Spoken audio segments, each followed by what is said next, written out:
This is Audible. Gears of War, Anvil Gate. Chapter 11. The backbone of military aviation will always be rotary, and tactical air power must remain in the hands of ground commanders. Fixed wing costs too much to do too little. I see no reason to waste any more taxpayers' money on the petrol strike fighter program when we could spend that on helicopter-launched missile systems. These birds represent better value and can do everything we need, and do it better in most cases: transport, combat, observation, maritime, and special mission. We do not need to fragment our defense strategy by creating a separate Air Force. General Jod Lombard, giving evidence to the COG Defense Committee on the lack of need to create a separate Air Force and expand fixed-wing procurement, 2 years before accepting a seat on the board of helicopter manufacturer Aglar. COG Garrison, Anvil Gate, Kashkur, 17 BE, 32 years earlier. Hoffman paused on top of the mound of rocks to look up at the approaching helicopter. It had taken the COG HQ at Lakar an hour to get a bird in the air, but at least it was one of the new Ravens. Hoffman knew he was going to spend a lot of his career looking up at the undercarriage of one of those. It circled for a while before the pilot came back on the radio. "Yes, you're up shit creek," she said. "This is going to take more than a shovel and a bucket. I'm glad you came all this way to tell us the goddamn obvious."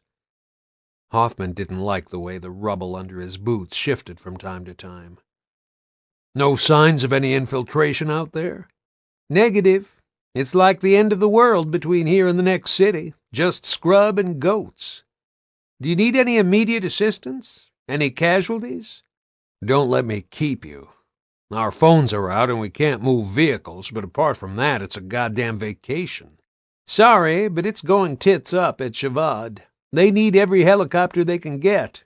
If Shavad falls, you're going to get pretty lonely out here." "Okay. We'll wait for the heavy engineering boys. We just have to sit here and blow away anything that comes from the south. And that's what we'll have to do until the roads open."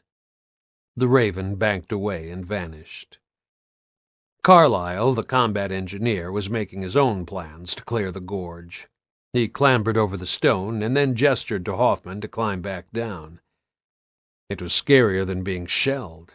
Every handhold felt like grabbing thin air, and the constant rumbling and clicking threatened another collapse. When Hoffman's boots hit the road, he was more than relieved. "Is anyone under that?" he asked. Carlyle studied the dam of rocks, fists on hips. "If they are, then we won't know for a while. We need one of the big obstruction clearance vehicles to even start to shift that. A behemoth."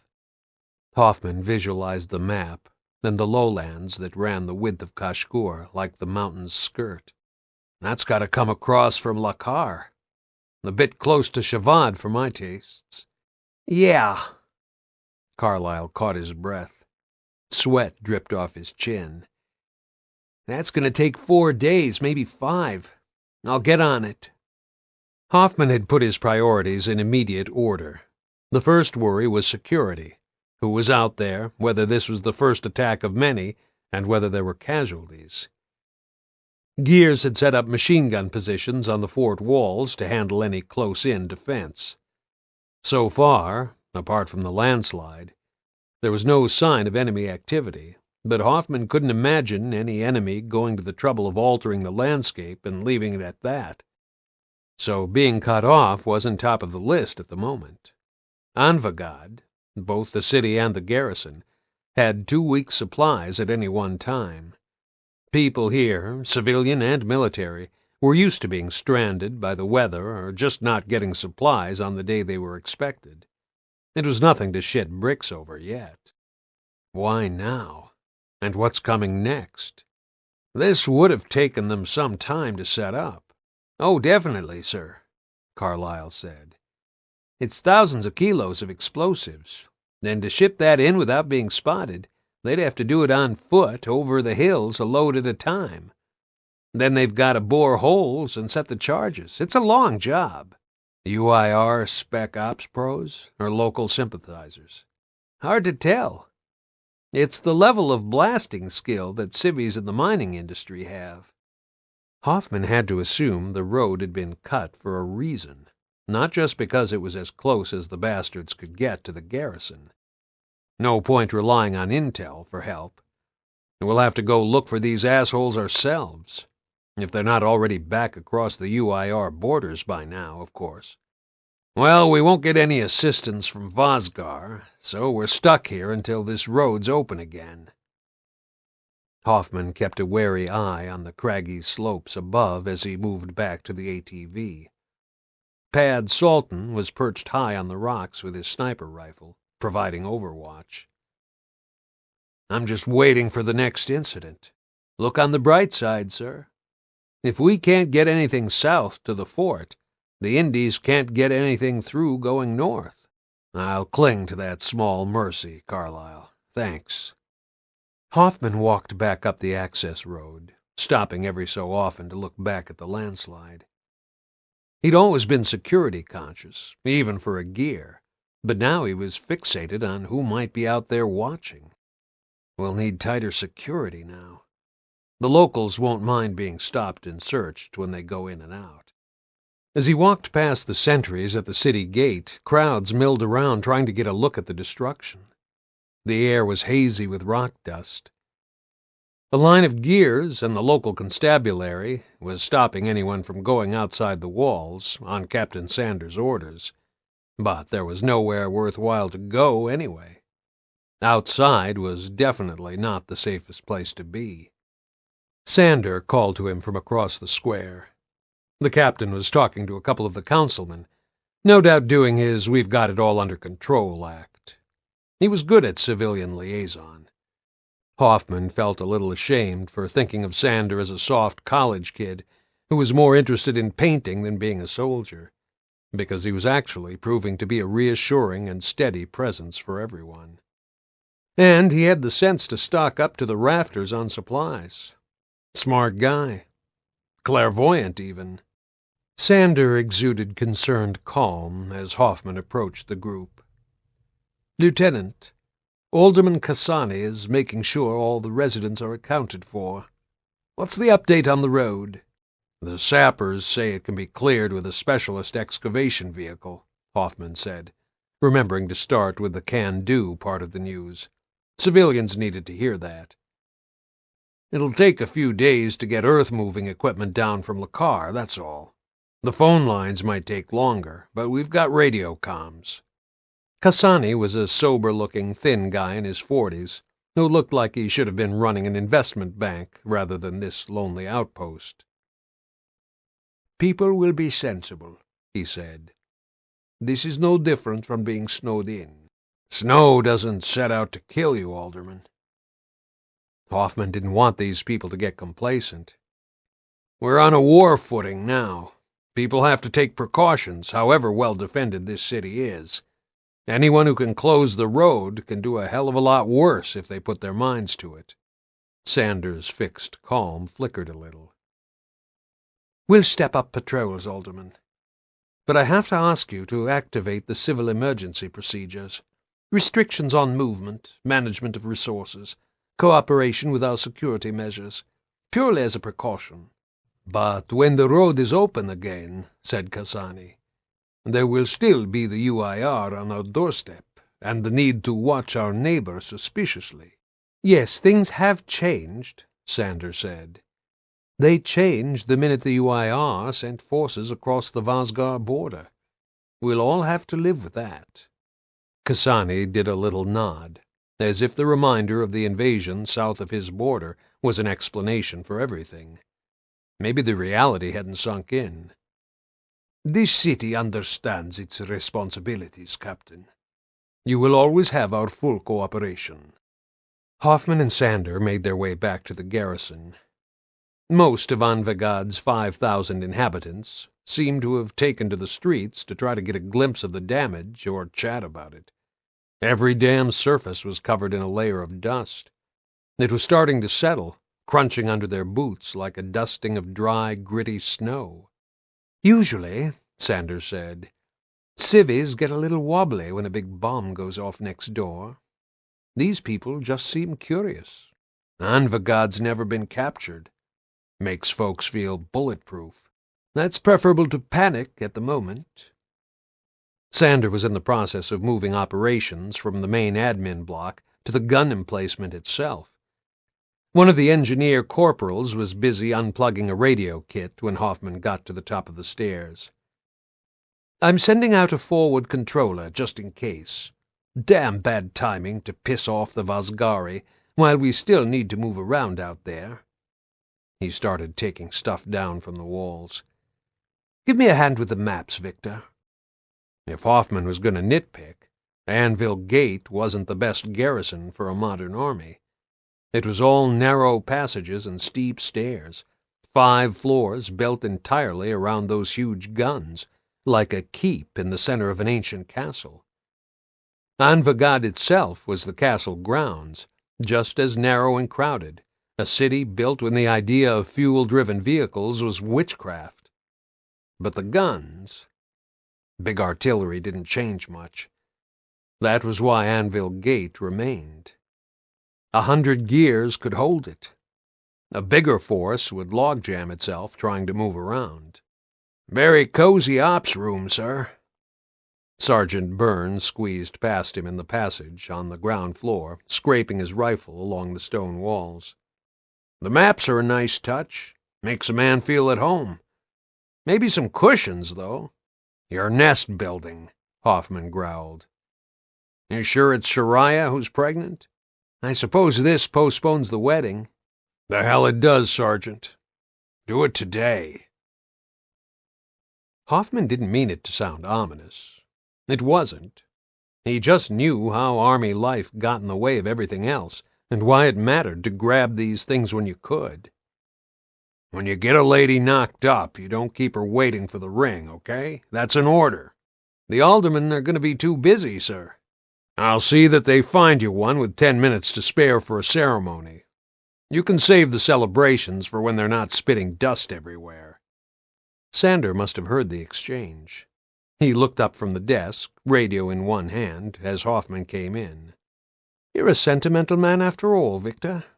"I want his mind on the job. It's one less thing for him to worry about." "I know the feeling. If you want to send a message to Margaret, by the way, you might want to take your own advice about sooner rather than later." Hoffman's reflex reaction beat his private wishes to the punch. "If the men can't send personal messages via operational channels, sir, then I won't either." Sander just blinked for a moment, as if he'd taken that as a rebuke. It wasn't. Hoffman decided not to dig a deeper hole by explaining that. "Margaret will understand." "Okay. All we can do is wait, then. We'll run patrols along the Vazgar line, but not across it, yet." Sander turned to look at the sector map behind him, a maze of tightly packed contour lines.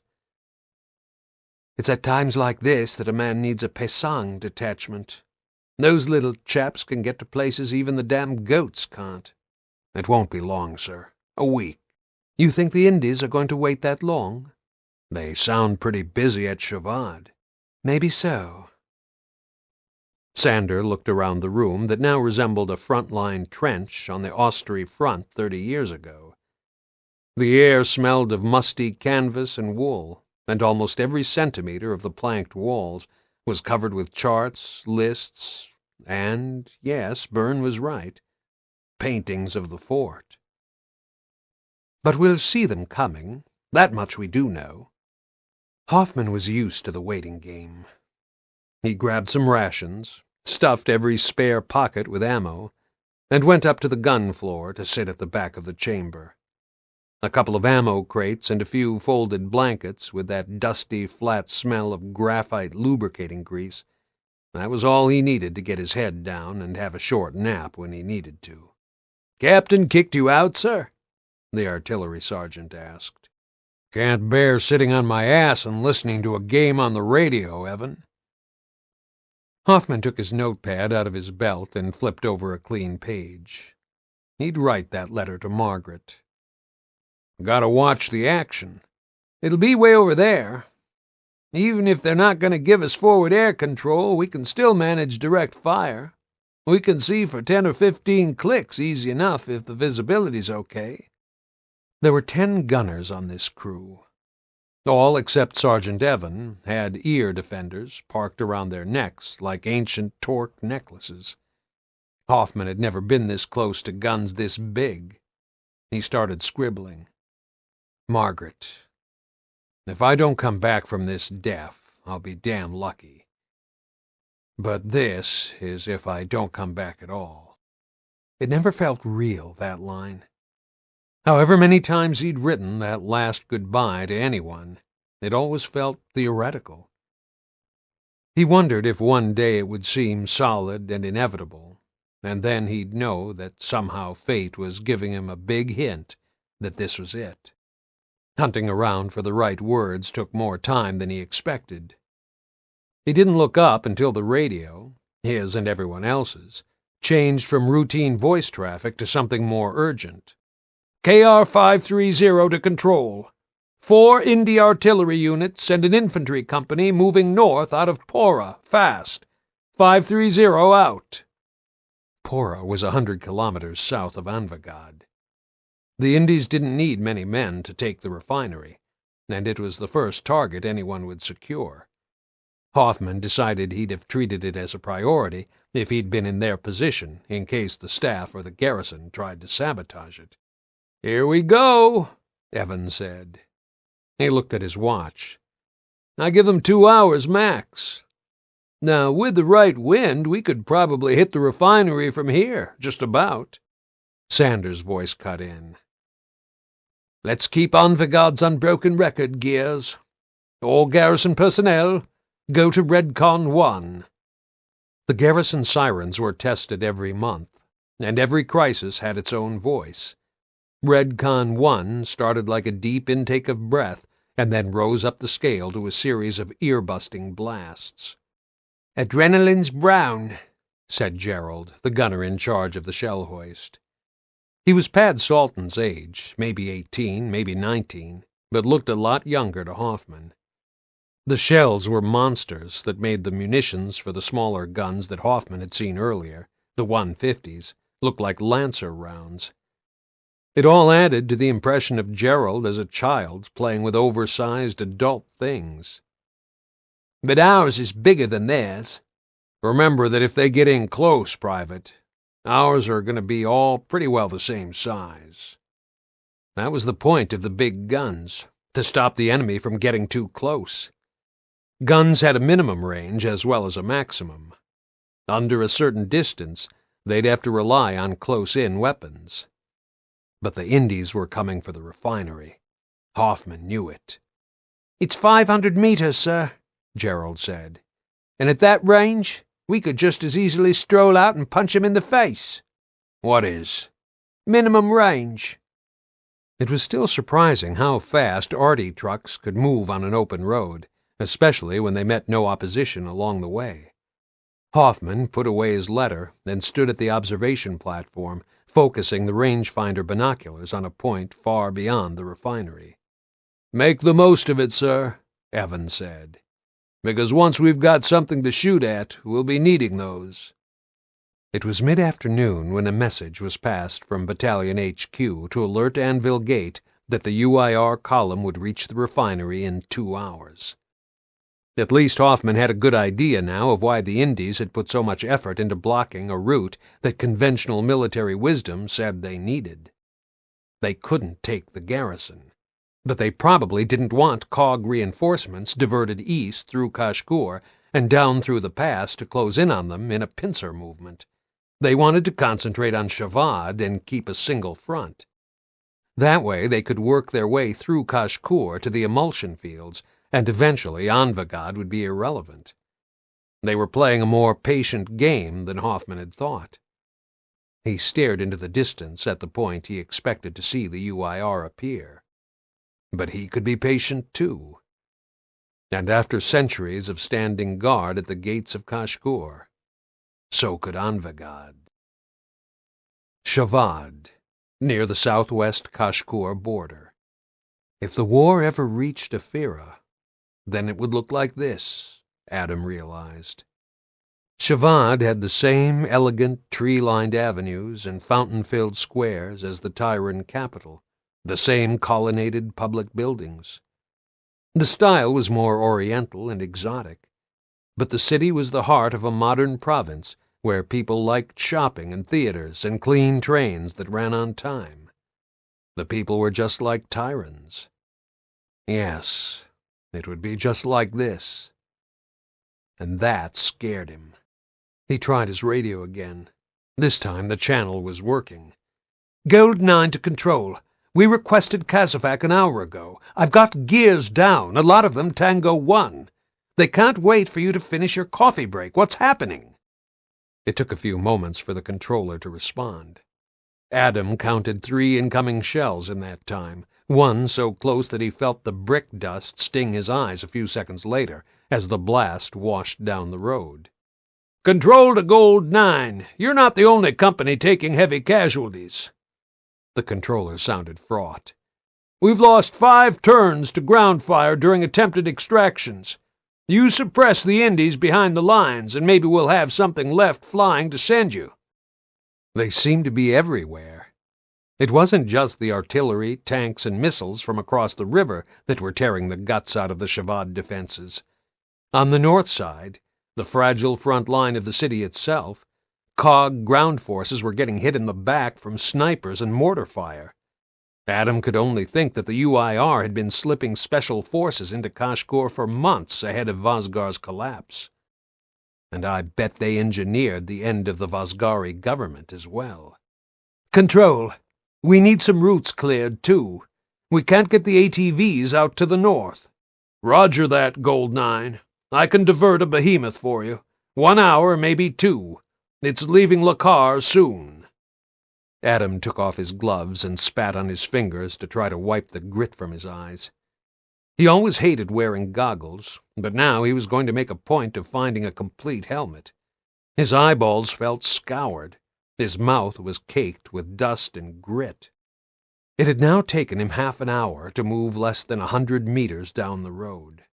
Every time he tried to make a dash for the next available cover, a doorway, basement steps, a burned-out truck, a hail of fire drove him back.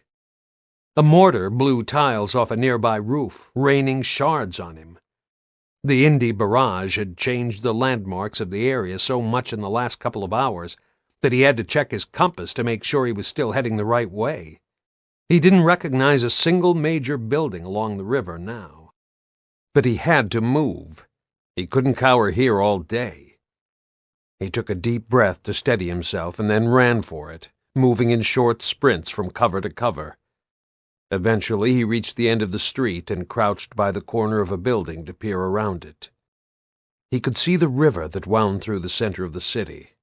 Promenades along the banks, elegant stone balustrades now smashed to rubble, polished brass flower troughs that had been ripped apart like paper.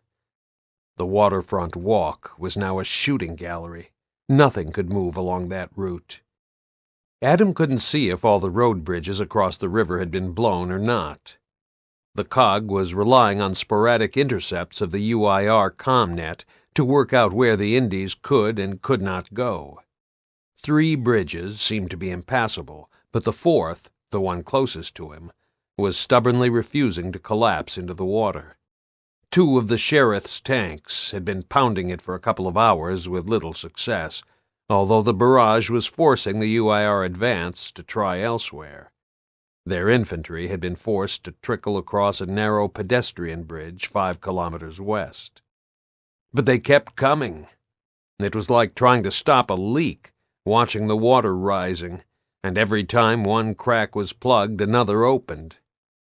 Adam took a breath and slipped back into the shadow of a collapsed hotel awning. How can it be this hard to move across 1 block? He retuned his radio to call Helena. "Lieutenant, any luck?" "No, sir. Looks like they've got a couple of guys up in the museum." I can't think of another building where they could put a forward observer. I swear there's sniper fire coming from there, too. No joy on the Kazovac, either. Why the hell do we spend so much budget on those things?" Helena sounded as if she was checking back an expletive. "Kazavac's going to be impossible anyway until we take out some of the Indy positions on this side of the river. Can we get around to the back of the museum via the promenade?" "No, the Indies are lined up along the south bank like they're waiting for the regatta to start. Ideas?" She paused. Adam could hear the steady rattle of fire in the background and a lot of shouting about applying pressure. It was the combat medics trying to give Gears first aid instructions while they were tied up on other casualties. "I think we can get into the museum at the third-story level," she said. "How?" "The gap between the exterior walls is 4 meters. "And you think we can breach it without being seen?" "Ladder, smoke grenade, speed." Adam thought of all the lectures he'd attended at the academy, all the strategy theories and lessons from history played out with wooden blocks on table-sized maps. In the end, battles came down to solutions held together with string, and individuals snatching flimsy opportunities. "Okay, I'm heading back. We've got one chance at this." "Teal's dead, by the way, sir. Sorry." That made 22 KIAs out of a company of 90 men and women. Adam had lost Gears before, but not in those numbers, and not in a matter of days. He added Sergeant Teal to the list of personal letters he'd have to write as soon as this was over. Maybe he'd phone the families instead if the lines weren't down. His father had always told him that he had to be man enough to do that, or he wasn't fit to be an officer. "Okay, I'm working my way back now. Don't start without me." As he moved down the street, he felt like the last human being left on Sarah. He couldn't see another Gear out there. The explosions and gunfire were just disembodied sounds, not related to the people who were making them. Where are the civilians? Where are the people who live here? Where do they go? They'd melted away before the cog moved in, or so it seemed. He wanted to believe that the Kashkuri forces had evacuated everybody, but you could never completely clear a capital like that. In the basements and hidden places, terrified families huddled and waited. He knew it. But there was nothing he could do about it, so, just as his father had taught him, by advice and example, he simply shut it out of his mind and focused on the next task. The building they'd taken over on the southwest corner of the square had turned out to be a dental surgery. Adam thought that was a wonderful stroke of luck at first, as good as finding a ready-made first-aid post. But apart from a cupboard stacked with local anesthetics, hypodermics, and dressings, it was short of most of the things they needed for emergencies. It was still better than treating badly injured Gears in filthy streets, though. He did a discreet head count as he went around from room to room at the back of the building, and it wasn't encouraging. There were more than 20 wounded. The medic had moved them into groups according to their severity, waiting for the helicopters. Anyone who wasn't T1 or T2 and could hold a rifle was back fighting. Down to half a company. God! He had to get them Kazavac'd, if only to free up the Gears taking care of them. Corporal Collins was in the upstairs office with a light machine gun resting on the windowsill. He'd pushed filing cabinets across the windows, leaving himself small gaps to fire through like crenellations. "Rough out there, sir," he said. "There's as many of the bastards behind us as there are in front of us." Adam edged to the window with his back to the wall and studied the reflection in the framed dental school diploma above the desk on the opposite side. The museum was on the northeast corner of the square, 5 floors and a lot of windows that gave whoever was in there a complete view of anything that moved below or out on the road. "Top floor, roof?" he asked. "I think so. I'm sure I caught a muzzle flash. There's a sniper there if nothing else, but I'm betting the FO's up there too. Look at the skyline, the only high building that hasn't been creamed." Adam imagined long, case-lined galleries in the museum, thousands of years' worth of artifacts in history. It was irrelevant. It would break his heart, but it was a case of saving objects or lives. He did what he had to and got on the radio. "Gold 9 to Green FDC." For a moment he couldn't believe the next words would ever escape his mouth, but they did. "Can you target the National Museum?" The sheriff's fire direction control could have been anywhere now. "FDC here, what do you need?" "We think they've put their observer on the museum roof." "Shit, half the Indy Army must be inside Kashkur.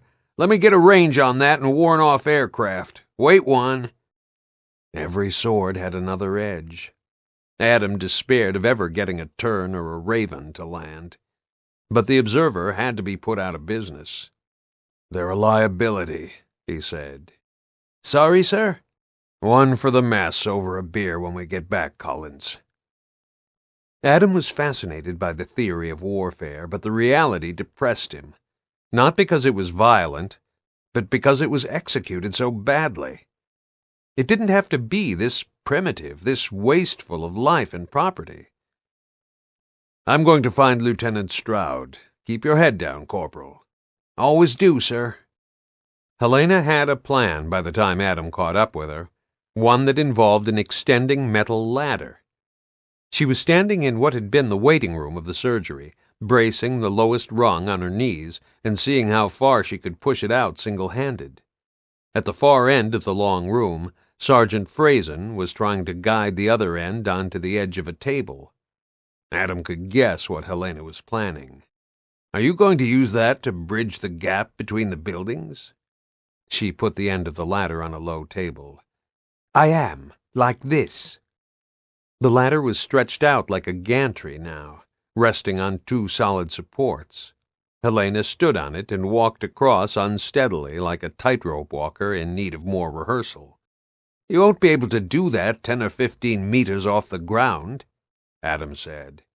"I used to do it on a log over water in basic training, sir. But I can crawl, too." "Well, you won't be crawling anywhere yet. I've asked the sheriffs if they can hit the museum roof. I'm waiting on their response." "And if that fails?" "Then we can try your lunatic idea. Put a credible plan together and convince me." Adam realized he'd fallen instantly into accepting that she was going to breach the building if push came to shove. That was Helena all over. She wanted things done, and she wanted them done now, and she never seemed to trust anyone to carry out her plans without her personal supervision. Adam had a certain sympathy for her impatience. His own frustration was a lack of intel. There was no aerial recon worth a damn. Helicopters, even the expensive new Ravens, were vulnerable over flying infantry and armor. All Adam knew was what he could see with his own eyes, and what he was told over the radio by other commanders who had as limited a view as he did. There had to be a smarter way to do this after 60 years. His grandfather would have recognized most of the doctrines and probably even some of the technology. Whoomp! The building shook and plaster snowed from the ceiling. For a moment he thought it was an Indy Special Forces team breaching the building, but it was a mortar, and he felt ludicrous relief. Just a mortar.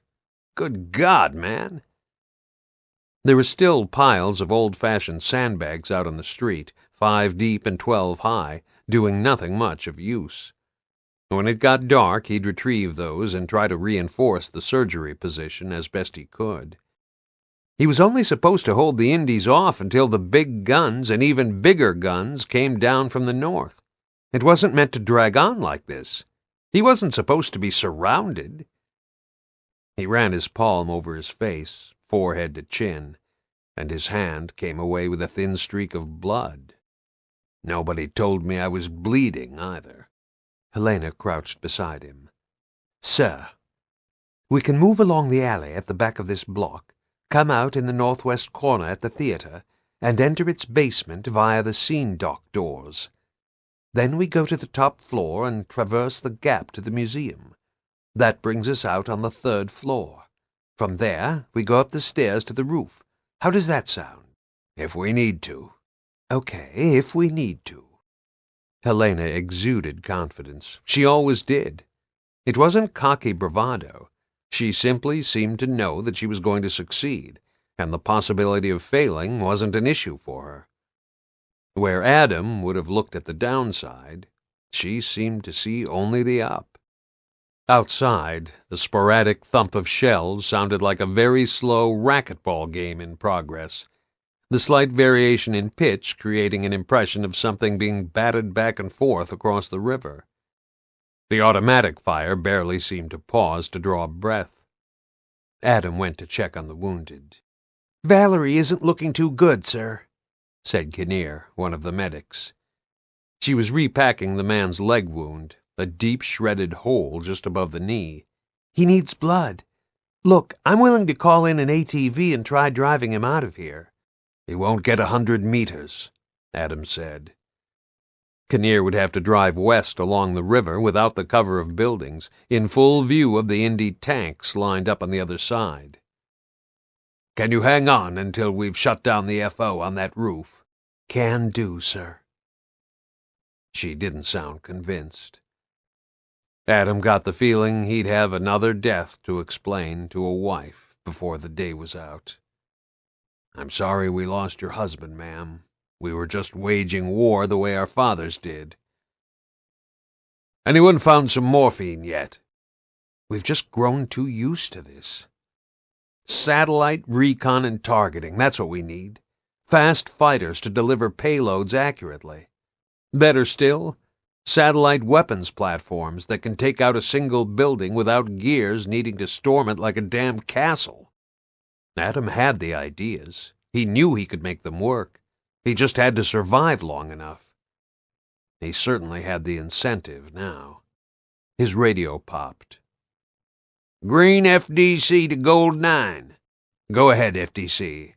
One nasty surprise coming up for the museum," he said. "Duck and cover just in case. All call signs clear Gorlian Square. Repeat, clear Gorlian Square."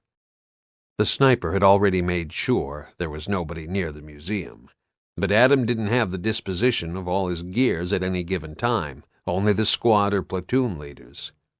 He radioed them anyway. Helena flattened herself by the window to watch.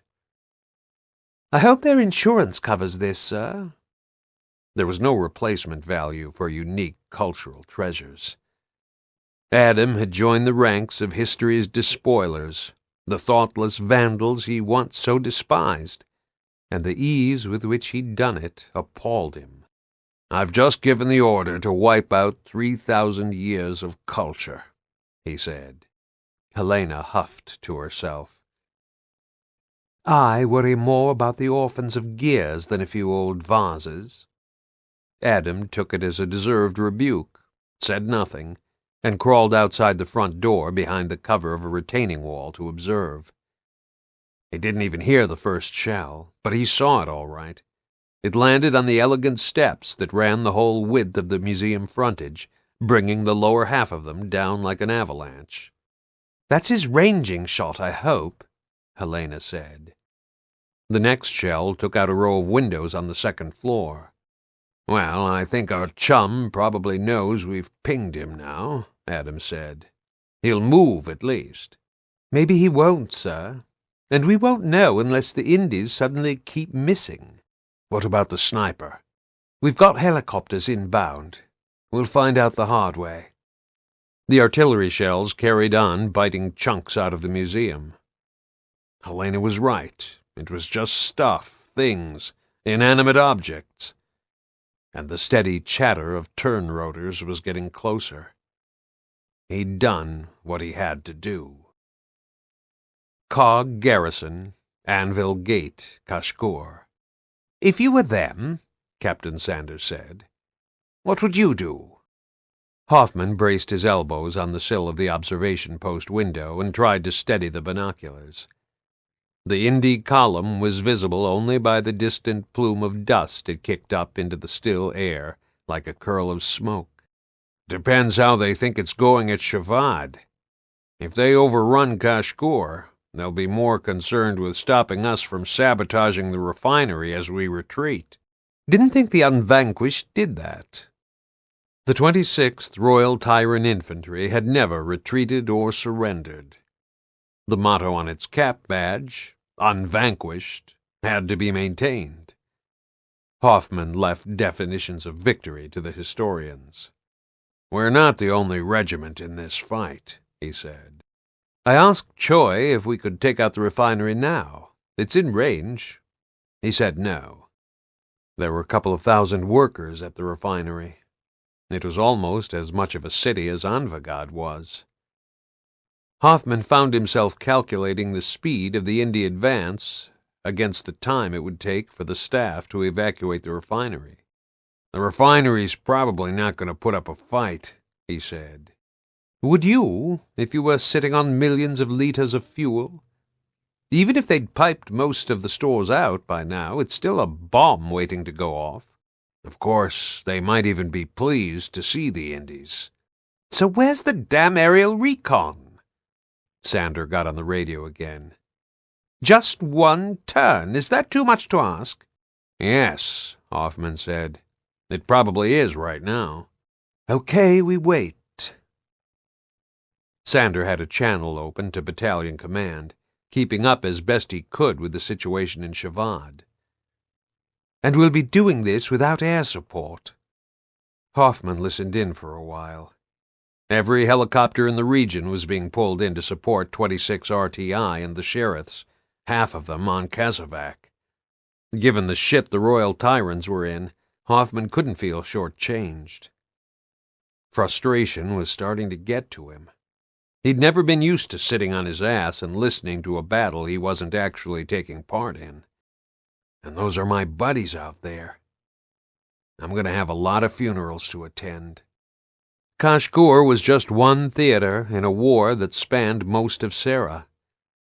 If he listened to the international radio stations, Shavad wouldn't even be in the top 10 news stories today, so Anvil, a choke point that no commander in his right mind would ever try to attack, was one of those stories that would never be told. "Sir, I'm gonna get back to the platoon." Hoffman adjusted his cap. "Shake out a patrol and find some better observation points." "Mountain men," Sanders said. "You really need mountain men. I'm going to request some Paisang support if this looks like it's going to drag on." Hoffman made do with what he had, and sent Byrne out with a squad to set up observation points 5 kilometers south, where the terrain was still rocky enough to enable men to move between cover. An hour later, the gunners and Byrne's patrol got on their radios almost simultaneously to say they'd spotted the first UIR vehicles. "Definitely heading for the refinery, sir," Byrne said. 6 self-propelled guns, a dozen tanks, some APCs, and some big unarmored supply trucks. Oh, and a low-loader with tarps all over it. Maybe that's carrying a track-laying vehicle. Bit thin on the ground for a serious attempt to break through the pass, actually. Not banking on the refinery fighting them to the last man, then. If the rest of Osgar rolled over, then why should they die in a ditch for a few cans of fuel? They're only civvies."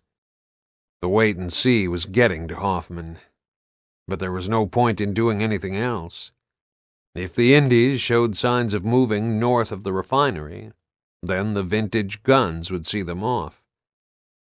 Hoffman did his rounds again, checking on the machine gun and anti-aircraft positions, and noting how few civvies were on the streets. It was hard to draw a line to mark where the garrison ended and the city began, other than the security checkpoint on the gates of the vehicle compound. "Lieutenant?" Shariah Olensu stepped out from between the columns of the council building as he passed and walked along with him. "Is there anything else you need me to do?"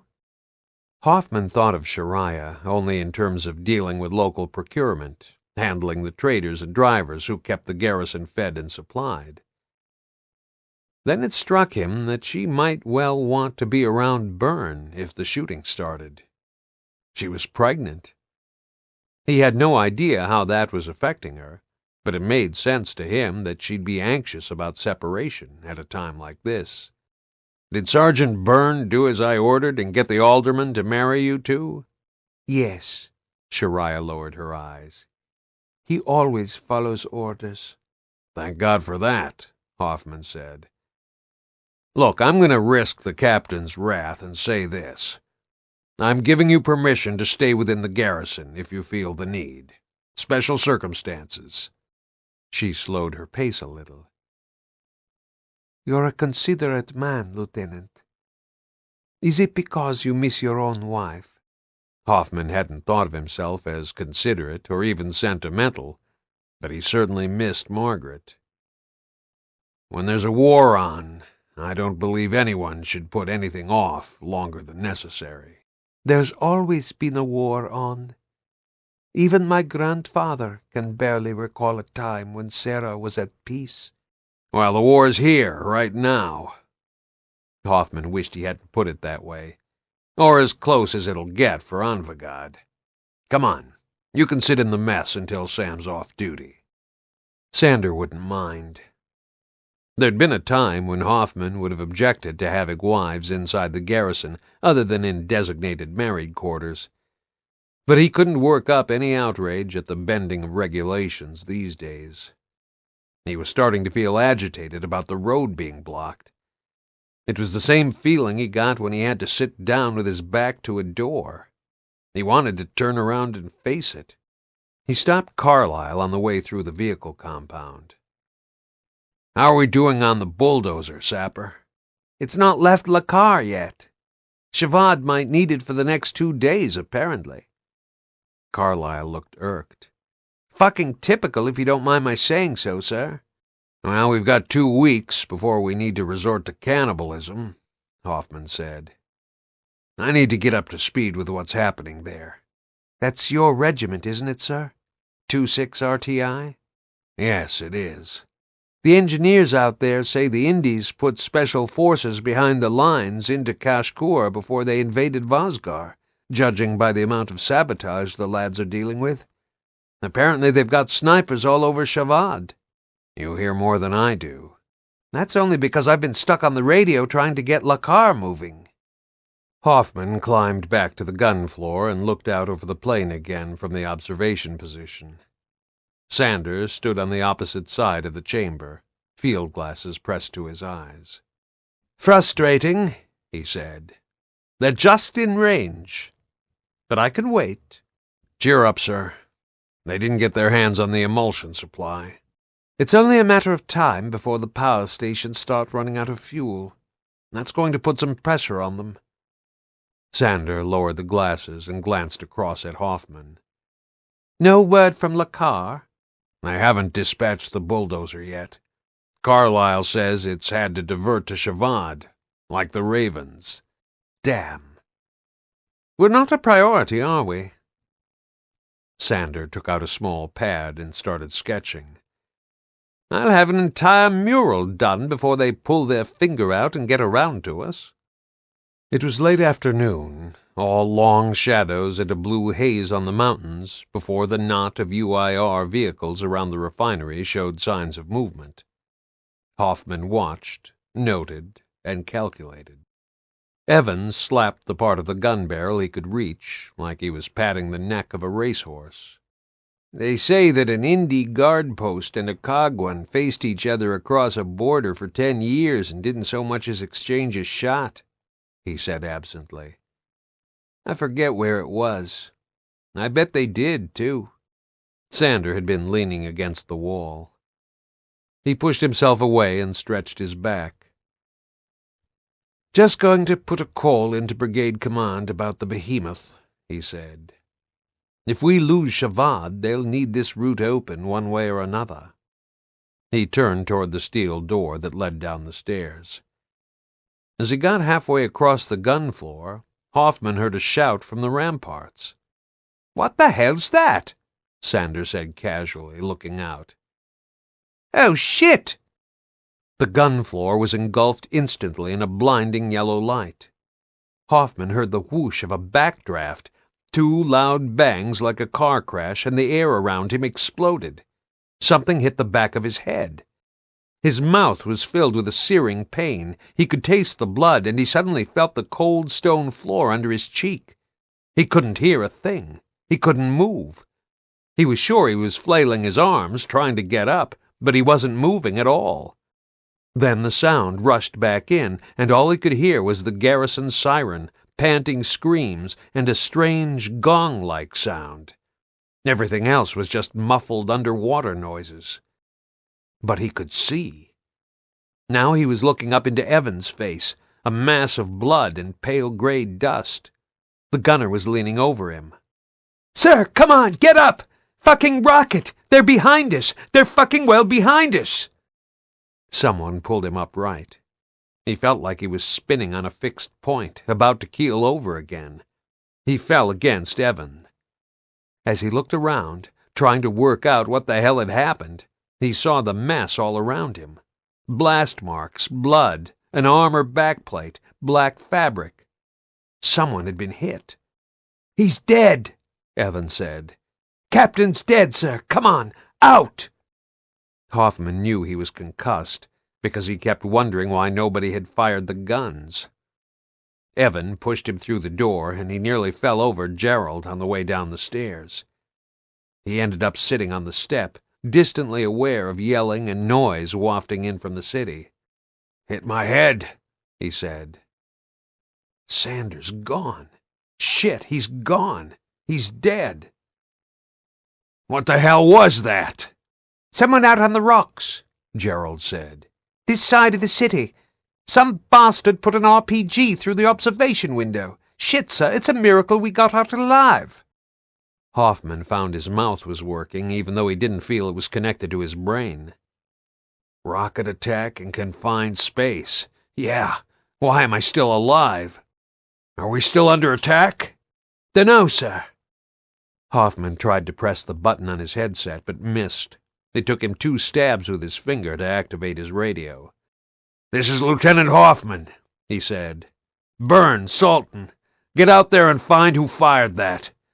Gunners, I need a crew to check the main guns now, and somebody monitor the refinery because I can't see straight." It wasn't even his voice. It was drill and 10 years of taking incoming fire and the instinct that said if he didn't get a grip of this, then nobody else would. He knew he was hurt. He knew Sander was dead. He just needed the autopilot Hoffman to carry on while he tried to reconnect all the torn, loose, and terrified parts of himself. 2 things preoccupied him for the next few minutes, and neither was urgent, he knew. One was that the glass of his watch was broken, and he couldn't see the second hand. The other was that he had no idea what he was going to say to Ranald Sanders' pregnant widow. Chapter 12. In order to preserve our existing stocks while we find a new source of emulsion, only vehicles, vessels, generators, and machinery capable of using alternative fuels will be operated until further notice.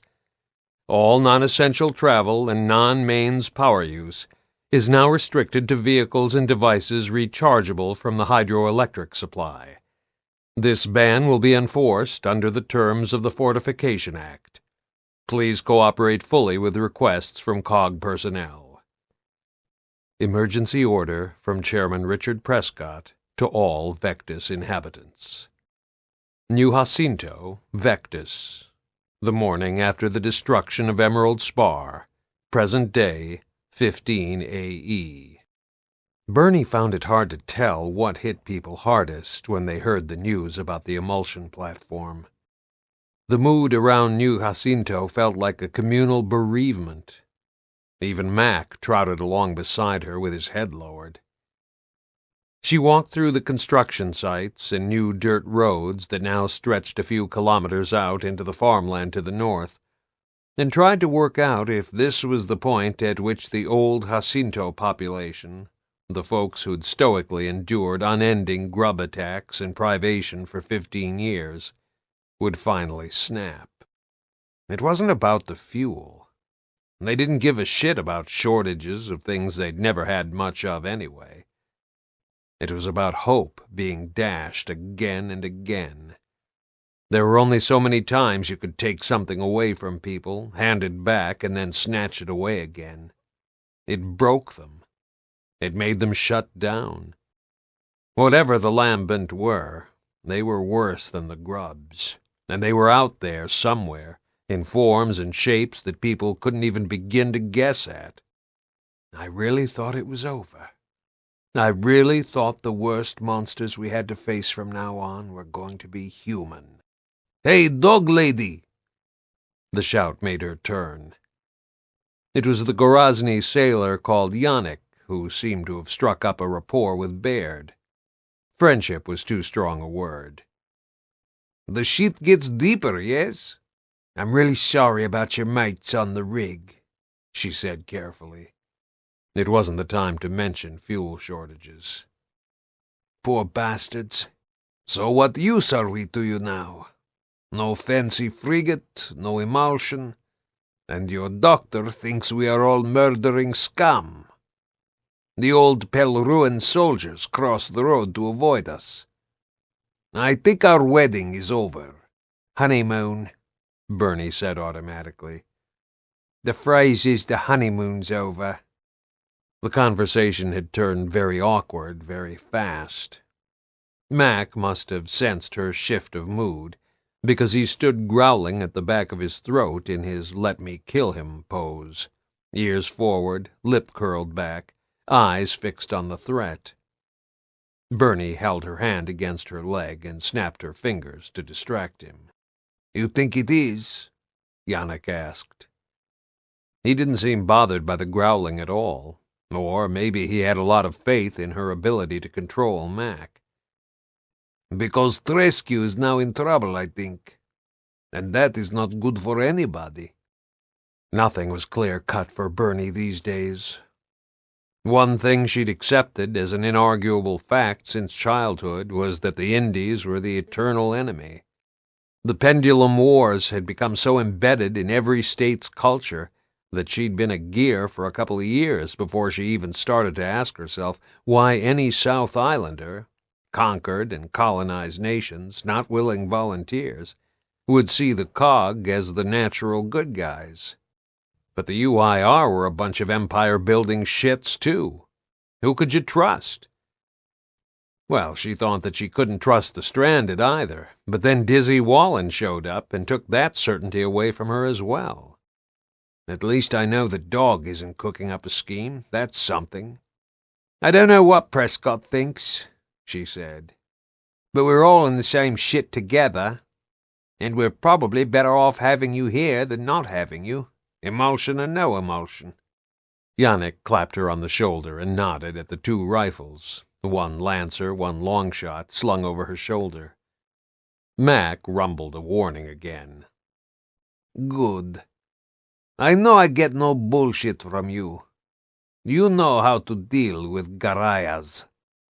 He gave her a finger-to-brow salute and walked on through the construction site toward the naval base gates. Mac watched him for a few moments as if he was debating whether to go and sink his fangs in his face after all, just to teach him not to touch his pack leader. "Come on, Mac," Bernie said. "Just because we've got monsters, it doesn't mean the Stranded have taken the day off. Seek." Bernie wondered if Yannick thought she was a reliable guide to COG attitudes because of Hoffman, that she knew more of what was going on than the rest of the gears. They didn't miss a damn thing, these people. But that was what came of living in a big village. Everybody knew your business sooner or later. A close community had its downside. At least she had the time and the reason now to take Mac out tracking on foot. As Baird put it, asshole hunting was best done quietly and without a vehicle anyway. As soon as they reached the exclusion zone roadblock, Mac bounded ahead. The gear on the checkpoint paused to chat with her. "What the hell else is out there?" he said. "How long do you think we've got before that stalk thing gets here?" "No idea," she said. realizing that she felt increasingly pissed off at being out of the loop. "No bastard tells me anything." Mac led her through the woods for a couple of hours, and if there hadn't been that growing list of crises jostling for attention at the back of her mind, she would have been as near to contented as she'd been for a long time. It was even quieter than usual. Most of the ravens were grounded today. At least Baird kept her informed, if nobody else bothered, and she couldn't even hear the occasional grinding sounds of pack horses in the distance. Well, Pelruin's okay. They learned to live without emulsion years ago. And I suppose it means that the Navy's buggered. Can't run a warship on vegetable oil. Mac came cantering back to her with his follow-me face on, tail thrashing. She put her finger to her lips. "Shh, good boy, show me." And Mac did exactly that. He trotted off, head down, and led her through undergrowth to a tree-covered, barely visible path crushed by recent and repeated foot traffic. The battered vegetation and the various stages of wilting told her that the route had been used over the course of a few days. Still worth staking out, then. Bernie rubbed Mac's head and gave him a snack of dried rabbit meat as a reward before finding a ledge further up a nearby bank to give her a better view of anyone moving along the path. Making a sniper hide was easy out here. She just eased herself into the bushes, made the ground comfortable with her jacket, and settled down prone with the long shot propped on its bipod.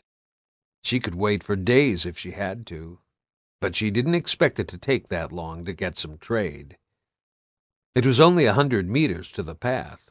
The long shot was overkill for that range. This wasn't going to be the old pendulum war days when she'd lay up for a week in a scrape to finally drop a target 1,000 meters away. Mac flopped down beside her and rested his chin on his paws, occasionally looking up at her as if he was waiting for a sit-rep.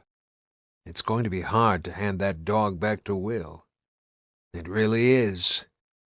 Mac just happened to be the one dog out of all Will Behrens's animals who took a shine to her.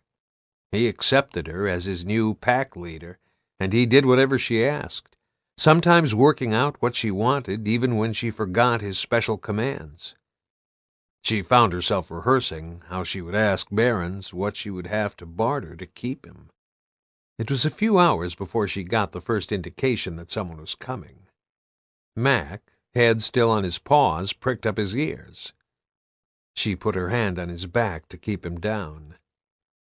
Eventually she heard what the dog must have reacted to, the slow swishing sound of someone picking their way carefully through grass and bushes. It took a few moments of scoping up and down the path before she saw her target flash across her optics. At that moment, another Bernie took over. She'd developed her own concentration technique during sniper training. She imagined what her target would go on to do next if she didn't take him or her out with one shot. It always worked. When she settled on the movement, it turned out to be a man of about 40 with a rifle across his back, carrying a box with rope handles. He kept shifting it, holding it in both arms one moment, pausing to switch to the handles the next, and that told her it was heavy, possibly ammo. He couldn't move fast and had to wade through the vegetation. Swish, swish, swish. Okay, is he alone? If she'd interrupted a supply column, she couldn't shoot and run from this position, so if there were others coming, she'd have to leave it and just trail them at a safe distance to locate their camp. This wasn't a great place to start a firefight. I ought to let him pass and track them anyway. The man's head was in her crosswires now. She had to make the call. This was a decision she'd made maybe hundreds of times in her service career, but it was still something of a gamble every time. And she very rarely thought about her target in human terms, but today she did. Okay, end it now. He'll never know he's dead. Not hours of bleeding out, not running for his life, just gone, just like that. Bernie exhaled, held that breath, and squeezed the trigger. Crack! She saw the spray of blood as the man dropped instantly. Relief flooded her gut. Mac flinched at the sudden noise, but stayed put. "Good boy," she whispered. "You're the best spotter I ever had." She got to a kneeling position and waited a few moments to be sure there was nobody right behind the guy. Then Mac jumped up and stood staring down the slope to the left, hyper-alert. He was a great spotter, all right. There was someone else out there. And they couldn't have failed to hear that shot. Shit. Bang out, engage, or lie low? Bernie reloaded the long shot just in case, then took up the Lancer. Two younger men were moving at a crouch along the path, pausing to check around them every few meters. One had a handgun and the other a hunting rifle. They moved right up to within a few meters of the other man's body, and Bernie braced for the reaction when they finally fell over him. They'd freeze, they'd look, and that was the window she had to drop both of them. Now they were almost in front of her. They still hadn't spotted her. They still hadn't found the body either, but there was no way they could miss it if they carried on. She exhaled slowly. Wait. But something subconscious took the decision, not the sniper part of her brain at all. Them or me. Simple. Bernie opened up with the Lancer from the cover of the bushes and put 5 or 6 short bursts through the two men at chest level. Then she hunched down as flat on her knees as she could, waiting again, listening to crows squawking high in the canopy, wondering if a small army was now heading her way. But nothing came. Eventually she got up, legs shaking, searched the bodies, definitely dead, no awkward coup de grace needed, and took their weapons. The box was full of ammo, but it was too heavy to carry with all the extra firearms. She dragged it into a well-hidden spot she could find again for recovery later. Every round that she could scavenge counted. That's drill for you. That's years on the clock. I evaluate the risks, take what's useful, cache the ammo. But I never used to think about the who and the why of dead men. Home, Mac. She could hear her own voice shaking, and made an effort to steady it before she pressed her earpiece. Mataki to control. Enemy contacting grid. Charlie 7, 3 hostiles, all dead. I'm on my way back in, Matheson responded. Roger that, Mataki. You're just doing a little opportunistic hunting? You could say that. Burns says he can swing by with the bike and RV with you. What am I, the charity case now? I've got the dog with me. Can he ride a bike? Mac looked up at her with sad brown eyes. Don't do that to me, Ma. It's okay, Control. I'm making my way to the main road. I'll be a couple of hours at least. Leave your channel open in case we need to locate you. Everyone's jumpy at the moment. Don't want any friendly fire on my watch. Bernie didn't think any gear had reached that level of jumpy on Vectus. Got it, Control.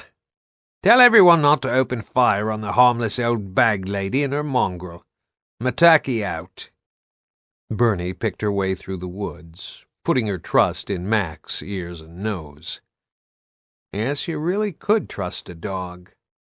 Mac would go all out to defend his pack, her, and it probably never crossed his mind that a human might not put everything on the line for him. She decided to spoil him rotten when they got back to base. He could sleep on her bed and eat her dinner, and maybe Baird's too. The dog deserved it.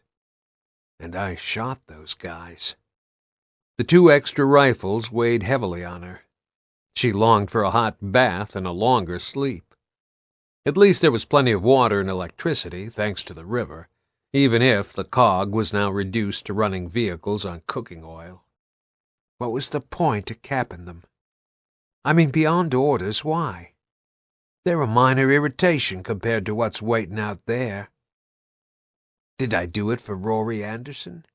For me? What? Mac stopped and waited for her to catch up, tongue lolling. He seemed relaxed. As long as he stayed like that, she was sure she wasn't about to run into any more stranded. But she kept her Lancer powered up and a round chambered in her long shot just in case. I don't know how many people I've killed in my time. I actually can't count them. And that's never bothered me until now. Bernie gave up trying to work out why. Not guilt, not pity, nothing obvious like that. And wondered if it was just some primal realization that she was helping the world run out of humans, even if they were the worst specimens of the species. "Hey, look! Road!" she said.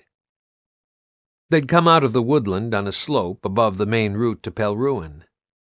Mac stared up into her face, all unquestioning devotion. "You're a great guide dog, too. Who's a clever boy? Yeah, you are. Come on, dinner." She could hear a raven in the distance as she kept to the cover of the hedgerows. Her reaction was to look up from time to time just to see where the helicopter was heading, but as this one got closer, she could see it was covering a narrow search pattern. Her radio clicked. "Hey, Mataki, where are you?" It was Gil Gettner. "I've got a rough fix on you from the transmitters, but for fuck's sake, come out in the open so I can see you." There's a surprise. "Roger that, Major." Bernie wasn't expecting to be extracted. She broke cover cautiously and dropped to one knee while she waited, just in case some arsehole was out there waiting just as patiently as she had to claw back a little revenge. The raven landed close enough to sandblast her face. Mel Barber beckoned from the crew bay. "Is this a lift home?" Bernie ducked her head and ran to the chopper. Mac slunk behind, not used to those rotors and smells and terrible noises. "What a kind and well-brought-up young man you are." "Shit, Bernie. Look at all that firepower on your back. Someone piss you off?" Bernie picked up a hesitant Mac and shoved him bodily onto the raven. "Yeah, my estrogen flatlined. Come on, help me stow this stuff. I had to cache the ammo." "Did you get their gold fillings as well?" "Bugger! Knew I forgot something." She fastened her restraints, clipped Mac's collar to a safety line, and sat him between her knees. "So what brings you out this way at a time of fuel crisis?" A thought crossed her mind, and she wasn't amused. "Hoffman?" "No. Phoenix requested we haul your ass back to base after we dropped off supplies for Anya." Barber always was an open and honest soul. "He says to save your ammo for the glowies." "Shinies," Gettner said. The raven lifted and banked steeply, making Mac scrabble for a grip on the deck. "I prefer shinies, and don't let that dog pee in my bird." Gettner and Barber were usually a double act of vitriolic commentary, but they were definitely forcing the banter today. Bernie wondered how bad it had been out on that rig. "Too late," Bernie said. "The Pierce? Too late to save the ammo." It was probably too late for a whole lot of things now. But all Bernie could focus on was the next 26 hours. Anything after that was a renewable daily bonus. Admiralty House, Vectis Naval Base. Hoffman had already seen how Prescott conducted himself at the end of the world. Twice. The man had held his nerve through the hammer of dawn strike, and he hadn't batted an eyelid when Jacinto was sunk. Hoffman wondered what it was going to take to make the sweat bead on that aristocratic top lip. He couldn't decide if Prescott didn't know enough to be scared, if he knew something nobody else did, or if he was just missing a pair of adrenal glands. Whatever it was, he sat at the long meeting table in the sail loft, as if it was another emergency management meeting of the kind they used to hold weekly in Jacinto to measure just how deep the shit was getting. Tresque, not one of life's nervous types, looked a lot closer to the edge than Prescott ever had. Despite himself, Hoffman found something to admire in the guy's willingness to roll up his sleeves and do the tough jobs. One moment he'd blown a prisoner's brains out. The next, he'd turned around and calmly faced an all-too-possible death to save the team on that rig. The only thing that seemed to scare him was losing his people. Gorasnaya, a proud nation for 1,000 years, was now a dwindling village. Hoffman realized that was worse than galling for the Gorazny. It was a collective death, an extinction, a reflection of what now faced all of humanity. I know how it feels, Tresque. You wake up sweating because you might screw up and the human race goes extinct on your watch. Now place your bets on the odds of Prescott putting his ass on the line for us. Losing the supply is a major blow, Prescott said. I admit that. But it's something we can deal with in time. What will it take to restore the wells? Tresque's face was covered in small marks, as if he'd taken a shrapnel blast. He nursed a badly burned hand under the table and probably thought Hoffman hadn't noticed. Would that be before we stop the lambent or after? He asked quietly. For argument's sake, I have no idea how damaged the wellheads are. We would need divers with special equipment for that, or a remotely controlled deep-sea bot. And once we evaluated the damage, we would need to use the most advanced engineering techniques to rebuild the entire platform. Tresque leaned forward and folded his arms on the desk, slipping his injured hand out of sight. His voice suddenly hardened. And in case it has escaped your attention, Chairman, none of those things exist on Sarah any longer. So, my technical assessment is that we are completely and utterly fucked. Hoffman reached a decision at that moment. It was something he never believed he was even capable of thinking. I can't just be a good loyal soldier and obey the chairman. I can't do this any longer. We have to have a plan for when the wheels come off this damn thing completely. And they would. As the remnants of the world lurched from crisis to crisis, it always felt like this had to be the rock bottom, but it never was.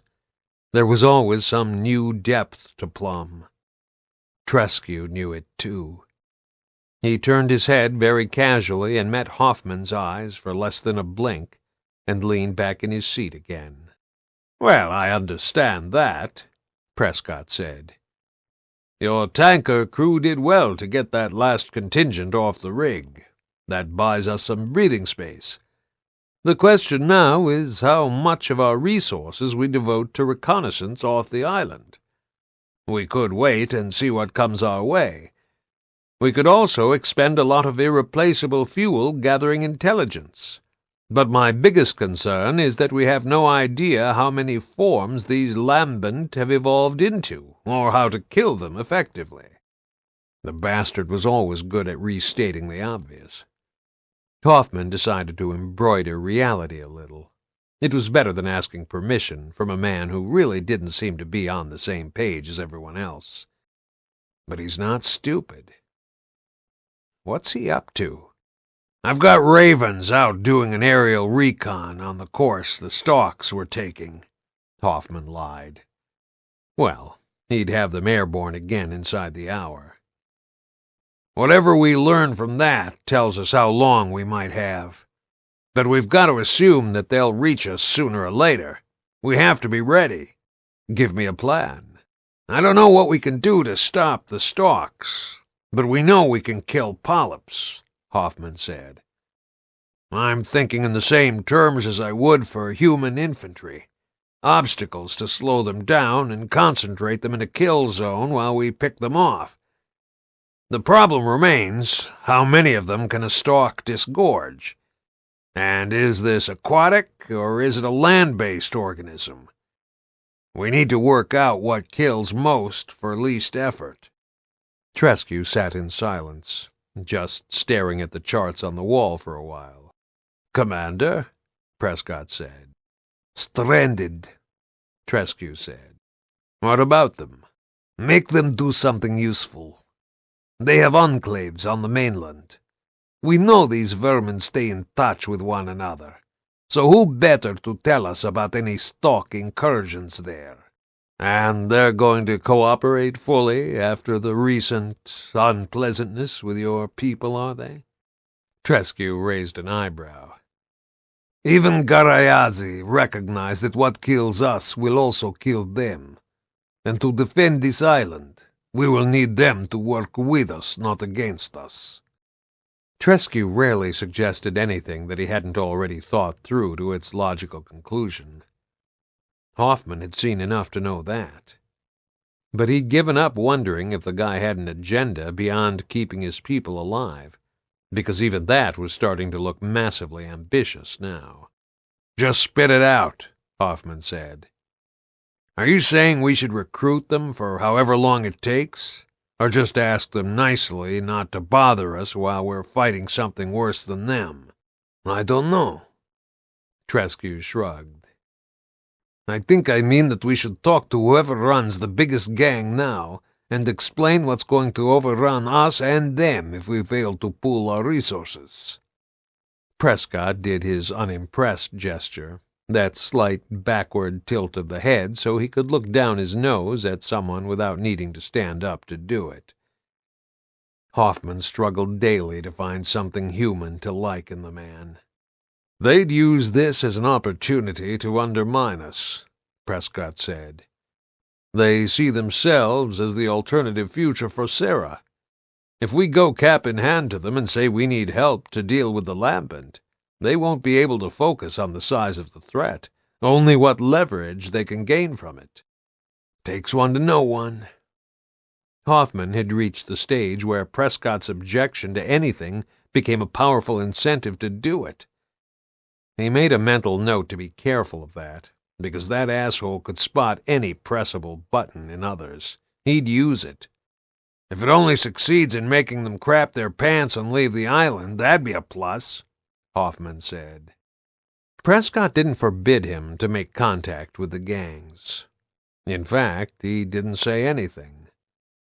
Hoffman hated it when he couldn't get a definite answer out of him. He waited for one anyway. But it was Tresque who broke the silence.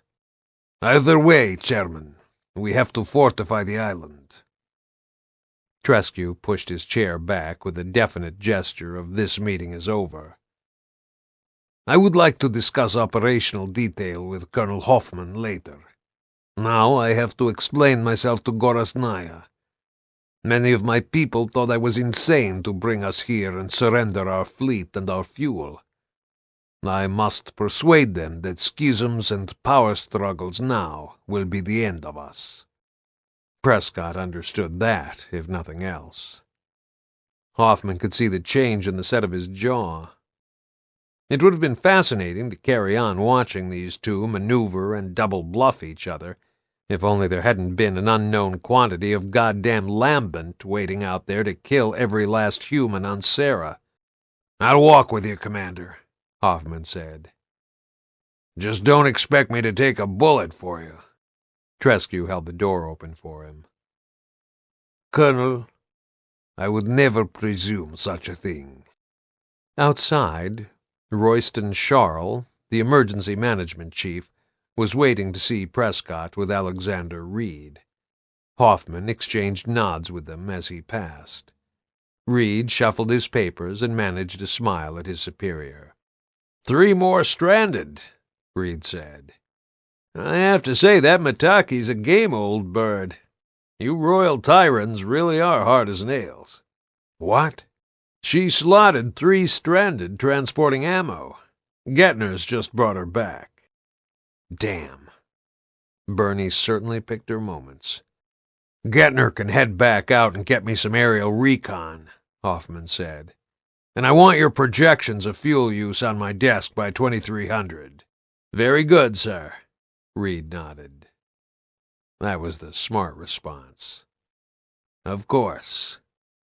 Hoffman and Tresque headed down the stairs in total silence, and were halfway across the parade ground before either of them said anything. Hoffman was still working out how to broach the subject of making sure things got done the Army way.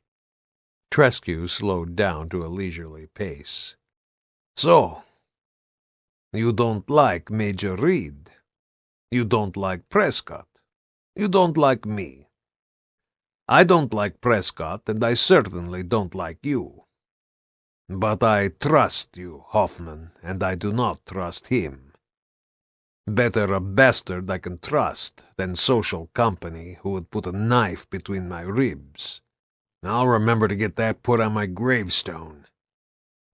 Shit, I've got more in common with an indie psychopath than my own head of state. Fine, that's what it's going to take. I'm up for telling the gangs what's coming and striking a deal until we get rid of the Lambent. It took 15 years to deal with the Locust, so this might be a very long-term plan, Tresque said.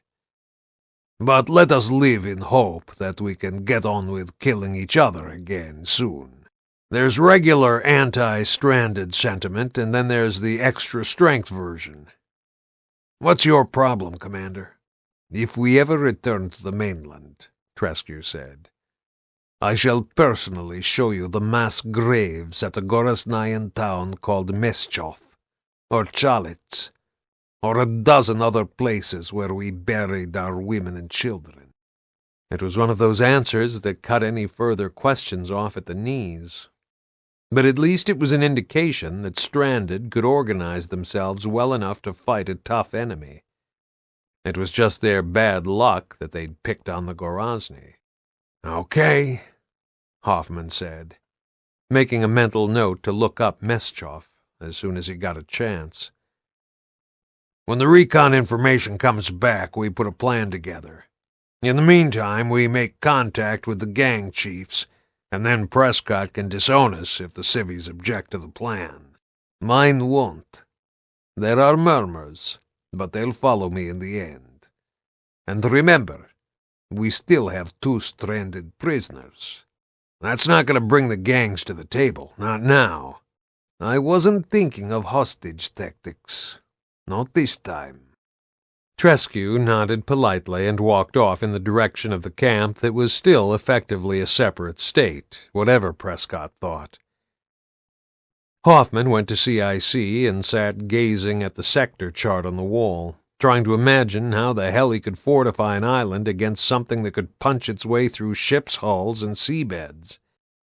He moved over to sit at the comms desk and picked up the mic. He really needed to know how far this stalk had traveled. Hoffman to KR-80. Where are you, Gettner? The response was instant. Threatening a technician in the machine shop, sir. I need a fuel line part, and I need it now. Well, when you've beaten it out of him, take a bot and get back on recon. Find that stalk and send me back some images.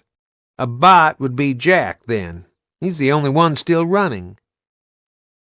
Gettner broke off for a moment to savage the technician. Colonel, we've still got the extended-range fuel tanks. Want us to take a look at some other dry land and see if this thing has come ashore anywhere else? Nobody had been back to the Tyran coast since the evacuation of Jacinto, or even overflown other islands. It hadn't been worth the fuel when all resources were needed to build a new home on Vectis. But Hoffman needed to know if the stalks could spread ashore, and how.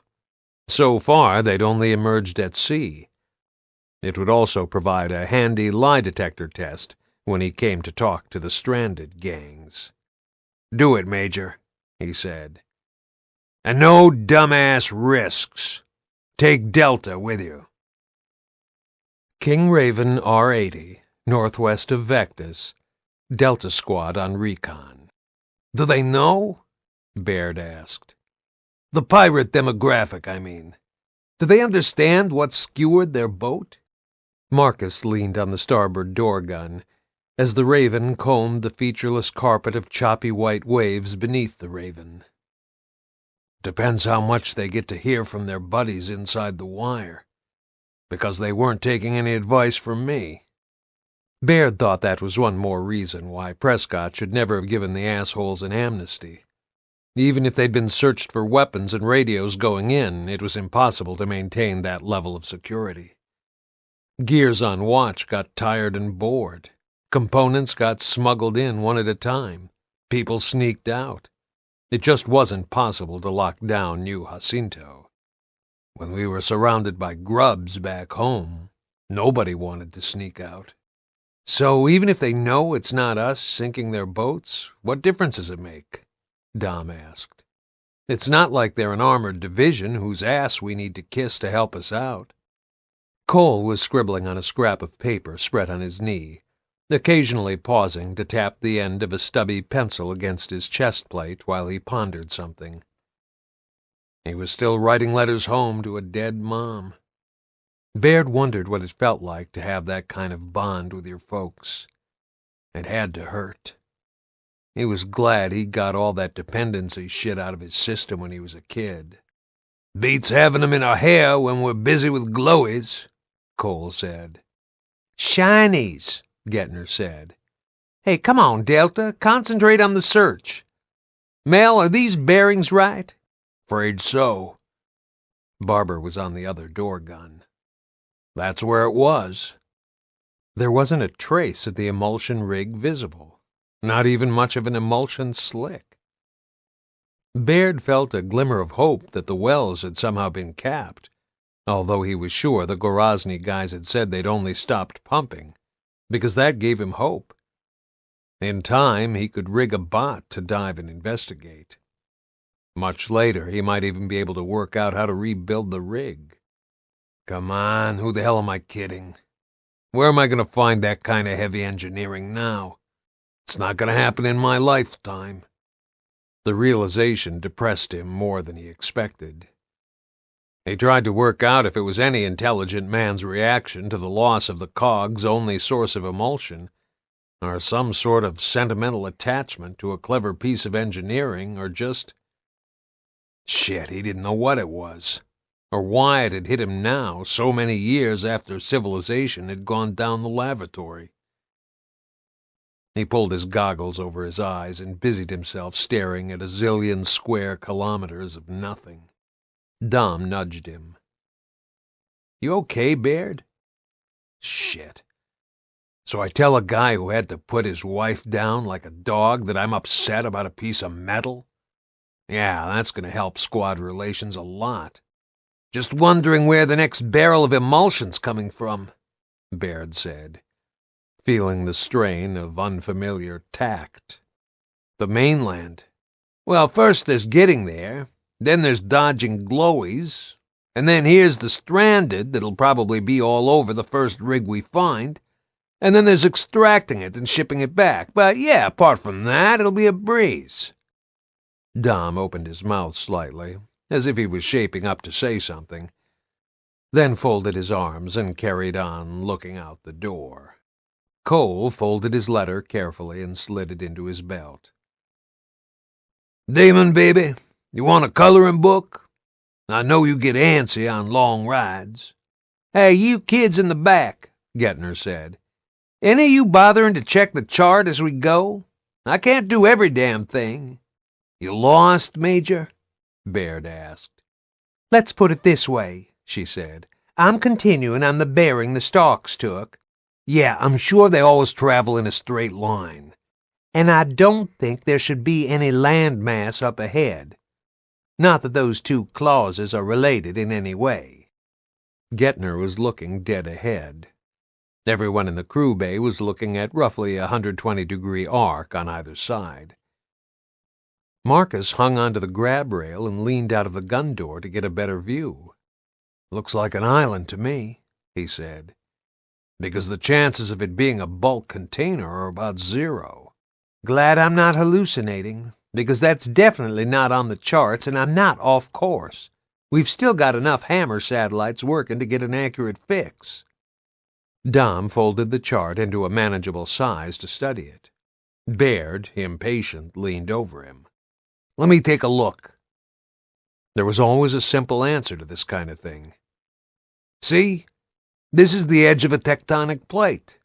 That's how new volcanic islands get formed. The plates move and magma squirts up to the surface. All these island chains, right down to the South Islands, were formed the same way. Happens all the time." "How come I haven't seen one before?" Gettner said. "Okay, maybe not every day, but it's not a mystery. Eruptions happen." "How long do those things emit smoke once they break the surface?" Marcus asked, checking out the horizon with his binoculars. "No idea. Can you see smoke, then?" "No." "I'm going to take a look anyway," Gettner said. "Crazy not to." There was still no sign of stalks or polyps.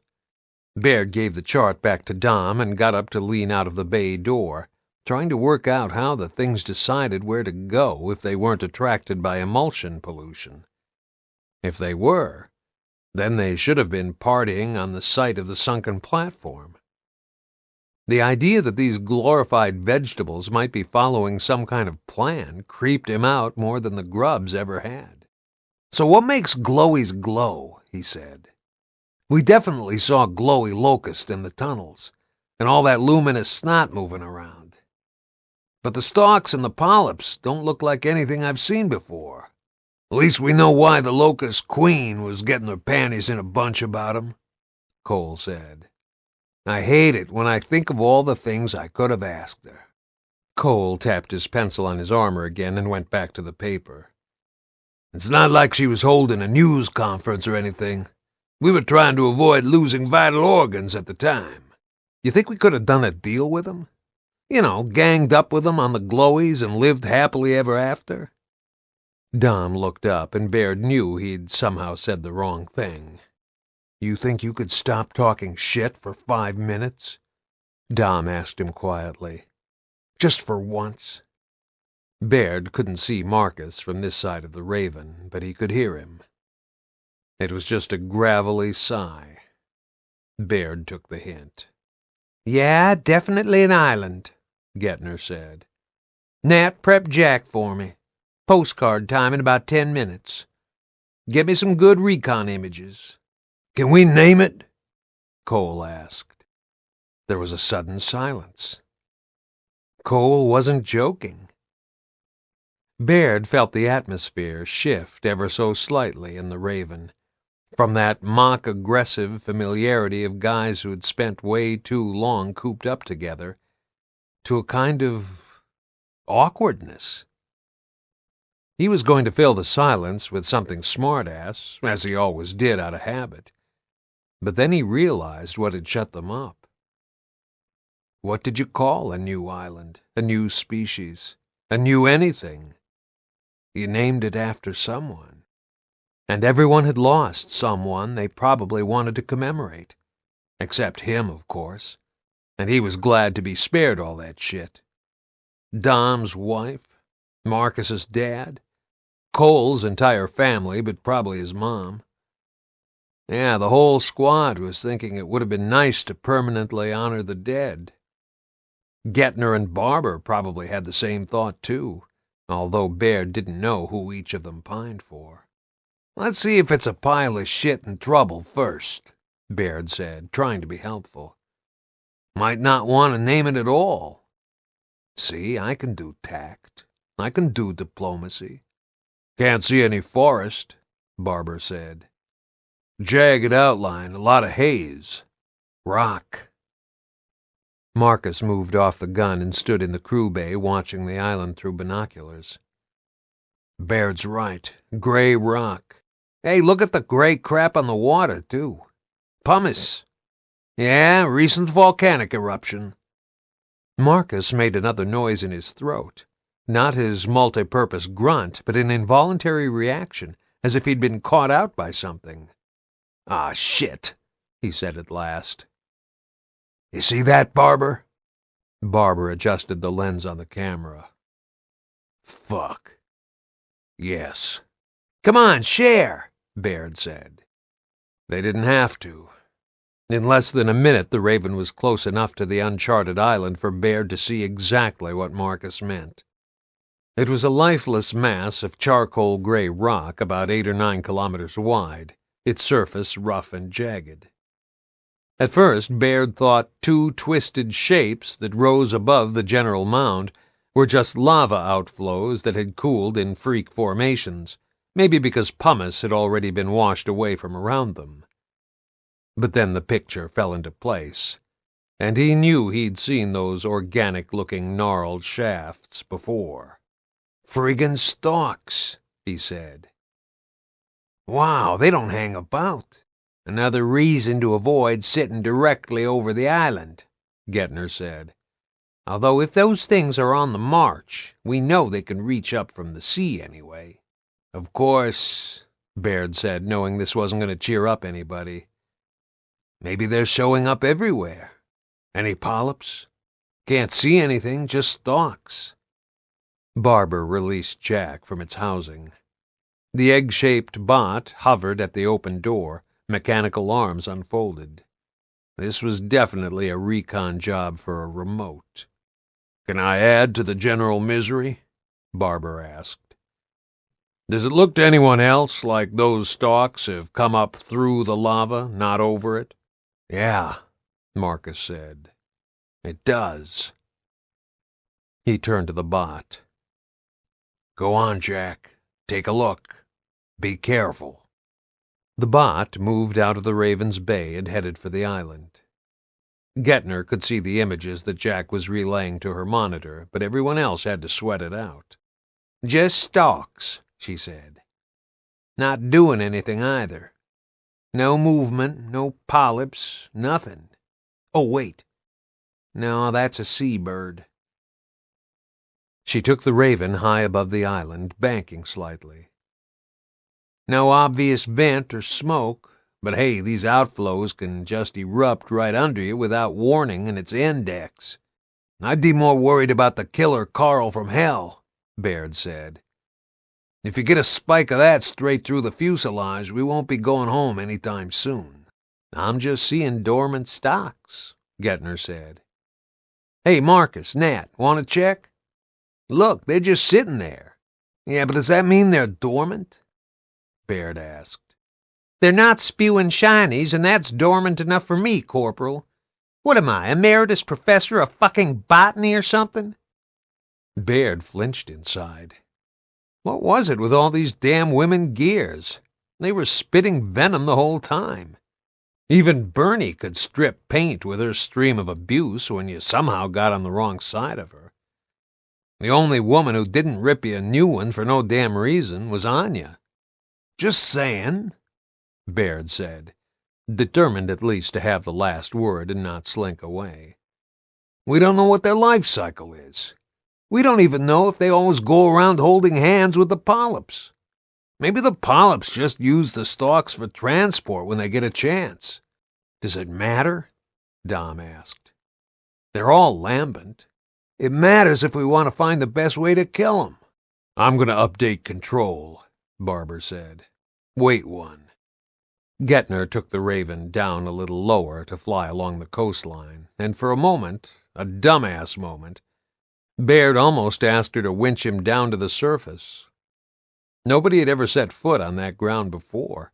It was as new as land ever got. Then he thought better of it. On the north side, steam or white smoke was still venting from a hole on the shoreline. There were no more stalks. Maybe they'd found the place too dauntingly barren as well. "Keep an eye on the fuel," Gettner said. "One more trip around the harbor, then we move on." Barber cut in. "Hey, Gil, listen around Channel 50. It's breaking up, but I think we've picked up interference from the stranded long-range net." Marcus perked up. "Can we get a fix on their transmitter? Been quiet for a long time. Let's swing by and pick up Jack, then we can try getting a bearing." "It beats going back empty-handed," Gettner said. "Fuel permitting, I think we should check out the mainland on the next sortie. Concentrate on where this stuff is making landfall, or else we'll be chasing our own asses all over the ocean." Baird settled down at the comms position in the tail of the Raven and eavesdropped, while Barber searched for a clearer signal. Occasionally he heard broken bursts of crackling conversation that sounded like the skippers of boats confirming their positions. "So they're keeping mobile," Marcus said. "How we doing, Barber?" Gettner turned the Raven a couple more times until Barber seemed satisfied he had a location. "It's only 100 kilometers or so off our course," he said. "Gotta be worth the fuel. 20-30-minute deviation tops." Baird had never thought of the stranded gangs as much more than scavengers with a few fast patrol boats and, somehow, access to fuel, preying on the regular stranded living in isolated outposts across the islands and coasts of the mainland. They were parasites on the backs of other parasites. How many stranded were out there? Maybe there's more of them than there are of us. But they're scattered. You can't live that way. You've got to have numbers. You've got to organize. "Imagine living at sea most of the time," Dom said, like he was talking to himself. He almost sounded wistful. Cole still looked a bit green around the gills. "Maybe that's my worst nightmare. Or living in a Raven. The coal train's strictly land-based." Baird lost interest in the sea beneath and went back to checking out the maps, trying to imagine where he'd go if he was a stalk and what might lead him there.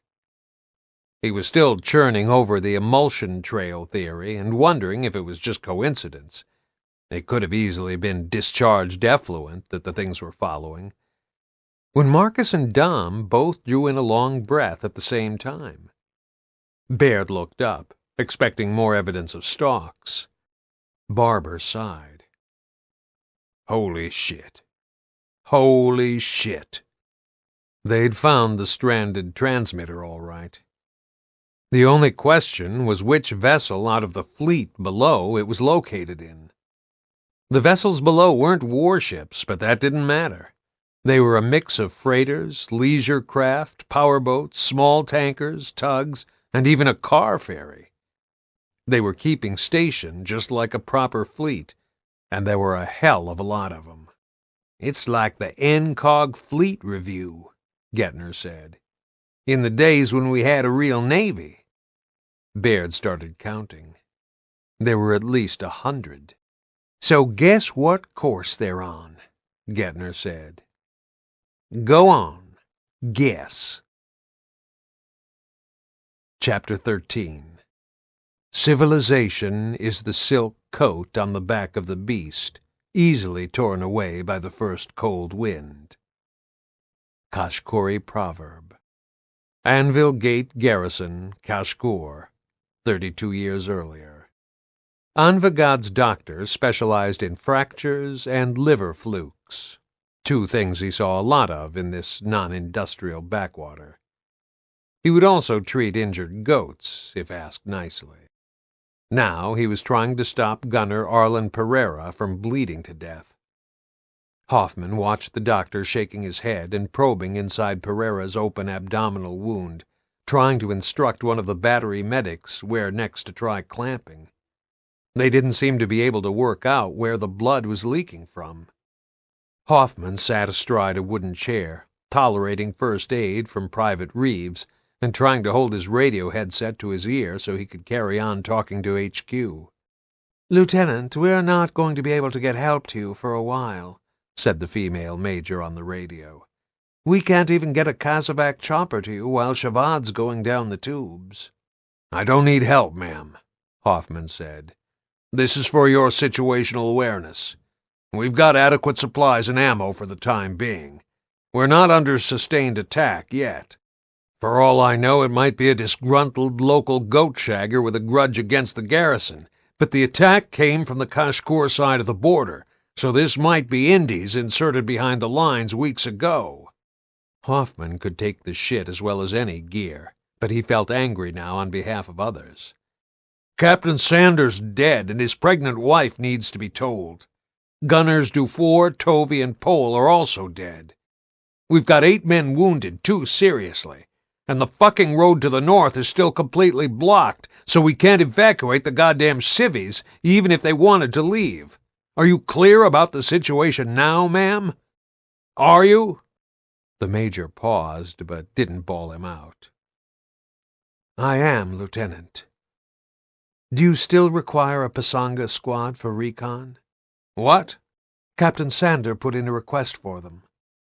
Everyone knew the Pasang's reputation. This was the kind of terrain they lived in. One Pasang could cover the ground of 5 years. And they were feared. If there were any Indie assholes hiding out there, they'd find him. "If you can get 'em here, ma'am, we can make use of them." "We'll think of something. I'll expect a sit-rep from you in 10 hours, unless the situation deteriorates." Hoffman went to stand up. Shariah and Reeves pushed him back down. 9, Shariah said. "There are 9 wounded. That includes you, Lieutenant." "I've got to go out there." Hoffman felt he shouldn't have been sitting on his ass in the first aid station. "I've got a job to do, ma'am. Let me do it." "It can wait a little longer." Shariah kept looking past him. Hoffman wasn't sure what state the back of his head was in, but Reeves was using a lot of surgical tape. "You hit your head that hard? Then sometimes you collapse and die many hours later." "Fine, as long as I get the time to secure this garrison." At the makeshift operating table, Dr. Salka's expression was changing to quiet desperation. Reeves slapped Hoffman on the shoulder. "Just as well you shave your head, sir. Makes this sort of thing a lot quicker." Hoffman stood bolt upright and regretted it as giddiness seized him. He could not give in to injury now. He had more than a platoon to run, more than a garrison, even more than a city full of civilians. He had to hold Anvil, and he didn't know yet exactly what he might have to hold it against. He put his headset on properly, with the strap around his forehead and the audio bud in his ear. "Sultan, anything out there?" "Negative, sir." Pad had gone searching the slopes around the fort with Byrne and a local man who knew a bit about climbing and had some equipment. "No sign of a vehicle on either side of the pass, either. We should set up an obs post to keep an eye out 360 degrees. The Indies over the border might be the least of our worries." "Do it, Pad. And they're going to send us some Pasang troops." Hoffman steeled himself to check on the gun floor again. "Sergeant Evan, are you making progress up there? Do you need more assistance?" Hoffman couldn't bring himself to spell it out in front of Shariah. "Have you finished clearing the bodies? Do you want someone else to do it so you don't have to see your buddies like that?" He felt he should have done it himself. He hadn't served with them for years, and they weren't his own. He had more distance. The memories that inevitably came back later wouldn't be as bad as they'd be for Evan. "The guns are okay, sir. They don't dent easy." Evan's voice was a bit shaky, but other than that, he seemed fully in control. "No movement at the refinery yet." "Okay. We continue the lockdown of this city. We're at full defense alert. Ma'am, Mrs. Byrne, I'd like you to get the aldermen together so I can talk to them. There are measures we have to take. I'll send Private Wakelin with you. I want you to have an escort at all times." Shariah gave him an embarrassed half-smile. "This is my home, Lieutenant. If I'm not safe here, where will I be?" "You're safe from your own people, ma'am, but so was Captain Sander until some bastard put an RPG past us when our guard was down." She just nodded.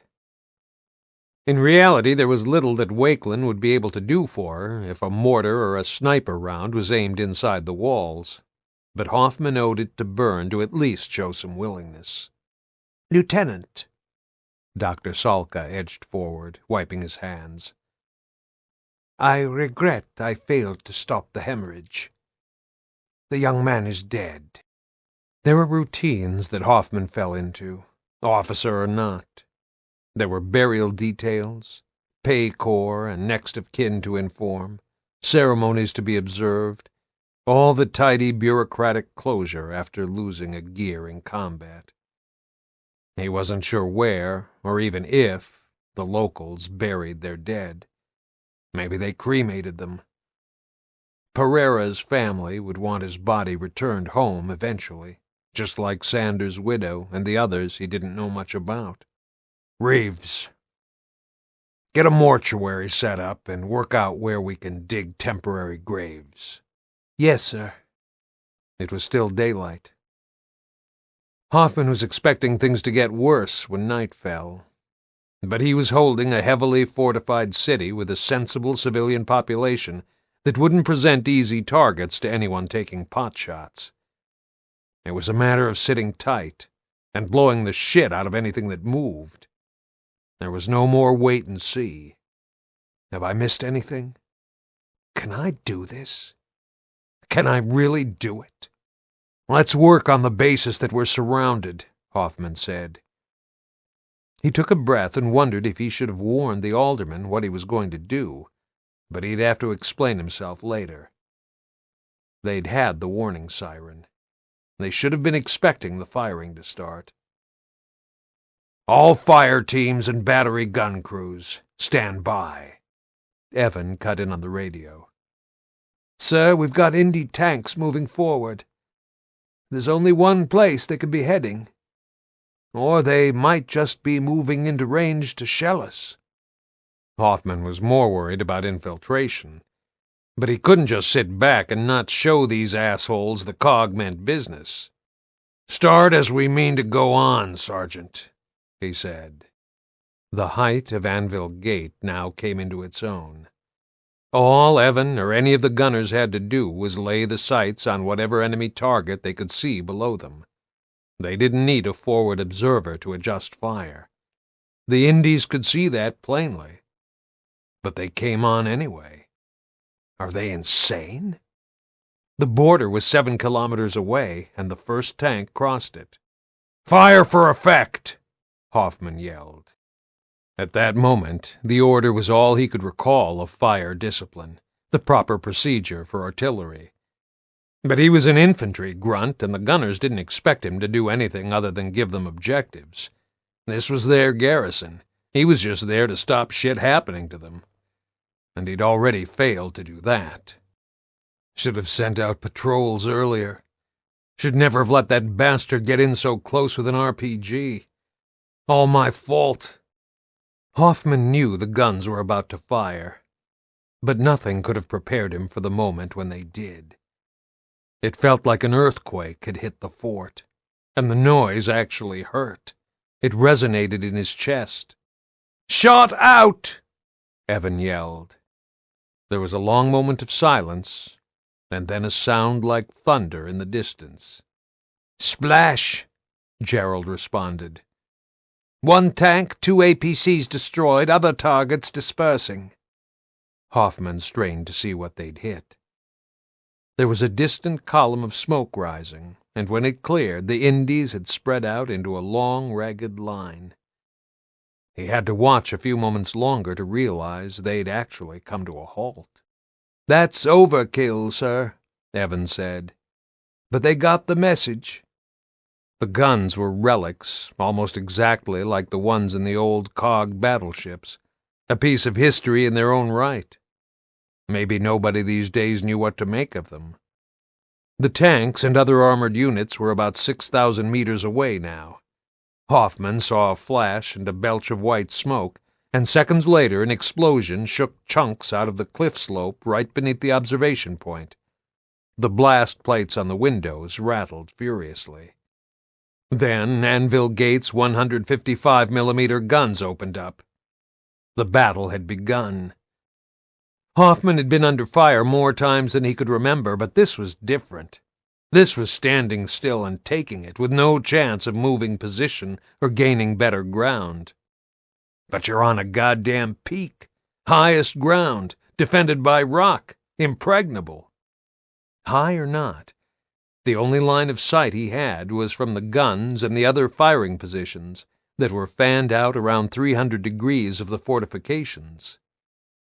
The enemy couldn't see within the city walls without aerial recon, but the defenders couldn't see out either. More shells thudded into the fortifications, shaving off rocks and making a lot of noise and smoke, but Anvil stood and shrugged it all off, and it responded in kind, pounding the UIR column with its 150s until a curtain of smoke hung across the plain. Hoffman checked the terrain from every vantage point, still wondering why the hell a relatively small force like this was bothering to confront the fort head-on. He scanned the horizon, expecting to see a long plume of dust thrown up by more armor approaching from the west. But there was nothing. Why the hell are they throwing their lives away like this? Anvil Gate only had to sit it out and smack down anyone stupid enough to get too close. This was what it had always done, even before the invention of cannon and gunpowder. It had swapped archers and catapults for cannonballs and then for shells. It was all the same to Anvil. Hoffman could see that from the way its people behaved. He decided against risking the external gantries to move around, and made his way down the stone stairs inside the walls of the fort. When he emerged at the second floor, the streets he looked down on were quieter than usual, but not deserted. Apart from his gears and the occasional city official walking calmly between muster points, close to the walls and head down as they'd been told, some civvies were out delivering essentials and wheeling handcarts of produce through the streets. There was no sense of tension or panic at all. Hoffman thought that was getting close to dumb complacency. Indy gunners would have a tough time getting shells over the city walls, but nobody knew where the guy with the RPG was now. He'd proved he could take an opportunistic shot at vulnerable spots in the taller structures. The Pasangas can deal with him. Meanwhile... Shit, I haven't thought about Margaret once. I hope to hell this isn't on the news. She'll worry her guts out. The steady thump of artillery fire in both directions had suddenly become background noise. But one explosion broke the pattern as he crossed the compound to check on the Sangar manned by his own gears. He almost dismissed it until the second whomp a few moments later, and the yell of, "Incoming! Mortars!" The explosion threw up a column of smoke and flame, almost as if it had gone off next to him. A rain of debris, fragments of roof slate, hissing metal, wood splinters, hammered down on the buildings around him. He ducked beside the wall and, covering his head for a moment, ran for the nearest Sangar. He had to scramble up a short ladder to reach it. The 3 gears inside were crouched behind the rocket screen, surveying the crags below the walls with field glasses. "Where the hell did that come from this time?" Hoffman could hear the city's small firefighting force honking its vehicle horns, trying to get through the narrow streets. Many of the city's buildings were made of wood, a tinderbox in waiting. "That's got to be north of us." "It definitely didn't come from the Vosgar side, sir," Dawes said. Hoffman pressed his radio. "Byrne, where are you?" "The monastery tower, sir. I'm moving a couple of small guns up here. It covers our dead area, more or less." "Well, at least we know what their strategy is now."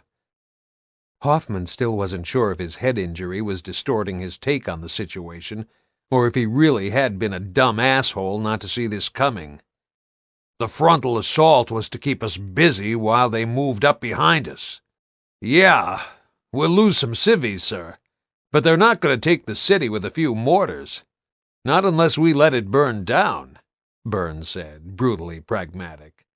"And half the place is still solid stone, so good luck with that. We could really do with a Raven right now, even a turn. I don't think they'd have much more luck spotting these bastards than we would. I'm going to get Carlyle to rig some mortar grillage on the key buildings. It'll be dark in a couple hours, sir. Good and bad. If we black out the city, we can move around above cover, but they can still fire on our position and be pretty sure hitting something." COG bases got hit all the time. There was a big difference between doing serious damage and actually mounting an assault on a scale that could overrun them. They'd lose a few lives, a few buildings, as Byrne had said, but the city wasn't going anywhere. And neither was anyone else, not as long as that road was blocked. Hoffman had options, though. He had food, he had water, and he had electric power. And if the worst happened, the civilians could take shelter in the network of tunnels deep in the rock. Hoffman could sit it out for a couple of weeks. By then, Shavad would be won or lost, and that outcome was outside his control. Shavad, Western Kashgur. The Kashguris certainly built things to last. The museum in Gorlian Square had lost its impressive steps, half of its stone-mullioned windows, and most of the statues in the second-story wall niches, but it was still standing. Another shell hit the roof balustrade, throwing a small avalanche of masonry onto the square below. Smoke wafted out of broken window panes. The east wing was on fire. If that didn't keep the Indy observer's head down, nothing would. But it was a big flat roof, and there were still plenty of vantage points left, even if the whole top floor was blown away. Until someone took a look from the air, Adam Phoenix wouldn't know if the Cassavac flight was going to get his gears to hospital or be brought down in flames. "We've got to go with it now." He turned to Helena. "You handle the turns. Get those gears ready to move." He radioed the FDC to pause the guns for a while. "Gold 9 to FDC. Check fire. Inbound Cassavac. Check fire." Helena was on the radio to the turn pilots, one hand cupped over her earpiece and the other holding binoculars to her eyes as she scanned the front elevation of the museum. If the Indy observer wasn't incapacitated yet, he'd hear the guns fall silent and the sound of helicopters, and he'd know he had a target on the way in. And if he did, then the turns had to get in and out fast. Adam started thinking how they could be better protected against ground fire, and added it to his list of projects to deal with if he survived the campaign. "Of course I'm going to live. My boy can't grow up without a father. No Indy's going to do that to him." It was that kind of silly, death-denying logic that most gears went through at times like this. Adam looked at Helena Stroud, single mother, and was reminded that kids grew up without fathers all the time. "T520 to Gold 9. We'll be on the ground in 2 minutes, if we can find a parking space." The turn pilot was circling, looking for a level surface to set down in the sea of rubble that had once been a pretty square with gilded fountains. "Let's do it." Adam had moved 2 mortar teams to the north of the square. He'd thought that the turns might come in behind them, on the riverbank side, so that he could make sure the museum observer was distracted during the Cassavac. But unless they flew dangerously low between the buildings, they'd probably take fire from the Indies across the river. He had to leave it to the pilot's skill and judgment. They could see what he couldn't. "T520 to Gold 9. Critical cases on the first bird, maximum 6. "Roger that, 520. Adam signaled a squad to move out and secure the landing zone. They'd only be able to land 2 birds at a time, and that was pushing the available space. "Keep your eyes open for Indies on the museum roof." "Not a lot of it left, Gold 9. Let the looting begin. Save me a few Silver-era funerary urns." Adam couldn't take his eyes off the museum.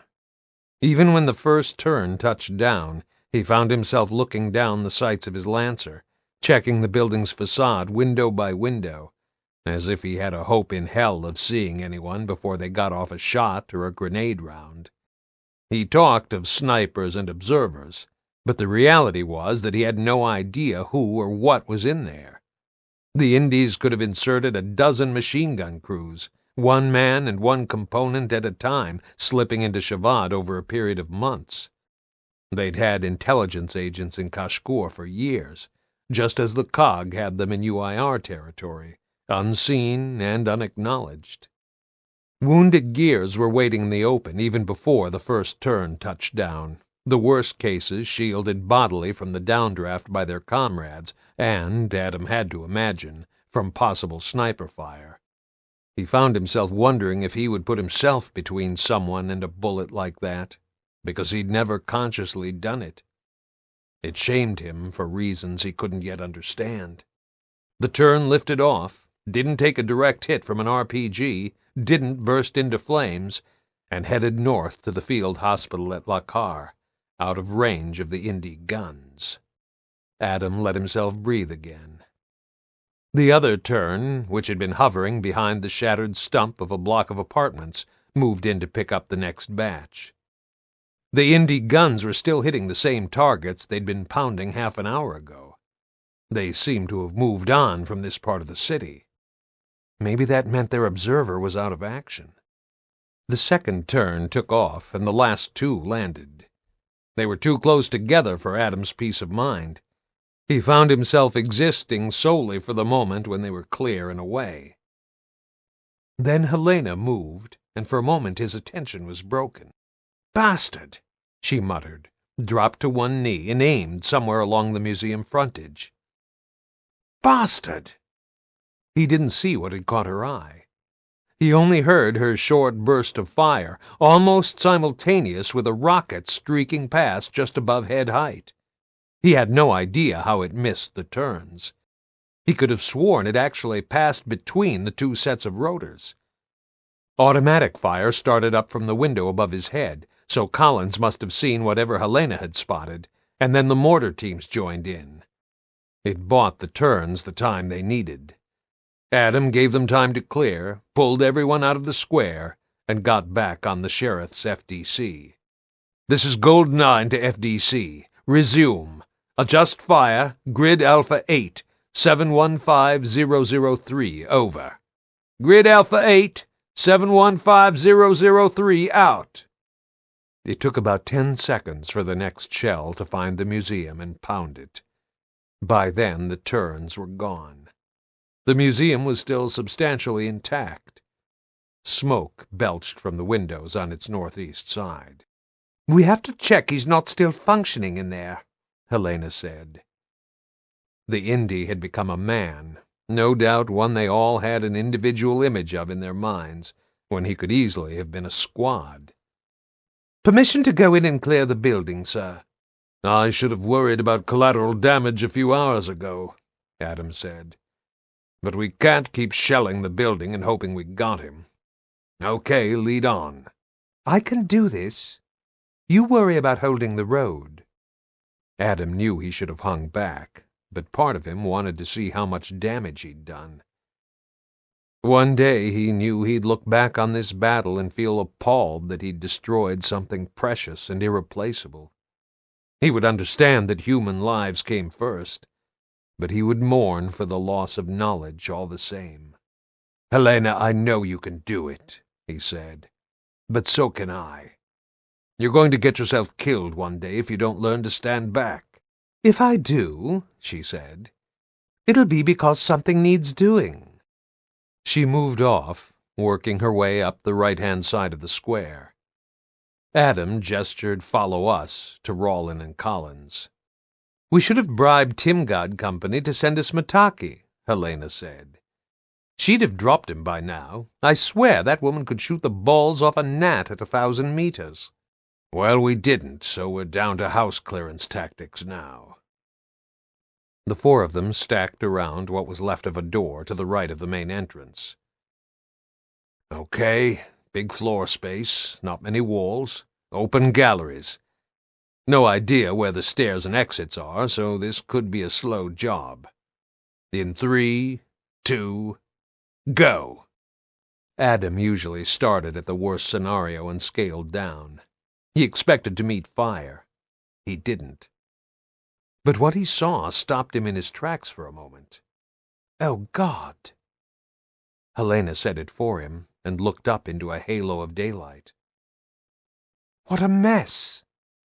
The museum was a shell. The exterior walls were almost all that was left in most places. It looked like a thrashball stadium, an empty amphitheater. Its floors had mostly collapsed, leaving splintered ledges along the walls. Adam could see the sky through at least 2 gaping voids. Then he looked down and realized what he was about to step on.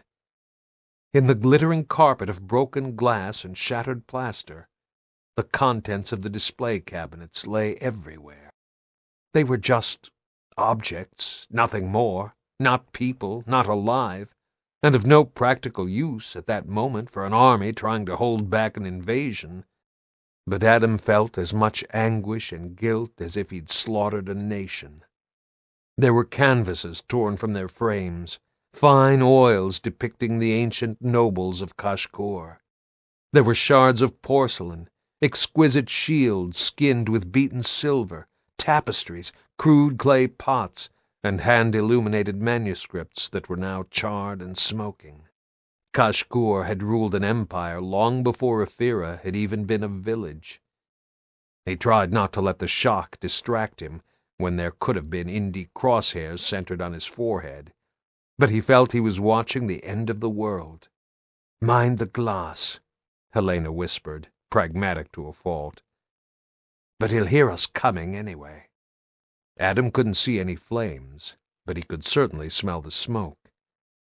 The fires seemed to be confined to the wing at the far end. It smelled of scorched paint. As he kept to the wall, looking above, he could hear creaking. Maybe the floor joists starting to give way, maybe someone moving around. They said this was once a palace. Well, it's not very palatial now. The Kashkoori government was going to be furious. For some reason, that worried Adam more than the prospect of someone on the next floor emptying their magazine into him. Helena put her finger to her lips and pointed up, then signaled Collins and Rollin to cover the stairs. She gestured at Adam, pointing her finger and counting out 5. "I'm going up 5 floors." He trained his lancer on the gaping hole above. There was so little floor left that nobody was going to be moving around easily. Helena picked her way across the precious debris of centuries and eventually reached the central staircase, then began working her way up along the treads that were still in place. Adam could still hear the occasional creak above his head. Helena's voice in his earpiece was right at the limit of his hearing. He was more deafened by the artillery than he realized. "I can see where he's been," she breathed.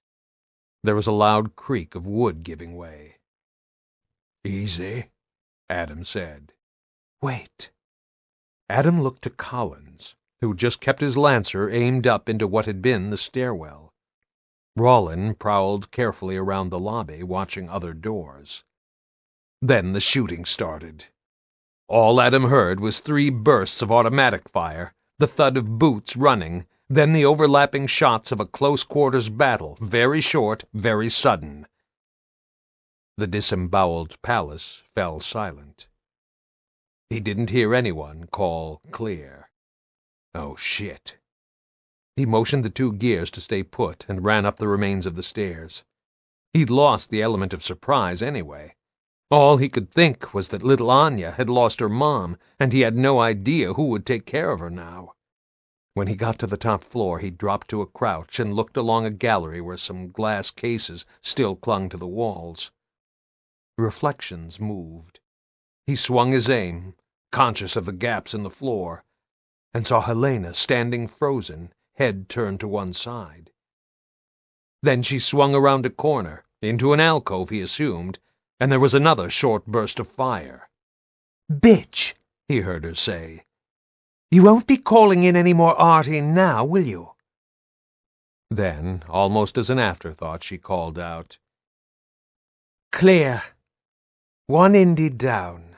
For God's sake, Stroud, I thought you'd been hit." Now that the adrenaline was ebbing, Adam was a lot more wary of the state of the building. He felt his way along floorboards that moved alarmingly. "Sure we haven't missed anyone?" Helena was checking through a pile of equipment. There was a woman dead on the floor, no UIR uniform, just dark blue coveralls. She'd been brown-haired and in her early 30s before Stroud had blown half her head off. In the alcove that overlooked Gorlian Square, there was radio equipment, maps, binoculars, and a geometry kit of compass, set square, and protractors that could easily have been a schoolchild's. There was also a UIR sniper rifle, and that definitely wasn't any kid's. "One frigging woman," Helena said, exactly as a man might have done if he hadn't had much respect for females. "But I'll have that lovely rifle for Mataki, thanks. She's always complaining about the long shot being a pain to reload every time. Bribery with a semi-automatic might work." Helena had her plans, then. Or maybe it was just instinct. Either way, she wanted the best gears under her. Adam was just doing what he felt obliged and honor-bound to do. Helena was making a career of it as well. He got on the radio. "Gold 9 to Control and FDC. Indy forward observer in the museum, now neutralized. We're moving on to cover the main road. Roger that, Gold 9. As they left the ruined museum, he stopped to pick up something that caught his eye.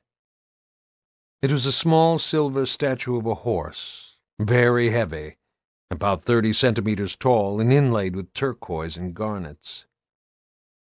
Adam took a guess that it was from the earliest days of Kashkur's ancient empire. He had no idea what to do with it. He couldn't bear to leave it there to be looted, but he also didn't feel he had the right to take it away either. He stood looking at it for a moment, lost. Helena gave him an odd look. "There's a lot of that stuff." "What's going to happen to it all? Who's going to recover all this?" "The Indies, if we don't get a move on and finish off that bridge." "Centuries, millennia, gone." "Sir, it's metal. It's a thing. Things get remade. Come on." She held up an admonishing finger, almost joking, but he wasn't too sure. "And please don't start mourning the burned books." He laid the silver horse back in the rubble. It would be found again and stolen, maybe even melted down, but he simply couldn't walk away with it. "Let's go," he said. The company was now down to 60 or so gears. Adam regrouped them into 2 platoons and readied them to move east along the river to the bridge, another piece of Kashkuri construction that just wouldn't yield. He radioed the field hospital at Lakar and checked on the casualties. Valerie had made it, which cheered him enormously, and waited for a sitrep from control. The smoke was now a thick fog on the water. If the last bridge was down, he couldn't see it, but he could hear the guns still pounding in a slow rhythm, as if they were getting bored with the whole battle. "Gold 9, get out of there now," said the controller. "The Indies have taken the bridge. They're moving northeast. You're going to be cut off if you don't fall back now and rejoin the main battle group." Adam's guts sank. He took a breath before relaying the order. "Change of plan, people. We're rejoining Choi now. We've lost the bridge."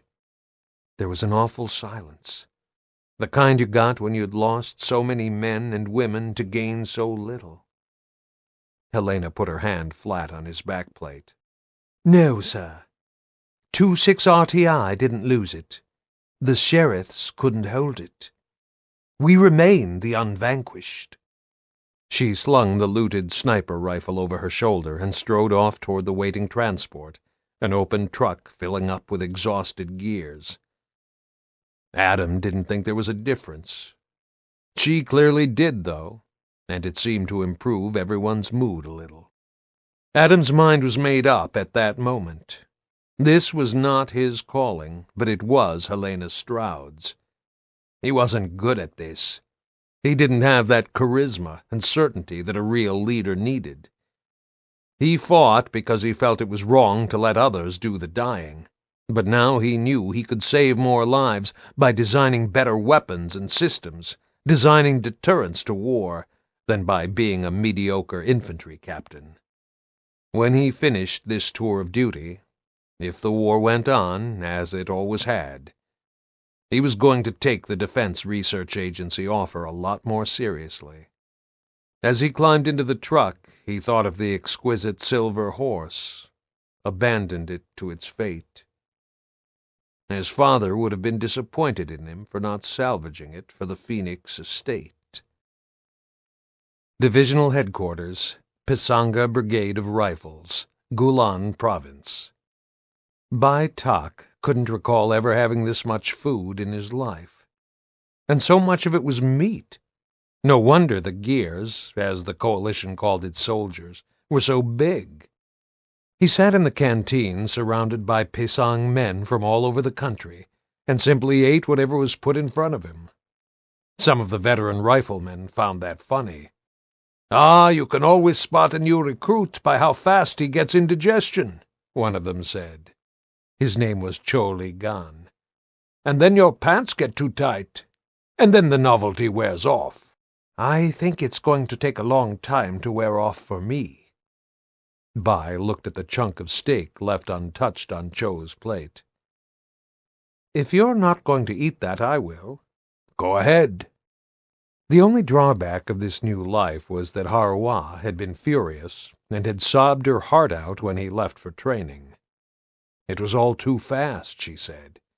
He gave her no time to prepare for him going away. Even handing over the recruiting bounty he got for signing on for 5 years didn't calm her down.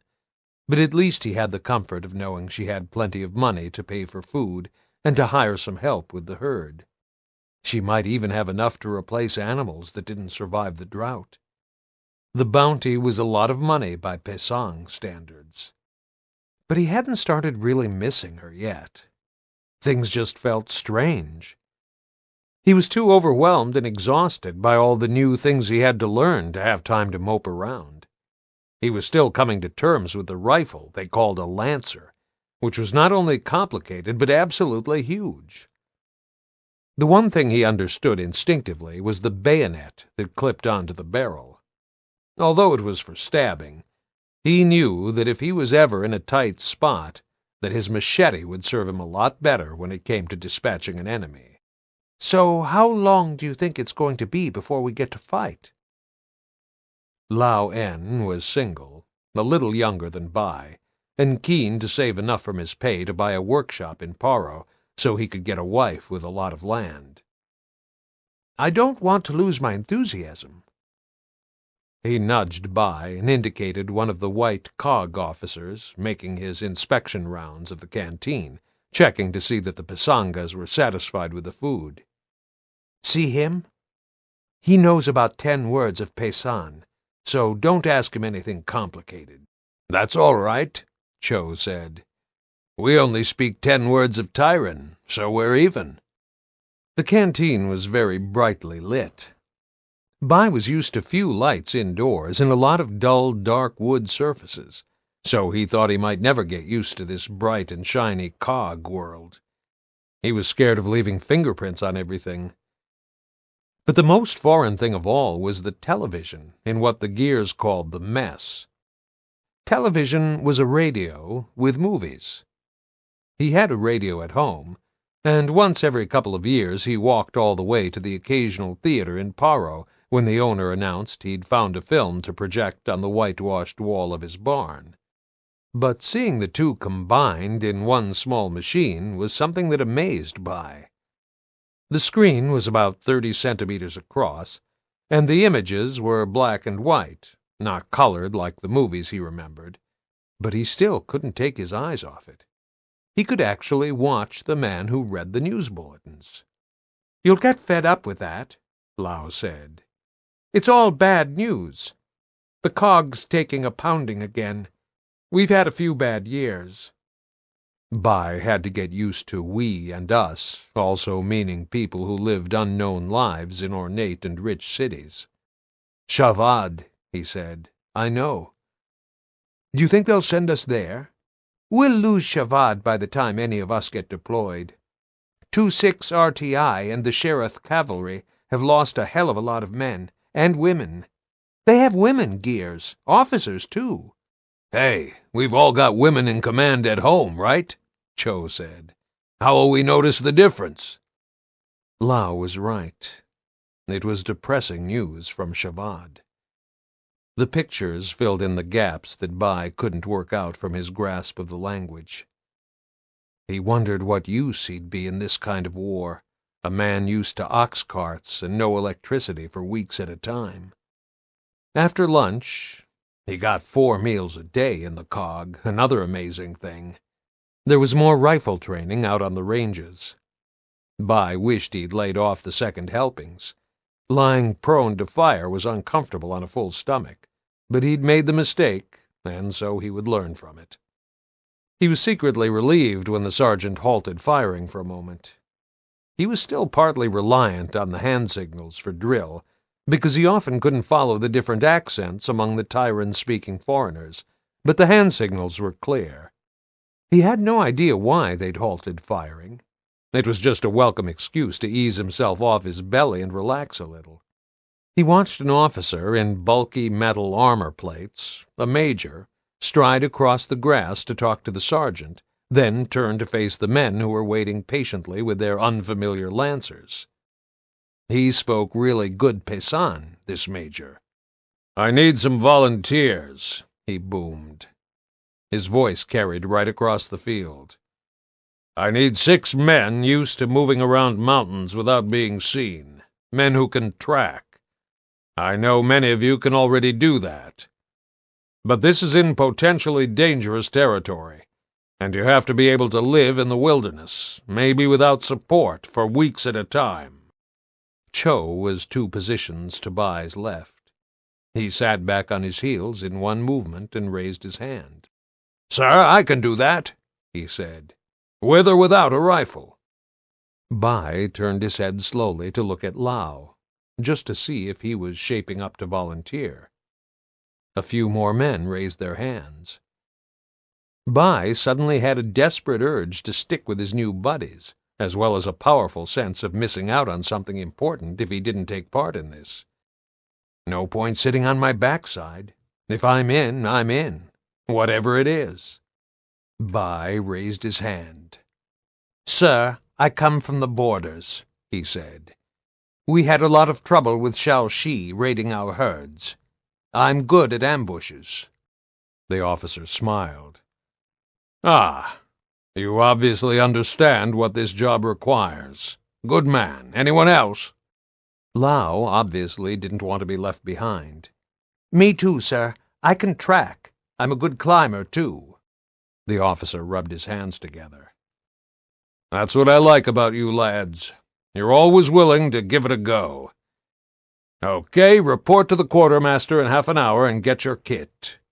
You're going straight to Kashkur." Bai let the words sink in. That was the trouble with volunteering. Sometimes you just didn't have the full picture first. He made an effort not to let the shock show on his face and got to his feet. "Look, how hard can this be? I signed up on the spur of the moment. All wars are dangerous. Harwa isn't going to be any more angry with me than she is now. And this is something I don't need to be trained to do. My father said he always volunteered. It never did him any harm." "You're nuts," Cho whispered to him as they lined up to be issued with their new equipment. "You haven't even qualified with the Lancer." The major didn't seem to care. Bai could see Lao ahead of them, being given a huge backpack that looked bigger than he was. "And you're the one who volunteered first." Lao walked past them with his new backpack. "I think this is a hammock," he said, grappling with the straps. Sang, Bai's brother, had seen it all and done it all, and often said that people were basically sheep who would follow anyone who looked like they knew where they were going. Bai got the feeling he was more of a sheep than a wolf. But he couldn't back out now. Cho and Lao were going, and a man didn't let his friends down. He'd never been in a helicopter before. He'd never been outside Pesang. He wasn't even used to the Lancer yet, not in the effortless way he was used to his machete. But an hour later, he was sitting in the open crew bay of an incredibly noisy aircraft he was told to call a chopper or a bird, with dust and fumes whipping into his face as they flew over the mountains to Kashkur. It was a tiny helicopter, nothing like the big black ones that he'd seen on the TV. It had the words Traffic Division on the side. He couldn't even get to know the other men on the journey. It was too noisy to talk. He wasn't used to constant loud engine noises any more than he was used to blazing electric lights in every room. And the damn radio earpieces, they itched. "We've got to report to a Lieutenant Hoffman," Cho said, "at the fort." "Where are we landing?" Bai asked. "Wherever the helicopter can set down. The Indies are attacking Anvil. I don't suppose any of the gears speak Pesan." "No." "Well, that's going to be fun." "They just point us where they want us to go. We look for the enemy, and either draw a map of where they are or kill them." Cho shrugged. "How much Pesan do you need to speak for that?" Bai hadn't thought much about killing the enemy. It never occurred to him that he might not be able to stomach it, because he slaughtered cattle and sheep when he needed to, and it seemed far harder to him to kill a dumb, innocent beast than someone who would kill you if you didn't get the first blow in. He would know what to do when the time came. His father said there was nothing to it. "That's Anvil below." The loudspeaker in the crew bay barely made itself heard over the engine noise. The pilot had that strained, shouty voice. "And if you look to the south, that's the UIR at the refinery. I'm going to set down at the north side of the fort because of the shelling. You'll have to go the rest of the way on foot." "We just walk in?" "Use your radios. Just give the fort the call sign to ID yourselves so they don't shoot you." They said that the gears used one Tyran word a lot when they were scared, surprised, unimpressed, or generally trying to express strong feeling. In fact, it seemed to mean anything a gear wanted it to mean. They said, "Shit." "Ah, shit," Bai said. The helicopter touched down on an outcrop just long enough for them to get out and drag their backpacks after them. Then they were alone, staring out into a smoky violet dusk across a wilderness a lot like home. The fort was a dense black outline dominated by two huge guns. At least they could see where they were heading. They began picking their way down the rocks. Cho held up his hand for quiet. "Listen." Bai could hear it too. The occasional slide of gravel as someone crept through the darkness. His instinct was to reach for his machete. The 6 Pesangs settled down into the rock crevices to wait for whoever it was to make himself seen, but Bai wasn't sure if it was going to be the enemy now. He got ready to swing his blade. Boots. Those stupid, noisy, clumsy gears' boots. He could hear the creaks of the leather straps and the scuff of metal. A gear, like me. Then a huge explosion lit up the sky for a moment. He found himself looking up at a man in full armor about to step on him. Bai caught a glimpse of red hair and a face covered in swirls of blue ink. He almost yelled out. He'd never seen anything like it. "Holy fuck," said the man. "You nearly made me shit myself. You little buggers really don't make any noise, do you?" Bai didn't yet have the language skills to tell the red-haired, tattooed giant that he'd almost shit himself as well. He saluted. He didn't know what else to do. "Private Bai Taxa," he said. "We Pasanga. 6 Pasanga. You want help?" "Bloody right we do, son. Come on. Come and meet the CO. I'm Pad, by the way. Private Thornton." He turned around as he led them down the slope and grinned, staring at Bai's machete. "Is it true that once you draw your blade, you're not allowed to sheathe it again until you cut some bugger's head off?" Bai understood most of what Pad was saying, but putting an answer together in Tyran was a lot harder. He just did what everyone did when faced with a foreigner who seemed to be friendly. He grinned back. "Damn, you love your work," Pad said. "We're going to get on just fine." Chapter 14. I can do business with Hoffman. He would not, could never lie to me. He enjoys wielding the truth too much.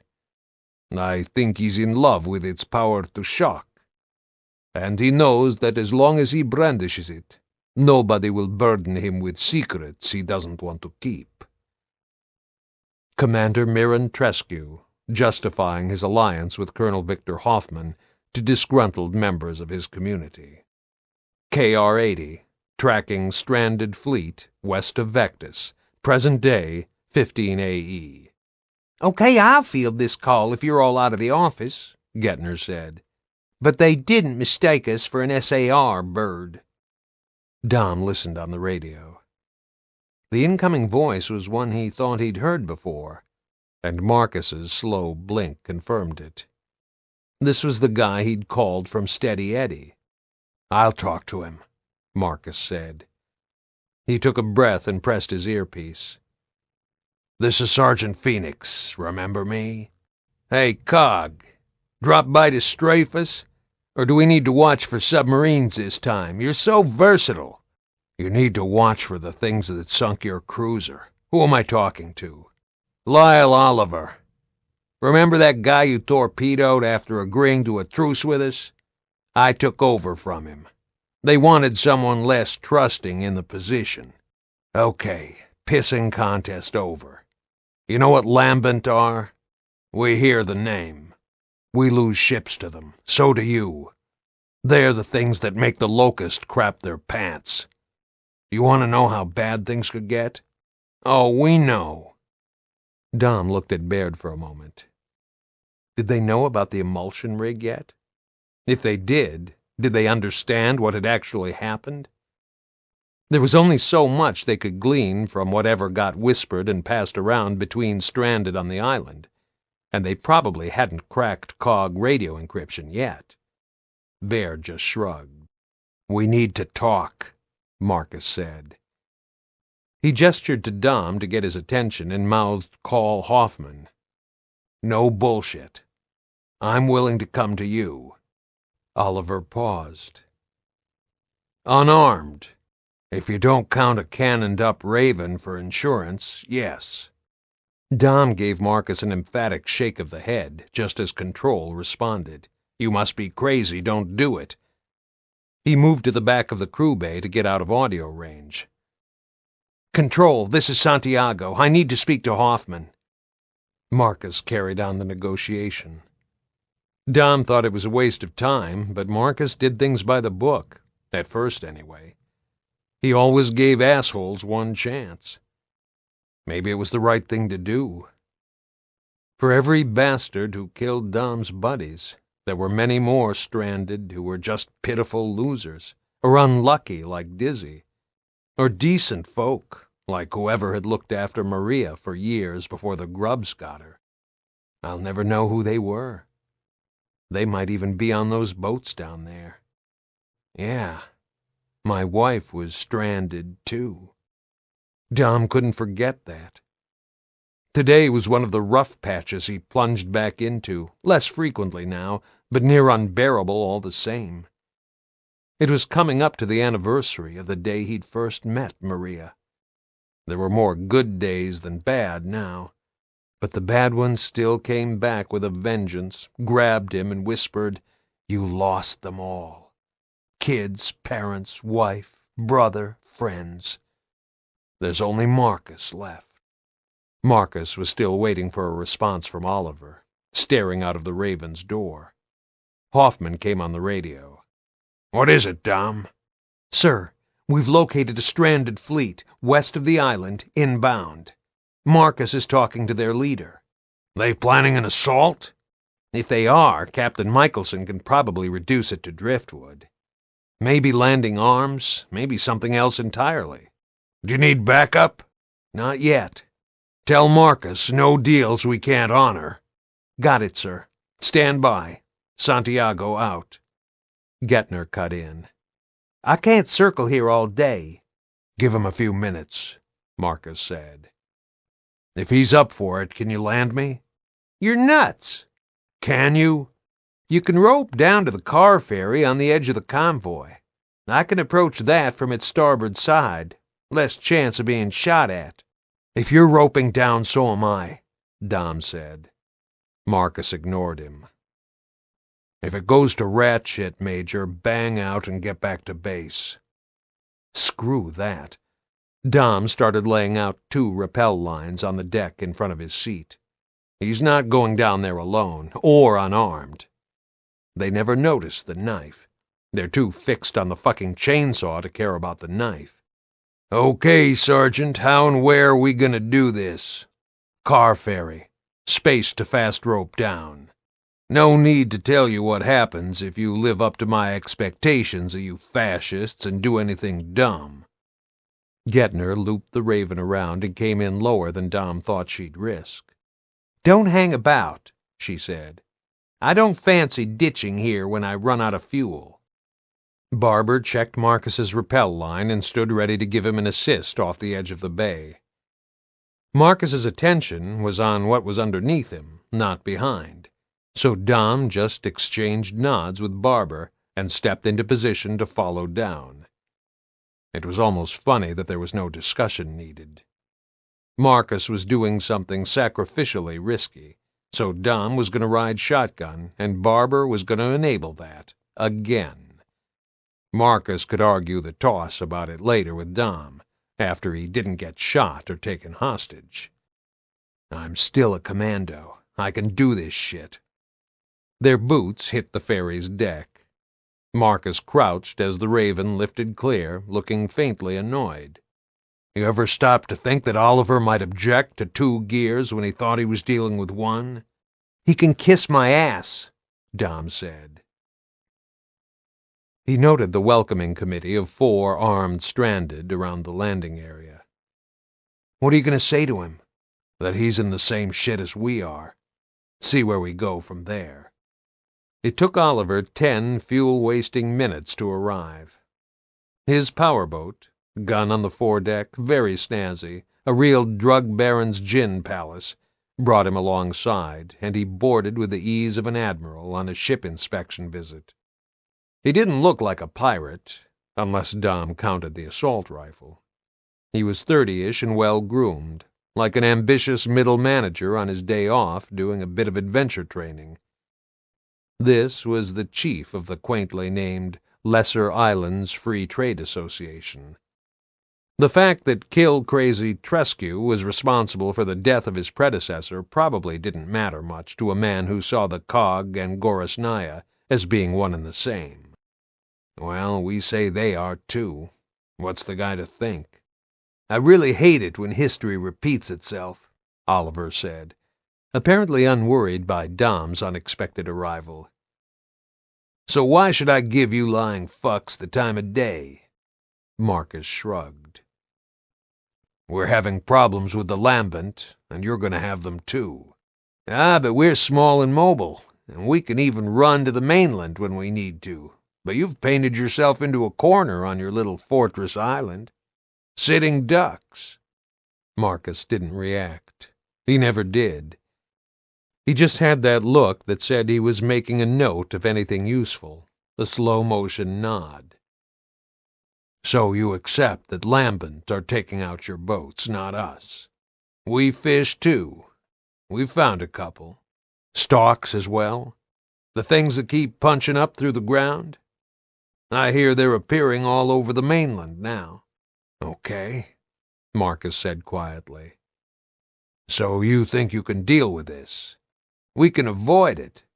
That's why we're heading to Vectis, in case you thought we were mounting some armed landing. We're getting our people out while we still can. If this shit's spreading, you're going to run out of places to hide, Marcus said. Dom wasn't sure if Marcus knew something he didn't, or if he was doing something very un-Marcus, bluffing. He steeled himself to stand there like a dumb sidekick and not show any surprise. Oliver stared Marcus out for a few seconds, but he was the first to blink. Literally. "What makes you say that?" he asked. Marcus didn't so much as twitch a muscle. "We're monitoring the stalks that wrecked our rig, but if you think you can handle it on your own, fine. I'll just thank you for getting your assholes off our case so we can work out how we stop these things." He pressed his earpiece. "Phoenix to KR-80, requesting pickup. We're done here." Oliver folded his arms, still doing the silent routine. Maybe that was the little tick that showed he wasn't as relaxed about evading the lambent as he claimed. Marcus hadn't actually asked him to do anything.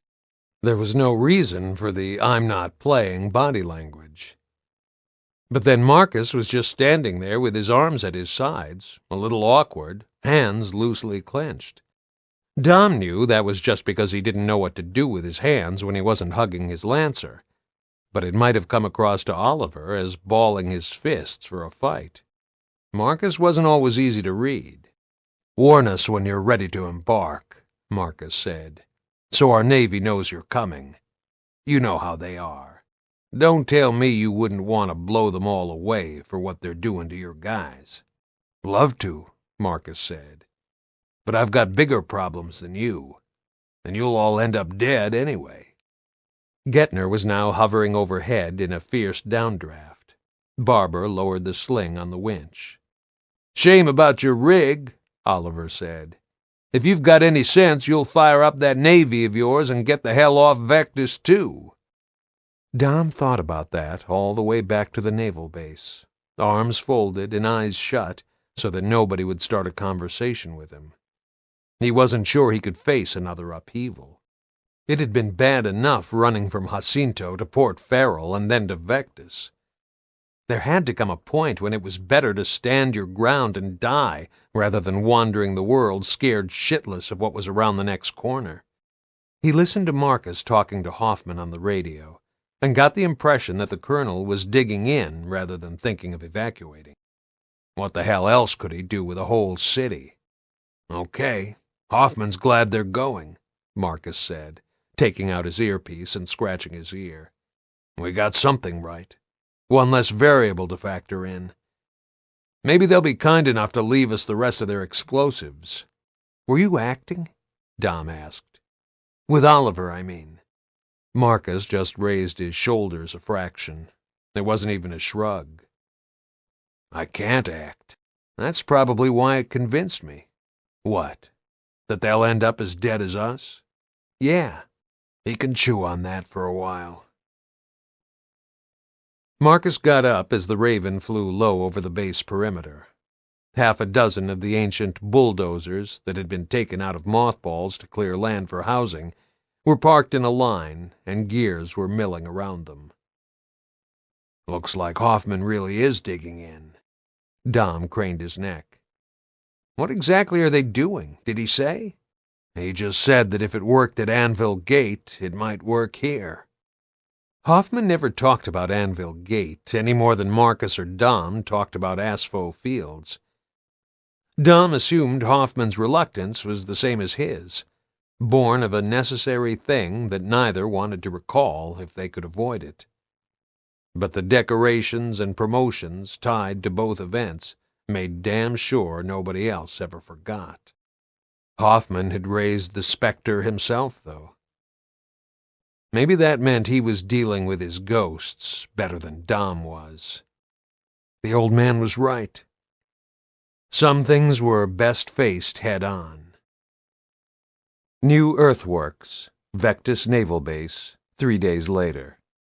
Oliver's piss-pot fleet hadn't come inshore yet, but neither had any stalks or polyps, and there hadn't been an incident of any kind involving the gangs. Hoffman felt that the world was holding its breath for some reason. He hoped that it was just giving him time to complete the fortifications before all hell broke loose. It would make a change to being run ragged by unfolding disasters on a daily basis, always 2 steps behind where he needed to be. The ditches and pits around the northern boundary of the camp were now extensive enough to give everyone a feeling of security and decisive action, however misplaced that might turn out to be. What if the stalks came up inside the wire? What if we can't channel the polyps into kill zones? What if? This is really the time that I fail. At least Dizzy Wallen was happy. He climbed up into the cab of his derrick, Betty he called it, and started the engine. The huge machine shook convulsively before rumbling into life. Hoffman stood at the top of the ramparts formed from the excavated soil and found himself almost eye to eye with the man. Dizzy ran his hands over the steering wheel as if he was soothing it. "Morning, sweetie," he said to the rig. "Did you have a restful night? You ready to do a little work for Dizzy? That's my girl." He rested his elbow on the cab door. "You gotta treat the ladies right, Colonel. Show 'em you appreciate 'em." Hoffman was pretty sure that Dizzy really was just referring to the derrick and not taking a poke at his guilty conscience. All the drivers recruited via Operation Lifeboat, Prescott's coyly named project for conscripting stranded with the promise of aid for their families, had this fixation with their vehicles. Maybe creating a crazy game was the only thing that made the job bearable. That and drinking, which Dizzy did plenty of. So what? He gets the job done. Poor bastard. How he kills his liver is his business. "They're all ill-tempered when they first wake up," Hoffman said. "Best to give 'em a wide berth until they've had a coffee and put their lipstick on." Dizzy roared with laughter. "Ain't that the truth? Look, how do you know this trap is going to work, sir? Maybe them polyp things is just too dumb to follow a trail of crumbs. They'll come at us, Wallen. We're the crumbs. I've done this before. I've presented my throat to the enemy, and then when he's come within reach, I've killed him. Then we make sure we get them where we want them. We lure them. We herd them. Damn it, we even bulldoze them with Betty. But we get them in a killing zone and we finish them. Betty ain't gonna like that much, sir. She's a tough old bird. Most women are. Don't you worry about her." But even the tough ones sometimes don't make it. The whole site came to life as drivers, engineers, and laborers showed up to get on with the digging and leveling. Staff Sergeant Perry, the most experienced engineer left in the Corps, scrambled up a bank of earth with Royston Charles to pour over a map. They knew what they were doing. They didn't need Hoffman around. But he wanted to watch them for a while just to be sure that this wasn't an insane waste of fuel and manpower when there was transport to maintain, houses to build, and crops to grow. If they thought it was crazy, they'd tell him one way or another. He was sure of that. "Did you like digging holes in the garden as a boy, Victor?"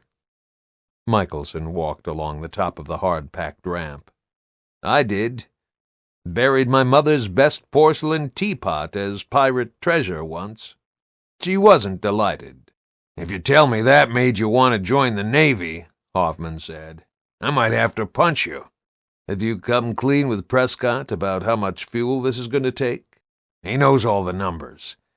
He also knows that if push comes to shove and we don't use the fuel, the emulsion reserves won't matter a damn. So this is what you did at Anvil Gate." "It was. Except I didn't dig any holes.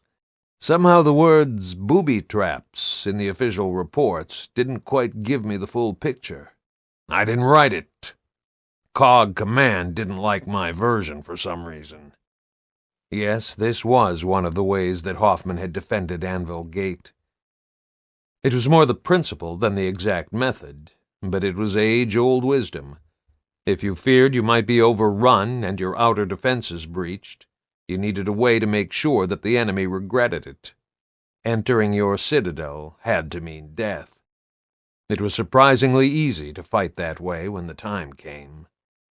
There was a territorial animal inside every human being, sometimes hardly hidden, sometimes so buried that even the individual didn't know it was there, that would turn to blind savagery in defense of its home soil. Hoffman knew it was simply a matter of releasing it. Enemies pouring over your ramparts was a pretty good trigger. What if the stalks don't show? Michelson asked. Then we've still got good fortifications, Hoffman said, which won't eat or drink anything, as Sergeant Mataki is fond of saying. Is she talking to you yet? Mataki? Hoffman was all too aware that Bernie wasn't happy. He'd have preferred a good bus-stop to clear the air, but she seemed to be at loggerheads with something else, something internal. Age, and her denial of it. If he hadn't known her better, he would have said she was suddenly scared of dying, which was an odd thing for a gear who faced it every moment in her job. She prefers the company of that goddamn dog. She even lets it sleep on her bed now. Damn thing growls at me. Michelson gave him that indulgent look, an amused kind of sympathy. It's tempting to think we know what's best for people. That's the nature of command, Quentin. As long as we're sure we're not just doing what's best for us. I wonder how you'll take it when Prescott retires you.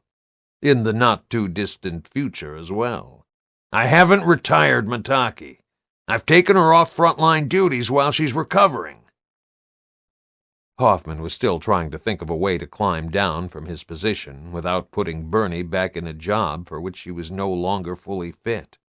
It didn't preoccupy him as much as he felt it should have. It had become a worry he fitted in around the main business of the day. And he almost heard Margaret's voice asking him when he planned to divorce her and marry the army. If and when we face an attack, I'll deploy her to Pelruin to support Lieutenant Stroud. Hoffman braced for a lecture on sending the womenfolk to safety, but Michelson said nothing. He knew all the various histories and complications by now. Hoffman grabbed the opportunity for a change of topic. Baird thinks polyps won't climb vertical walls well, so we get them in the pits and we blow the crap out of them, or we burn them. Either way, they do not come out again. But we don't know where the stalks will emerge. No, but we know the last place we want the polyps to go, toward humans. Hoffman tapped Michelson's chest with his finger. The captain had taken to wearing the lighter naval armor, which somehow changed him from raffish to quietly menacing. The man had commanded amphibious special forces, and it suddenly showed. You just keep them away from the shore side. Okay, you've convinced me utterly. What else am I going to do? Sit on my ass and do nothing because I can't predict what's going to happen? No, I mean it. Michelson caught his shoulder and turned him around to walk back to the gates of the naval base. I haven't got a better idea. I'm falling back on what I know, just like you. Shore battery, big guns, torpedoes, depth charges. Because nobody's ever had to fight something that can appear pretty well anywhere and dump troops in your lap. It's like fighting ghosts. It was absolutely the right word. And yet Hoffman found himself hunching his shoulders as if hearing it physically hurt. Sometimes Hoffman saw the naval base's gun battery as an historic but effective piece of artillery, but sometimes it was a reminder that Anvil Gate had to be faced and put to rest. There was only so long a man could obsess over his past. Everyone here had sleep-wrecking memories that would never leave them, and maybe his would look nothing special if he could experience the traumas of others. I'm just an ordinary man. I'm not a saint, but I'm not a monster. This is where I stopped beating myself up. If he was going to be doomed to relive the siege of Anvil Gate, then he would make it work for him, not against him. He chose to see it as a training run for an even more critical battle. He would make himself think differently. Doesn't that make a mockery of all the lives lost? Does anyone deserve to burn to death? Does anyone deserve to be shot for trying to save their loved ones? Hoffman decided that ends did justify means, and it was a decision he'd taken unconsciously when he enlisted more than 40 years ago. The essence of soldiering was doing something bad to stop something even worse. This time, the end was saving what little was left of his world, and Anvil Gate was helping him do it. Yeah, ghosts, Quentin. Goddamn ghosts. Prescott was holding a public meeting over in the main housing zone. He expected his minions to show solidarity, even Tresque, and Hoffman was prepared to indulge him if it meant a quiet life.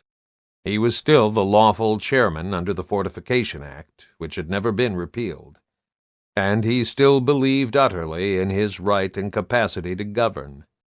Hoffman could see it in every jut of the chin and squaring of the shoulders. The man wasn't floundering, and he wasn't out of ideas. He wasn't hapless. He wasn't a clueless bureaucrat. He just seemed to have his mind on something even more pressing. Sometimes Prescott reminded Hoffman of a man who knew he was going to fire his staff, but still made an effort to behave impeccably right up to the moment he showed them the door. He was also a goddamn liar. He lied the regular way, and he lied by omission. Hoffman still wondered how much classified material Prescott kept from him. Prescott fed him information that he desperately needed, a crumb at a time, even when Jacinto was facing its final attack, even after the damn city had been sunk. He's a politician. He's a politician who still isn't scared enough to tell me the truth and ask for help. There was quite a crowd at the fire muster point. The open space had become the informal town square in this section. Prescott walked casually into the crowd, his close protection gears a little way behind him, and dominated the gathering just by the way he stood. The crowd was mainly old Jacinto citizens, but there were also quite a few ex-stranded, what a goddamn joke, and Gorazny. Tresque arrived late. I often wonder who the chairman feels his security detail needs to protect him from most. Michelson feigned a turn to look toward Tresque, but whispered in Hoffman's ear. The Jacinto mob, the assorted riffraff, or us? I wish I could find a crass motive. Money, power, greatness, whatever. But he's got absolute power. Money means damn all now, and there's nobody left to parade his status to. He really believes it all. He really does think he's been chosen by fate to save humanity. That was what made a politician really dangerous. There was no common animal motive for the likes of Hoffman or any other man to understand. We've faced the unknown before, Prescott said to the crowd. Many times. Things we couldn't even begin to imagine existed. But we survived it all. We've seen nightmarish things. We've come through a terrible war. Ephira might have come through it, a Gorazny voice yelled. But the rest of the planet, we burned thanks to you, Mr. Chairman Prescott. Even your allies. Ah, Michelson said. I wondered how long it would take for someone to point that out. They did awfully well to ignore that elephant for so long, didn't they? Tresque piled straight in. He was just a few strides from the heckler, and he simply walked over and cuffed him hard across the back of the head. I don't ask you to forgive, and I don't ask you to forget. Tresque turned to the Gorazny crowd. But I demand that you focus on what will save our lives. We have a new war coming. You don't need to resurrect another old one. Hoffman caught yet another glimpse of what made Goraznya willing to follow Tresque into a deal few of them seemed to want. Damn it, he admired the man. Disliking him was a totally separate issue. Prescott seemed unruffled by the interruption. I'm not going to pretend that I haven't had to do terrible things. And I won't lie to you and tell you we'll defeat the Lambent. I don't know if we can, any more than I knew if we could beat the Locust. All I can do is point to the fact that we're still thriving in the face of overwhelming odds. We can do the impossible. A handful of people clapped. Then the smattering of applause picked up pace, and within seconds Prescott was being cheered by most of the crowd. The bastard had the touch. He definitely did. Ends justify means. I shoot people. he lies. But he hadn't. Prescott had actually leveled with the civvies. "I've had it with moral relativity," Hoffman said. "Come on, Quentin. Let's get back to CIC." He beckoned to Tresque as he passed. "You too, Commander." One of the windows of the main CIC room looked out over the sea. Hoffman could see lookouts with their field glasses trained on the horizon, and 2 radar picket boats dragging white wakes as they patrolled the inshore limits. A Raven hovered low over the water about 5 clicks out to dunk its sonar buoy. If anything was heading this way through the water, they'd probably detect it. Probably. "No movement with Oliver's flotilla, then?" Michelson asked. "And do you ever leave this office?" "No to both questions, sir." Matheson pushed his chair away from the desk for a moment to grab a pencil from another one. "I like it here." "They're waiting for something," Tresque said. "I cannot imagine why. I take it you're handing back Neil and his father." Tresque shrugged. "Not my prisoners. Your call, Colonel." It was suddenly a tough decision. The stranded were leaving. From a security point of view, the bombers would no longer be a threat, but they were responsible, perhaps personally, individually, for the deaths of both Gears and Gorozny. Hoffman's sense of justice demanded that they didn't walk away free men, and yet it seemed pointless to hold prisoners right now. He found himself almost wishing that Tresque had solved the problem the 9mm way and not told him until afterward. And he wasn't proud that he could even think it. "Sir?" Matheson, listening on his headset, beckoned to Hoffman. "Oliver's vessels are moving into the MEZ. Quite a few more hulls than we'd imagined.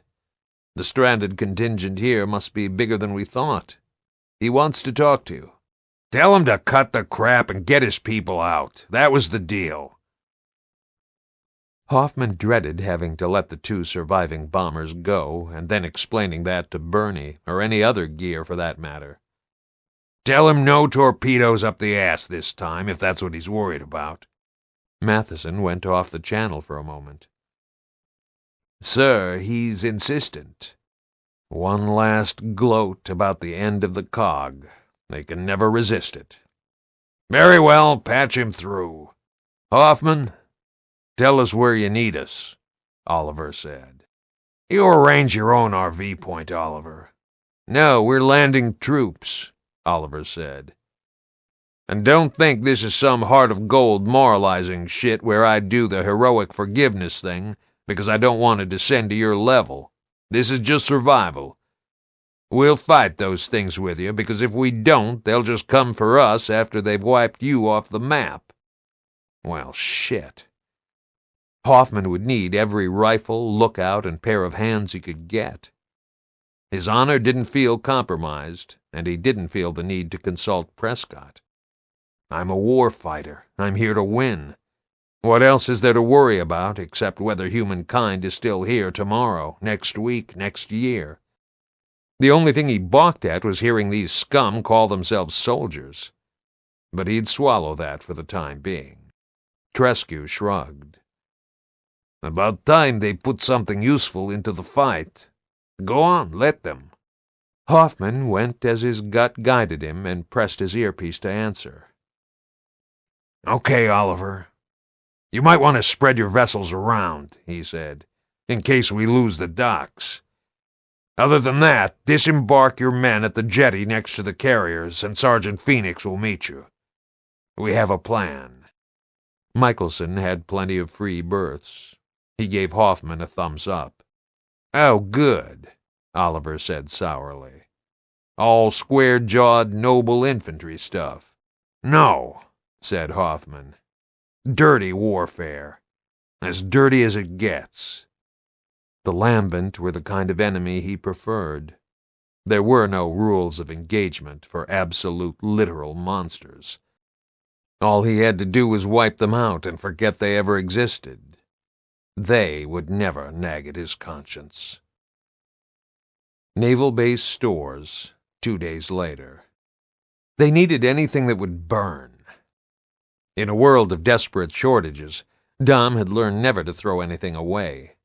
There was no garbage. There were only things that had to be reused, from fabric and old cooking oil to human waste for fertilizer.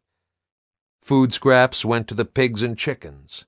Used paper was pulped and bleached repeatedly until the end product was useless for writing on. Then it would be shredded for insulation or made into ragged, uneven pieces of bathroom tissue. The idea of finding stuff specifically for burning was a whole new habit to learn. Dom explored the warren of stores cut into the rock under the naval base, feeling vaguely uneasy in the way he did when he entered tunnels. At least he had a rational reason now. The grubs might have been gone, but a stalk that could come up in the middle of a new volcanic island could do exactly the same right here. "Hey, Marcus, you down here?" Dom's voice echoed. The tunnels and chambers leading off them were built along the same lines as the ones under Port Farrell, probably because they dated from the same era. There were plenty of old ammo crates that would burn well with a little tar. There would probably be all kinds of stuff soaked in oils and lubricants, too. It would all go up in smoke easily enough. "In here," Marcus called. "End of the tunnel through the painted doors. Don't go right." Dom found Marcus in a storeroom lined from floor to ceiling with shelves full of box folders with damp, faded labels on the spine. Marcus was sitting on an upturned box, rifling through piles of papers. "Archives," he said. "Some of these date back centuries." Dom peered at the labels along the shelves. The ink on most of them had faded to gray and sepia, and the handwritten dates and titles were sloping and ornate, the formal penmanship of another era. The files were carefully arranged by year. "Okay, this would burn great," Dom said carefully. "But I'd feel really bad about it." "Me too." "Shit. Imagine what's in here." It was just as well Baird wasn't down here. The archives were probably full of all kinds of engineering detail. He would have gone berserk at the idea of setting fire to it. Dom felt like a vandal for even thinking about it. "We could leave it," Dom said. "Loads of wood and other combustibles down here." Marcus didn't answer. He'd picked up a bound book about 50 centimeters across, an old ledger with a leather cover and a gold-blocked title. When he balanced it on his knee to open it, Dom read Visitor Security Log on the cover. Marcus leafed through the pages and then stopped for a moment. "Shit," he said. That could have meant anything from the end of the world to pleasant surprise. Dom guessed it wasn't the latter. "What is it?" Marcus didn't answer. He just moved on to the next pile of paper, leaving the visitor log open on the floor. Dom squatted to take a look. It was about halfway down the list. A name written in careful block letters, and then followed by a signature in a different and more confident hand. The date beside it was more than 20 years old. Name, Phoenix, Dr. A. Visiting, Major Sharman, Cobb 3, extension 665. Dom knew Marcus's father had visited Vectis when it was a bioweapons research facility, and so did Marcus. The mayor of Pelruin had told them.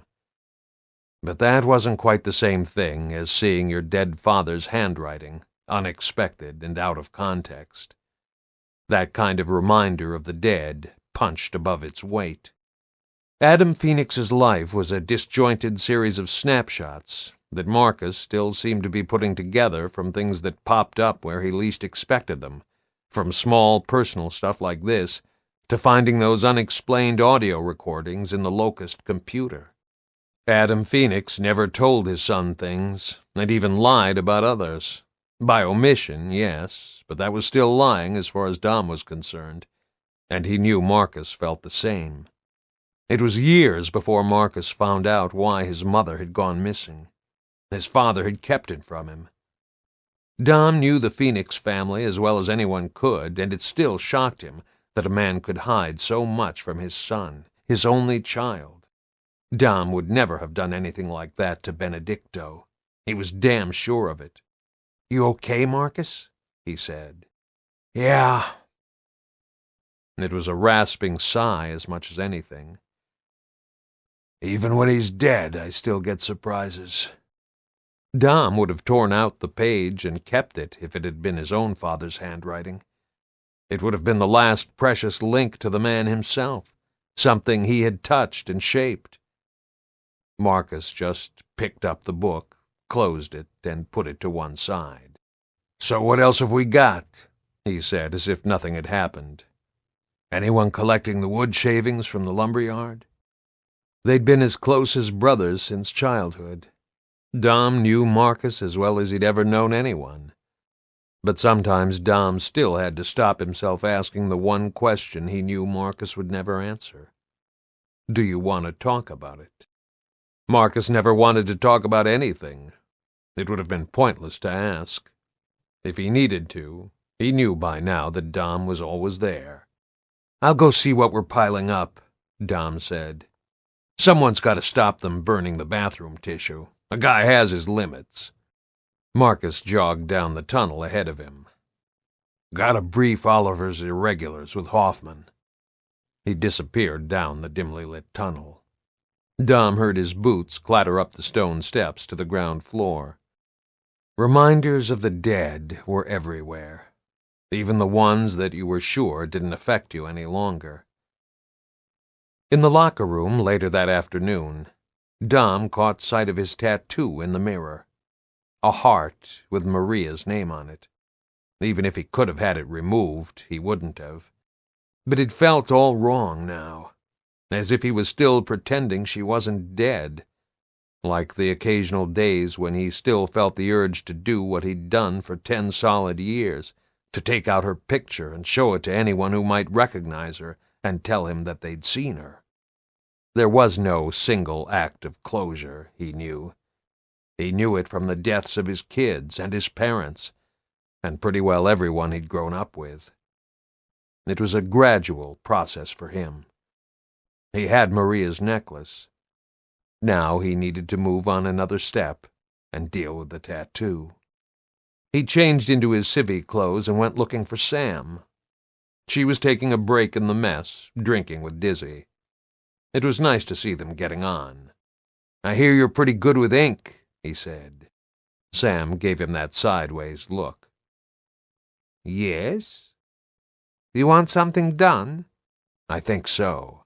"So, traditional Kashkuri stuff? South Islander? Can you change an existing tattoo?" Sam looked thoughtful. "Possibly. Depends. You gonna need some of Dr. Wallen's special anesthetic?" Dizzy held out a small bottle of moonshine. "Guarantee you won't feel a thing if she saws your damn head off." "I'll get numb later," Dom said. "Thanks, Dizzy." "Okay." Sam slid off the seat and beckoned Dom to follow. "Better do it now, before we both chicken out. I'll get my stuff." Dom found a storeroom in the barracks. He didn't want anyone watching, even by accident. He rolled his sleeve back as far as he could and offered his right biceps. "Okay, you're going to have to talk me through this," Sam said, opening a small bag like a cosmetic case. "What exactly do you want done?" "I don't know," he said. "But she's gone, and I need to mark that somehow." Dom knew that Sam's up-yours attitude wasn't the whole woman. Somebody named after a dead hero father they'd never known would understand all the confusing, painful feelings that Dom still carried around with him. Sam studied the stylized heart and then nodded.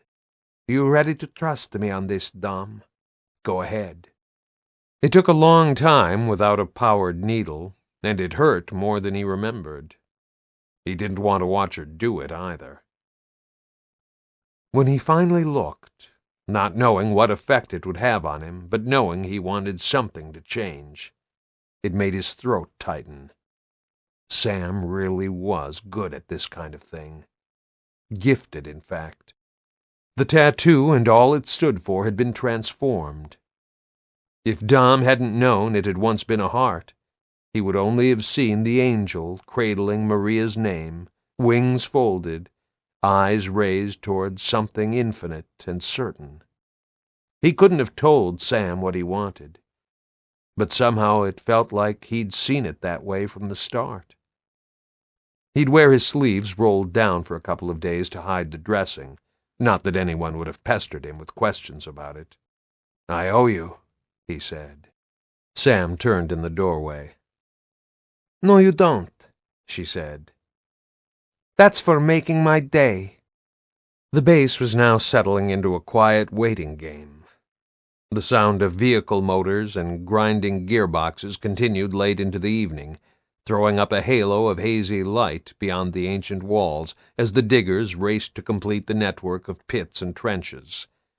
The only ships moving were the NCOG patrols. Even the Ravens were few and far between. Dom sat on a bollard by the jetty, watching navigation lights pass overhead and the black patch of helicopter-shaped nothing as one of the birds blotted out the stars. "We love this, don't we, baby?" Cole walked up and stood contemplating the docks with him. "At our best when we're waiting for the shit to start. All match fit and ready to go. Wonder when we'll ever shake that off. Wonder when we're ever going to get the chance." Where's Baird? "Welding shit, pipes, so they can flood the pits with fuel and bake some glowy crab. Man, that boy's creative in all the wrong ways, but I ain't complaining." What are the civvies going to do if it all kicks off? We haven't got enough spare rifles to arm 1% of them, even if they knew how to use them. "Then we better make sure we stop the glowies. That's all we got." No point evacuating the civvies inland, because the stalks can come up any damn place. No point making them rough it in the woods, because they'll be even more afraid and disoriented. No point doing anything except wait, because we just don't know what's coming around the corner, or even if it's coming at all. The next day was quiet, too, and the next, and the day after that. Dom did perimeter patrols as normal, and rode with the twice-daily Raven recon flight. Clement and Zephyr were paired up now, doing a sonar sweep around the island. There was no sign of stalks or polyps. It was almost as if they'd tested out the cog, found they got a kicking, and moved on elsewhere. But Dom didn't believe that a life form that could give the grubs nightmares would quit that easily. The most he could hope for was that if they were as dumb and instinct-driven as some thought, then they'd latched onto some other scent. But it would just be a temporary respite, like all the other quiet moments in the war. The bastards were just getting their breath back. Meanwhile, the coastline to the west was crawling with extra stranded. Bernie walked the perimeter with Mac most of the day, Lancer slung across her chest and her long shot on her back, making it clear that it wasn't polyps she was keeping an eye open for. Dom waved to her from the Dill's hatch as it headed back through the main camp. She gave him a meaningful nod. "I just hope she doesn't cap anyone," Dom said to Baird. "What?" Dom dipped down inside the cabin. Baird was driving, listening to 2 radio channels at once. "I said I hope Bernie doesn't shoot any more stranded and start a riot. Killjoy? What else has she got left at her time of life, except mutilating assholes and giving Hoffman a gruesome time?" "Baird, shut up, will ya?" "Hey, want to listen to the submarine net? I rigged my radio so I can hear their transmissions." "Damn. You're stalking those boats." Baird just shrugged. He parked the Dill in the compound and stayed in the driver's seat, listening to the chatter. Dom decided that was how he coped with being scared, making things and staying busy the whole time, as if that gave him some control over his fate in a chaotic world. Dom hung back for a moment, trying to think of something placatory to say. It was really hard to do the buddy thing with Baird. "Whales," Baird said. "What?" "Zephyr's reporting a pod of whales singing on the hydrophone." "Well, that's nice and relaxing for them." Baird frowned. He was concentrating on something, not even looking at Dom. Then he sat upright. "Shit," he said. "Unidentified biologic." "Stalks?" "No, something swimming, uncatalogued. They've pinged it with the sonar." "Isn't that going to piss it off?" "Pissing it off is better than not seeing it coming." Baird just sat there listening. Dom watched his expression change. "Squid, maybe. Leviathan." A few months ago, a leviathan was the worst thing Dom could imagine finding underwater. They were another act in the grub freak show, a whale-sized mountain of scaly flesh with teeth and lethal tentacles. Now he was seeing it as preferable to the stalk and polyp combo. At least leviathans stuck to the water. "Hey, they understand how big those things are, don't they?" Baird fiddled with the radio. The channel he was listening to suddenly burst over the Dill's speaker, a conversation between a Gorazny and Tyran voices. "Clement, we still have the biologic. Bearing 085, depth 60 meters, moving above us." "Roger that, Zephyr. Clement to KR-67. Unknown biologic, approximately 10 kilometers south of you. I'm trying to get a side scan. Stand by." "They ought to make me an admiral," Baird muttered. He'd been bragging all week about how great his sonar gizmo was. "A Commodore, at least." It took a few moments for Clement to come back on the net. The voice was Commander Garcia's, steady, but definitely not relaxed this time. "Well, that's a face only a mother could love," he said. "Tentacles, whale-sized. I'll assume that's a leviathan. Moving north to Vectus. Signal all inshore vessels to return to harbor and stand by." "Great," Dom said. "Maybe it'll wrestle the stalks." "Knowing our luck," Baird said. "It'll lose." Chapter 15. Rest in peace and fear not. Traditional inscription on Cog war graves. Pelruin, north coast of Vectus, present day 15 AE. Bernie checked the pack horse's rearview mirror to make sure Sam Byrne was still following on the bike. Every time she glanced up, she expected to find that Sam had peeled off in search of something more demanding than guarding a fishing village. "Don't blame you, girl. I don't like being packed off to a safe billet when there's real work I could do either." "Going home to your dad, Mac," she said. The dog sat in the passenger seat beside her, occasionally sticking his muzzle out the open window. "He'll be pleased to see you. You'll forget all about me, won't you? Your channel's open," Sam said. Bernie didn't care. "So I talk to the dog. I get more sense out of him than I do most humans." She switched the radio to standby. "Let's see how Anya's been getting on." Pelruin depressed Bernie more every time she saw it. It got her down because it was picturesque and peaceful, even with the ditches and razor wire that Rossi's squad had put around its boundaries. It should have been left alone to carry on in happy ignorance in its grub-free backwater. Some gears, and civvies, felt it was high time the locals understood what the rest of Sarah had endured for so long, but some just felt sorry for the poor bewildered bastards. "Yeah, I do. I wouldn't have taken this half as well as they have."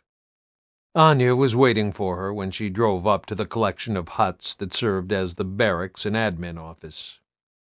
She really did look a lot like her mother these days, especially now that she'd taken to wearing armor. She glanced past the pack horse for a moment as Sam roared to a halt on the bike. Bernie opened the vehicle door for Mac. He jumped out and inspected Anya's boots for interesting scents. "How are you, ma'am?" "All very quiet." Anya kept a wary eye on Mac. Rossi's a safe pair of hands, so I haven't screwed up and started any riots yet. I hear we've got some interesting wildlife around. Storks, stranded, Leviathan, haven't you heard? I've only been monitoring my own channel on the way here. There was no reason for Bernie to be flashed with a message like that anyway, but she still felt discarded and irrelevant. Anything I need to know? The submarine's just pinged one. All vessels have been ordered back to berth and all crews ashore.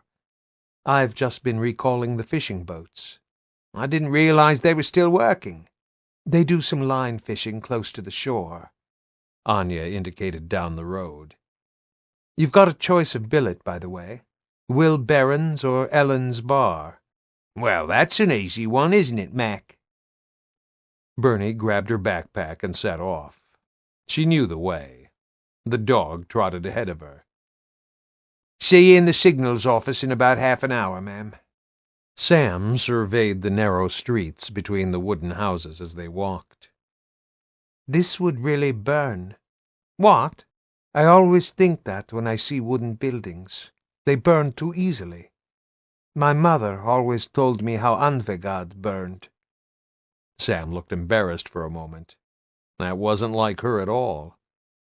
Funny how things take root in your mind. Hoffman still hadn't finished telling Bernie about Anvil Gate. There was always something that interrupted, and they hadn't had a moment on their own in days. Maybe he'd forget all about it. And maybe Sam knew enough to fill in the gaps.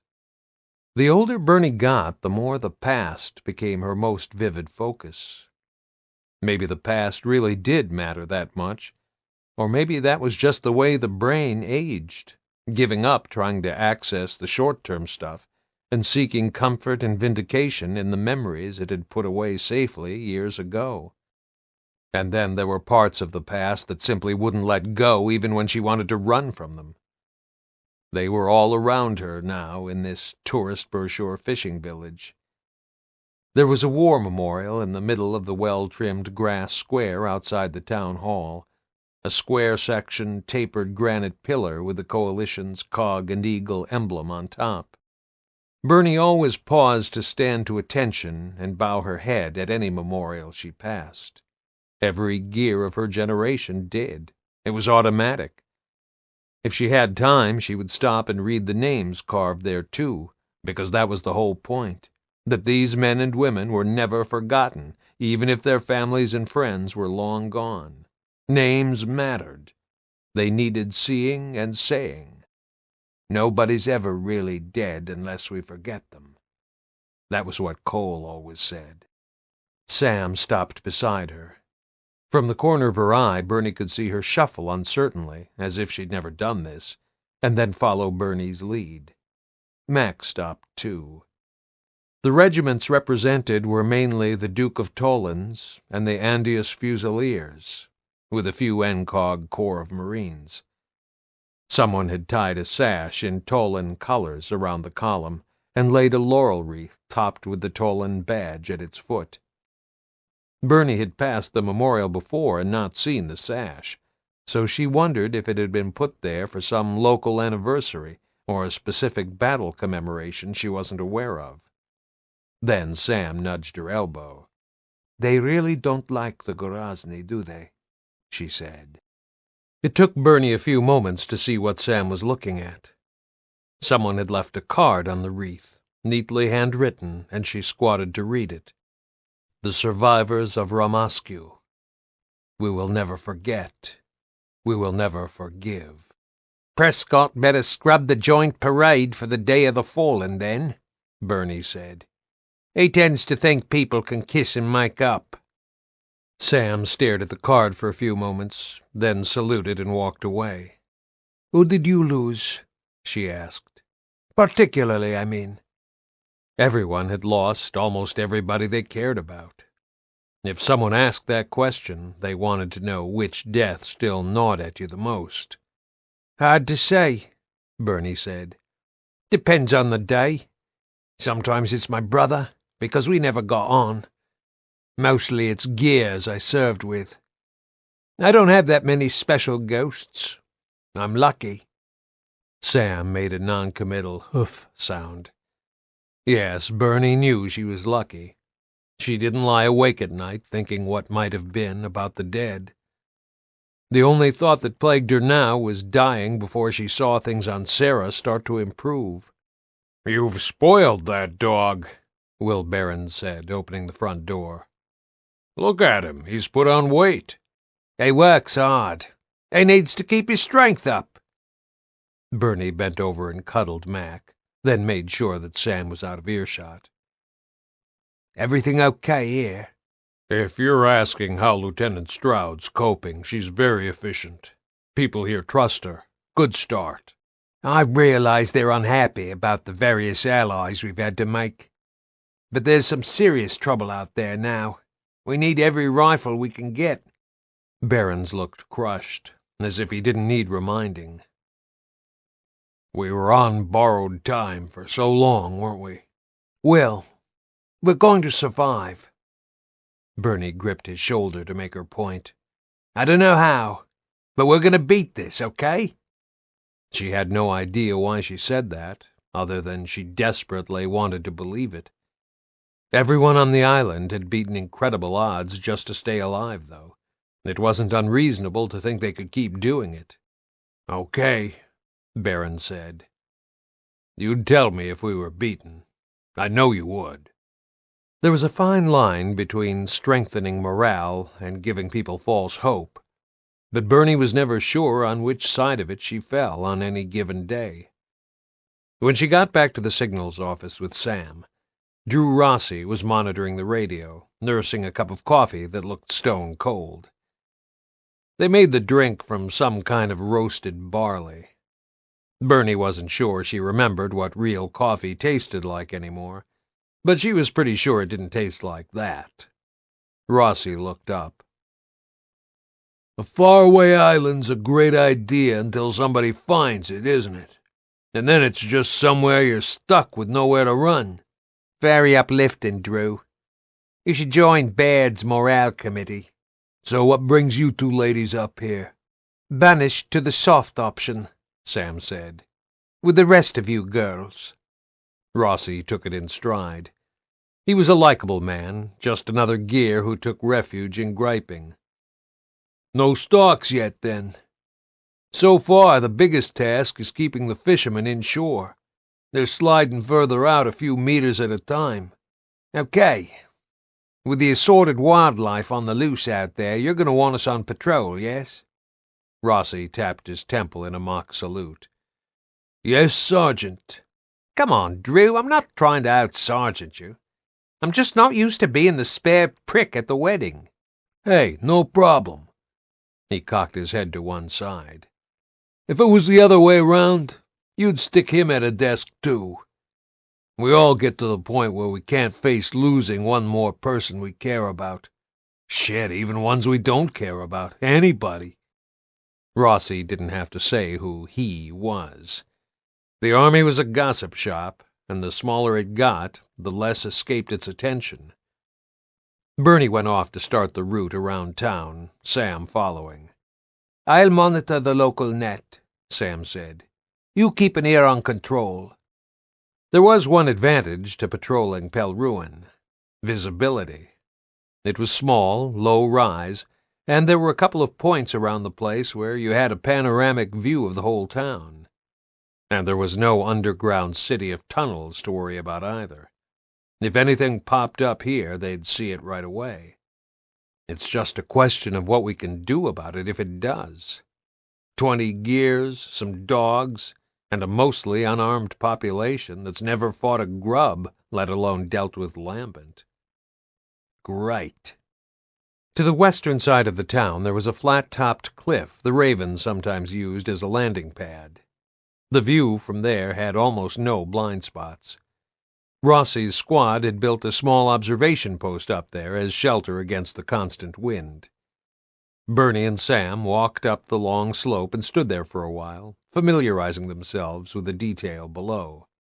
Sam turned to face the sea. "Shit. If I turn at this angle, it looks as if there's nothing left on Sarah except the ocean. Lonely spot." "Yes. Sam raised her binoculars. It is. Life went on below, probably the same as it had for decades, except for the defensive ditches and garlands of razor wire put in place to deter a two-legged enemy. Bernie found herself looking south and wondering if she'd ever want to go home to Galangi again. Hey, Bernie, take a look. Bernie turned and followed Sam's line of sight out to sea. She strained to spot the outline of a stalk, but there was nothing like that out there. What is it? Sam handed her the binoculars. Line up with the pile of fishing floats on the slipway and elevate 50 degrees. Track right to left. Bernie didn't see anything at first. Then Sam said, There it is again.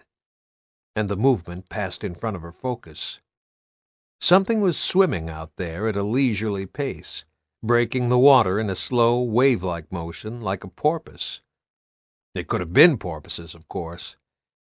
There was a lot more regular life in the ocean, now that most of the human population had been wiped out. Those two ratios seemed to go hand in hand. But the longer Bernie looked, the more she decided it was a single large creature, and it wasn't a whale. She lowered the binoculars and got on the radio. Control, this is Mataki at Pelruin.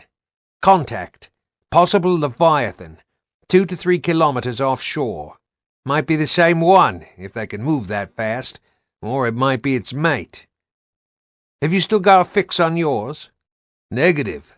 Clement lost contact with it, Matheson said. Thanks for the heads up. Okay, Sam said.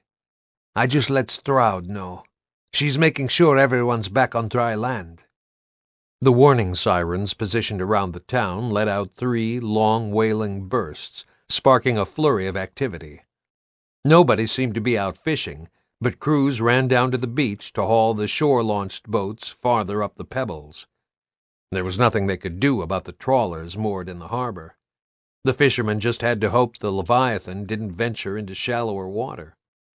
Bernie tried to locate the creature again, but she couldn't see it. That was the problem with looking away from the sea for a few moments. Sam shook her head. No idea where it's gone, she said. They must have escaped from the locust tunnels when we flooded Jacinto. They're making the most of their freedom. Bernie had never thought about monsters that way before. But half the creatures the cog had come across back on the land seemed to be dumb animals that the locust had adapted for their own use. All kinds of things that probably didn't have the brains on their own to plan attacks on humans. When she stopped to think about it, it was nightmarish. Mac was back with Barons, probably dozing in his kennel, or just being a dog with the rest of the pack. She wondered if grubs grew fond of their beasts and let them sleep on their beds. Did they even have beds? Then set off down the slope to walk around the harbor. The coast around Pelruin was all headlands and bays, getting steeper and more spectacular further from the town. Bernie was starting to imagine a life where they never went to sea or left the island, a life pretty much like the one she'd known as a child.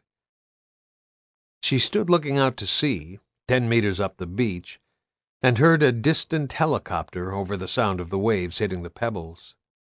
Movement in the water caught her eye. She scanned the choppy water. A column of dark, shiny scales rose from nowhere out of the waves, so fast and silent that she froze for a second and couldn't take in what she was looking at. Then it crashed down on the water like a breaching whale, raining spray on the beach. She'd aimed her rifle before her brain had worked out what the thing was. Sam inhaled sharply, backing away with her lancer raised. Shit! Where is it? Bernie got her voice back. Where'd it go? Leviathan stuck to the water. Dom said they had tentacles, so as long as she kept well clear of the waterline, it was fine. It was okay. It wasn't coming ashore. It wasn't a stalk. There! Sam pointed. The tip of a tentacle lashed out of the sea. Bravo Control, this is Byrne.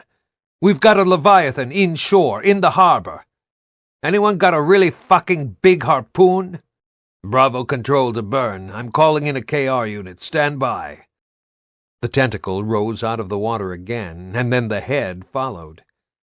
It was the first clue Bernie had that things had gone even worse than horribly wrong.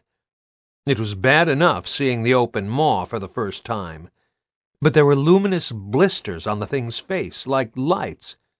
And then all the scales shook off the huge tentacle and landed on the shingle like the creature had shaken off a terrible infestation of lice. Except they weren't lice. They were dog-sized, and they scuttled up the shore. Bernie hadn't seen a live polyp before. Baird's descriptions and the grainy recon pictures that one of the Ravens had taken on the emulsion rig didn't cement the thing in her mind. She wondered what the hell all these crabs were doing coming up the beach, and then reality kicked in. They were knee-high, and even in broad daylight she could see the luminescence. She opened fire into the seething mass, setting off detonations that splattered the things everywhere. Sam went wide and opened fire to stop them swarming past and surrounding her. Stalks! They're supposed to come out of the stalks. Where are the friggin' stalks? Sam! Fall back! Call Rossi! Bernie wasn't sure if her mic was open or which control could hear her now. Tell him the bloody polyps are here. No stalks, just a leviathan. A lambent one. Bernie emptied her magazine into the polyps, then turned and sprinted to the quayside to get some height over them, reloading as she went. She was only concentrating on the ranks of creatures right in front of her. She couldn't see if there was an endless stream of them, but she could hear Sam running along the pebbles and firing long bursts. All Bernie knew was that if she stopped and looked away from that squirming carpet of legs and fangs, if she lost her concentration for a moment, she'd be dead. Suddenly, more automatic fire started up from her right. She had to reload, and when she let herself look up for a second, she saw Rossi, Anya, 3 helmeted gears she couldn't recognize, and a few of the locals with shotguns, all letting rip into the invasion of polyps. KR-3300 inbound, said a voice in her earpiece. Bravo Control, if you folks in the harbor want to thin out, we'll hose them from here. It was Eldon Rory and his door gunner, Brayley. You could always rely on the Raven crews, Bernie thought. The helicopter banked over her head, low enough for her to see the ammo belt in detail and the reflection off Dav Brayley's goggles, and hovered on the seaward side of the polyp invasion. Everyone ran for it. Bernie took cover behind a stack of cable drums that wouldn't have stopped a round at all, and then she saw for herself just how lethal the polyps were. Brayley kept up a stream of fire on the polyps below, but a tentacle rose slowly out of the water. Bernie yelled and waved frantically to get the crew's attention, expecting the tentacle to lift and smash the chopper down into the harbor, but instead it simply flicked as if it was shaking off water. A mass of polyps was catapulted into the crew bay. One went clear through and skidded out the other side, but the rest... The explosion sent a fireball high into the air. Bernie's instinct was to duck as metal fragments and whirling chunks of rotor blades shot in all directions. It took her a couple of seconds to look up, hoping it would be a mistake and there'd still be a Raven hovering there. But there wasn't. There was just burning fuel on the water, a lot of smoke, and the tail section slowly turning in the sea before it sank. But she went on firing. Instinct took over as it always did, and she simply found her targets and killed them until she ran out of ammo and had to reload. She couldn't stop, not even for dead friends. The firing around her eventually slowed to a stop. The shore fell absolutely silent, except for screeching gulls, and she was still too flooded with adrenaline to take in the bigger picture, but she focused on the shocked, chalk-white faces of Rossi and Anya. Ah, fuck! Rossi turned to Anya. Lieutenant, we have to sink that Leviathan before it lands any more polyps. Where is it? Bernie said. Where the hell has the thing gone? Vectis Naval Base, New Jacinto. It was typical, shitty, rotten luck. They were ready for an attack at New Jacinto. Now the first strike was at the other end of the island. Baird had been convinced that the assorted lambent menagerie was following emulsion in the water, and maybe it was, but it had followed it to the least likely place. I'm guessing.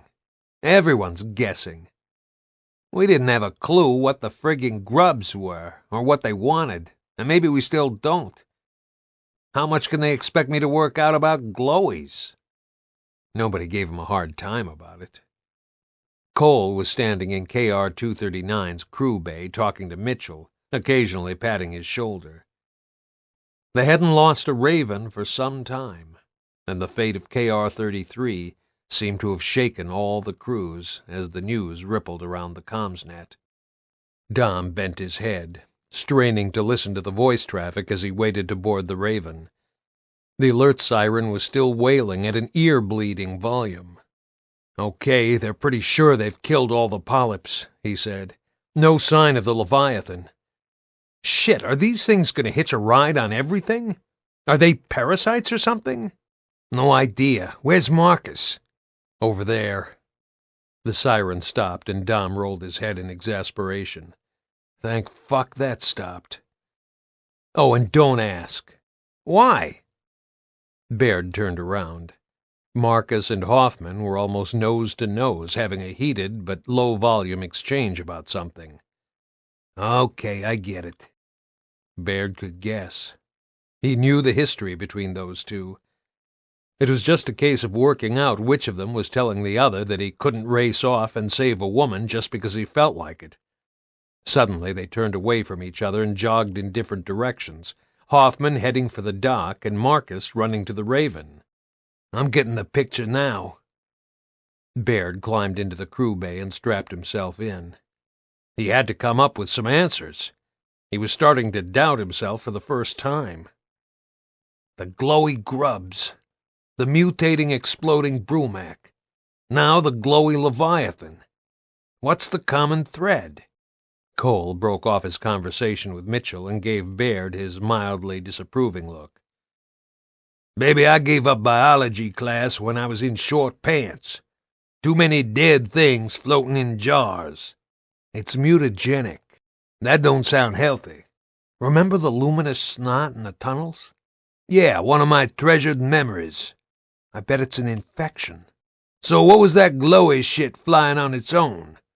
See, flying snot don't sound like infection to me. Sounds like a thing." Cole might have quit biology class, but there was nothing wrong with his powers of observation or logic. Baird couldn't answer that one. Yes, the luminous stuff had evaporated from dead lambent grubs like some kind of vapor, and then shot off at speed. Air currents, that's all. Just because something moves, it doesn't mean it decides where it's going. Marcus put one boot on the sill of the bay. "Let's go sink that thing now before we lose it.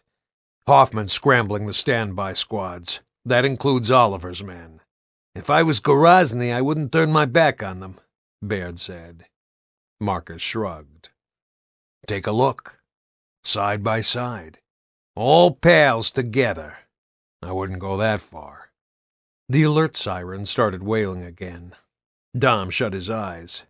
"Shit, somebody turn that thing off." "That's a new alert."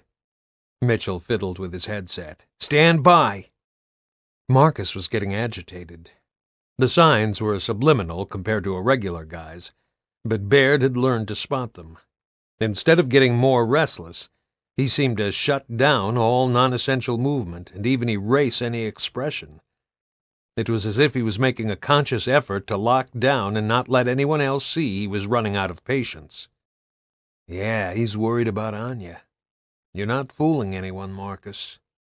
"Control to all call signs." Matheson had become the voice of "it's all going to be okay" since Anya had moved on to infantry duty. He'd really got that tone down pat. Calm, even reassuring, but with just enough steel to make it clear that shit was on an intercept course with the fan, and that he was telling everyone the holy truth. It was quite an art. Message relayed from one of Oliver's units. Leviathan spotted heading south about 2 clicks off the western coast. All call signs stand to. Delta's stand to position, the place they were supposed to go if an attack started, was at the vehicle compound, ready to mount up and deploy by Dill to wherever the stalks first made landfall. Now they were dealing with a thing that was cruising along the coast and would lob its polyps ashore. The whole plan had gone down the pan in minutes. "Hang on, do they still want us in Pelruin, or has that been scrubbed?" Dom asked. "Control, this is Santiago. What are we tasked to do now?" "Normal stand-to position," Matheson said. "Pelruin's clear. The Leviathan's coming this way. KR units, get airborne and stand by. Rig drivers, get started." "That Leviathan must be turbocharged." Baird did a quick calculation in his head as he jogged after Marcus. "Maybe it could swim the length of the island in hours, but we're talking maybe 30 or 40 minutes here. Not possible." "They glow, too," Dom said. "They're not normal, Baird." "Why does no asshole listen to me?" He thought Marcus was out of earshot, finger pressed to his ear as he talked on the radio. But he stopped and turned. "Baird, where do you think this thing is going to front up?" "At least Marcus knows who's got the functioning brain in the squad." "If it does what it did at Pelruin, it'll come into the harbor," Baird said, feeling a little useless now. He hated not having real answers. "No idea why. Maybe it's trying to shed the polyps. Or maybe they'll hitch a ride on anything until it happens to get close to dry land. I can't tell." "Good enough," Marcus said. "Control, you getting this? They'll probably come ashore over the walls and the jetties." Hoffman's voice cut in. "All call signs. Remember, we want to channel these things, Gears. If there's more than we can kill outright, then we channel them to the pits. You let them through. However hard you want to stop them, you let them through. We trap them and we kill them. Keep your nerve." "Where's the other one?" Baird said. "That thing can't do 150 clicks an hour. There's 2. There's gotta be 2. Marcus was jogging ahead of Baird. All Baird could see was his back, but he definitely reacted to that, as if he either realized and didn't want to be reminded, or hadn't thought through things. He didn't respond for a couple of seconds. "If he's got a buddy," Marcus said, "there's fuck all we can do about it right now." Cole headed Baird off like a sheepdog. "Baby, don't remind him that Anya's in the shit, okay? Hey, we're all in the shit. You think this plan of Hoffman's is gonna work?" "Gonna work about as well as taking potshots at 'em one by one till we run out of ammo."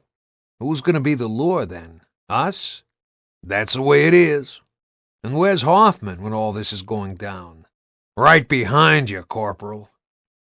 Hoffman's bark made Baird nearly crap himself, and it wasn't over the radio. Baird turned to see Hoffman jogging a few strides behind him, lancer clutched to his chest, looking homicidal. Baird regarded all officers as parasites, moved rung by rung up the promotional ladder until they couldn't do any more hands-on damage. But Hoffman was a different animal. It was written all over him. He'd joined the army to fight, nothing more, and the whole officer thing had just ambushed him. He stuck with it because it was his duty. He'd keep on doing it until it killed him. He was chief of defense staff by default because everyone else above him was dead, and rank meant less than nothing these days. "Beats a desk job," Baird said. "Any day," Hoffman grunted. Baird took up position on the long quay that ran almost half the width of the base.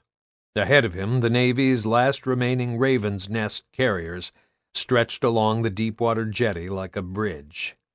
2 destroyers, Fenmont and Vale of Dane, had shifted position and were now sitting with guns aimed west.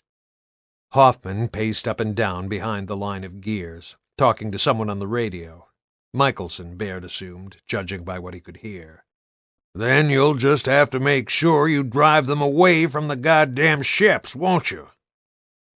Hoffman sounded more weary than angry for once.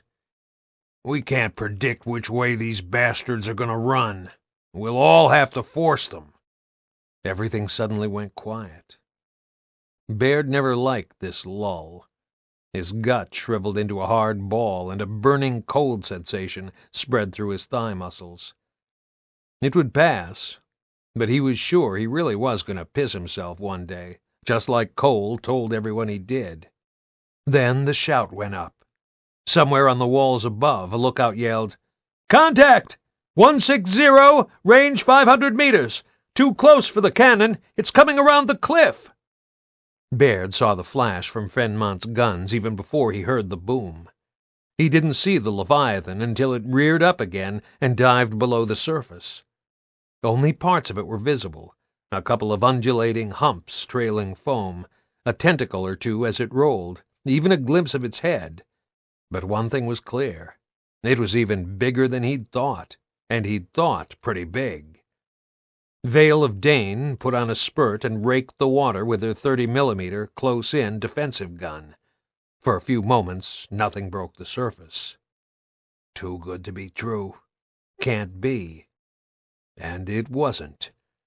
There was a deep metallic thud, followed by a slow grinding sound, and Baird couldn't even tell where it was coming from until Fenmont's bow lifted meters out of the water.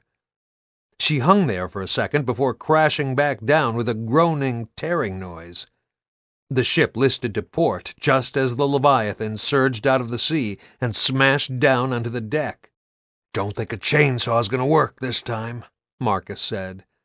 "Let's pick on something smaller." The Leviathan turned toward the quay and plunged under the surface. There were only two options now, to stand and fight or turn and run. Baird found he couldn't move. The creature rose out of the water right in front of him to fill his field of vision, so close that he couldn't even see the tentacles at its sides. And it stank like the tide had gone out. He heard the wet slaps and frantic scrabbling of polyps, and then the firing started. "It's gonna crush me. That asshole's gonna flop down on top of me and leave a greasy smear." Baird opened fire. He didn't know or care if it was going to work. He just fired. The Leviathan veered sideways and dived again, oblivious of him. Now the polyps were all over the jetty, scores of them. No, hundreds.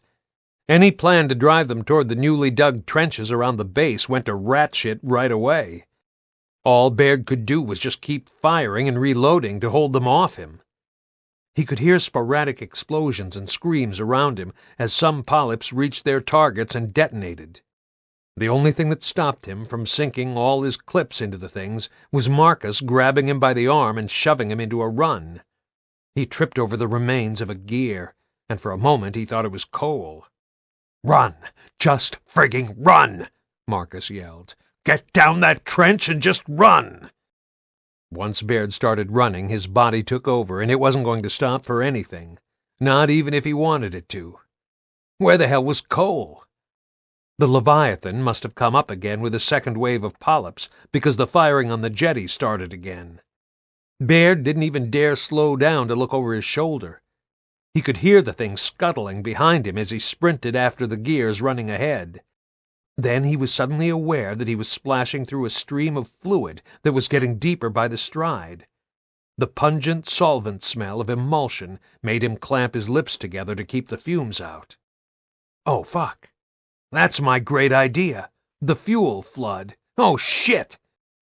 It was designed to pump out a controlled spray so the polyps roasted instantly, but nobody was supposed to be running inside the trench. That was planning for you. Plans went belly up every time. Baird prayed that nobody decided to let off a few bursts until everyone was out of the trench. He didn't want to end his days as a barbecue. In fact, he didn't want to die at all, ever. Despite himself, he turned and took a few strides sideways, just long enough to see a tidal wave of dark gray legs thrashing after him. It was the first time he'd realized Marcus was right behind him. "Yeah, you seen him," Marcus panted. "Pretty. Now get the hell out." The trench was a couple of meters deep. Baird had no idea where he'd get a foothold and how he'd get up the sides without the polyps grabbing him. But it was that or let the plan fall apart. Shit! This has to end! The trench curved around. He had no idea where he was now, but he needed to get out. Then he saw Cole, hands on knees, catching his breath. "Thought you was never comin'," Cole said, and shoved him up the side of the trench in one smooth movement, as if he'd rehearsed it to the second. Baird pulled himself over the edge and reached down without thinking to pull Cole up. But the arm he grabbed was Marcus's. Cole had scrambled out on his own. There was a rapid burst of fire, and then the loud whoomp of igniting vapor. Baird felt the heat sear his face. His eyebrows sizzled, singed by the fire. And his pants and boots were soaked in fuel. He held his breath, waiting to go up like a torch. "I'm gonna die. Oh, shit!" "Move it," Marcus said, "before Dizzy runs you down." The world started to fall back into place. Baird knew now where he'd come up out of the trench. He was right outside the Gorozny camp. He sat up, looking into a burning pit of thrashing, twitching, exploding polyps. Where the hell had they all come from? There seemed to be hundreds more now. A grinding noise way too close to his ear made him scramble to his feet, and he narrowly missed the mine-clearing scoop of a grind-lift derrick. "Corporal, you better shift your jaywalking ass," Dizzy yelled from the cab. "I got crabs to clear." Baird stood back to reload and shift ammo clips into the right pockets, taking stock of the bizarre battle around him. The polyps weren't all charging blindly down the trenches. Dizzy and the other drivers were bulldozing some of the more adventurous ones over the side in drifts, shoveling them on top of their buddies. The things kept detonating, but the rigs could withstand mines. Dizzy whooped loudly every time one went off. The piles of burning emulsion crackled and spat. "Worked better than I expected," Marcus said. Baird felt for his eyebrows. "Mostly. Where's Dom?" "Gone with Hoffman. Come on, the Leviathan's shaking off more polyps." "Shit! We've shown our hand now. They're not stupid. Even the friggin' amoeba understands that running into flames is a bad idea." "We'll just have to be smarter than a fucking amoeba then, won't we?" Baird took a shortcut through the Gorozny camp with Marcus and Cole, expecting to see the Gorozny settling the score with the polyps for the loss of their emulsion platform. But the men defending the camp were mostly stranded, Oliver's army of scruffy assholes. They were great shots, he had to give them that. They were picking off the polyps like rabbits. If he'd been them, he'd have let the Gorozny fry. Maybe they wanted to save each other so that they still had a sworn enemy left to vent their shit on when this was all over. It really is going to be over, isn't it? Another 15 years of this? No frigging way. "Tell me there ain't people here," Cole said. He aimed short bursts into the approaching wave of polyps. Everyone was lined up across the main drag through the camp, trying to form a semicircle to stop the things dispersing. There was a whisker between pulling that off successfully and getting in someone else's arc of fire. "'Cause tents ain't brick walls." One of the stranded opened up with a hammer burst. They were sporting a lot of salvaged locust weapons.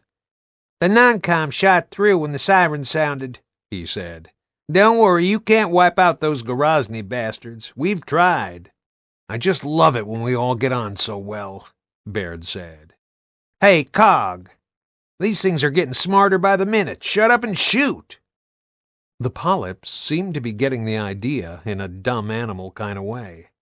Instead of rushing in a mass, falling over one another and presenting a nice wall of meat to target, they started to scatter, racing between the rows of tents. And that was when the tide turned the wrong way. They wheeled around and reformed behind the line. Half the stranded turned and formed up into an old-fashioned infantry line to face the choke point of the gate into the camp, and the others broke into pairs, conventional rifle style. Baird had now reached the stage where his body was on autopilot, along with his mouth, and he was too busy reacting to crap himself. It was a blessing. It would turn to fatigue and thinking every next shot would be the one he missed, the last one before something killed him. But for the time being, he was coping. Marcus signaled Cole and Baird to block a row each. "I think they've played this game before," he said. One of the stranded heard him. "Seen 'em a few times on land," he recalled.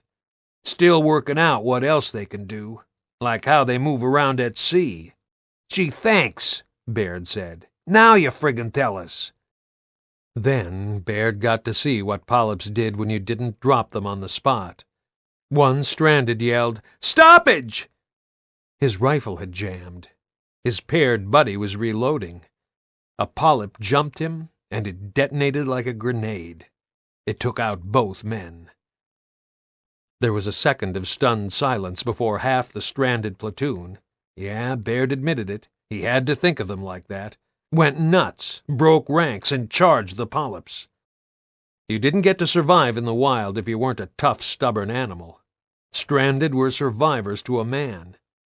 More polyps exploded short of their target, setting tents on fire and scattering wounding debris. Then the thing started spitting something. Venom, acid, whatever. Baird didn't know, and for once his curiosity didn't force him forward for a closer look. The battlefield was now all smoke and yelling and an overwhelming need to kill anything that moved and wasn't human. Baird almost didn't hear his radio. Just as his own name could cut through any amount of noise, so could the word Pelruin. Matheson was trying to free up a Raven and 2 squads of gears. One of the Gorozny squads answered instead. "We go," said the voice. It was Yannick. "You pick us up now. Tell the lovely Duchess to hang on." Sam. It had to be. That was what the Gorozny sailors had taken to calling her. Dachashka. Pelruin had more trouble then. "Hang on for what?" Marcus asked. Matheson responded. "Another Leviathan. It's hanging around Pelruin. They need some backup." "I fucking told you so," Baird said to Marcus. "There's 2 of these things." 3, Matheson said. "There's 3. Pelruin, north coast of Vectis. "Yes, it's back." Sam lowered the binoculars and handed them to Anya. "I swear it's learned already, look." Bernie divided up the ammo between the squads with Rossi. Rifles were all they had, except for the guns on the garrison's 2 dills, and those weren't much use against small, fast targets on the ground. She wanted to save those for the Leviathan if it got within range. Right now it was being a sensible monster and keeping its distance. "That's what freaks me more than anything," Rossi said. "Grubs. You knew they could think. But these things, they're just animals. Or plants, even, like the damn stalks. What's driving them? What do they want? They're not even eating us." Anya squatted next to Bernie. "You think we should evacuate the town?" She should have been asking Rossi. Bernie tried to be diplomatic. "I don't know what Drew thinks," she said. "But we need to stop those things coming ashore in the first place, or else it won't matter where we run. They'll just spread through the island, eh, Drew?" Rossi didn't look up from the piles of clips. "We should at least ask the civvies if they want to leave. I guarantee they won't, but we oughta." The townsfolk were watching. Only a few of them had firearms, but all those who did seemed to be standing around waiting for orders. They'd been used to taking care of themselves, and however ill-prepared they were for the world of grubs and lambent, they were still willing to have a go. Among them were the old boys from the Duke of Toland's regiment. Bernie knew she was in no position to tell them they were too old. They were in their 70s and 80s. They might not have been fit and athletic, but they still knew how to use a rifle. They probably thought the same about her. I think they call that irony. I tell this bunch of vets that they're no use now. I hope Vic sees the joke, and I hope he's alive to hear it." "You heard who Matheson's sending us, didn't you?" Anya said. "Gorozny troops." "Shit!" Rossi shook his head slowly. Well, ma'am, you wanted to hone your frontline command skills. This is gonna do it. I'll handle it. Bernie felt Anya had enough on her plate. Being smart and gutsy wasn't going to be enough to get her through this alone, not even if she could suddenly sprout a dose of her mother's killing aggression. I get on okay with the Gorozny. It's probably because I know how to castrate farm animals. Always builds bridges, that. I can hear a raven, Anya said. Mac trotted over to Bernie and stuck his nose in her face.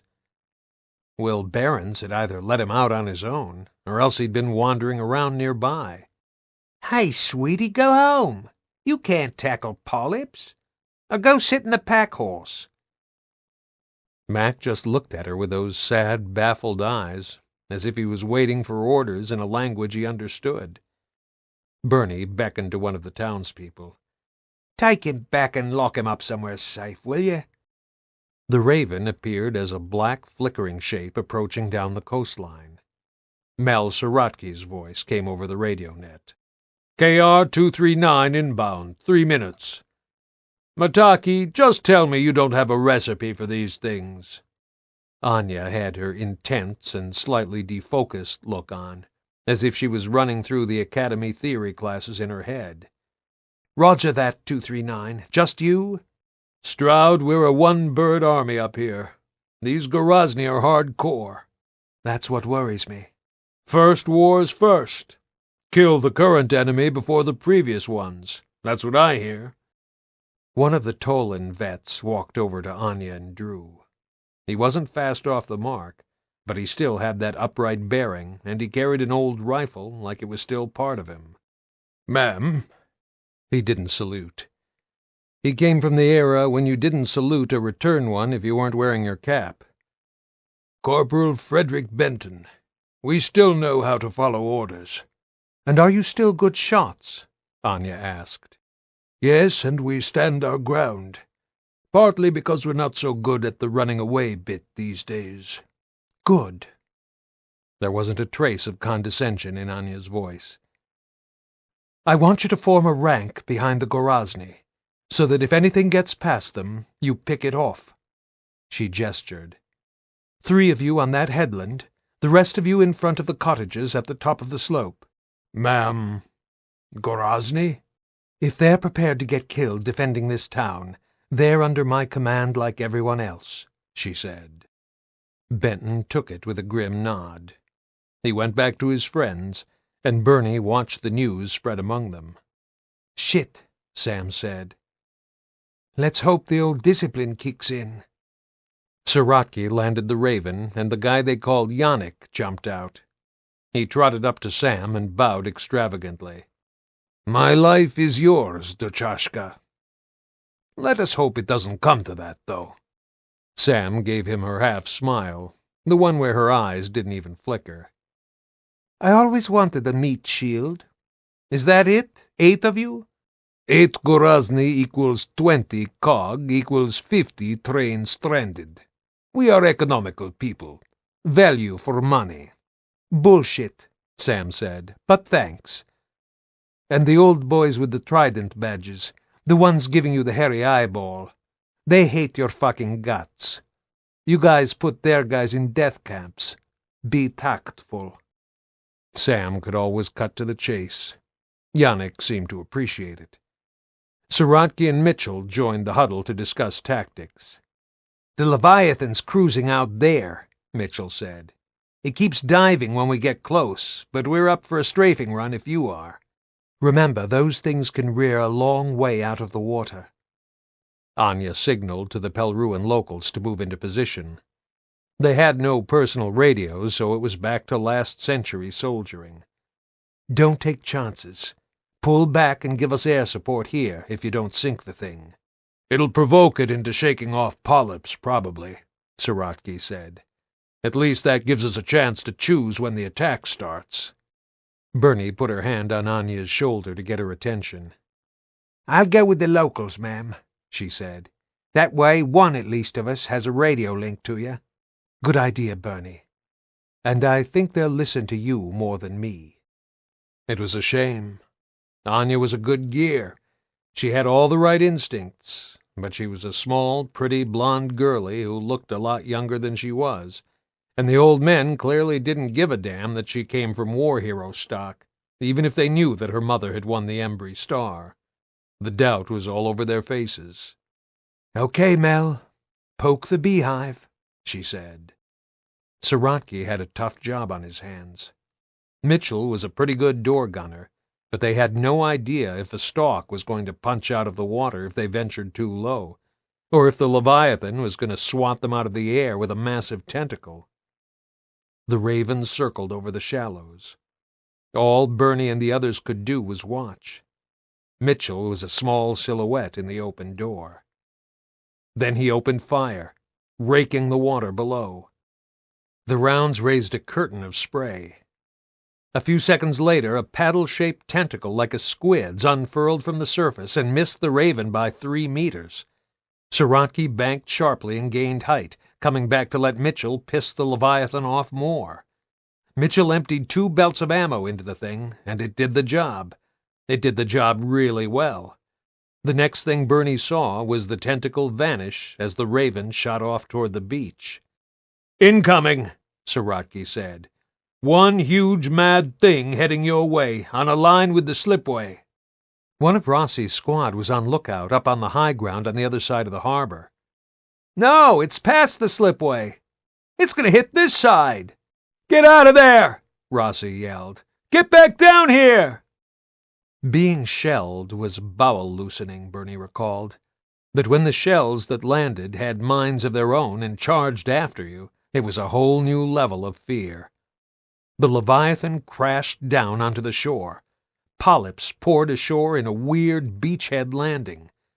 Bernie still couldn't tell where the polyps came from inside the Leviathan, off its back, even out of its arse. But there were a lot of them. She shifted to stand behind the Gorazny positions and signaled to the Tolan vets to stand by. The firing started. But the Gorazny boys didn't hold a line. They advanced. "I can't do this," Benton said suddenly. "I can't stand with these men." He raised his rifle. He was definitely aiming at the polyps, but it was clear he wasn't going to back up the Gorazny. The old soldiers were watching him, and they weren't going where Bernie had directed them.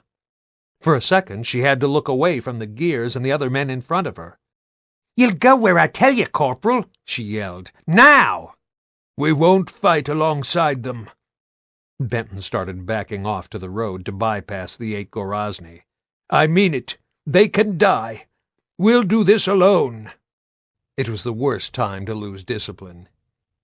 "We've got a bunch of stranded defending the Gorazny camp," Bernie yelled. "That's after the Gorazny killed some of them and dumped their bodies in the camp. If that feud's on hold until we stop the polyps, then so's yours. That's an order." Some of the polyps had broken through. Bernie had no choice. She grabbed Benton and shoved him bodily into line. The Gorazny had turned and were moving back now, drawing the polyps into the more confined space of the street. "Kill those fucking things!" Bernie knew she had to make this stick. "Back up those bloody Gorazny or get out of the way, now, or I'll slot you myself." "Then go ahead, Sergeant." These men were gears like her. She could only guess what they'd been through at the hands of the enemy. She knew what vengeance and loathing felt like. For one act of violation, she'd butchered 2 men and done things way beyond a just execution. They'd deserved it. But she scaled that up to spending weeks, months, years in a Gorazny labor camp, watching your mates worked and starved to death, and probably hoping you wouldn't be far behind them. She had no idea how she could ask these old soldiers to forget that. But she had to. "You'll do it," she said, "because you're still a gear."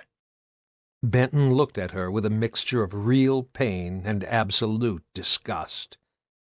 Bernie was sure she'd have told the Gorazny to go fuck themselves too.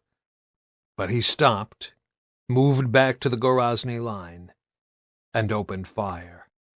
Bernie felt like shit. But like the feuds, Atonement would have to wait for later. Chapter 16.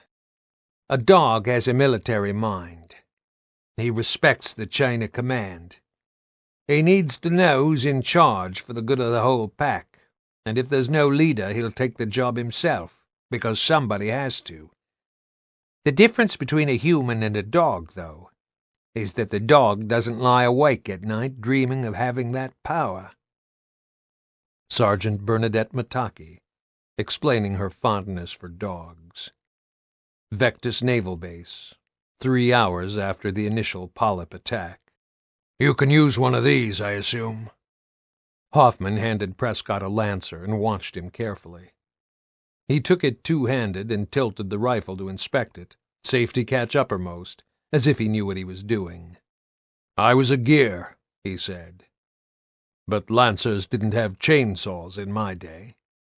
Prescott rarely pulled the veteran card, which was just as well. Every one of Hoffman's generation had done their compulsory military service, unless they were medically unfit.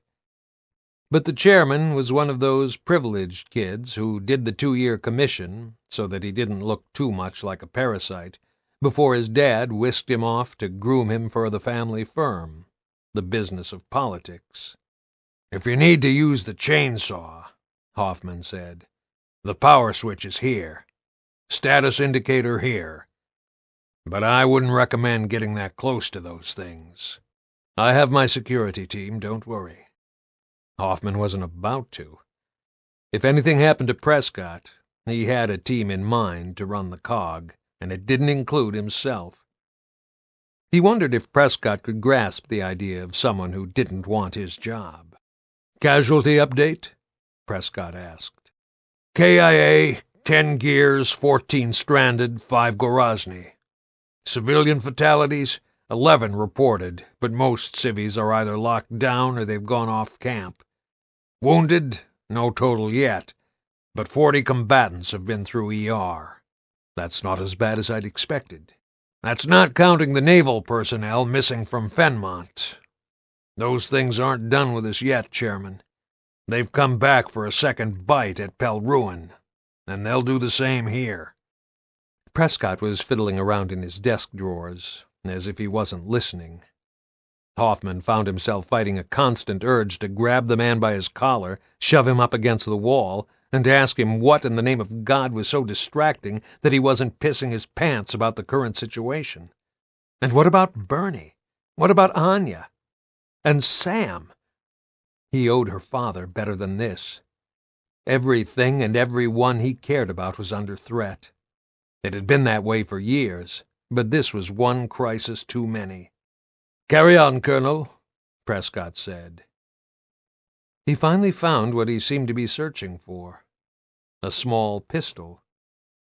He put it in his pocket, then locked the drawer. "I'm listening." The chairman's office overlooked the base, giving Hoffman a good view of the damage unfolding below.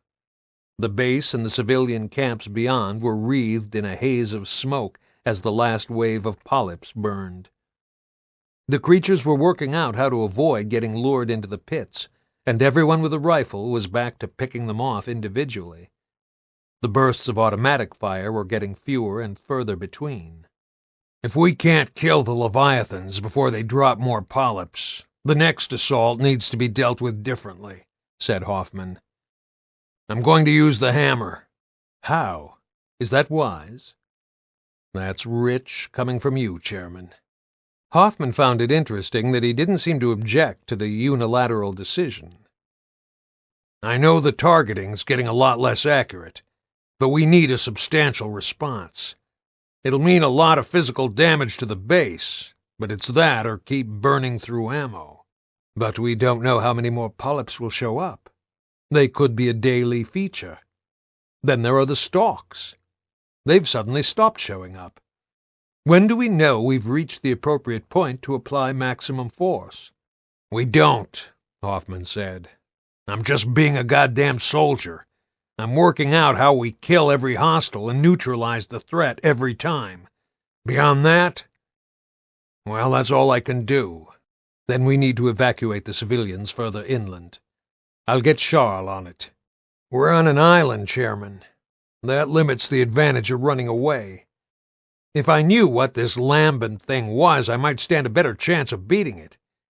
But how come we have only the deadbeats left from the university? What happened to all the smart guys in white coats we used to have?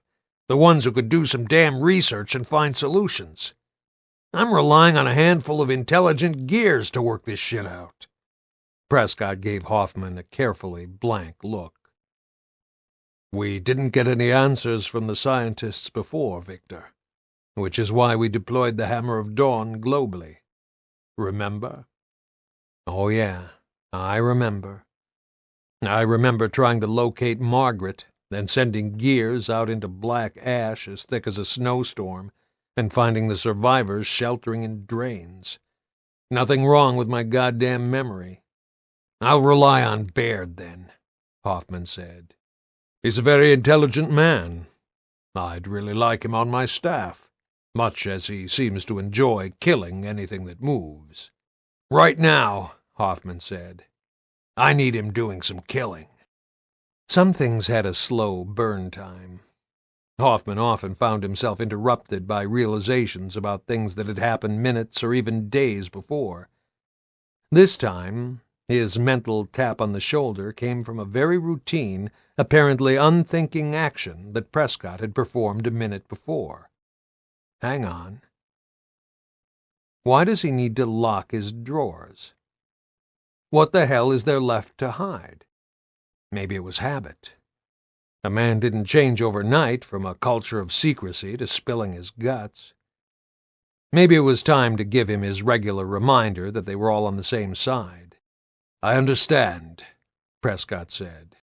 Chairman, forgive me for asking this yet again, but is there anything at all that you haven't disclosed or made available to me?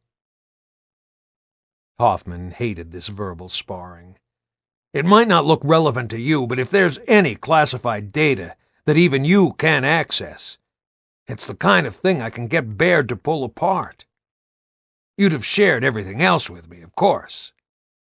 He expected a negative response, and he got one. If I had anything that could possibly help you to resolve this situation, I'd have given it to you by now, Prescott said. Just checking, said Hoffman. You know I am, too. And can I suggest that you relocate for the time being? It might make more sense for you to evacuate with the civilians. They need your leadership right now. We just need to get on with the job. Prescott stood looking at him. Very well. I mean now, Chairman. I might not be able to carry out a rescue if we get another attack, and you've seen how fast things can unravel. Hoffman got the feeling that Prescott just wanted him to go away. He wondered if the chairman was waiting to call Trescue, or even Oliver, and didn't want Hoffman around to hear him. Hoffman was pretty sure that Trescue wouldn't horse-trade with him, but Oliver was a wild card. The bastard hadn't even told them that the Stranded had come across polyps on the mainland. It didn't fill Hoffman with confidence. Can't stop Prescott being Prescott, but I'm not going to be dismissed like a schoolboy. Good point, Prescott said. He appeared to give up at that point and headed for the door. I'll stay on the radio, channel 15. Keep me updated. Hoffman followed him down the stairs and went into CIC to talk to Matheson, but he kept an eye on the doorway to make sure Prescott didn't double back. We can't move people far, sir, Matheson said. We've commandeered every vehicle we can find, but the majority are on foot. Those who've agreed to leave, that is. A lot have said they'll stay and chance it. They're fed up with running, even temporarily. Damn shame we haven't got an armed population, Hoffman said. He checked again to make sure Prescott had left. I'm glad we didn't confiscate all the firearms the Gorazny brought in, though. By the way, Sergeant Mataki's still operational. You can say alive, Lieutenant. A thought crossed Hoffman's mind, an uncharacteristic one, and he was ashamed to let it overtake him when he was worrying about Bernie's welfare. I'm going to take a look in Prescott's office. You call me and let me know what's happening at Pelruin, no matter what, even if I've got polyps crawling up my ass and the base is burning down. Got it? Roger that, sir. Things are quieting down at the moment. It would only take a minute or two. Hoffman went back upstairs and stood looking at the desk in the chairman's office. He'd never done anything like this in his life. He hadn't even sneaked looks at other people's private stuff as a kid. But this wasn't about privacy. This was about a secretive asshole of a boss and a civilization teetering on the edge of annihilation, existing from one day to the next. He had to know, if only to enable him to go on working with Prescott without the relationship going totally to hell. He had to be able to trust him, as far as you can trust any politician. Maybe he was just doing what we were all trained to do without thinking, keeping firearms secure. The locks on the old desks here were simple. He took out his pocket knife and unfolded the awl. He wasn't sure how he was going to lock it again, but that depended on what he found, and... So if I find something that pisses me off, what am I going to do about it?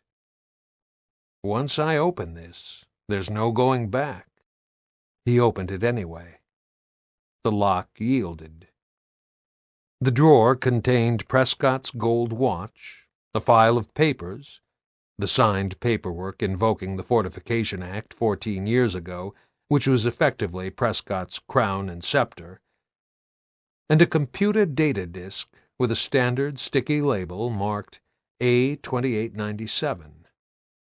The paperwork was what it appeared to be, but the disk required examination. He was committed now. He couldn't put it back and walk away. He took it downstairs to CIC, avoided Matheson's glance, switched on the old terminal, and tried the disk in the drive. It didn't surprise him that the ancient system couldn't read it. But there had to be one that could, or why would Prescott have kept it? Matheson, I need you to go get a coffee, or take a leak, whatever. The kid knew what that meant. He nodded, averted his eyes, and wheeled himself out the door. Hoffman went to his terminal, the most recent technology they'd salvaged from Jacinto, and tried the disk there. The drive chugged away to itself for a few moments, and the screen flickered. But the file name was a random string, and trying to open it prompted the first layer of an encryption dialogue. What else did I expect? Hoffman took a full 10 seconds to make the decision to put the disk in his pocket. It took another 20 for him to rummage in the desk and find a carton marked Damaged Disks, Do Not Discard. Everything was saved for another day, in the hope that it could be salvaged or reused somehow, and all the COG data disks looked the same. He just swapped the labels. Even as he put the substitute disk back in the desk and struggled to make the drawer appear still locked, he wondered what had happened to him. A man so incapable of deceit that fellow top brass never wanted to tell him the serious shit. He appalled himself. It took a hefty blow with the butt of his sidearm to batter the lock into some semblance of being secured again. He'd just dislodged a pin or something, but it would have to do. But Prescott will know. And he'll come after me, maybe. And what do I say? I tell him to go fuck himself, and that he forfeited the last of my loyalty when he never told me there was a secret facility at New Hope. That's what I say. Hoffman's chest was pounding as he walked down the stairs. When he put his weight on each tread, he felt his legs shake. It was crazy. He was a seasoned gear. But rifling through his boss's desk had reduced him to a trembling pile of guilt. Quentin Michelson came to his rescue, even if the man didn't know it. Michelson to Hoffman. Are you receiving, Victor? Go ahead. Hoffman adjusted his earpiece. Any good news? Clement and Zephyr are still submerged. Garcia thinks he's got a firing solution on one of the Leviathans. Translate that for a gear. The subs have found one of the things idling, and they think they've got a good chance of putting a torpedo up its chuff. Why didn't they do that before? Ah, gratitude. Because biologics don't move as predictably as vessels, and that makes them hard to hit. Damn it, Victor, we were trained to avoid killing sea life. If one, why not both? Yes, that sounded ungrateful. For all Hoffman knew, these were the first 2 Leviathans of 100. But one less Leviathan probably means a lot less polyps. Garcia thinks both boats will need to fire a simultaneous spread from different angles to catch it off guard. Overlapping fire in 3 dimensions, if you like. But the other one will detect all that, so it's a case of fire and run like hell. We better time this carefully, then. Can Garcia carry on tracking it? Yes, but if it starts moving, there's no telling if and when he'll pick it up again. The plan refocused Hoffman on essentials. He had an enemy out there, effectively 2 amphibious assault craft waiting to land troops. The fact that they weren't human, or didn't seem to have any purpose or plan, made no difference. Basic principles of warfare still applied. His job was to prevent the enemy from establishing a beachhead, and if that wasn't possible, to prevent them from breaking out. And then we kill them. Hoffman felt under his armor for the stolen disc in his breast pocket, and went to rally the gears. He realized he was automatically including the Gorazny and Oliver's militia in that group. Pelruin, North Vectis coast. It was getting dark now. Some of the wooden houses in the town were burning, and the locals had formed a chain of buckets to put out the fires. Polyps weren't just mines. They were pretty good incendiary devices when they blew up near flammable material, too. But so far, Pelruin was holding on. Bernie seized the lull in fighting to jog back to the compound and retrieve the pack horse. She drove down the dirt road to the waterfront, passing Rossi on the way. She slowed to a halt. Drew, you okay? They're like shrapnel, he said. He had small cuts across his chin. His goggles had protected most of his face. I friggin' hate them more than grubs, and that's saying something. I'm gonna get the dill out there. How's Silber doing? One of the old boys stopped the bleeding, but he's gonna lose that leg. He needs Doc Heyman. Let's hope the infirmary's still there when we get out of this shit. Rossi patted her arm through the open window. Nice job with the Gorazny thing. Yeah. I feel so good about treating vets like that. Terrific. Mataki, you were a sergeant when I was in short pants. Don't you know by now that nobody's meant to love sergeants? They're meant to be in awe of us. He jogged away to the first aid station. Bernie drove on. Human instinct was to find somewhere safe to lay up for the night, but for Gears it was hunting time. The cog had always favored night attacks. An enemy that couldn't throw light on the battlefield, especially one away from home, was vulnerable to a disciplined force that knew the terrain and had a solid plan. But if that enemy was naturally bioluminescent, he was doubly fucked. Bernie suddenly found that very funny. It was probably fatigue lowering her guard, but those wobbling patches of light moving between the wind-stunted bushes on the eastern side of the harbor definitely leveled the playing field. She picked out Sam and Anya behind cover at the top of the beach and drove slowly up to them. Sam was on her rat bike. Sam revved the bike and braced the butt of her Lancer against her belt. I bet they wish they didn't glow. Bernie opened the pack horse door and nudged Anya to get in. The polyps seemed to be regrouping. You know that girl's day out we never had because I hit a mine? She said. Let's make up for it now. I'm in, Sam said. Better mop up these stragglers before the next wave. Sam set off along the concrete path toward the bushes, steering one-handed like a cavalry lancer on horseback. Maybe the polyps didn't see in the same spectrum as humans anyway, so operating without lights might have been a waste of time. but it certainly made the bastards easier to see by contrast. The bike roared and twisted as muzzle flash lit up the undergrowth. Sam swerved around, spraying fire. The polyps weren't so bloody clever when they were up against a fast opponent. Bernie decided it was time to risk playing that game in the pack horse. And one of the things could detonate under the vehicle, and it's goodnight Mataki. But sod it, I can't keep running around. "You want to drive, ma'am?" she asked. "No," Anya said. "I want to shoot." The Stroud genes were forcing their way out now. The last hour or two had made Anya a lot more confident and aggressive.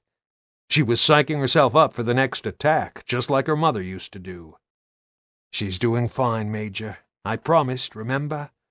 I said that if she ever picked up a Lancer in earnest, I'd make sure she was ready." "KR-239 to all call signs."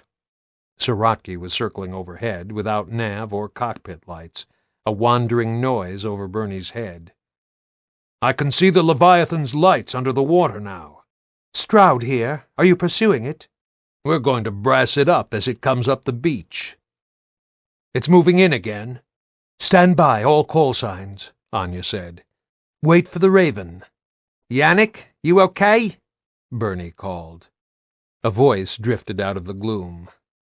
"I want a drink. I want to pee. I saved an old soldier from getting polyped and he spat on me.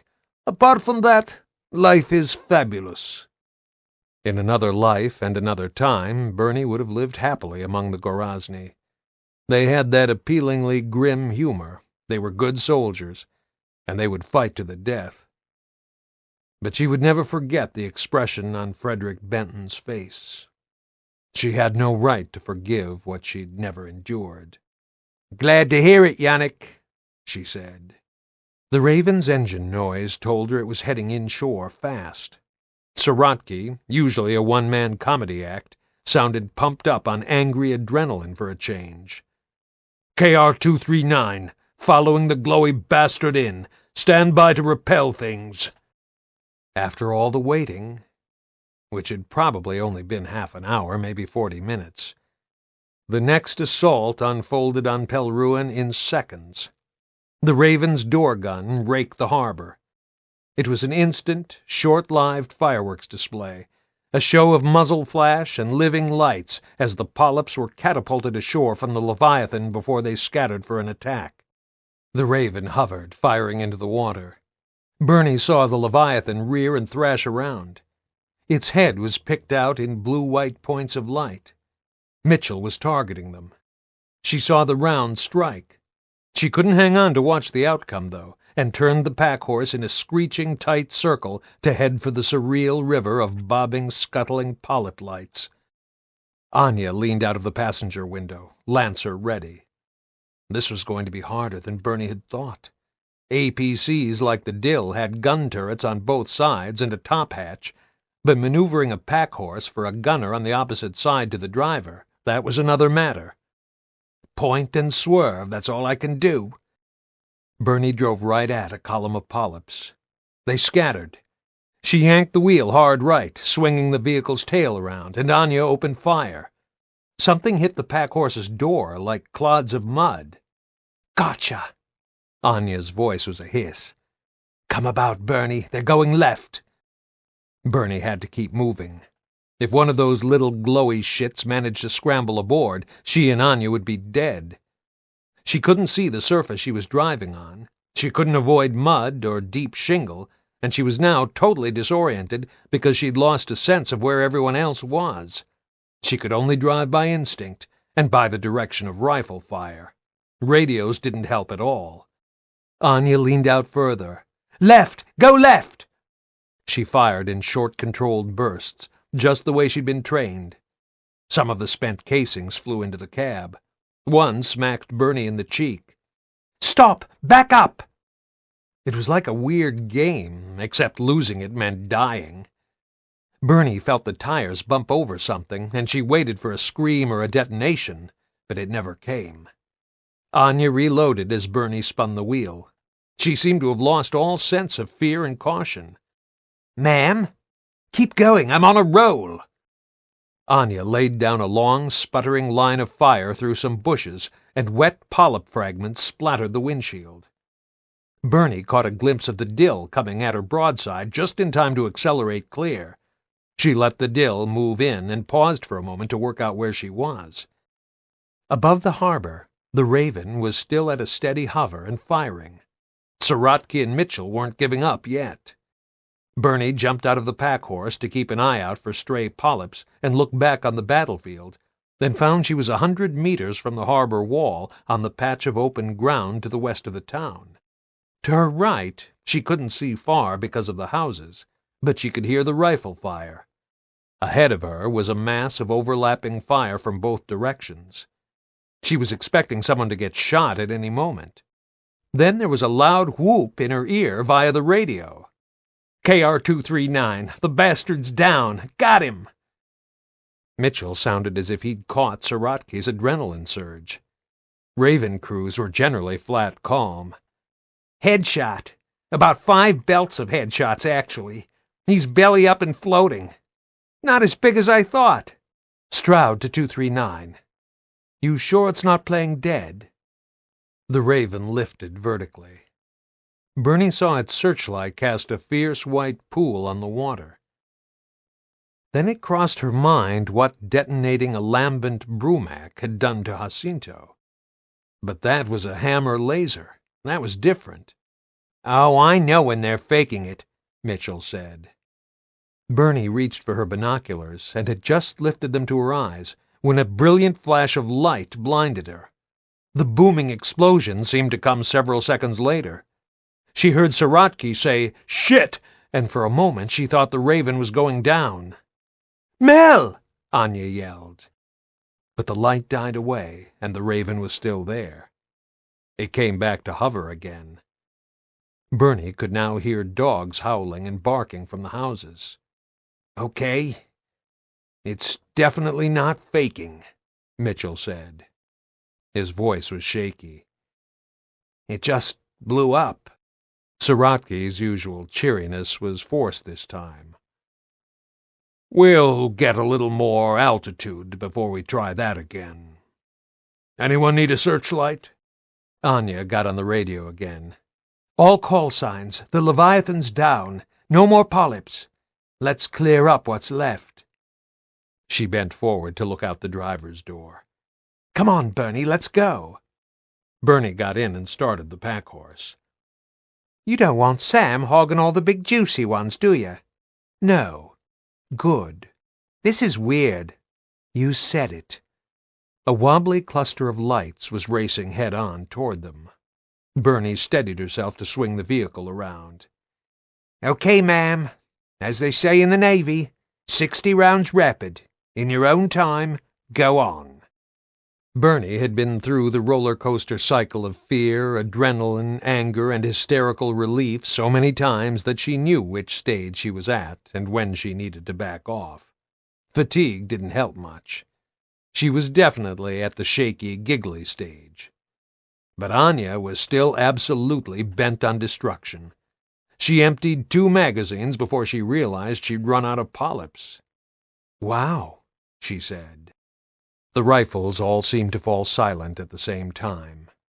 There was a lull, and then lights appeared ahead of them, the Dill, and Sam's single headlight suddenly came bouncing out of the darkness across rough ground.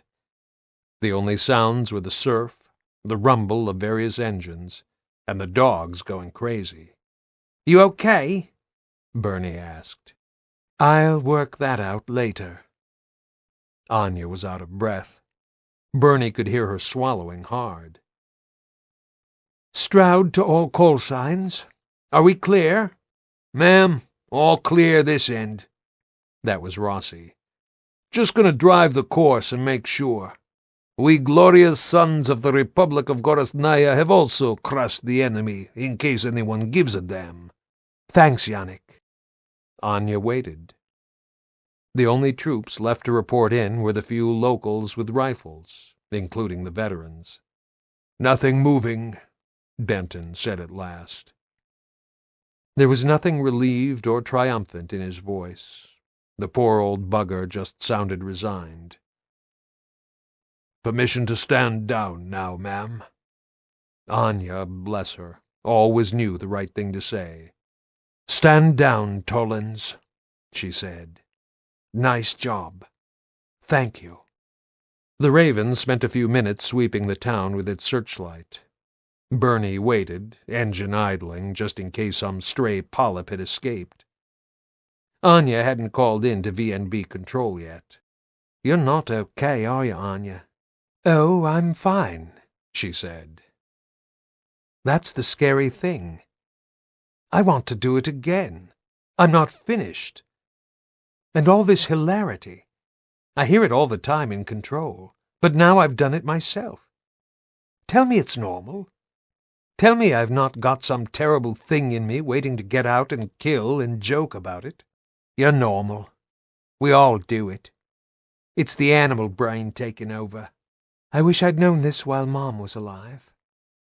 Anya didn't elaborate. "I better let Hoffman know it's over." She took out her earpiece and picked up the handset mic from the dashboard. Her hand was shaking. "All done, sir," she said. "We'll sit tight here until we're sure there isn't another Leviathan out there." "Stay put until we've secured the naval base, Lieutenant," Hoffman said. "It's going to get rough down here for a while." He paused. "Everyone's fine." That was his way of telling her Marcus was okay. Anya hadn't seen him for a while, but didn't even mention him, which was a sure sign she was fretting about him. Bernie couldn't stand the avoidance any longer. "Keep your head down, Colonel," Bernie said. The mic picked her up. "You too, Sergeant," Hoffman said. "But remember, I'm the one with the goddamn rabbit's foot." Saving Pell Ruin suddenly didn't feel quite as good as it had a few minutes ago. But Bernie didn't have to explain to Anya. They both understood each other now. After they'd checked in at the signals office, Rossi organized duty rosters and sent Bernie off for the night. She wandered back to Behrens's house with Sam, feeling like she'd had a wild night that she would regret when she sobered up next morning and recalled her excesses. "See? Even the bloody hound doesn't come out to welcome the conquering heroes," Sam said. "Good night. See you at 0500, Sarge." She was right. Mac hadn't come racing to slobber affection on her. Bernie decided not to take it personally. She'd make her peace with him in the morning. CIC, Vectis Naval Base. "I still think it's the only option left," Hoffman said.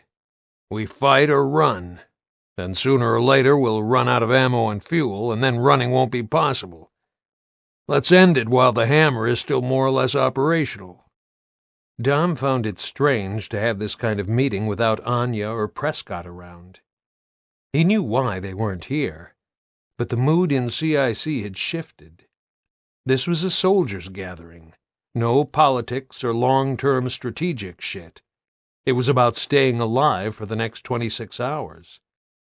And Mirren Tresque and Lyle Oliver were at the table. Marcus kept giving both of them that very slow head turn, as if he was expecting the worst of them. He probably wasn't. It was just the way he listened. But it was interesting to see the effect it was having on Oliver. He was getting twitchy. "So how do we concentrate the polyps in a kill zone again?" Marcus asked. "We baked a few. They catch on eventually. And then there's the hammer laser. Remember what happened when we lasered that lambent Brumac? It had collapsed the tunneled bedrock of Jacinto. The hammer and lambent combo was a city killer. Dom found himself trying to calculate if a shitload of polyps added up to one Brumac, and what the blast radius might be. He gave up and decided to leave that to Baird. "Yeah, but they've got one goal," Baird said. "They go after prey. They don't want to steal ships or any of that pirate shit. They'll chase us. An orbital laser is beyond their conceptual thinking." Dom waited for Oliver to punch Baird out for the pirate comment, but he didn't seem interested. So what about Marcus's question? Dom asked. We sank Jacinto by targeting a big chunk of lambent meat. If we try that here, we might get the same effect and lose the whole base. Valid objection, said Hoffman. Shit. Baird was scribbling numbers on a scrap of paper. Maybe not. Not worth the risk if we can kill a Leviathan out at sea. And then we don't get its polyp cargo either. So how do we get it to the surface where we want it and keep it there so we can paint it with a targeting laser? Marcus didn't blink. I'll whistle for it. Dom didn't care who played bait for the glowies as long as it wasn't Marcus. Shit, he'd do it himself. Why did it have to be Marcus all the time? Dom wondered if what he sometimes thought was Marcus's death wish, or at least not giving a shit about his own life, was actually an attempt to make amends for his father's invention frying the planet. No, he's always been that way, ever since we were kids. Always the first to wade in and defend someone. Always the first to throw a punch that needed throwing. Hoffman looked across at Matheson. Lieutenant, get me Captain Michelson. I want to know what those subs are playing at. Are we voting on this? Oliver asked. Because we don't actually give a shit if the cog survives or not, as long as these things are wiped out. That includes Gorisnaya, of course. You can rot in hell, too. You're welcome, Trescu said. Hoffman rubbed his forehead, eyes shut for a moment.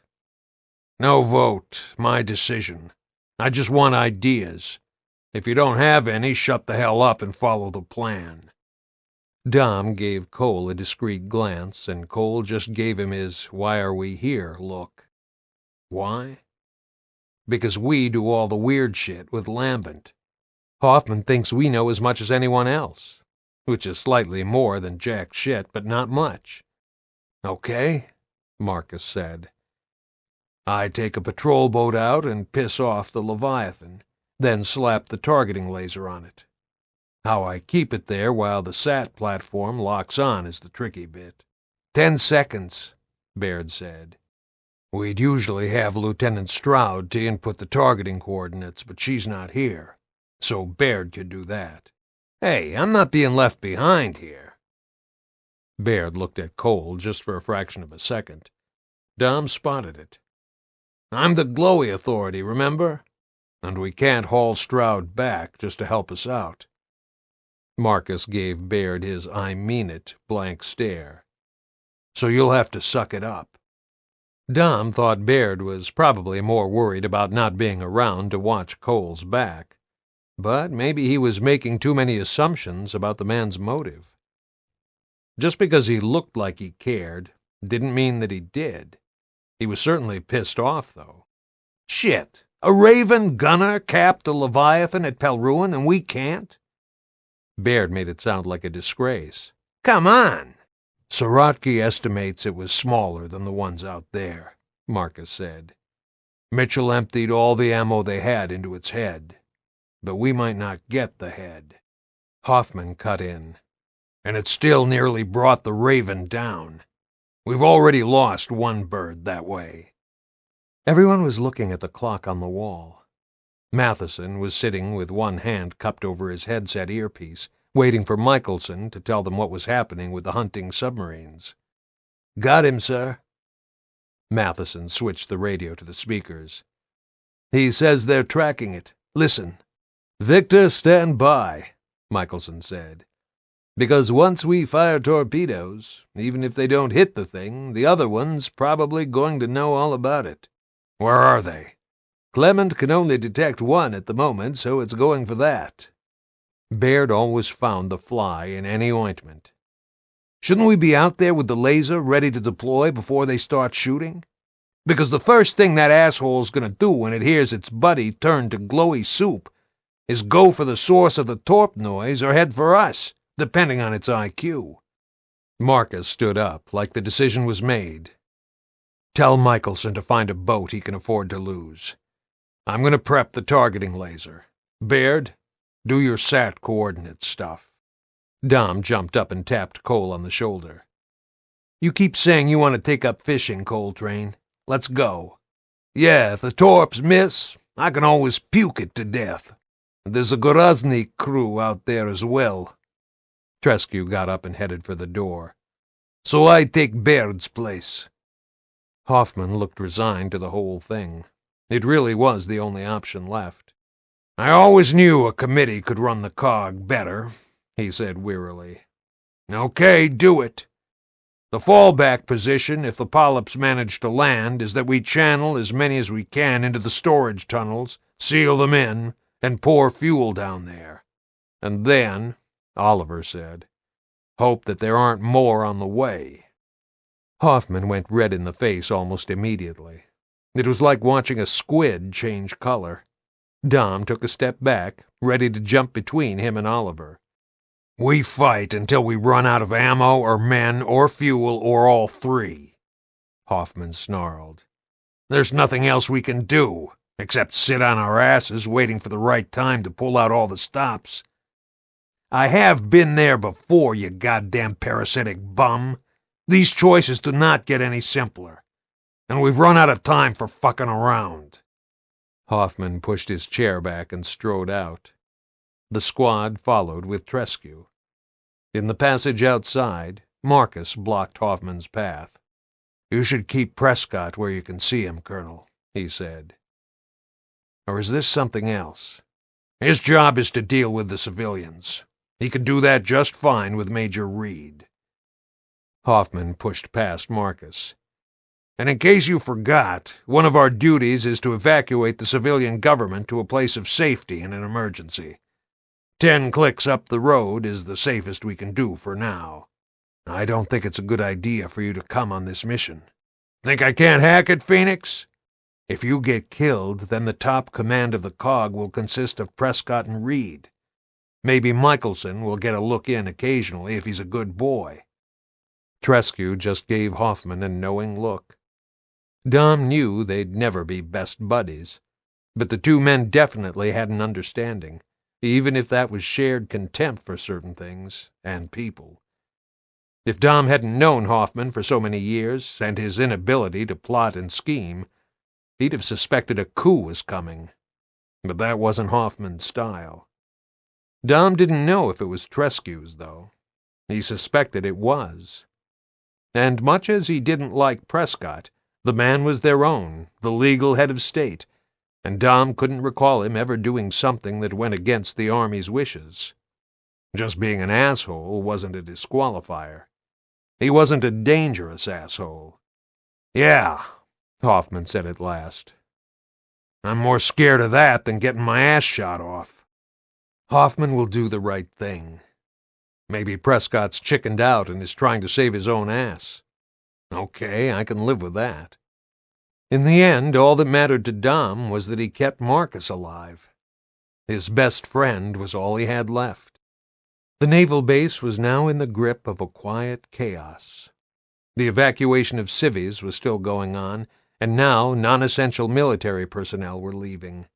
Every vehicle was co-opted to do the shuttling. The only stroke of luck in the whole pile of recurring shit was that the weather was mild, and an overnight outside wasn't going to kill people like it would have done at Port Farrell. Dom sometimes thought back to what it would be like there now. Whether it would have been smarter to stay put and lose the weakest to cold and hunger instead of uprooting everything to come here. But we can't do that. That's not how civilized folks do things. Michelson stood at the brow of Falconer as the squad and Trescu prepared to board. He obviously planned on going along for the ride. I did a deal with Oliver's Merchant Navy, he said. Want to see what we've got bolted on the foredeck? Can't wait, Marcus growled. I didn't ask what they used it for themselves, of course. Go on, show me, Dom said. Dom still took some pride in being the seagoing gear in the squad, even if it was from his amphibious landing days in the last war. Michelson had been around for that, too. He was a lot thinner, grayer, and more wrinkled than he'd been during the landing at Asfo Point, but he hadn't lost that bravado. Michelson liked a good scrap and would cross the road to find one. Maybe that was why he and Hoffman got on so well. There had been a 30-millimeter gun on the foredeck of the patrol vessel the last time Dom had been on board. The other guns were still in place, but this one had been replaced with what looked like a cross between a telescope and a missile launcher.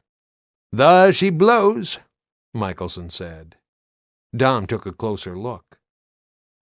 "Sir, that's a harpoon. Explosive harpoon, actually. I want to think our seagoing stranded brethren save it for robust negotiations with one another in trade disputes, but whatever they used it for, it might be a way of keeping a lambent leviathan on the surface for a few seconds." "Shit, sir, that's going to be hairy." Marcus strode up to look at it and cocked his head slightly to one side. "Water skiing. Maybe even being dragged to the bottom." "I'm game if you are, Sergeant," Michelson said. "Hell, why not?" "What did you swap it for?" Dom asked. 10 catering containers of canned pork. Don't worry, it was well past its use-by date." Michelson seemed in his element. Falconer headed south out of the base, trailed by Gettner's Raven, and took up position about 6 kilometers offshore. Tresque leaned on the rail alongside the squad, and they all stared down into the black water to watch for lights, as if being on this relatively small vessel was any protection against a leviathan that could break the back of a destroyer. Tresque put his hand to his earpiece. "Zephyr is transmitting," he said helpfully. So he still had his comms linked to his fleet, then. Hoffman must have gone soft. "She wants to make her move. Captain Michelson, I suggest we do this now. We've lost 4 hours already. These beasts won't wait forever." Michelson pushed back off the rails and slapped Marcus on the back. "Toss a coin for the privilege," he said. "It's my job." Marcus took off his armor plates and stacked them. Dom had never known him to do that before a mission. "You get ready to launch the lifeboats. If we blow that thing up, the shockwave's going to rupture every weld and rivet on this tub." He gestured at the armor and gave Dom a meaningful look. "You all might want to consider how long you can tread water in full fighting order." "Damn," Cole muttered. "Whatever happened to a nice boat trip round the bay?" Michelson did an after-you flourish of his hand, and Marcus padded along the deck to the harpoon mounting. The Leviathan had lights. At least they'd see the thing coming. If it doesn't come up right under the hull, of course. "Ready," Marcus called. "Tell the boats they can blow its brains out any time they like." Chapter 17. Your priority is to stop the UIR advance within Kashkour. COG forces hold the central plains of the country and the extreme west, but the UIR is widening its corridors between the areas we still hold. The Anvil Pass is blocked and must remain so if we are to stop the UIR closing the circle and inserting land forces from the east. Colonel Choi, officer commanding 6th Brigade, Kashkour. Anvil, Eastern Kashkour, 32 years earlier. Hoffman knew the tough reputation of Pesang troops, but he'd never actually come face to face with one. Now he was looking at 6 of them, and he wondered if there'd been a mistake. They were tiny. They were also very young. Most gears seemed to be, but not that young. And the heavy machetes they carried on their belts looked too big for them. They formed up in a line and stood to attention. Shit, they haven't even got full armor. That's 3/4 grade. "Sir, we don't speak good, but we understand okay," one of them said. "You give us job, we do job." "I'm Lieutenant Hoffman." For some reason he took an instant liking to this lad. "What's your name, Gear?" "Rifleman by Tak, Hoffman, sir." He turned smartly and indicated each man in the line. "Rifleman, Lao En, Choli Gan, Jati Shah, Gishim, Narufel. Hoffman looked at Pad, realizing that this was all the support Anvil Gate was going to get. "Find these men some better armor, Private. I can't send them out on patrol in their goddamn underwear." He gestured to Bai Tak, tapping on his own chest plate to get the message across. "Heavy plate. You need more armor. And proper boots." Bai Tak frowned slightly, as if he was running through a vocabulary list in his head. Hoffman hadn't realized how little Tyran these men spoke. "Ah," he said, face lighting up in revelation. "Sir, no more armor. How we move around all quiet?" He stabbed a forefinger down at Hoffman's regulation thick-soled, steel-capped boots with their armored greaves. "How we climb in those? We fall and get damn dead, sir." "Good point, Rifleman Tak." So they weren't as green and innocent as they looked. "Okay, go with Private Salton and get yourselves settled in. When you're fed and supplied, come back here for a briefing."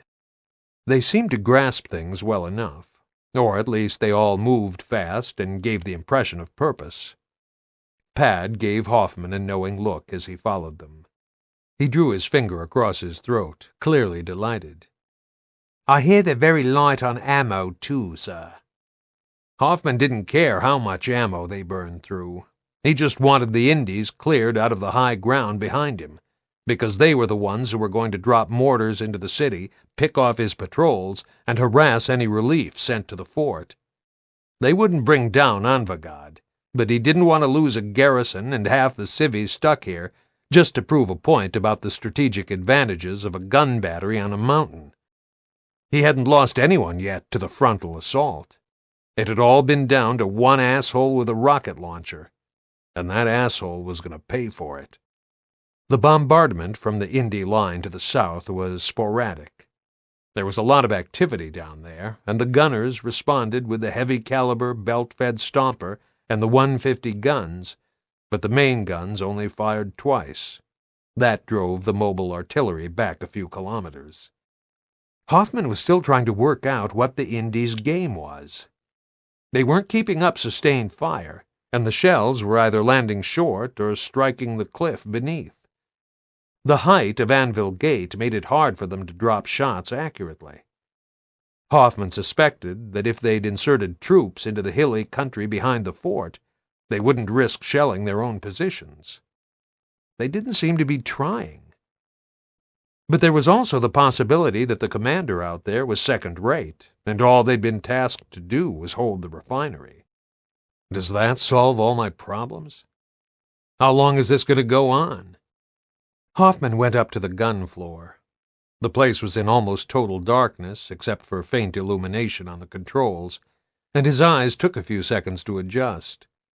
The gun crew were either taking a breather or watching the Indy lines through field glasses. Evan was busy pumping grease into the hoist and loading mechanism. "Time to hand over to the relief," Hoffman said. "Get your asses down to the medic. Just because you walked out of here doesn't mean you're still okay." Evan wiped the nozzles of the copper-plated grease guns with a rag. "I think I know what they're up to, sir. Look." Hoffman steadied his elbows on the sill and adjusted the focus on his binoculars. The knot of Indy vehicles was moving around, and most of them had their lights on. The refinery that had always been a constellation of white, amber, and red stars on the horizon was in darkness, but the damn Indies seemed oblivious of the fact that their vehicles were very, very visible. "So they're idiots," Hoffman said. "I wouldn't rule out stupidity, sir. But they know we're stuck here without any prospect of resupply. I think they're trying to get us to piss away our ordnance." Hoffman thought it over. Whether the Indies intended that or not, it was the reality he had to face.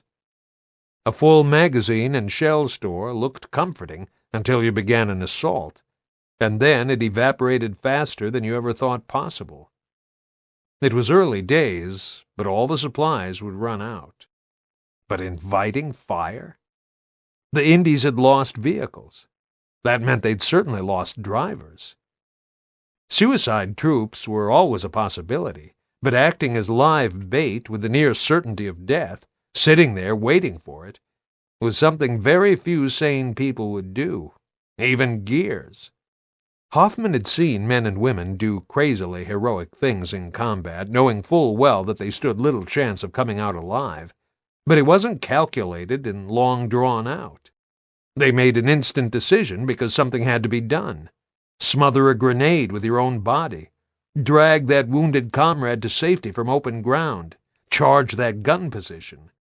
It was the moment when self ceased to exist, and the only thing the Gear saw was necessity, because his buddies would die if he did nothing. "I don't buy it," Hoffman said. "Nobody sits and fries unless they're religious crazies or something. You remember those 10-odd sailors who crewed those little suicide submarines? Ordinary guys, sane guys.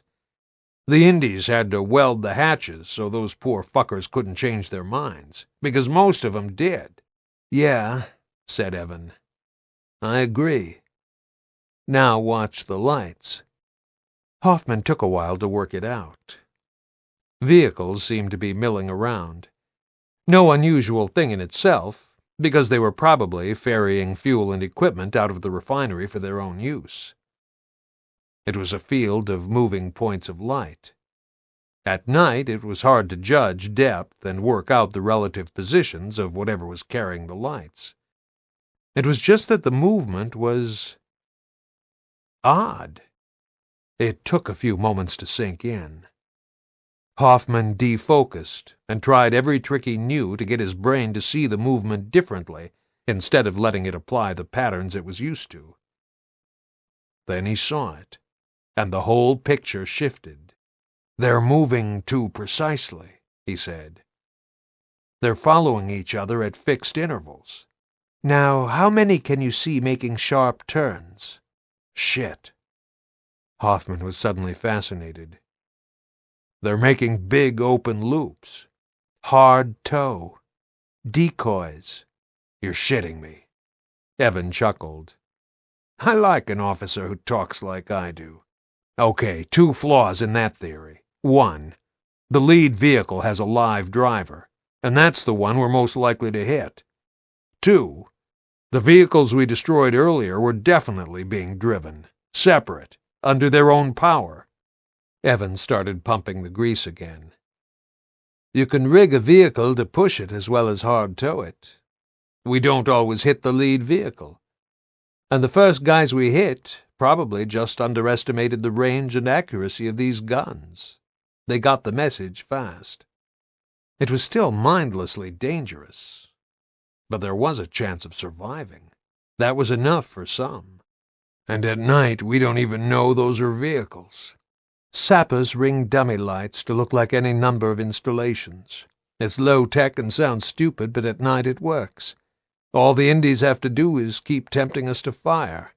And while we're looking that way, we're distracted from what's happening behind us. See? They're not as dumb as we think, are they?" Hoffman wasn't sure he could trust his own judgment now. He should have spotted that right away, hours ago. Nobody would attempt a conventional frontal assault on a battery like this in open terrain. There had to be more layers to it. Maybe Hoffman was concussed, but Evan had taken a pounding too, and he seemed to be functioning okay. Sometimes there was no excuse for missing the obvious. Okay, let's assume that's what they're doing and hold back accordingly. One more thing. The big guns need to be maintained. The more we keep firing without relining these babies, the less accurate they get. They must know that. But that's a long time, isn't it? No. It's about 300 full-charge firings, which we could rip through in no time. How many on the clock now? Maybe 200. Replenishment's still going to be our major problem. Yes, sir, it is. Hoffman slapped Evan on the back. Good work. Now change crews and get some rest. Hoffman was pretty sure he could work out the tactics now. Attrition, diversion, isolation. He wasn't so sure about the intention to keep the Anvagad Pass closed, to stop COG troop movements out of Kashkur, though, unless control of the fort was part of that. Either way, Anvil Gate was worth a long-haul effort to take it. He didn't need to guess about that. He just had to sit tight. Geology was on his side. He had power, he had unlimited water, and he had supplies, for the time being anyway. He checked on the briefing room to see how Pad was getting on with the Paysangs, and sat down to call brigade control at Lakar. "Control, we're not going anywhere fast," he said. "Where's the behemoth?" "We can't get it to you. The Indies have broken through at Mendurat, and they're holding the road. What's your estimate on supplies?" "Around 12 days' food and ammo." "You're not critical, then." "That's why I'm flagging up the time scale now." "We're aware of your situation, Lieutenant. Are you able to hold your position?" "It's a mountain, more or less. We could hold it dead if we had to. Look, I have 5,000 civilians here, and if things get bad, I have no way whatsoever of evacuating them." Control went quiet for a moment. "We're aware of that, too. There's nothing we can do until we regain full control of Kashkur. Keep us updated." Hoffman began to feel like a nuisance, as if he hadn't really got any problems and Control was just too polite to tell him so. If Anvil Gate had been one fort of many, and not as pivotal as it was, then he would have had a wholly different range of options, including abandoning the position. But he hadn't. He had to plan for the worst scenario. That was what he was trained to do. Anvagad wasn't just an army base. It was a city full of non-combatants, and that changed everything. But, as Control had reminded him, his situation wasn't critical yet. If the Paysangs could clear the hinterland of hostiles, then maybe Hoffman could find another way to clear the gorge. He went back to the briefing room. The 6 Paysangs were clustered around a map on the table with Sam Byrne, who had shown up as well. They were working out positions and the areas they needed to cover. 6 men for a huge area like that seemed to be stretching it. "Don't worry, sir. We do this," Baitak said. He adjusted his webbing and penciled something on the folded map in his hand. "At night, much better." While they were talking, there was a distant explosion from the north, a distinct pump. It didn't sound close. Hoffman's first thought was that one of the emulsion fields had been sabotaged, and he went out to the rear gantry to look for a red glow on the horizon. The sky was still velvet black. He got on the radio anyway. "Anvil Gate to Control. Anything going on to the north of us? Maybe 15-20 clicks? Big explosion, but we can't see anything." "Negative, Anvil Gate. If we get any reports, we'll come back to you." It could take hours for anyone to report an attack. Hoffman wasn't going to relax yet.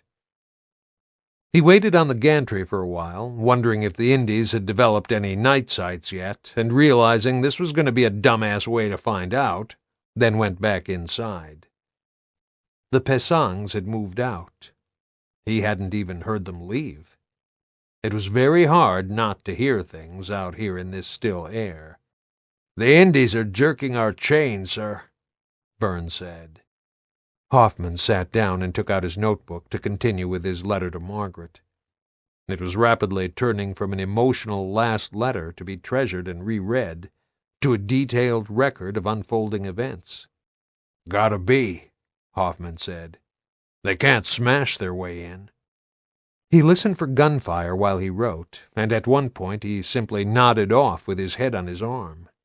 He woke with a pounding headache to find Byrne shaking his shoulder. "Sorry to disturb you, sir," Byrne said.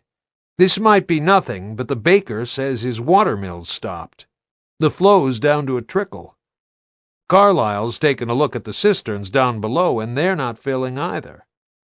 The river that cut underground and flowed through Anvagad's bedrock had also been harnessed to run water wheels in some parts of the town. It was a roaring torrent all year. It was one of the things that made Anvagad impregnable, a limitless source of water and power. Rivers didn't stop suddenly like a tap being turned off. If this one had, something was very wrong. Hoffman was already dealing with an enemy that had cut off his only road access from the north, so the UIR was equally capable of diverting a river the same way. He was fighting engineers now, not troops. That was something he hadn't been prepared for. He felt his scalp tighten. "That explosion," he said. "I think the bastards have blocked the river." On Vigad Hills, north of Anvil Gate Garrison, 3 days later. It was a siege, whichever way you looked at it. Anvil Gate was cut off by road, it couldn't get food and ammunition, and now its water supply had been reduced to a trickle. Bai hadn't expected his war to be like that, but now that it was, he'd deal with it. He squeezed through the cleft in the rock and looked down into the mouth of the sinkhole below him.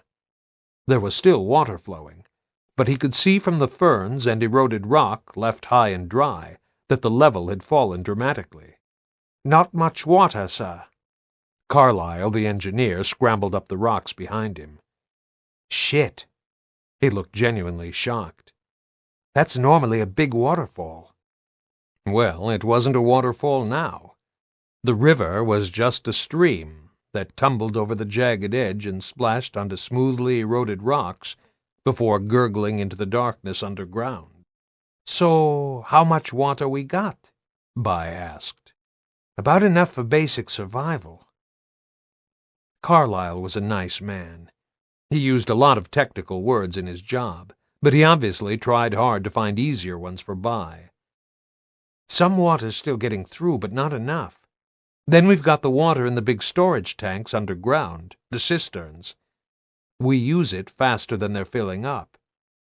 So we're going to have to ration it." "They blow up the river? Like mining?" "Yeah. You can change the course of a river if you place enough charges in the right place, like you can blow up a gorge. They come back and try to stop all the water, I bet." Carlyle gave Bai a wary look. "Good point. They might." We always have shit like that." Bai was used to disputes over water. "My father, he sorted it out." The Shaoxi often dammed streams from their side of the border and diverted them from Pesang land to irrigate their own pasture.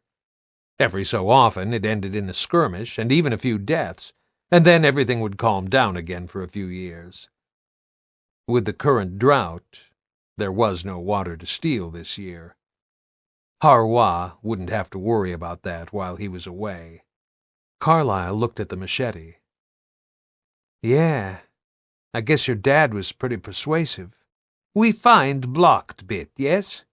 Then we wait for bastards to come back and teach them lesson." Carlyle chuckled to himself. "Your tyrants improved a lot in a few days." It was a case of having to learn. Bai lived in a country where there were at least 5 languages he had to speak just to get by. He was starting to realize that the cog didn't do things that way, and just settled for making everyone speak the same language. It made sense, but it would never work in Pesang.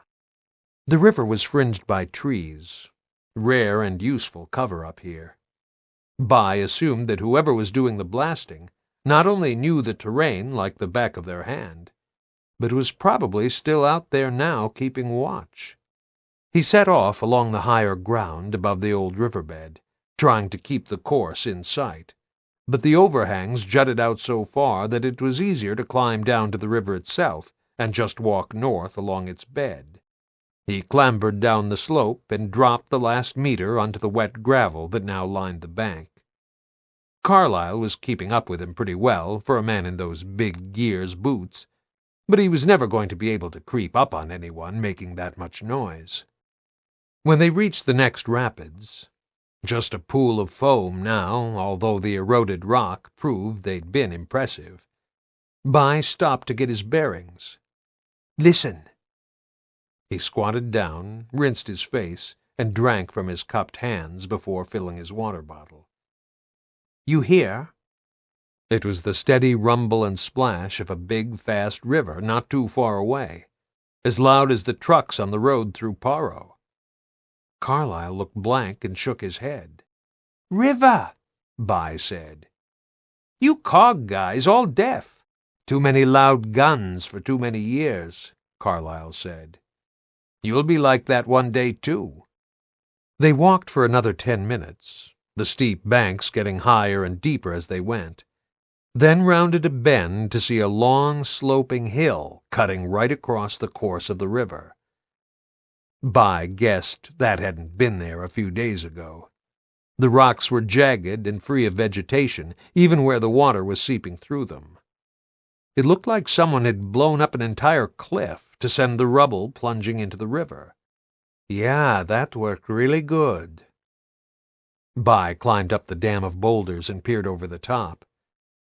The water now found a new path south, smashing through trees and flowing into a smaller channel that vanished down a slope into the distance. "Maybe it'll fall down one day, but not soon." "Well, we can't shift this without vehicles," Carlyle said. "But we can't get them out here. No helicopters? Why is nobody coming to help?" "They'll come," Carlyle said, "but it won't be for weeks. Come on, let's head back to base." Weeks didn't sound hopeful, because Bai was sure that most of Anvil didn't have that much time. He was used to living like this, just scraping by in a harsh environment and walking a few kilometers to find water. Hunting small animals for food would be relatively easy here. There were even wild goats, a really easy meal for a man with a good rifle. So none of the Pesangs were going to starve to death, and even Gears, used to a soft city life, could get by. But the civilians would be hit very hard. Every night now, the Pesang squad went out on patrol. That was their sole task, to catch any Indies operating around the fort. Apart from the pretty spectacular evidence of sabotage and surprise attacks, Bai could tell they were there anyway. They probably thought they were stealthy, but he could smell them, and he had a pretty good idea where to look for them now simply by working out the eye lines, the positions they needed to be in to keep an eye on activity in and around the garrison. Smell and plain carelessness gave them away, too. He found the places they laid up with their rifles and took a leak because whatever they ate made their urine smell different. He could also smell the oil they used to maintain their weapons. He found the pieces of cut wire coated in bright plastic, just tiny beads, nothing more, that they'd used to lay charges. They can't be special forces, unless they're just not very good at it. Bai had thought that becoming a Gear would be a long, slow training process. He still wasn't fully comfortable with a Lancer rifle, and the rules and regulations were something he'd always have to look up in a book. But the stuff that Lieutenant Hoffman wanted him to do, observe, track, trap, kill, came naturally to him. Well, maybe not the killing. I haven't killed a man yet. But these guys are out to kill me, so I'll do it when the time comes. The squad split into pairs, fanning out from the fort on 3 sides. Bai went with Cho. They'd been out for a couple of hours when he heard the sound of small stones moving. There was a definite crunch and a sliding noise, like something heavy moving on gravel, not the sound of a lighter animal like a goat picking its feet up and placing them carefully. He tapped Cho's shoulder, and they both dropped to the ground to wait. "Over there, to the right," Cho gestured. Bai had to wait a while, but then he picked up movement. Even on a moonless night, there was enough light to see a dark shape that didn't blend in or match the shadows, especially when it moved. It drew his eye. Yes, it was a man, all right. Now that he'd focused on him, he could see the rifle and something else long and narrow on his back. The guy moved into a position that was almost level with the top of the city walls and began assembling a small mortar. This was where the difficult choices started. A mortar like that would be ready to fire in a few moments, but Bai didn't know if there were other Indies in the area, and shooting the guy, easy from here even for him, was going to be heard halfway across the mountains.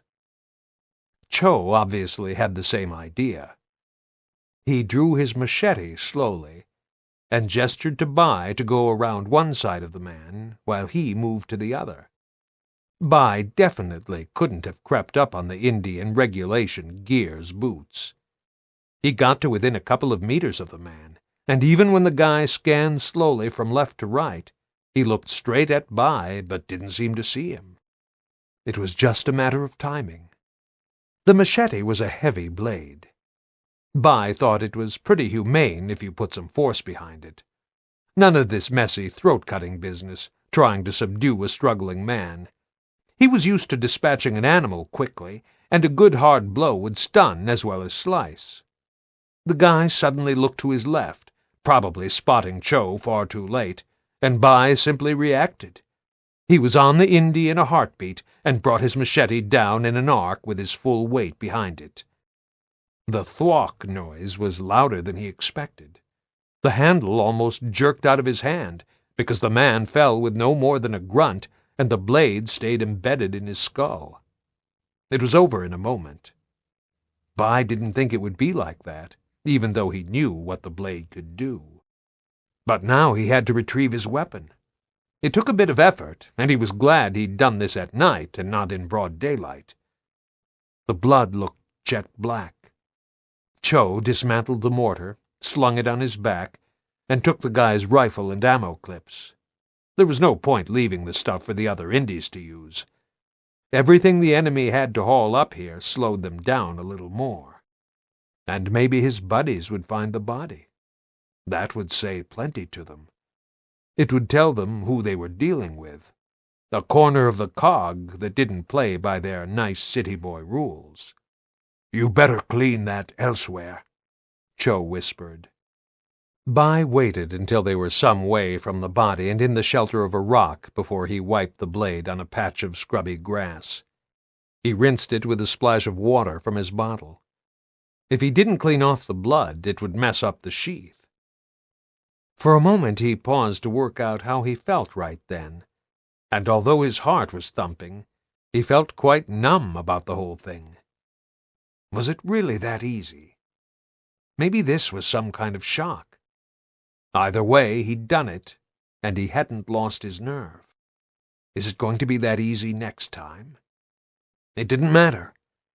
He and Cho completed the rest of the patrol, saw no more Indies that night, and made their way back to the garrison just before dawn.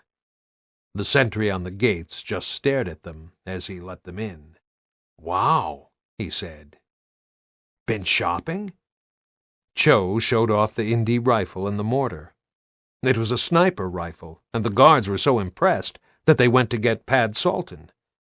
Within a few minutes, Cho and Bai had an audience, and Pad came to admire the rifle. "Didn't hear any shots in the night," he said. He winked at Cho. "Have you been saving ammo?" "Bai got him," Cho said. "No point making noise, is there? And you look like such nice little lads, too." Bai was starting to feel a bit shaky now that he was back in the garrison and no longer pumped up waiting to be shot or ambushed. All he could do was grin. It wasn't because he found it funny or took it lightly. He just didn't know how to respond to these foreign gears, and he was almost embarrassed by that. But it seemed to be what they expected, that Pisangs were nice, friendly people who could switch to being unseen, silent assassins in seconds, and who knew no fear. The fact that he was so small seemed to impress them even more. He could guess what they would tell their buddies in years to come. "But I get scared just like you. You think I'm that different?"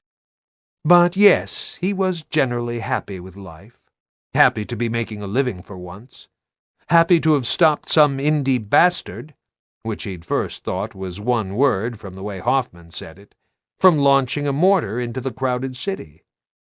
He'd done his job, upheld his honor, and not been killed. He was also going to sit down to a huge breakfast. What was there not to be happy about?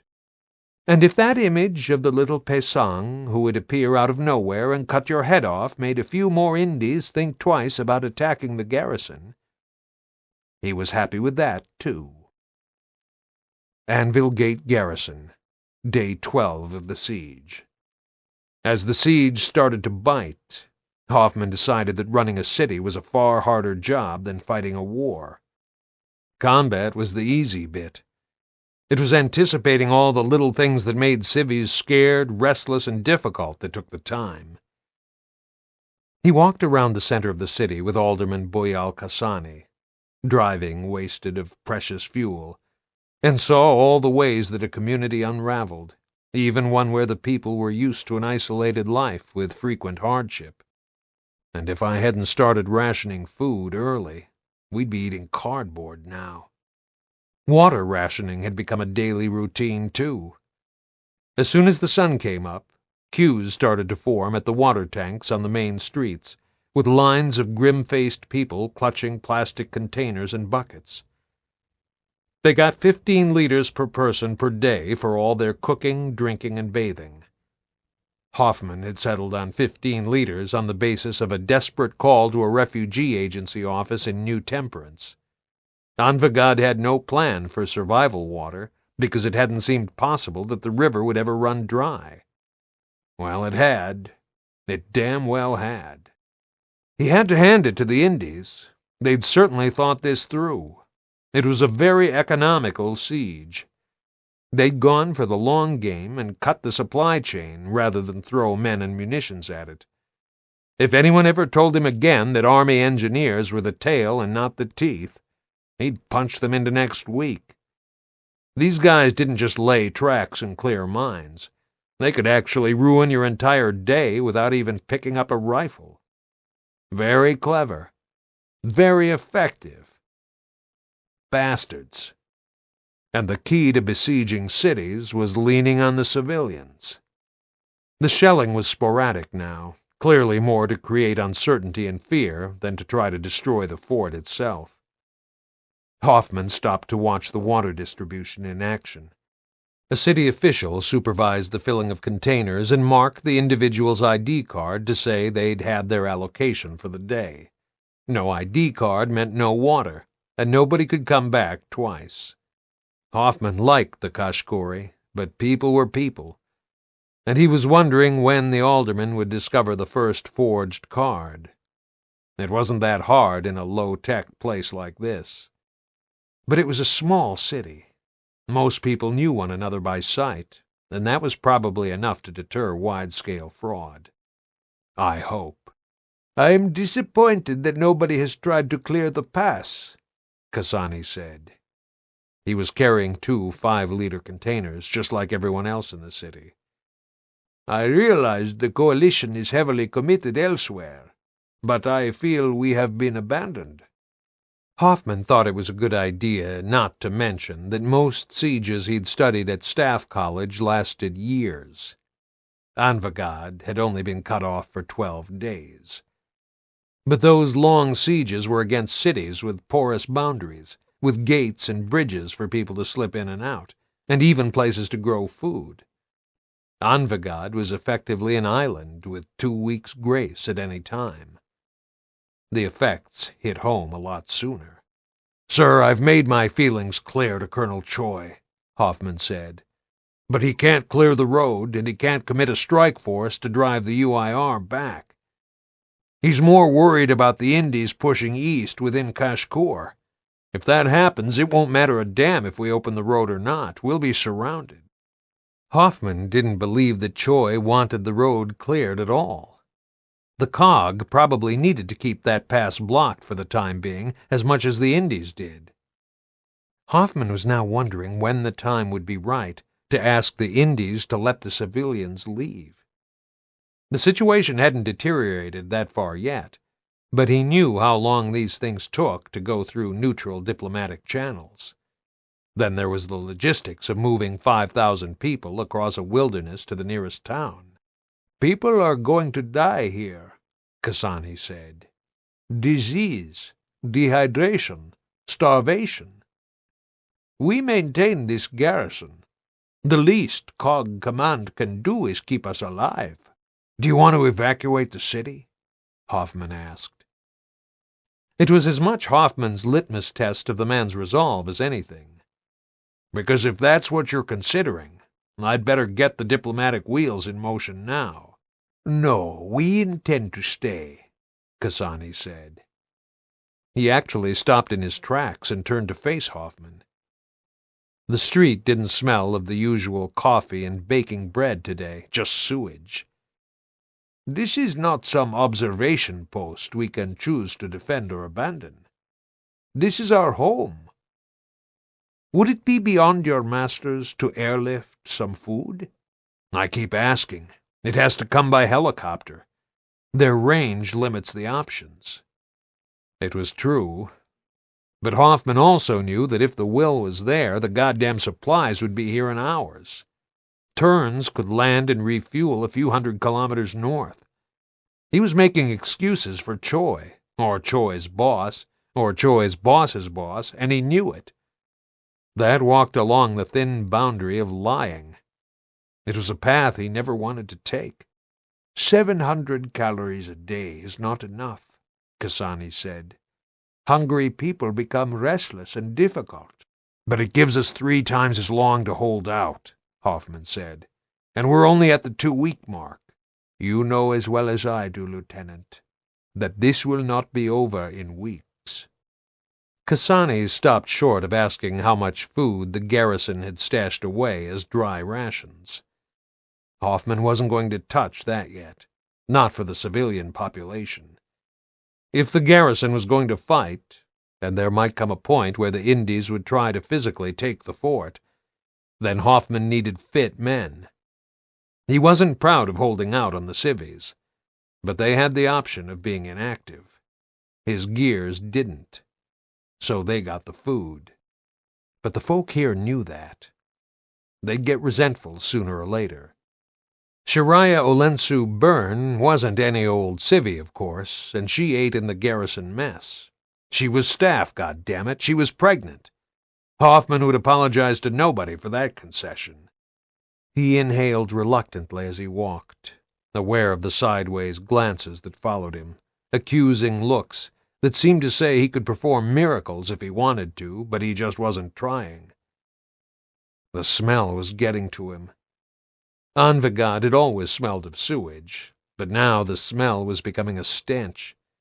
The sewage system needed a minimum flow of water for the ancient drains to be kept clear, and the weather was getting warmer. Cassani was right. Disease was a real threat. We never covered shit disposal at Staff College. Maybe I'll send a memo to the general suggesting it goes on the curriculum, headed Re-Shit. "You're going to have to dump human waste outside the city," Hoffman said. "Which is going to be tough, whether folks throw it over the walls or you organize collections and ship the shit out." "We are dealing with it," Cassani said wearily. "We will drive a truck outside the walls at night and tip it where we can." Hoffman left Cassani at the end of the main street and continued on his own, climbing the levels until he was on the gantries above the level of the ancient walls. It was a no-go area in daylight now. A sniper could have picked him off at any time, but he was prepared to take that risk to get an uninterrupted look at the terrain. There was still no big Indie force massing out there. They knew the range of the main guns, and they had no pressing need to rush into eastern Kashgur yet. They could wait on the outcome of the fighting in the west. Hoffman climbed down from the walls and wondered what Margaret was doing right then. He imagined her in the middle of a hearing, giving some hapless defense counsel hell. How often does she think about me? Hoffman wondered if he had any right to expect her to think of him at all. She wasn't on his mind all the time. That made him feel guilty. Back in the mess, the off-duty gears were listening to the radio and eating bowls of chunky soup in grim silence. Byrne ladled it out in carefully equal portions, like the head of the household. With Shariah there, the gathering had the air of a family meal. The soup smelled pretty good. Better keep the windows closed, Hoffman said. Don't piss off hungry civvies. Goat, said Gunner Gerald. Bai and the lads donated a couple of goats they happened to run into. In the dark, of course, very discreet. They butchered it before they brought it back. As long as we're not eating dead snipers. Maybe we ought to spread that rumor and really put the shits up the Indies, sir. I think the prospect of getting a pisanga blade through your brain is doing a fine job of that already. Hoffman had thought 6 pisangs weren't going to make much difference, but they punched well above their weight, and often in these unexpected ways. Bai Tak had made his mark from the start as a natural leader, the one ready to have a go and risk anything, as if he was trying to find out just how much he could do. They got a kill most nights and hauled back useful kit.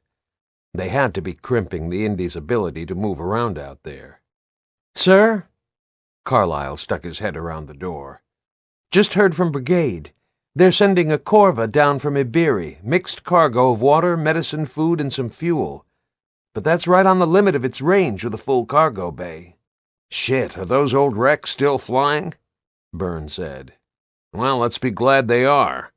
Is it gonna try to land?" Hoffman asked. The veteran helicopter couldn't airdrop a load here. There was nowhere they could drop anything that didn't involve dodging the Indy guns to retrieve it, if it didn't end up in a ravine in the first place. "Because hovering here is asking for trouble." "We'll make it work," Carlyle said. "ETA 2 hours." The world could change in a few seconds. Hoffman allowed himself a scrap of optimism and didn't call Lakar back to ask them why they couldn't ship out earth-moving equipment if they could get a corva in the air. Those old crates could carry bulldozers as underslung cargo. But the supplies were the most urgent issue. He'd ask for the engineering kit later. "Okay, Byrne, let's get some security positions set up. That's a big, slow bird coming in. Gerald, give me suppressing fire just before it lands. Just keep the Indies busy." Hoffman got up to take a look at the likely landing zone with Carlyle, hoping there'd be some goat soup left by the time he got back. His belt was already getting slack, and he didn't have fat to lose to begin with. He followed Byrne along the roof-level gantry, and they surveyed the land north of the fort. It was all slopes. The corva would have to stop at a hover and roll off cargo. If the bird was going to do that, it might have made more sense to hover over the city itself. Hoffman would talk to the pilot when the guy got to see the terrain. Byrne spent a while adjusting his field glasses, as if he was working up to saying something. "We're lower on dry rations than I thought, sir," he said. "Maybe I've miscounted the boxes. I'd hate to think of our civvy help pilfering our food." "They wouldn't," Hoffman said, not believing his own denial for 1 minute. People would steal anything, any time, anywhere. At Berefus, they'd had to put armed guards on ambulances to stop the locals from siphoning off the fuel while the paramedics went to haul out bodies. "Capital offense, stealing military supplies in theater." "Yeah." Hoffman thought this was as good a time as any to mention his worries. "If we evacuate the civvies, Sam, I want you to go with Shariah. I want you both out of here." Byrne walked off along the gantry, head down.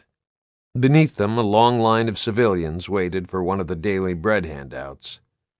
Hoffman decided not to tell them there was a supply aircraft inbound until it had been safely unloaded and they were sure they'd received crates of food and not ball bearings intended for some other base. "That's very generous of you, sir," Byrne said at last. "But she probably won't want to leave her city. And I wouldn't leave fellow gears in a fight like this." Hoffman knew that was going to be Byrne's answer. He'd have to find another way to get them out.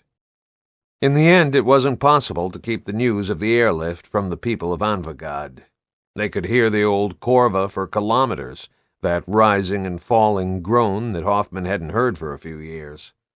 Slow and old and heavy on fuel, But the bird still flew, and when he saw the wobbly black profile emerging slowly out of the golden haze, sitting low on the hills behind the fort, it actually moved him.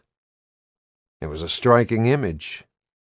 He thought of poor damn Captain Sander, and how he probably would have liked to do a painting of it. CC 74-5 to Anvil Gate. The pilot was a woman. I hope you've cleared your pantry. Mom's brought the groceries. Not much choice of landing zones, ma'am, Hoffman said. Steep slopes, lots of loose debris.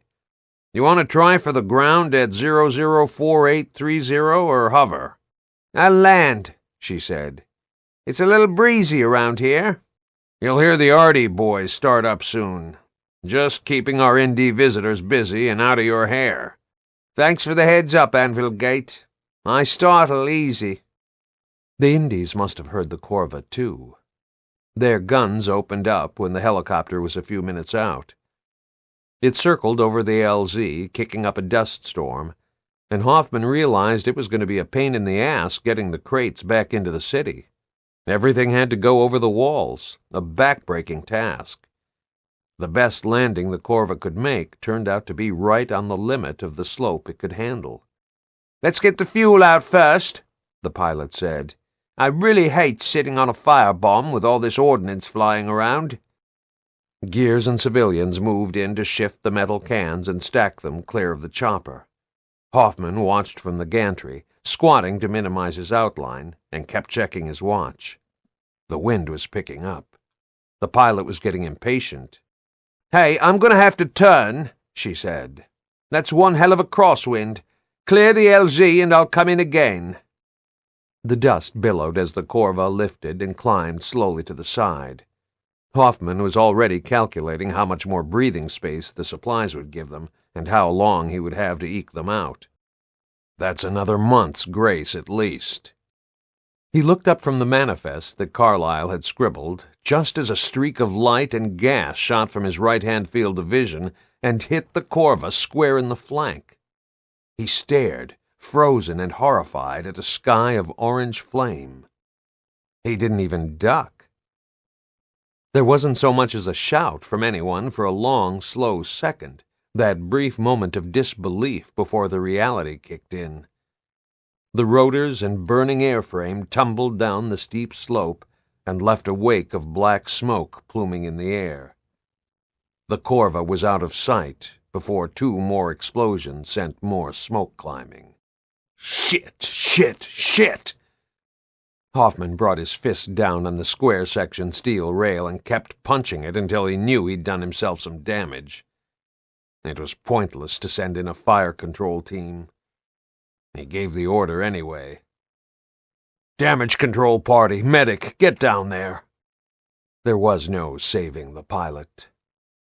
The offloaded fuel was little comfort, and the rest of the supplies had been incinerated. Hoffman felt instantly ashamed for even thinking about them when that woman had just paid with her life for trying to land them. He shoved his grazed fist in his pocket, shaking with disbelief and anger, and went to find where that rocket had come from. The bastards were still out there for all the Pesang's efforts. Hoffman didn't plan to sleep until the last of them were cut down. And he meant cut down. Chapter 18. We're going to be dangerously low on fuel very soon. I'm going to keep nagging you about this because it radically shapes our options for the future. If we can't fuel the fleet, then we're stuck here. If we need to run, we can't. If we ever want to return to the mainland, then we have to start planning for that right away and conserve what fuel we've got left. There isn't a hope in hell that we'll be able to find a new supply out here. Royston Charles, head of emergency management, to Victor Hoffman, Quentin Michelson, and Richard Prescott. CNS Falconer, south of Vectis, present day 15 AE. They're still there. Garcia never sounded irritable, no matter how many times Dom asked if the Leviathans were still around. But we're relying on the hydrophones. The side scan's no use. It's active sonar. Once we ping a Leviathan, it knows where we are." Dom braced his hands on the wheelhouse console and looked out into the night. "It might know anyway. We don't know a damn thing about them, do we? They blow up." Marcus listened to the radio conversation, frowning at something unseen on the horizon. "That's all the zoology lesson we need." Falconer had suspended her own hull sonar in case she inadvertently pinged either boat and gave the Leviathans a clue. But her engines and prop couldn't be silenced. They were a potential magnet for the creatures. Dom was waiting for them to decide the patrol boat was a soft option and come after it first. Michelson let his binoculars dangle from his neck and took the mic out of its deckhead cradle. "Falconer to Control. Stand by, hammer. Falconer to Clement, Zephyr. We're in your hands." Sometimes you got a Gorazny who was fluent in Tyran, and sometimes you didn't. "Zephyr to Falconer. We have firing solution. We fire, yes?" Dom hung around the wheelhouse door. Cole wandered by and nudged him. "What they doing, Dom?" "I think they're both going for the same one, but from different angles." "And this is shallow, right? Like 20 meters? 'Cause we can hear 'em on the radio. Zephyr here. We fire first, Cog, because we are very close. Short track." Michelson opened his mouth for a moment, but he never got as far as a response. Dom heard a command in Gorazny, then a snatch of Garcia's voice. "Fire one." Dom shoved Cole out onto the deck. "Come on, when that hits, one of them's going to—" "Impact!" Dom was sure he'd lifted clear of the deck for a second. The explosion sounded like it was a couple of kilometers off the starboard bow, and if he'd been fast enough, he might have caught the plume of foam even in the dark. Falconer shuddered. It had to be a kill. "Yeah, shallow," Cole said. "Falconer to Zephyr, Falconer to Clement. Time to thin out unless you've got a solution on number 2 right now. Zephyr to Falconer. Its friend must have heard that.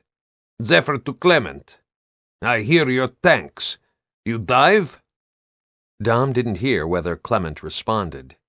He was focused on what he was sure was going to happen next. That explosion would have rattled even a Leviathan's brain.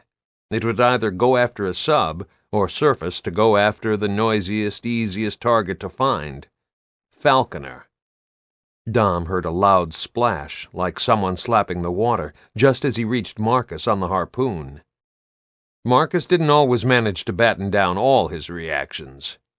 Dom saw the look on his face, frown gradually vanishing, eyes widening, even a very slight drop of the jaw, and turned to see what he was staring at. Shit, the thing was big. Even in the dark, Dom could see that. The patrol boat's running lights reflected off its wet scales. Even without the points of bluish light, its outline was clear. Marcus fired. The harpoon went whistling out like a rocket grenade, whipping the line behind it. Dom heard the wet thwack on impact.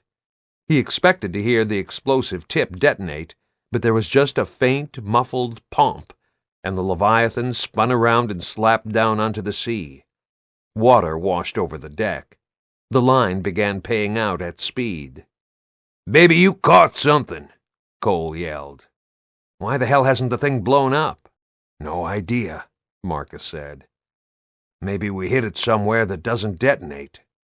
Dom grabbed the axe. "Coltrane, you stand clear of that." He was expecting the creature to dive. If it tried to drag Falconer down, he had to sever that cable. If that line parts, it'll cut clear through you like a damn blade. "It's holding," Marcus called. The line went tight. "Cole, take over. Just watch the line." He grabbed the targeting laser and went to the bow.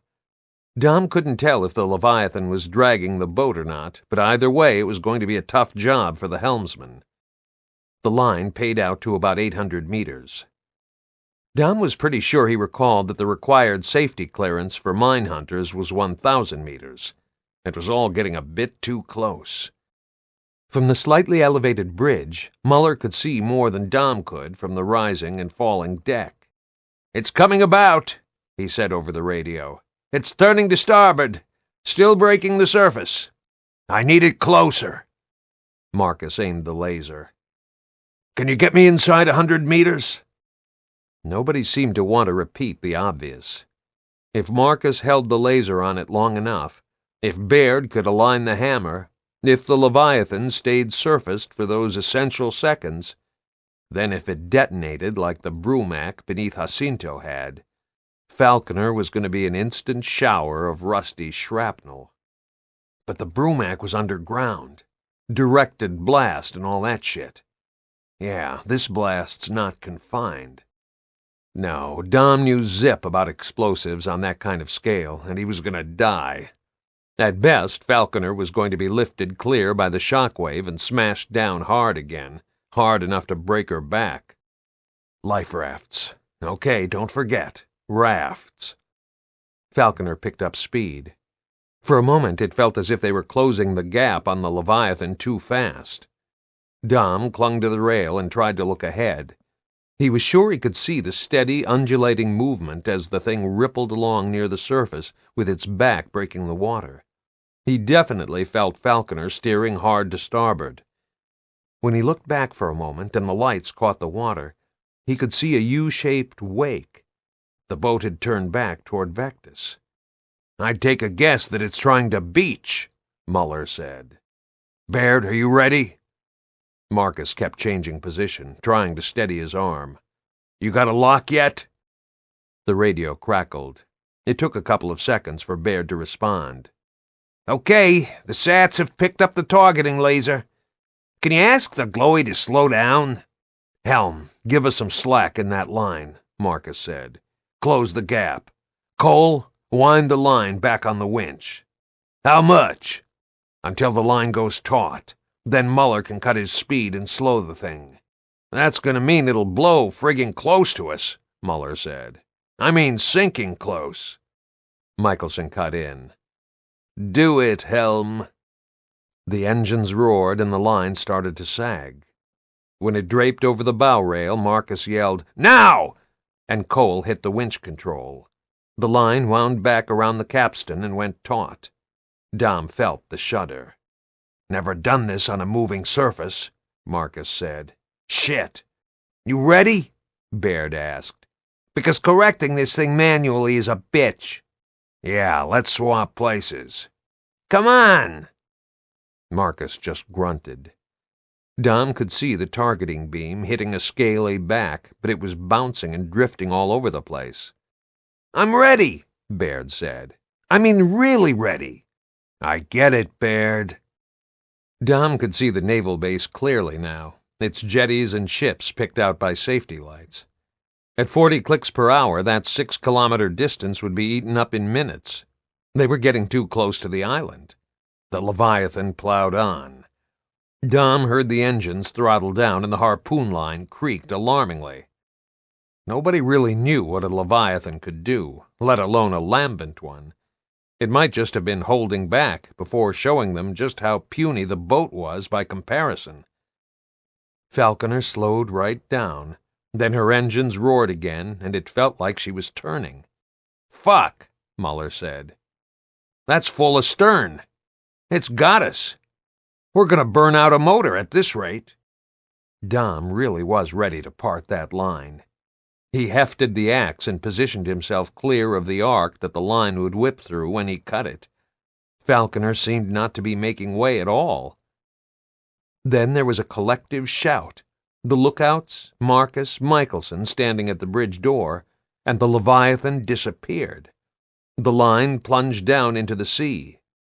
"Shit! Lost the contact!" Marcus still held the laser on the point where he'd last seen the Leviathan, but the beam didn't penetrate far through water, especially water with a lot of deflecting debris in it. "Can we winch that thing up?" Cole stared at the creaking capstan. "That oversized eel's doing the winching, not us. In case you've forgotten me, I'm still pretty ready." Baird sounded irked. "Just give me a call when you're through pissing around." "Cole, "Jerk its chain," Marcus said. The winch whined. Dom waited for the creaking to turn into snaps and pings as the line started to part. He was so fixed on the deck hazards that he found himself forgetting that they were tormenting a life form that broke destroyers and might even blow up of its own accord. Shit, what if it lets some polyps loose? Can they climb ropes? He needn't have worried about the polyps. That was the least of their problems. The winch started to smoke. The line groaned, and Falconer lurched. "Okay," Muller said. "Everyone think happy thoughts, because... Oh, fuck, it's on the move." "Okay, follow," Marcus said. "It's on a course for the base. I'm thinking suicide run here." "Follow it," Marcus said, "but get ready to do a handbrake turn when I say. Hey, land crab, the Navy doesn't do handbrakes." "Fine." Marcus sounded strained. "Just find some way of dragging that asshole west of the base at the last minute." Dom decided the axe wasn't going to be much help now. Falconer picked up speed again. The Leviathan was on a collision course with the carrier berth, and Falconer was along for the ride whether she wanted to be or not. CIC, Vectis Naval Base. Yeah, Marcus was right again.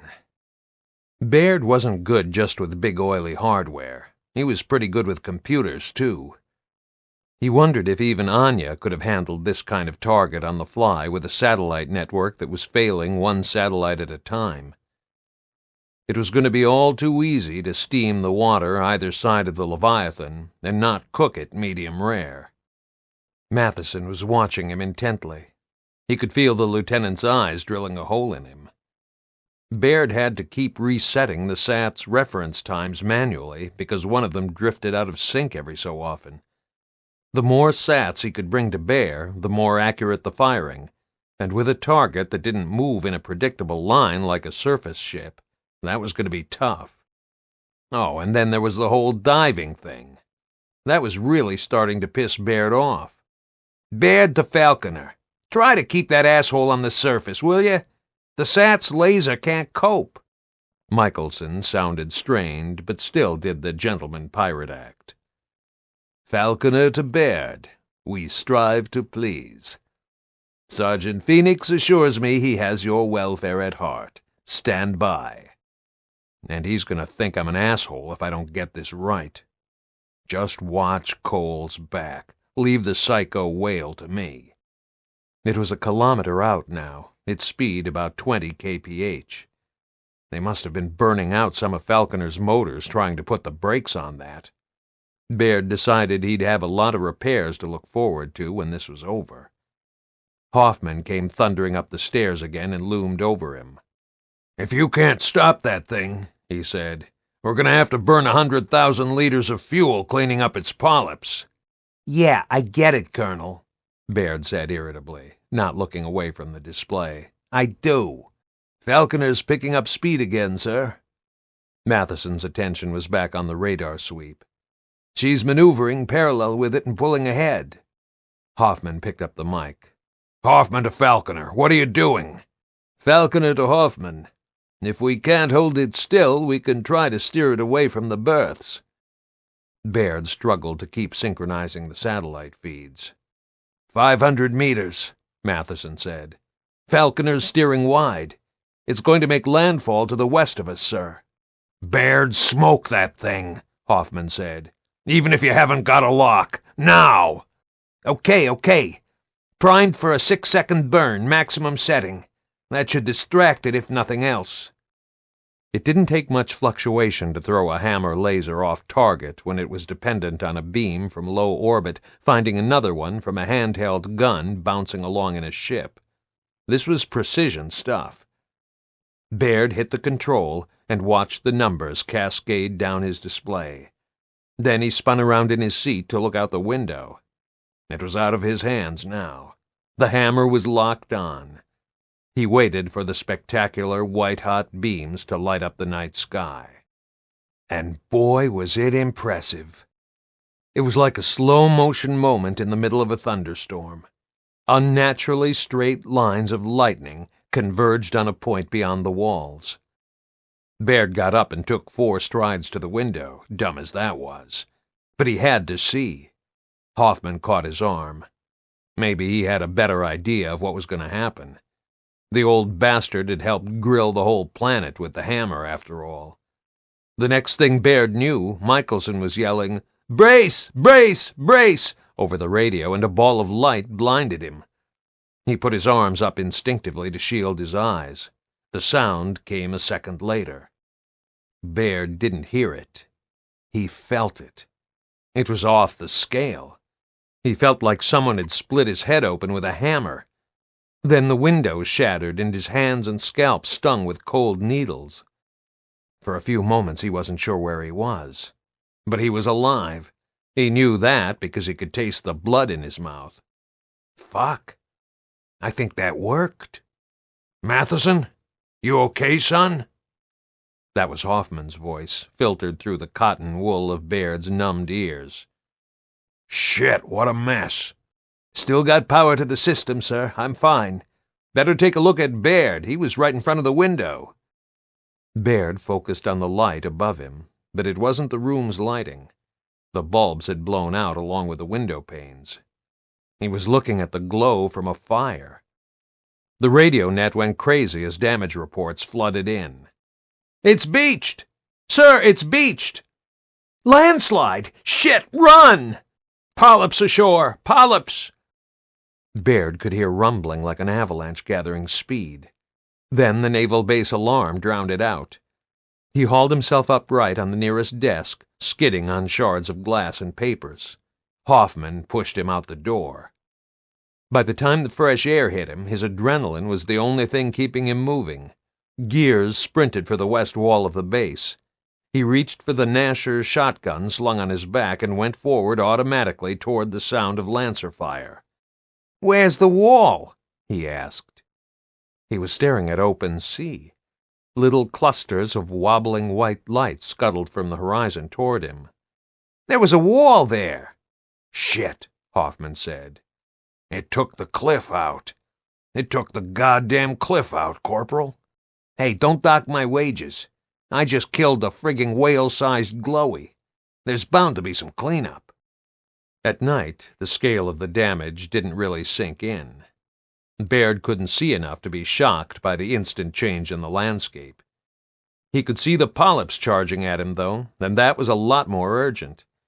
He aimed at the bioluminescence and found he could hit them better with the Nasher, especially if he let them get dangerously close. They splattered his boots. He started to feel personal scores had been settled every time one of the ugly little assholes burst in front of him. Most of the Ravens seemed to be airborne, playing their searchlights on the parts of the base where the fixed lighting had failed. Baird ran out of polyps and turned around to find Hoffman had gone. "Hey, Colonel, you taking a break or something?" He looked around. There was sporadic gunfire everywhere, but he couldn't see any more glowies.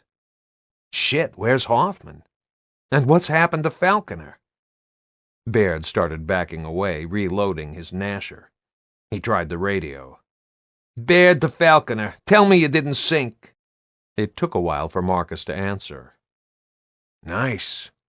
Destructive, but nice." Baird fought down a dumb surge of pride. "Hey, I'm not after his approval, am I? Get a grip." "Still got polyps. Baby, you need some ointment for that," Cole said. "How many?" Marcus asked. "Couple of 100 got ashore. And I think we got 'em all." Cole was okay, so Baird could get back to worrying about his own ass again without feeling bad about it. "Gotta find Hoffman. I'm standing here on my own like everyone else knows where the party is except me." Baird had been caught too close to too many explosions. He knew they were taking their toll. But, as usual, he felt almost back to normal again, all too fast. A weird kind of peacefulness that he knew was something connected to the shock. It was almost like having a local anesthetic and watching Doc Heyman slice you up. You could see the damage was being done, but it was all a long way away for the time being. He moved forward past the barracks block, expecting to hear Falconer or even Matheson on the radio saying that there was now a whole pod of pissed-off Leviathans steaming toward the base. But all he could hear was the crackling of a fire. Yellow light flickered on a wall. One of the polyps must have detonated near something flammable. Hey, I got the thing before it spewed even more of them. I didn't fail. It wasn't until Baird turned the next corner that he felt the heat on his face and stopped in his tracks. He was used to stumbling into firefights and seeing some weird and desperate shit, but it took him a few moments to work out what was really going on here. It looked like a camp bonfire.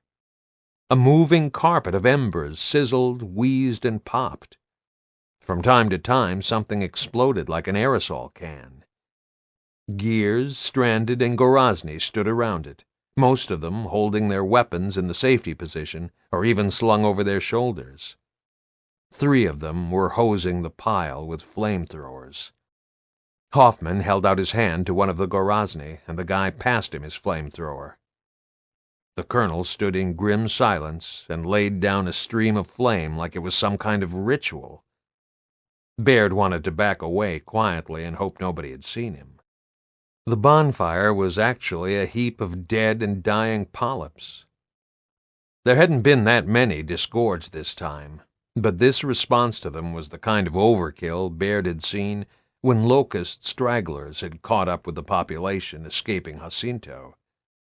There hadn't been many grubs left, but every gear and every unit charged in to slice them up, desperate to put the boot in one last time after so many years of taking shit from the things.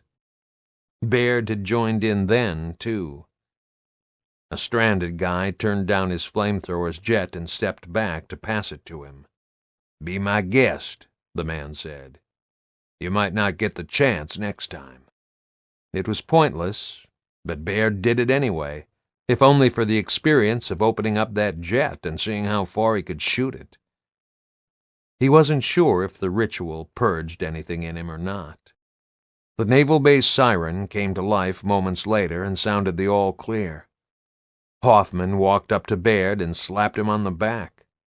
He had that look that said his mind was on something even worse than a collapsing naval base and a whole new kind of enemy. "You're a bastard, Baird," he said. "But you're our bastard." It was one of the nicest compliments Baird could remember getting. He didn't get many. "Somebody fetch the Cog boys a broom," one of the Stranded guys yelled.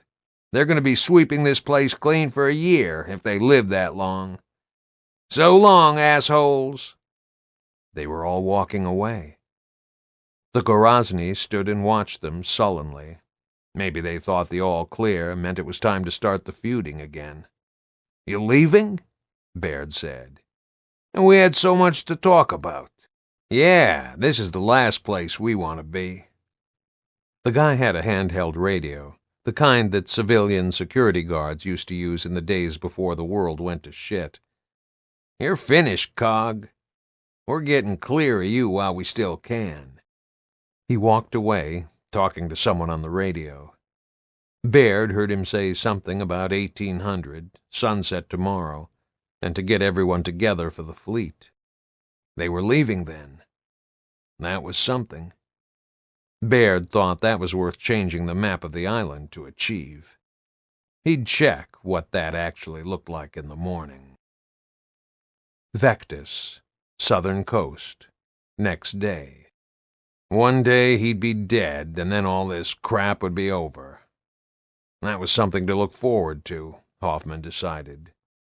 He leaned out of the Raven's crew bay and surveyed the changed landscape as best a man could when he hadn't the slightest idea what he was looking at. The granite cliffs that formed the western limit of the naval base had fallen into the sea, exposing tunnels like a broken beehive and leaving walls trying to bridge thin air. And the ancient cannons were gone. They lay somewhere below in the pounding waves. Hoffman thought of Anvil for a moment, and wondered if the Anvil Gate gun battery was still in one piece. He suspected it was. But here he'd lost a third of the base. At least most of the ships were still afloat on the eastern side.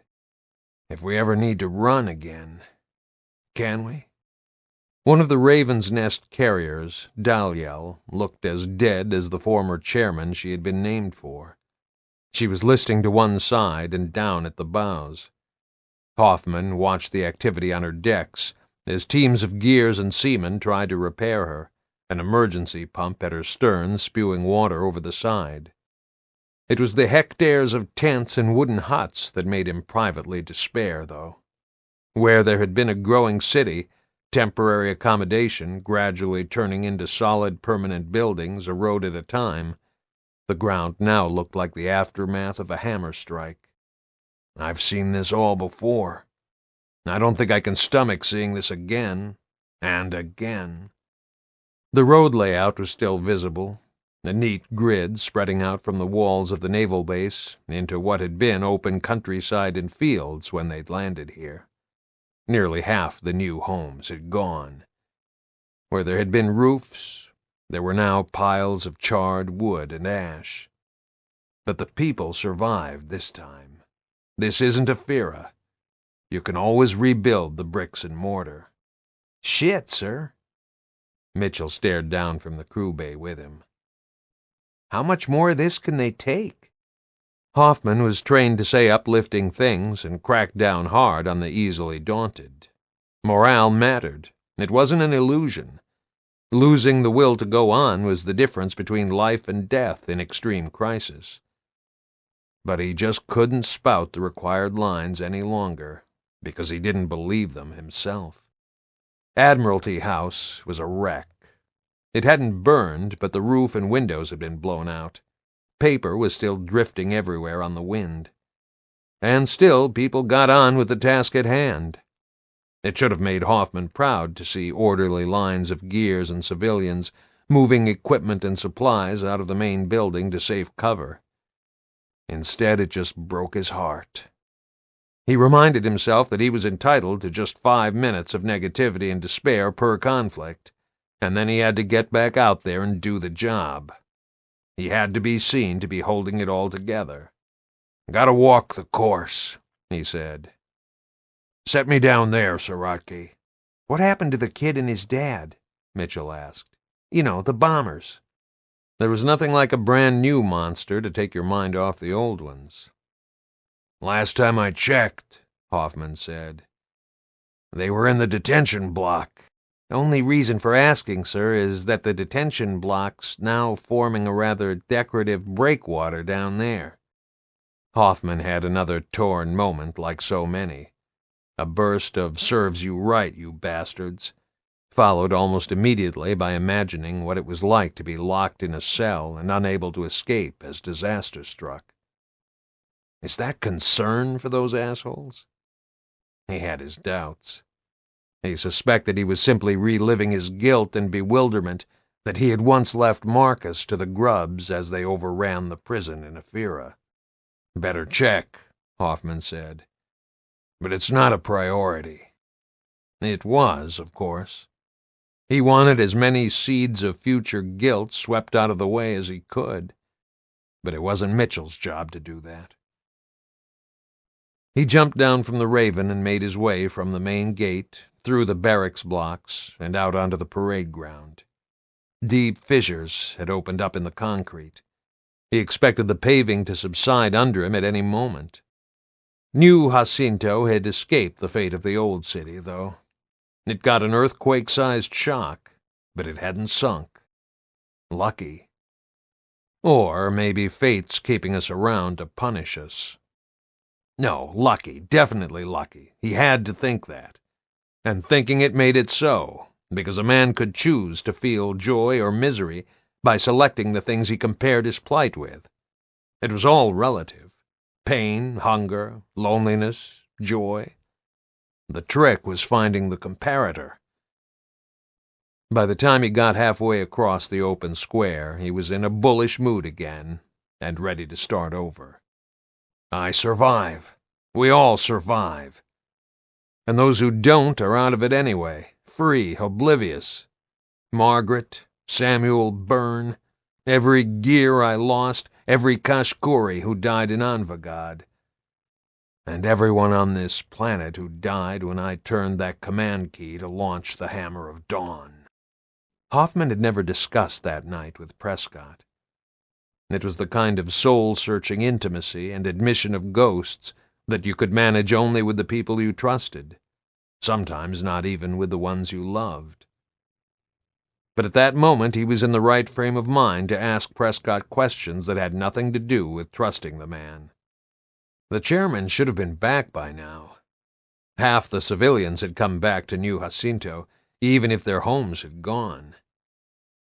Hoffman was surprised by how easy they found it to move, but then they still had very few possessions that couldn't be bundled into a bag. It was the administration that was now weighed down by its attachment to material things. "Is this damn building structurally sound, Leonard?" Hoffman stood outside the main entrance to Admiralty House and looked up at the frontage. Staff Sergeant Parry was wearing a helmet, which was unusual for him. "Can't guarantee it, Colonel," Parry said. "But I've been up to the top floor, and I'm still in one piece, so if you need to go in, feel free. I shut off the power, though. The radio net's been transferred back to the emergency management response truck. I told the chairman to mind where he steps." "He's back, then?" "Asshole, never told me." "Up top?" "Sifting through his office." "Fine. Let's lance that Boyle, shall we?" "I'll go up and see him." Hoffman found himself rehearsing his excuses for breaking into the desk, and despising himself at the same time for even feeling a need to. "Sit-rep meeting at 1800 today with Charles and his team in... Hell, where's a safe, dry place to meet now?" "I'll radio you when I find somewhere, sir. But we'll have a better picture of the habitability of the site by then.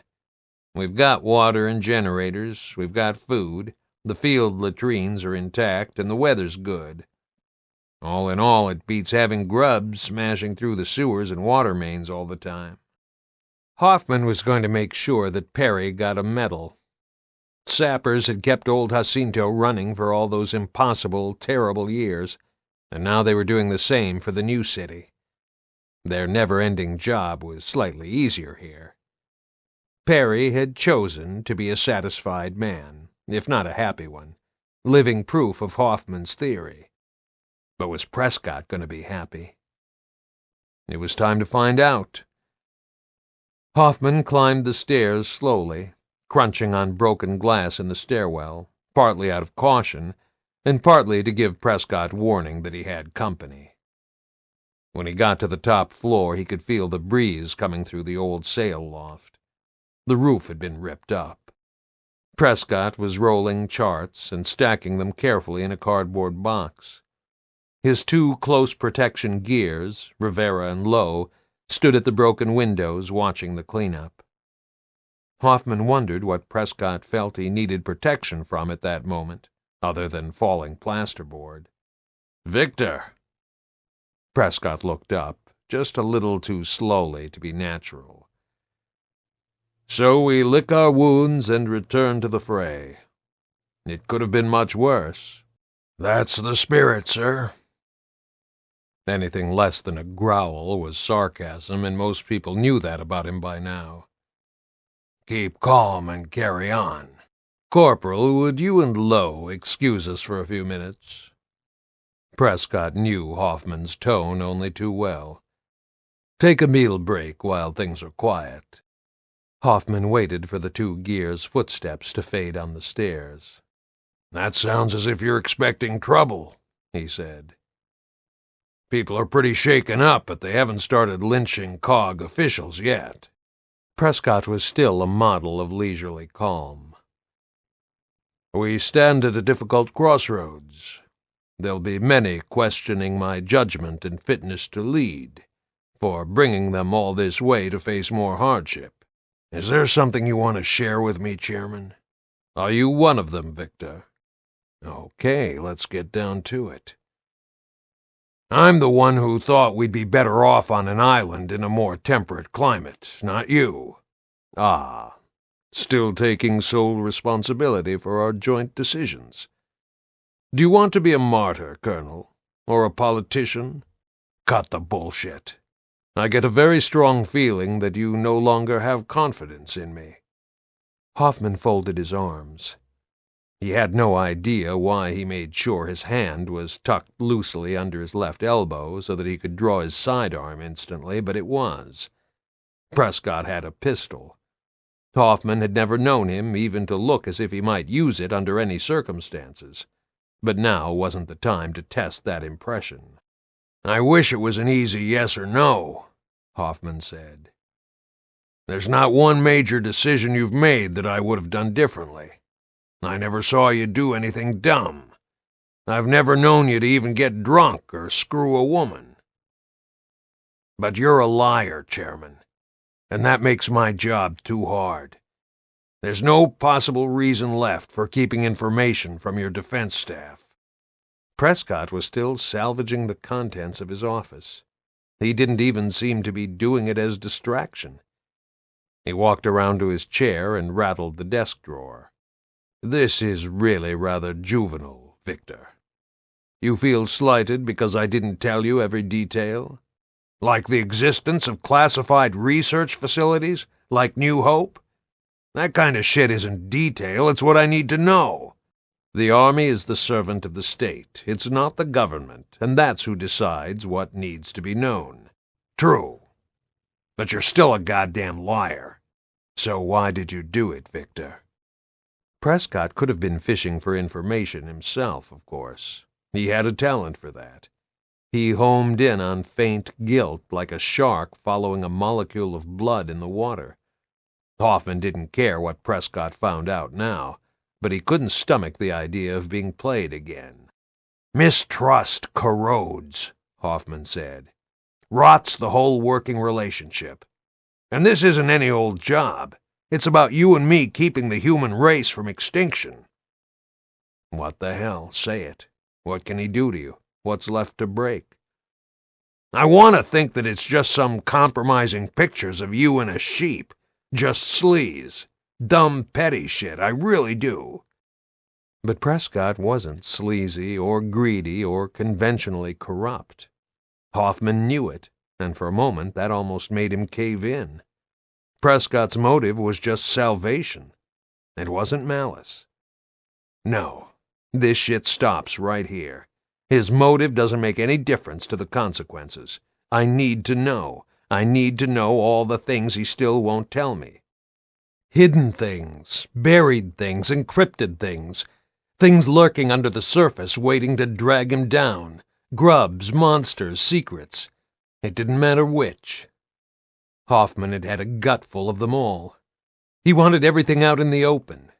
He wanted to shine the light in its face and see it for what it really was. Prescott's expression didn't change. Hoffman wanted a fight, an air-clearing showdown. He wasn't going to get one. He knew it. The chairman tried the key in the lock, jiggled it around, and eventually got the drawer open. He looked inside, but didn't actually touch the data disk. "You didn't really intend to cover your tracks," Prescott said. The wind whipped through the gap in the roof and scattered odd papers around. "That's far too sly for you. But seeing as how you want to be told things, whatever information you have is also stored somewhere else. Very wise precaution. So what have you done with the disk?" "Kiss my ass, Chairman. I'll tell you when you tell me." "So you haven't managed to break the encryption?" "You crafty asshole. I walked right into that. Shit, I must be getting senile." Prescott could have done plenty to Hoffman right then. He would have been within his rights under the Fortification Act to draw his pistol and shoot Hoffman on the spot. Part of Hoffman thought he should have done just that, because he'd made that call himself in the past. But maybe Prescott knew that calling in Gears to arrest the Chief of Staff, not just any old brass, a real gear like them, one of their own, was going to unleash a shitload of trouble in its own right. And maybe Prescott wasn't sure they wouldn't turn on him instead. He'd been prodding around that issue for weeks. Hoffman now had no idea where to go next. He couldn't argue about what he couldn't decipher. He was pretty sure he couldn't beat it out of the man, and the animal reflex, to punch him right in that smug, fucking patronizing face, wasn't going to feel satisfying for more than a few seconds. The only option left was to stop trying to guess what he was doing. It was letting him set the agenda. Hoffman simply had to ignore him. If that wasn't a bloodless military coup, he wasn't sure what was. The test would be which gears followed him when the time came that his orders didn't match Prescott's. Prescott just carried on gathering his stuff. Hoffman had to walk away and resist the temptation to pick up the ball left lying in his court. He walked down the stairs, feeling like a complete asshole for not ripping the man a new one. But he knew that he didn't have anything concrete to object to except never knowing what resources Prescott had kept hidden. But in a world of shortages, just hiding resources was a life-threatening crime. Yes, it is. Look at me, what I did at Anvil Gate. I'd still do it again. You don't hold out on your neighbor when it's life or death. Hoffman passed Lowe and Rivera on the way out. They'd put their helmets on a windowsill while they stood around in the lobby eating a snack, and they looked at Hoffman as if they were embarrassed. Fine, it was no secret that Hoffman and the chairman didn't get on. It wouldn't even make the grade as gossip. He forced himself to focus on the immediate problems, of settling the civvies into even more temporary accommodation and making sure Michelson had some kind of working fleet. He had to catch up with Bernie, too. She was the only friend he had, the only person who could and would hear him out. She'd put things in perspective. She'd make him feel that he wasn't the most useless asshole in the world. So what do I do with this disc now? And how can I get through 2, 3 wars and still have to go running to Bernie to ask if I'm right or not? He decided not to tell Michelson about the disc yet, just in case it dropped the man in the shit. Michelson had enough on his plate. He was also a political animal who actually enjoyed playing these goddamn balls-aching spy games with Prescott. It was going to be interesting to see if Prescott tried to recruit him. Michelson took Hoffman for an inspection tour of Dalyell. The carrier was still taking on water, and the crew, a maintenance team, nothing remotely like a full ship's complement, was struggling to locate all the leaks. Save her, or save her spare parts, Michelson said sadly, splashing through knee-deep water. Breaks my heart. She's worth saving as living quarters, even if we can't fuel her. You look like you've had a fight, Victor. Stop changing the subject. I know you too well. It's the flushing around the neck. Michelson gave him a sly wink. Let me guess. Prescott? Because it's not Trescu. Hoffman struggled to find a response he could live with. If he lied to Michelson, then another relationship would be tainted. Very perceptive, he said. But what you don't know can't hurt you.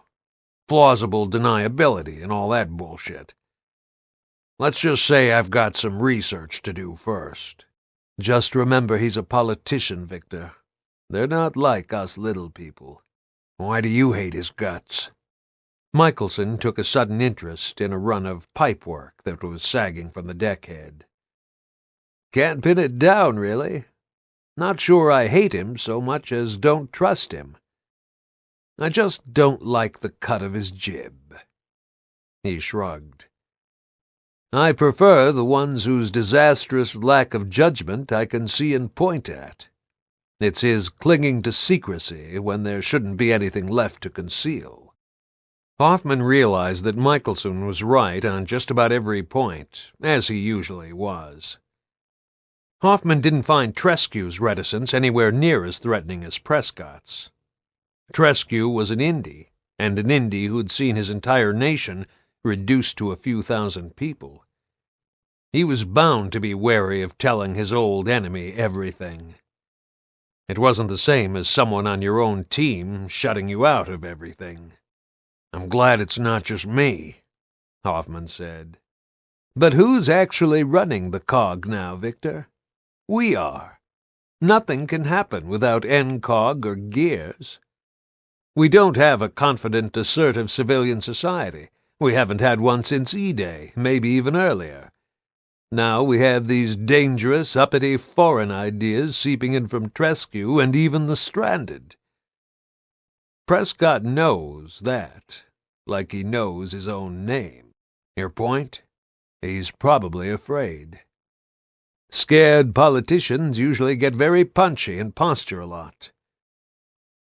Michelson climbed the ladder to the next deck and tapped the heel of his hand against the bulkhead, listening as if he expected something to knock back. "Here's the question. Does he govern? Is he fit to govern? And if he isn't, who decides who is? Our only legal framework now is the Fortification Act. People are starting to talk about elections again. I just shoot bad bastards. Was that a question? Only if you have an answer." Hoffman had to think about that one. It was what Margaret would have called elegant. "You love all this intrigue shit, don't you?" Michelson smiled. He could give as good as he got with Prescott. Hoffman couldn't. In that lonely desperation that usually tormented him when he was lumbered with a secret he didn't want to have, he almost took the encrypted disk out of his pocket to show him. Maybe Michelson even had some encryption key that would open it. But it felt like too much too soon. These were dangerous times. He'd talk to Bernie first. "I don't love it," Michelson said. "I just accept it's another war-fighting skill I have to have." "Yeah," Hoffman said. "Me? I prefer a chainsaw." Chapter 19. "I can't do anything else to help Anvil Gate until we clear the UIR out of Kashkour. The pass must stay closed, and I can't lose any more aircraft there. The UIR has offered to allow the evacuation of civilians from Anvil if we withdraw from the garrison as well. They're quite elegant blackmailers, but I think the outcome is the same for the population either way." General Kenneth Markham Amory, Chief of General Staff, to Colonel James Choi. Anvil, Kashkour, 3rd month of the siege, 32 years earlier. "I think you must surrender, Lieutenant," Cassani said. "We can't go on." It was exceptionally hot in the council chamber that afternoon. The stench of the city was sometimes relegated to the background because hunger took priority, but at other times it was hard for Hoffman to ignore. The smell of smoke from burning garbage and bodies was almost a relief. Hoffman had lost 20 kilos. He was one of the luckier ones. And while he sympathized with Cassani and the 1,000 or so citizens who died of dysentery, starvation, or simply taken their chances and fled over the walls, he had less intention of surrendering now than he'd ever had. Anvil Gate had gone past the point of compromise. They said that throwing good money after bad was the hallmark of a fool. Hoffman's defense of the fort had cost lives, but deciding now that it had all been a mistake simply pissed on their graves. If it had been worth any of their lives, then he'd die before he opened those gates to the UIR. His orders were still to defend the fort. Nothing had changed. If he'd been told to hand it over, he suspected he would have stayed there alone. even though he now missed Margaret so much that he'd almost cried himself to sleep some nights. He could think of little else beyond winning, the siege now. "I never made you stay, Alderman," he said. "But we have no guarantee of a safe evacuation without your forces withdrawing too. That's the offer on the table from the UIR. No compromise." "I can't take that offer, and you know it." Hoffman felt the responsibility for the fate of the civilians sitting squarely in his lap, refusing to budge. Whatever decision he took would be wrong. "I won't be blackmailed by the UIR or anyone else." Kasani looked terribly haggard. It was partly hunger, but probably mostly the ordeal of watching helplessly as his city fell apart so fast, despite its long and defiant history. Hoffman had switched off some weeks ago and only allowed himself to feel whatever he needed to keep his gears alive. He hardly dared think of home. It just made matters worse. And the ration store had been raided again. It was impossible to keep the garrison thief-proof now, because so many of the internal walls of the fort had been smashed by mortars. There had always been a loose and uncertain boundary between city and garrison anyway, but now it had vanished, and the honesty and trust it relied on had vanished too. We're all animals deep down, and not so deep either. All the time that the ration packs had been disappearing in ones and twos, he was simply angry. But the Pesangs would go out and hunt some of the local wildlife to make up the shortfall. Now it had reached the stage where the thefts were compromising his gear's ability to fight, and everybody knew that the penalty for stealing essential supplies in wartime was death. The Kashkuris here might have thought that nobody really meant that, because this war had been a permanent fixture for 3 generations. But this was an extreme situation. Not stealing paper clips, but robbing fighting gears of food during a siege. Hoffman meant it. He had to. He was letting his gears down if he didn't. "Alderman, I'm not a diplomatic man," he said. "The food thefts will stop. One way or another, they will stop. My gears found a man with a pantry full of cog rations. Geril Attar." Kasani had his chin resting on his fist, his mouth against his knuckles, looking halfway between prayer and trying to stay silent. Dust motes drifted in the shaft of sunlight that had managed to infiltrate the heavy drapes drawn against the heat of the sun. The place was airless. It felt as if the city was running out of oxygen as well as everything else. "Attar has 2 children," Kasani said at last. "He's a clerk. He's not a traitor. Desperate, yes. A threat? He's watching his family starve." Hoffman found himself about to suck in a breath to rage at Kasani about what gears had to do, and why they deserved to eat what little was set aside for them, and how the civilians had equal allocations according to their levels of activity. He was about to let rip on why taking food from a gear endangered not only them, but a widening circle that rippled outward. But as soon as the first word formed in his mouth, he knew that was irrelevant. All that mattered was doing what was necessary to stop it from happening again. Should have done it from the start. My fault. Hoffman knew that if he'd been Attar, he'd probably have done the same, but he wasn't, and he had responsibilities to his men. "We arrested him," Hoffman said. "He admits he did it. Hard to deny anyway. You know what I'm going to say next."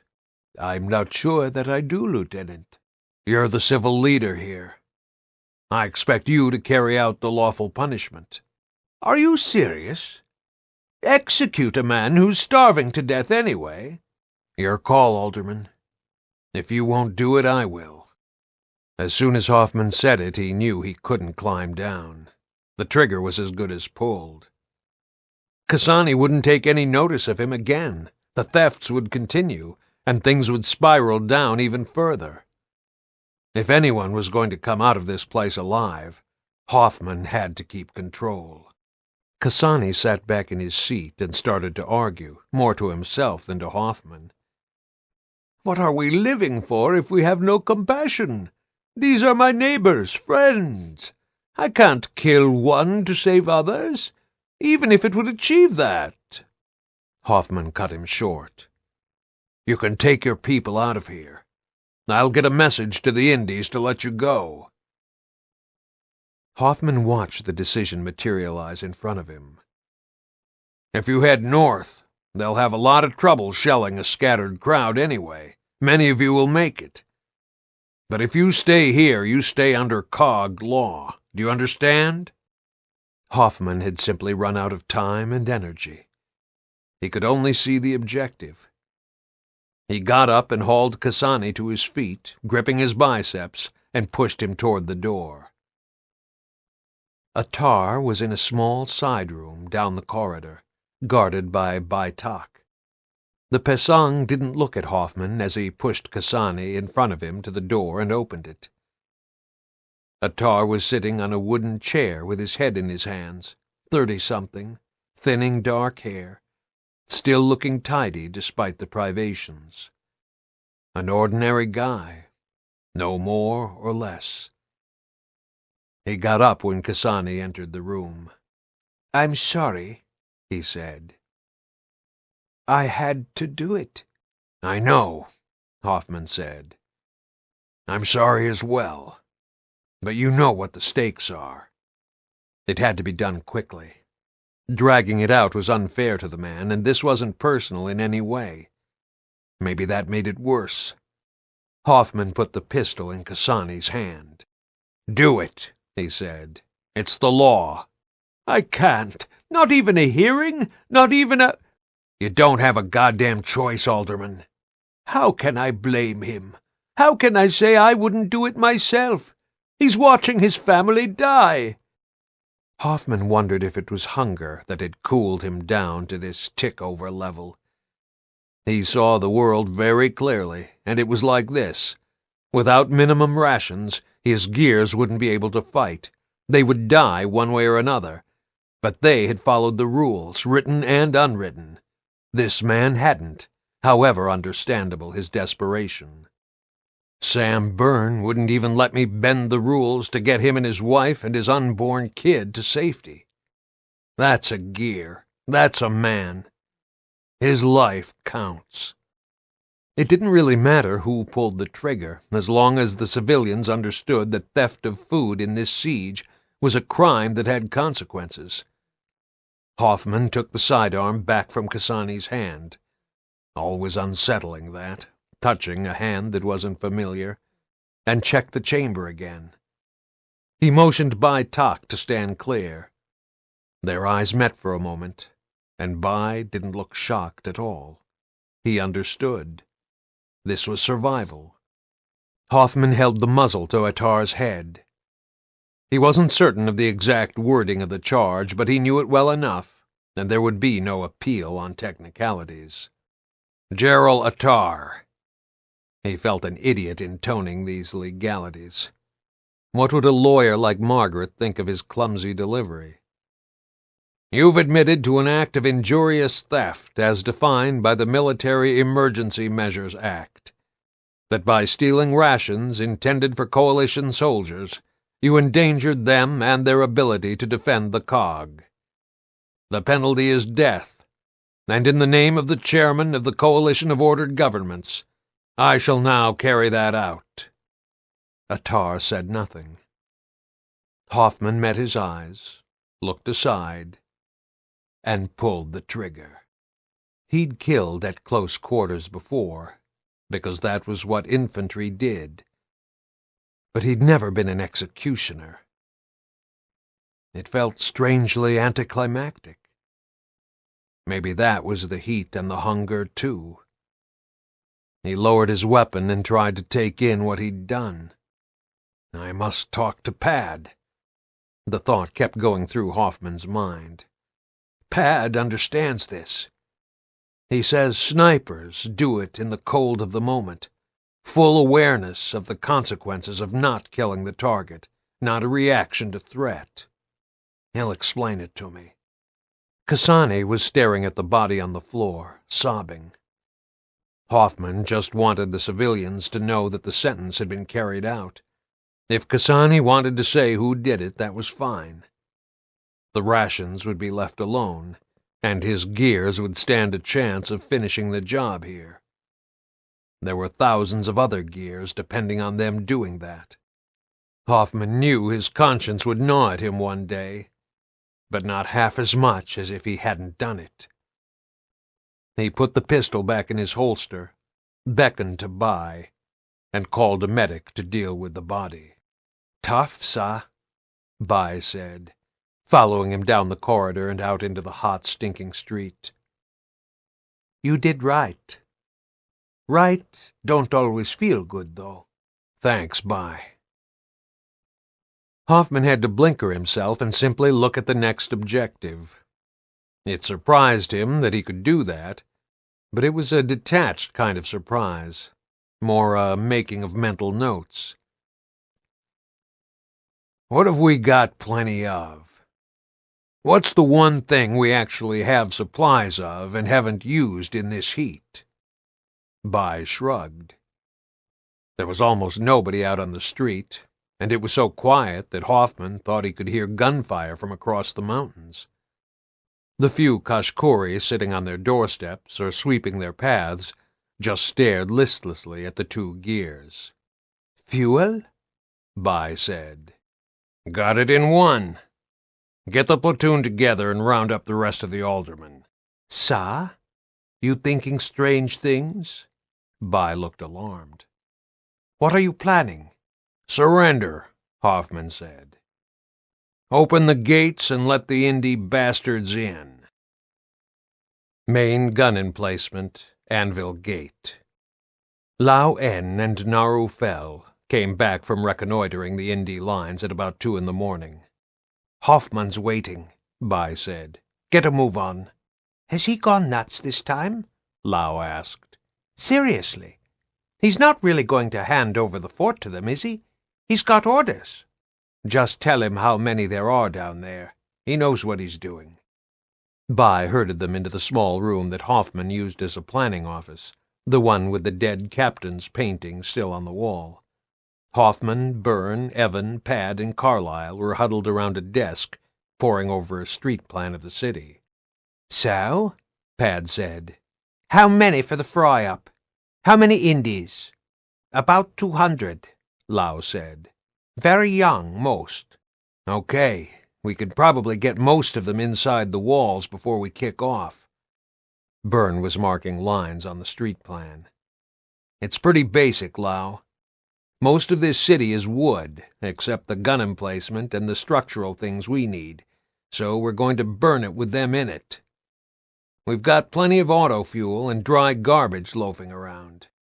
We soak everything with fuel, we rig a few flamethrowers, a few concealed gun positions, snipers, and then when they're in, we block them in and ignite the material simultaneously at multiple points.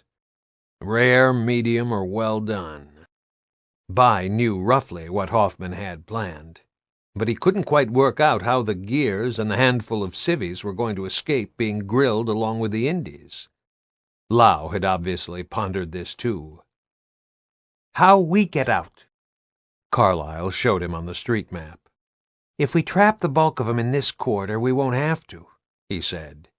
"That's almost 100% wood structures, but the square here acts as a fire break for the next block, and it's all stone construction between this road and this one. We pull back to there, and if it gets really shitty, we go down into the tunnels and sit it out." Lao didn't look convinced, but he wouldn't argue, and neither would Bai. They'd come this far, and they were going to make this work. Bai made a conscious effort not to think of Harua, but he didn't manage it. "It's not going to happen to me. I'll survive this." Hoffman hadn't said a word. Bai wondered if the execution was starting to sink in. The lieutenant was staring at the map in that defocused way that said he wasn't actually seeing it, but rehearsing something in his head. "I'd better do it now," Hoffman said at last. "We need to know if the Indy offer is still on the table. Got a comms channel for them, Sam?" Byrne picked up the headset and listened while tuning the dial. "I know they use this one," he said. "Not encrypted. So I don't know how fast they respond to it. If this doesn't get their attention, we can just call Brigade on an open channel and let the Indies eavesdrop." Bai sat back on the nearest desk. Hoffman was pulling an ambush on the Indies, probably the only chance they had of surviving, but he still seemed thoroughly ashamed to use a surrender to do it. He really did take things like honor so seriously that lying over something this important was beyond his limit. He was an honest man, rude, even insulting sometimes, but you knew where you stood with him, and Bai put all his faith in him because of that. Hoffman took a deep breath, which made his cheeks look even more hollow, and put the mic handset to his mouth. "This is COG Garrison Anvil Gate, Lieutenant Hoffman commanding, to any UIR call sign in range. Please respond. Anvil Gate to any UIR call signs. Over." Hoffman put his hand over his eyes and rested his elbow on the desk. It took a while for the response to come back, a polite and calm voice, like someone who worked in a bank rather than an enemy who'd been shelling them for months. "UIR Control Vazgar to Anvil Gate. This is Major Tolley. Go ahead." "I need to evacuate the civilian population of Anvagad." Hoffman sounded rough, and he wasn't acting. It seemed to hit the spot with the Indies. "Does your offer of safe passage for them still stand?" "It does. But we demand the surrender of your garrison, too."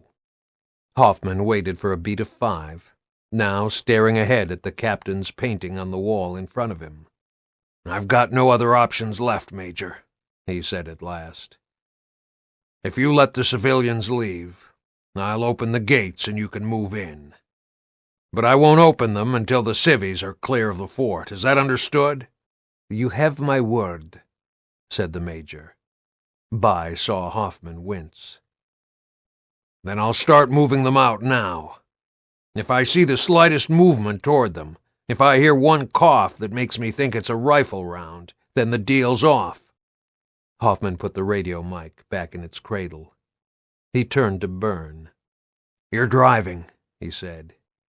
"We can't get them all in vehicles, but we can move the priorities. You take your wife, you fill the rest of that truck, and you drive east, okay?" Byrne looked at Hoffman for a long while, licking his lips nervously. "Can't do it," he said. "Sorry, sir. I'll put her on the truck. She can drive. But I'm not leaving the lads, or you." Hoffman shut his eyes for a second. "I could give you the crazy bastard speech," he said, "but I have to move fast. Last chance. Go. Please go, Sam. Go with your wife and kid. I want you to." "Yeah," Pad said. "We all bloody do. Get going, mate, now." Byrne shook his head. "No, it's about me. I can't run from this. I'm the platoon sergeant. That's what I am. I'll catch up with her later." Byrne didn't give anyone a chance to carry on the argument. Hoffman just rolled his head, exhausted, and gestured to the door. "Okay, let's crack on with this. Lots of fuel to move. Clear the city street by street, remember. Any civvy who decides to stay, either they have a rifle or they take their chances." Bai and the rest of the Pesang squad started going around the houses on the west side of the city, banging on the doors and ushering people out. Some still wanted to stay put and needed persuading, but a lot of the men were former gears anyway and wanted to fight.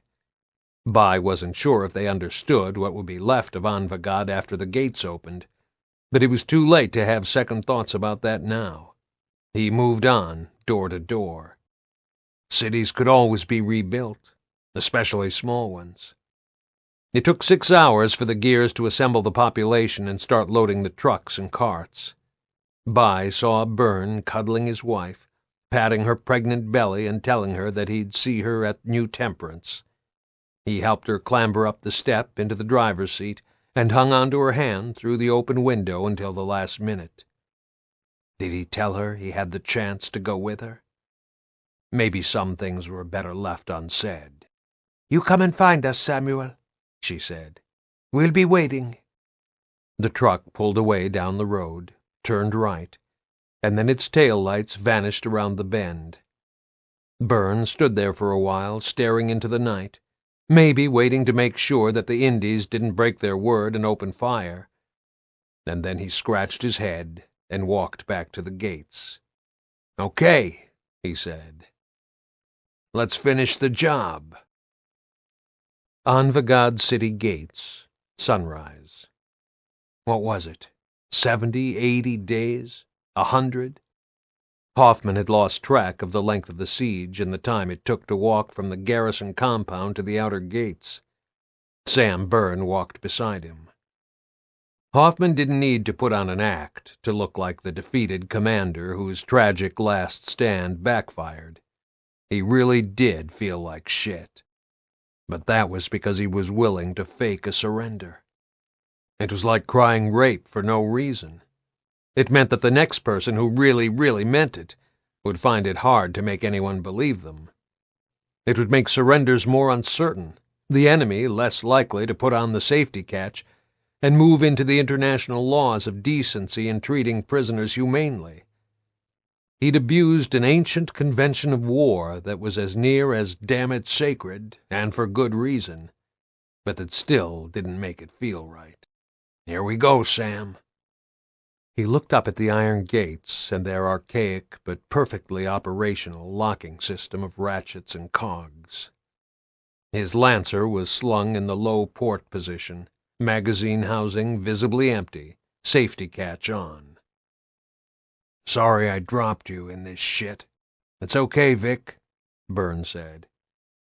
"You're a bastard, but you're our bastard." Hoffman managed to smile. "I'll remember that and use it one day. 26 RTI, the Unvanquished. That's us, Sam." Hoffman turned the handwheel, and the gate swung slowly inward. The UIR captain, standing a few meters away with a squad of troops, was a young man who didn't look as if he wanted to dominate the world or slaughter refugees, and that made the whole damn thing 10 times worse. Hoffman needed an enemy he could loathe with every fiber of his being, an enemy so monstrous that anything he did was justified and right, because he hated the gray areas that didn't give him clear answers and left him wondering where his enemy ended and he began. Just once in his life he wanted that complete clarity. The young captain looked stunned for a moment, staring right past Hoffman. Of course, he'd probably never seen a city in this state before. Bombed and broken was one thing, but piled with garbage, uncremated bodies, and excrement was another nightmare entirely. He must have been able to smell the place 3 clicks away. "Captain Benneslaw of the 15th Furlan Cavalry." The Indie saluted. "Lieutenant Hoffman, the Union of Independent Republics, thanks you for your honorable decision. I now require your formal surrender." Hoffman handed Benneslaw his Lancer 2-handed. He'd run out of ammo anyway, and he clung to that fragile approximation of honesty like a kid crossing his fingers behind his back while lying shamelessly. "Sir, I want to talk about the conditions of treatment for my men and some civilians who've refused to leave. Will you come to the city authorities' office?" "We'll need to secure the city. My company will move in and occupy the area now." It was all very civilized. And for a second, Hoffman thought, fuck it, let him have the place. Let's not die over this. But it was gone in the next breath, like a pointless impulse to heave a brick through a window after one beer too many. "Go ahead," Hoffman said. "We're all in the old quarter anyway. Might as well follow me." At that moment, it turned from a surreal ritual to the beginning of the endgame. This was the real battle for Anvil Gate. "Oh, God," Benneslaw murmured. "We tried to burn as much as we could," Byrne said. "That's what happens when you stop the water and food supply to 5,000 people. We've got dysentery and some kind of respiratory epidemic, too, so that's why we're all huddled up here. You might want to do the same." Now it was down to the Paysangs and Pad to monitor the movement into the city. When the bulk of the 15th Furlans were inside, the gates would be shut and the fires lit to cut off the main routes. We might all burn to death. I never thought I'd just be curious about what it finally feels like to die. There were machine gun positions on the walls, of course, but they'd been there throughout the siege. Now they were idle and without belts. And we have ammo. The twin guns were silent again. Benneslaw paused to stare up at them. You'd be amazed how much explosive you can extract from a few of those big, shiny shells. And there were 80 men with rifles, bayonets, and even machetes that would take your goddamn head clean off if the fires didn't get you first. Sorry, Captain. Kasani's old office seemed suddenly even bigger and more empty. Benneslaw sat down at the table with his lieutenant, and Byrne left them to it. Hoffman tapped his ear. "You don't mind me keeping my radio open, do you? My men need to keep in touch. They're pretty wrung out." Benneslaw took a water bottle off his webbing and handed it to Hoffman. He also laid his sidearm on the table in full view. "My apologies. I didn't think." That gesture almost poleaxed Hoffman. This enemy wasn't supposed to be compassionate, better than him. It was not how he saw this event panning out. Despite himself, he twisted the cap off and drank. There was, and never would be, anything that tasted better than that liter of fresh water, however warm it was. "Thank you," Hoffman said. "Do I have to sign anything?" He could hear the whispered exchanges between Pad and the others in his earpiece. He had seen the ambush happening fast, a frenzy of confusion, but he'd underestimated how long it took 200 troops to get their asses in gear and move into a city, even a tiny one, and imagine they were securing it.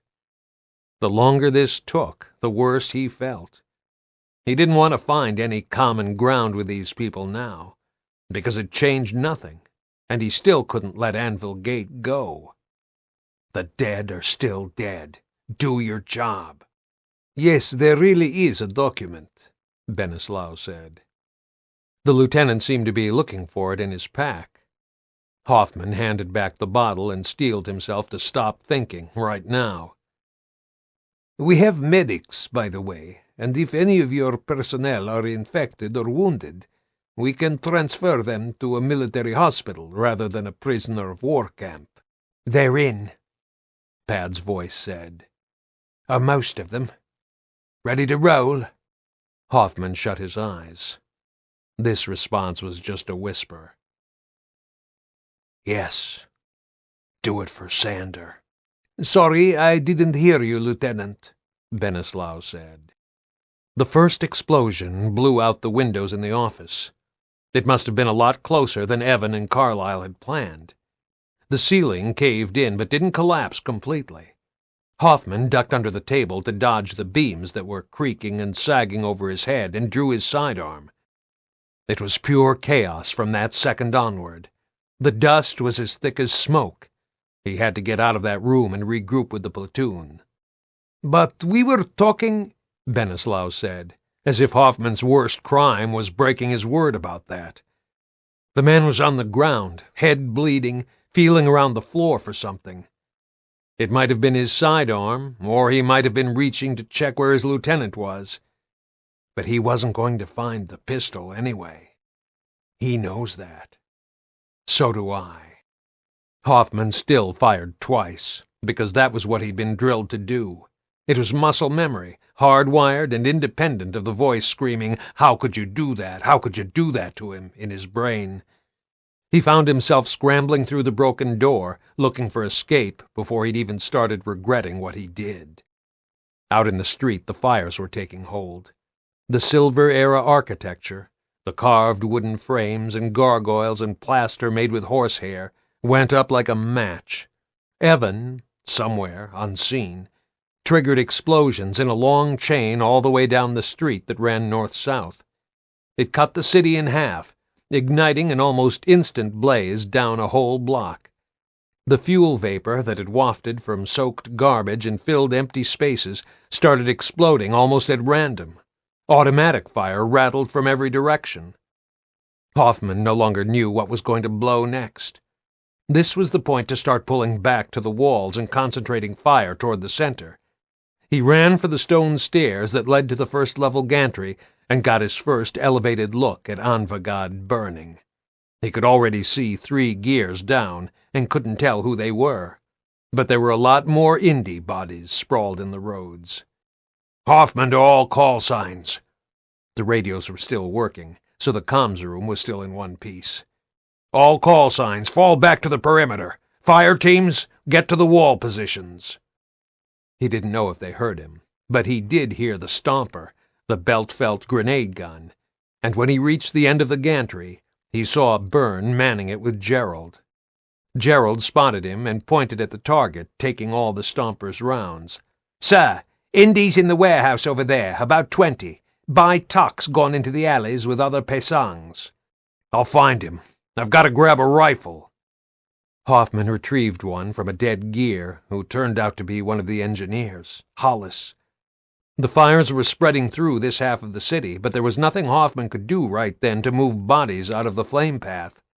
He knew he wouldn't even remember where they were if he went back later. He just had to keep moving out of the fire, engaging anything that wasn't a gear or a civilian. The wholesale arson had definitely flushed them out into the open.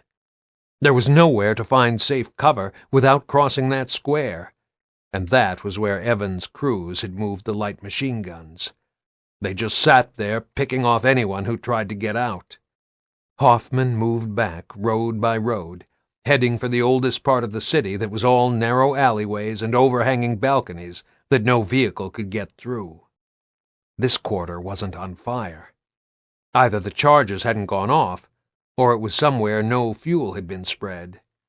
But the Pesangs had chased a squad of Indies in here, and Hoffman wanted them out so he could find the engineer with the flamethrower and clear the area the hard way. When he reached the center of 10 or so winding passages, he found Bai, Cho, and Shim. He heard them before he saw them, and it was the stream of unintelligible Pesan, punctuated by shrieks of sheer animal terror, that told him he'd found them. They came out of a small shop with their lancers still on their backs and their machetes drawn. "Did you lose them?" he asked. For some reason he thought they'd given up and were trying another tack. Then he looked inside the shop front. There was a damn machine gun aimed out the front window, and 5 dead Indies in there, all hacked about. Bai wiped the sweat from his nose on the back of his hand, as if the rifles were an afterthought. "No room to fire in there," Cho said. "We do close quarters our way." The fires were now a complete wall of searing heat, and the rattle of weapons was gradually becoming more intermittent. Hoffman couldn't raise anyone on the radio now. The best he could do was search the relatively undamaged side of the city road by road and work out who he still had standing. His watch told him it had been an hour since the first explosion kicked off the ambush. He'd have to take its word for that. Gradually he found more of the gunners and his own platoon, some of them searching the stone buildings, some just blurs of armor as they ran past at the end of a road and were gone. He went back to the stomper position while looking for Byrne. He could have been anywhere, but the gears all knew to muster at the gun emplacement when they lost comms and could move freely. "Sam?" Hoffman still approached it carefully, alert for any lone Indy. "Sam? Come on, man, where are you, Byrne?" Byrne hadn't left his post. He was still half-sitting, half-squatting on a shallow ammo crate, with one arm draped over the stomper and his forehead resting on the optics. Hoffman's stomach knotted instantly. He knew what he was looking at, but he still wanted to believe that Byrne had paused for a moment, exhausted. But he didn't move, even when Hoffman went right up to him. "Shit, Sam!" Hoffman felt for a throat pulse, but then he saw the big exit hole in the center of his back. "Shit. I'm sorry. God damn it, I'm sorry." Byrne would still be there when Hoffman had finally got his shit together. He made himself move on, counting off bodies on his fingers, trying to recall who he'd seen alive and who he hadn't. He decided to go back to the muster point. Pad was already there with 5 of the Paysangs and a lot of the gunners. Carlyle had bad burns to his hands, but he was alive. "We did it, sir," Pad said. "I got a call into brigade. They know we've held it. Still the unvanquished." "Yeah," Hoffman said. He could hear automatic fire, just the occasional burst. "So we are." His legs wouldn't support him much longer. He went into the office and tried to sit down, but the chairs were gone, so he slumped against the wall and slid down to the floor, eyes shut. He couldn't get the taste of smoke out of his mouth no matter how much he spat. It was probably all for nothing in the end. But the bastards hadn't taken Anvil Gate. That wasn't going to be much comfort to Shariah Byrne. "Sah! Hoffman, sah!" Bai Tak was standing over him, shaking him. "You got radio? Listen!" The Paysang put the headset to Hoffman's ear. It was a helicopter pilot, some cheery woman with a double R call sign, one of the new Raven pilots. "RR-17 to Anvil Gate, are you still receiving?" Hoffman couldn't manage an answer. Bai Tak did the talking. "Anvil Gate to RR-17. This is Rifleman Tak. Lieutenant Hoffman, he injured, but he says, 'Where the fuck you been, lady?'" The Raven pilot still sounded sunny and charming. "RR-17 to Anvil Gate. There's a lot of COG traffic heading your way from both sides. ETA 1 hour. But stand by for air Casevac in 10 minutes. Hoffman wasn't elated. Hoffman didn't weep for joy, or give Bai Tak a manly hug, or even come out with an astoundingly apt or funny one-liner to draw a line under the nightmare, as the movies had convinced him he should. Real life was a disappointment. He was just angry. He couldn't even frame that anger in a stream of curses. The near unbearable thing was that 2 kids would now never know their dads. Hoffman couldn't imagine anything worse than that. Bai Tak reached above him and took something off the wall. It was one of Sanders' many small watercolors of Anvagad. He rolled it carefully like a scroll and put it in the empty holster in Hoffman's webbing. "There, sir," Bai said. "For your Mrs. Hoffman. So she know what you did at Anvil Gate." The Phoenix Estate, East Barricade, Jacinto, 2 weeks after the relief of Anvagad. Adam Phoenix struggled out of the cab, determined to stand upright and look well for Marcus's sake. It was hard to explain to a small child that limping on crutches didn't mean that his dad was badly hurt. The first impression counted. Adam wanted Marcus to see only that his father had kept his promise and come home. It was probably a memory that would stay with the boy, and it had to be a positive one. Elaine opened the door, no housekeeper as usual, and just stood there expressionless for a while. Homecomings were always difficult. They had so much to say and get out of their systems, and yet Adam never knew if he wanted to hold her, or cry on her shoulder, or rush to see Marcus, or...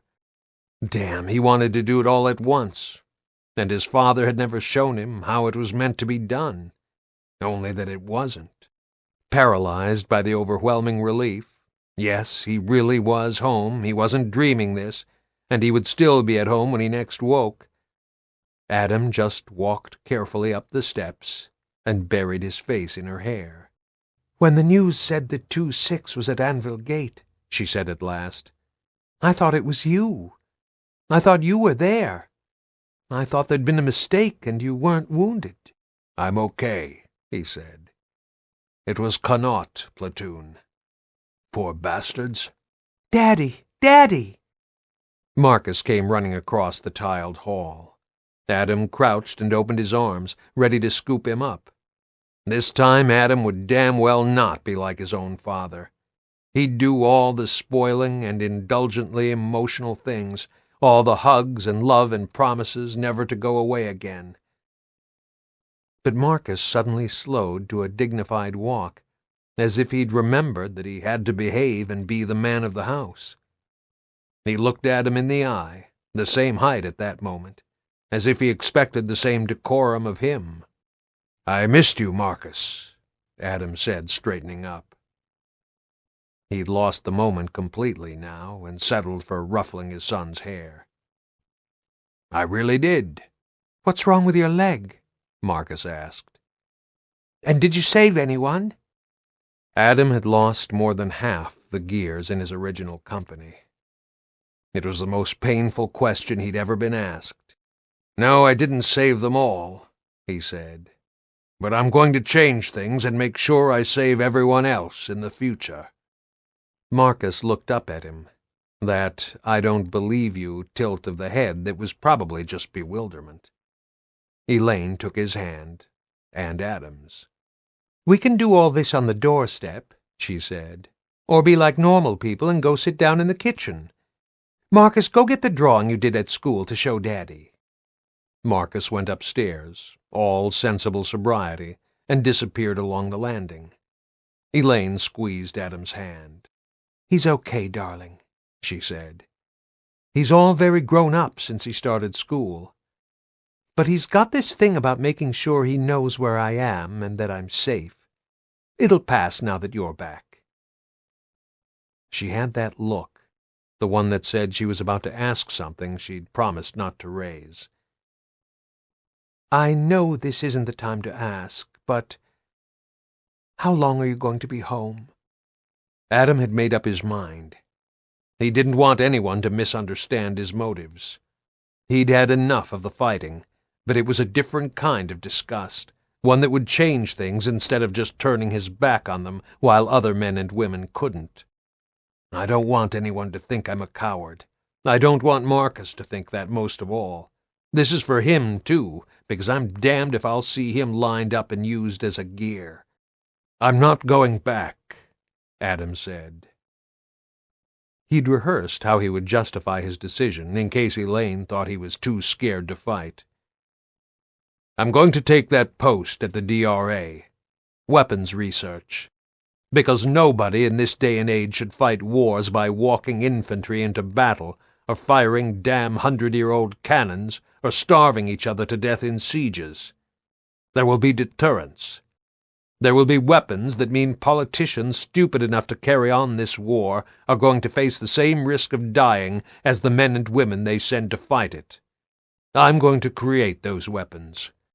I'll make these ghastly little demagogues think twice." Adam meant that like he'd meant his marriage vows. It was absolute, an oath, and he would live it. He could feel his pulse pounding in his throat. Elaine just looked at him, tears in her eyes, and smiled. "You will," she said. "Damn right you will, Dr. Phoenix." "Just Major," he said. "My promotion came through, but it won't change my mind." He took the torn page of newspaper from his pocket and held it up for her. All the promotions were published in the press. "See? Second paragraph." Elaine read it. "Good grief.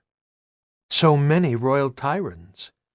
You have to leave some glory for the other poor regiments, Adam. Oh, look! Helena Stroud, captain. She's going to make general. Count on it." Adam took the page back and smiled. Helena was welcome to as much gold braid as she wanted.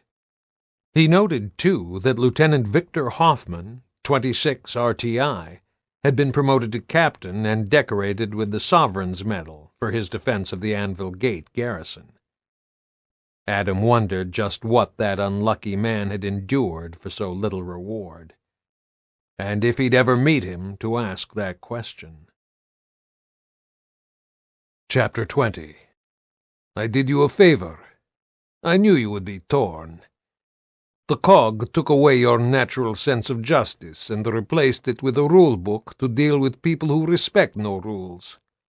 What are 2 more executions to Gorisnaya? Retribution. What are 2 more to you? A dilemma you cannot handle. Mirren Tresque, explaining to Victor Hoffman why he took the unauthorized decision to execute Mikhail and Neil Enador. Road to Vectis Naval Base. Present day. Storm, 15 AE.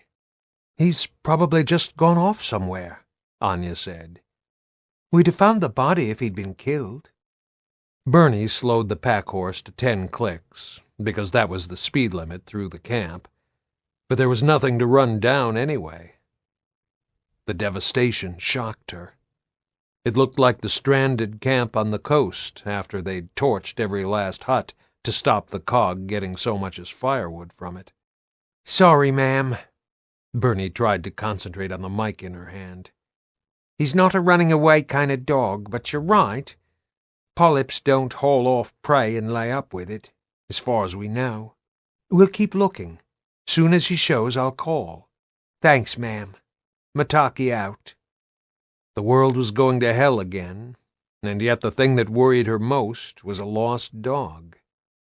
She wasn't sure if that made her insane, insensitive, or smarter than most.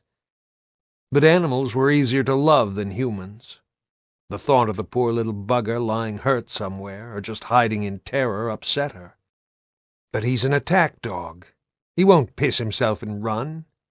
He's been hurt. Killed. I let him down.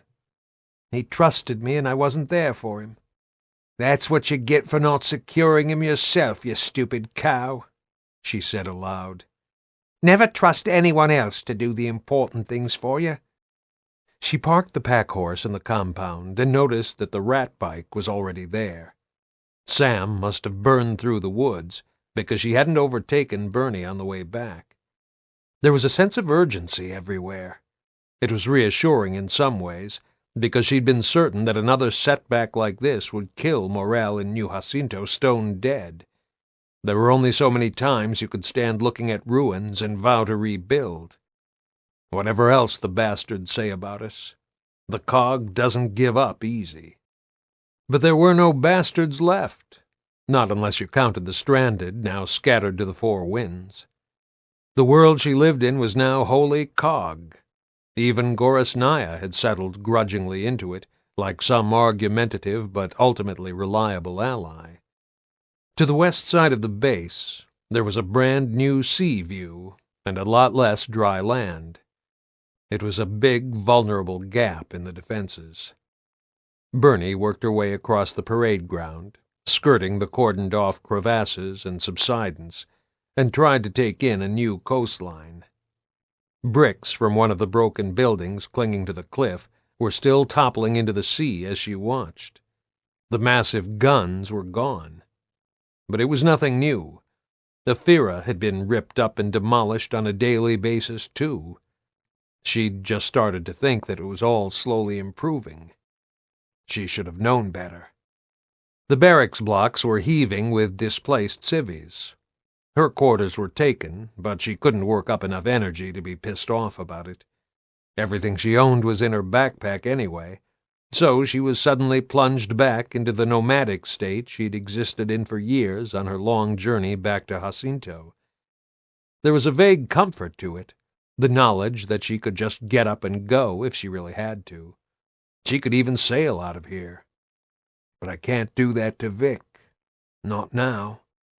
Control had moved to the infirmary wing. She reported in, and Matheson gave her a meaningful jerk of the head to indicate a meeting was taking place in the next room. "Don't wander away too far, Sergeant. The Colonel wants to see you." "Is he going to be long?" She draped her arm on her slung lancer. I was planning on getting my hair done, you see." Matheson wasn't used to her. The look on his face told her he wasn't sure if she was joking or not. Her armor was filthy with polyp fluids, her arms were covered in scratches and bruises, and she was sure she stank of smoke, dog, and cordite. Matheson broke into a smile, a fraction at a time. "He's in with Tresque and Michelson. The triumvirate." "Why do you say that?" "Because there's 3 of them, sir. I mean, never mind. Where are you going to be?"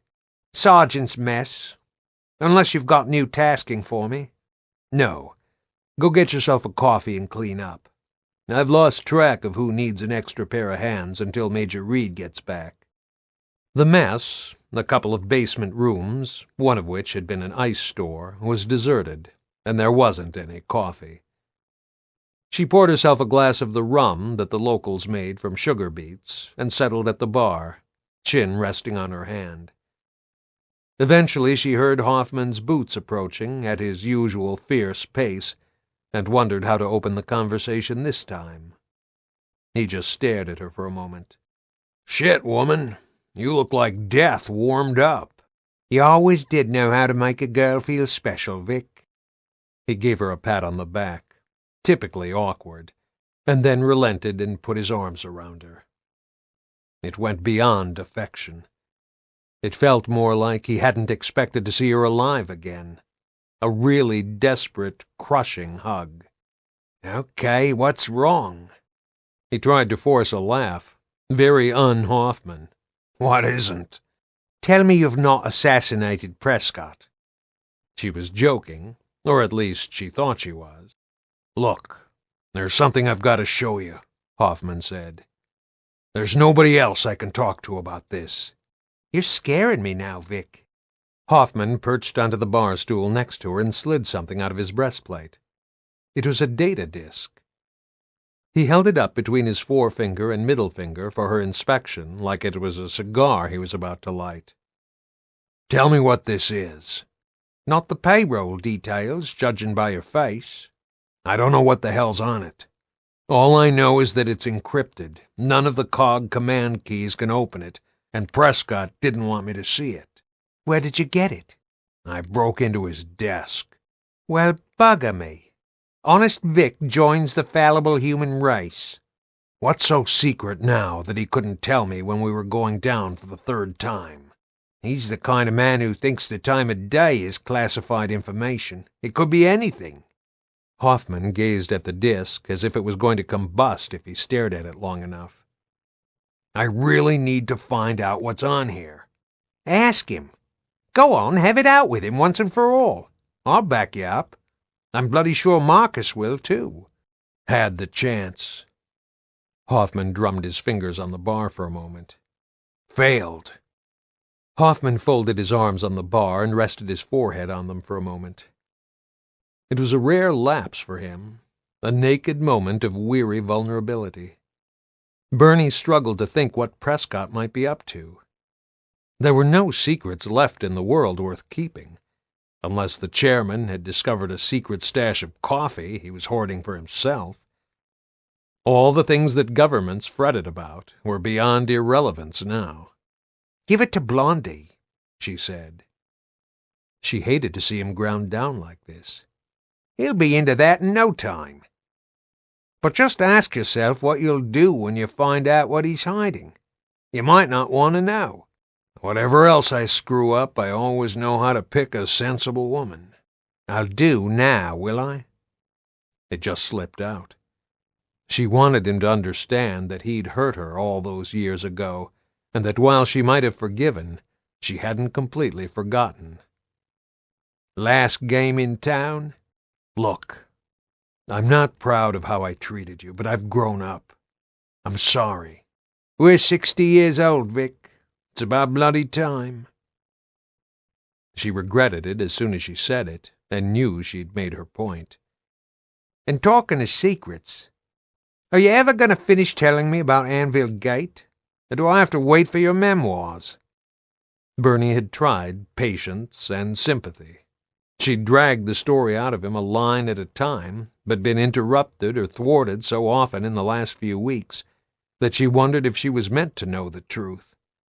Her best chance now was to provoke him. No, you don't.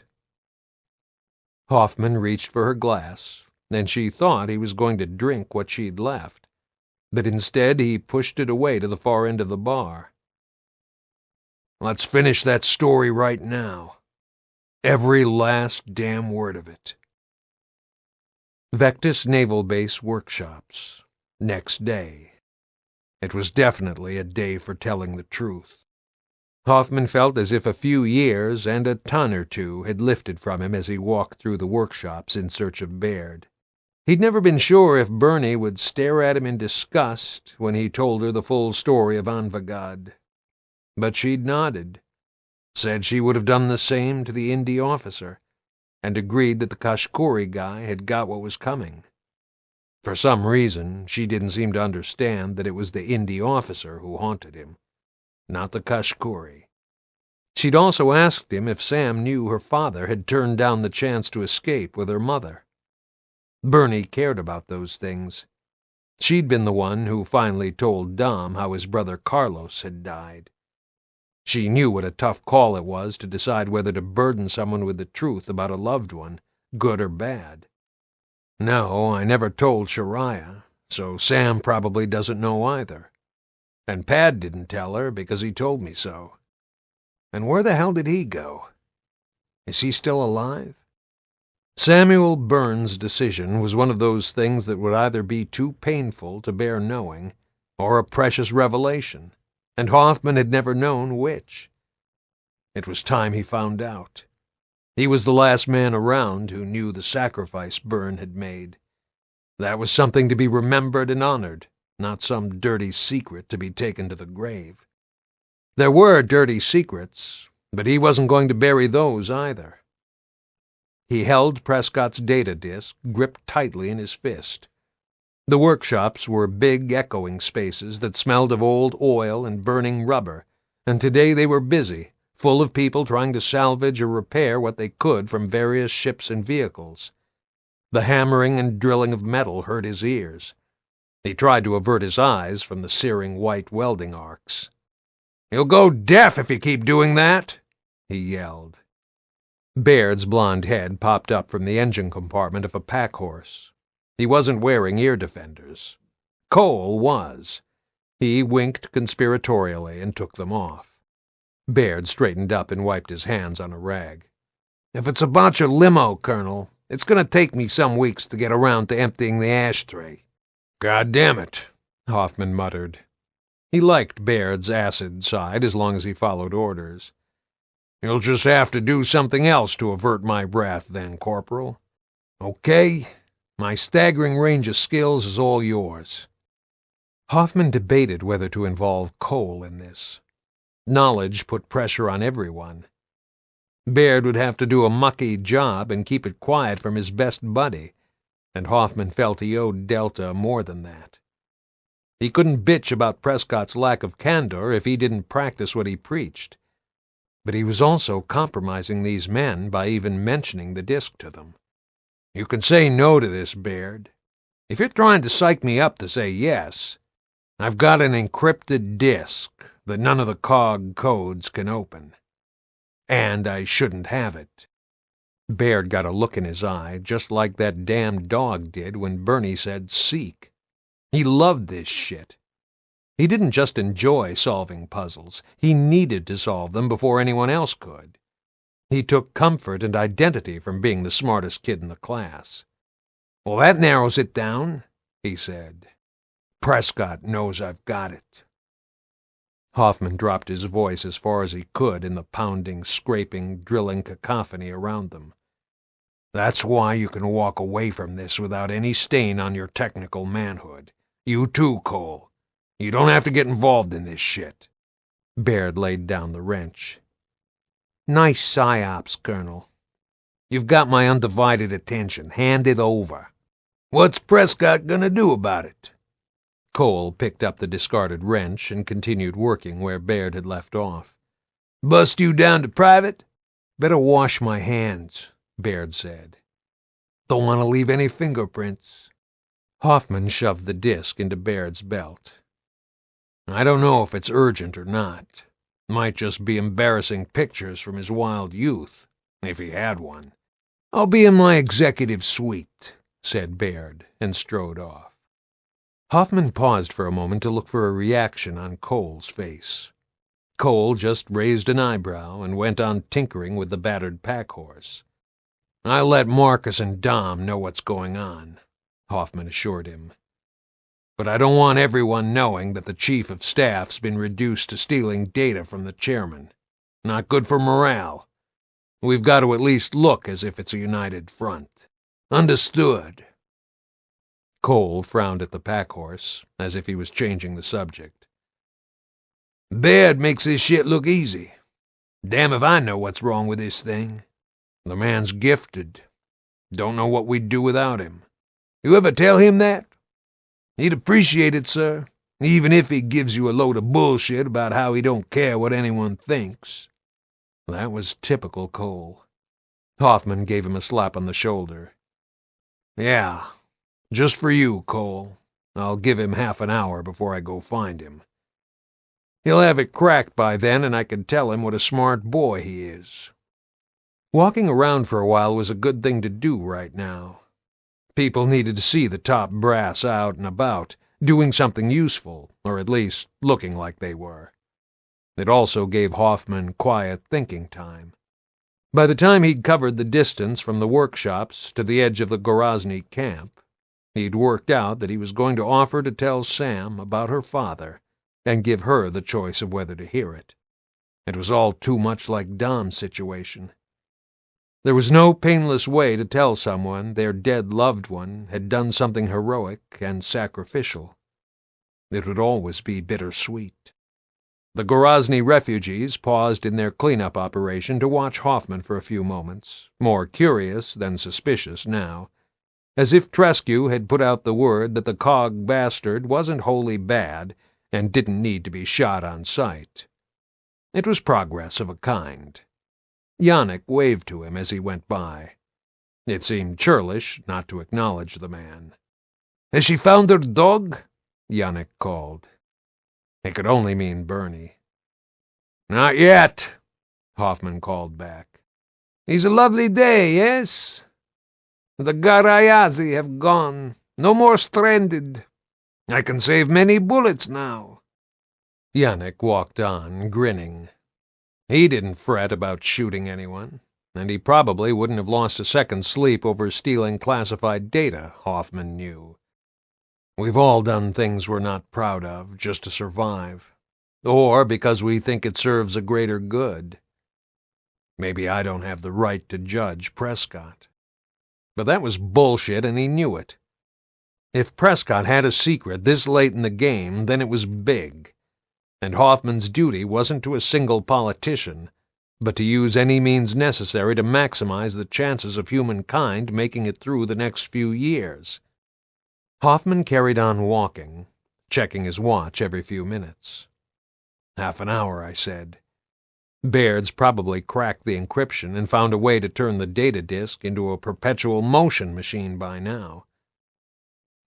He made his way back through the naval base, skirting around roped-off holes and working parties until he reached the disused lavatory block where Baird had set up a makeshift workshop of his own.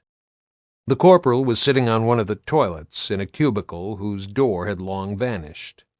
Its black plastic seat was folded down to make a chair, and in front of it was a bench made out of old ammo cases. An odd assortment of disembodied components was spread around the bench, linked by strips of ribbon cable and wires like a set of entrails in need of a body cavity. It wasn't until Hoffman recognized a computer terminal, just the flat part of the screen, nothing else, that he realized what he was looking at. Baird had wired together an array of scavenged computer components to make a working system. He looked up, his expression grim. "Couldn't fit all this in the case," he said. "Even if we had a spare one, which we don't." Hoffman watched him for a while. Baird was a different man when he was playing with his toys. Hoffman actually felt sorry for him. Maybe that was why Bernie did, too. "Well?" Hoffman said. Baird shook his head slowly as he hammered at the battered keyboard. "You think I can do anything, don't you?" "Yes." "Can't you?" "Not this time." He stared at the monitor for a moment, but it was clear that he wasn't seeing what was on it. He was just searching for the right moment to look Hoffman in the eye. "I can't open it. I've never seen anything like it. Don't think I'm making excuses, but this isn't anything the cogs ever used." Hoffman wasn't sure what surprised him most, Baird's defeat or the fact that he admitted it so openly. Disappointment gripped him. This wasn't the time to tell Baird as much. "You want to talk me through that, Corporal?" Baird straightened up. "None of the COG security codes work, but you know that already. In fact, it doesn't look as if it uses any of the encryption technology that the COGs ever had, military or industrial. I guess that it's something that Prescott had built for him specially. I won't ask how you actually know all the COG encryption codes," Hoffman said. "But you're glad that I do." "Damn right I am. I'm gonna keep at it. Anything that's encrypted can be unencrypted, and nobody locks me out forever. Even knowing what you can't do with it tells me something." He thought of Cole for a moment and took his advice. "We rely heavily on your talents, Baird. I don't take them for granted." Baird looked awkward. Bernie was right. For all his cocky bullshit, he really didn't know how to handle compliments.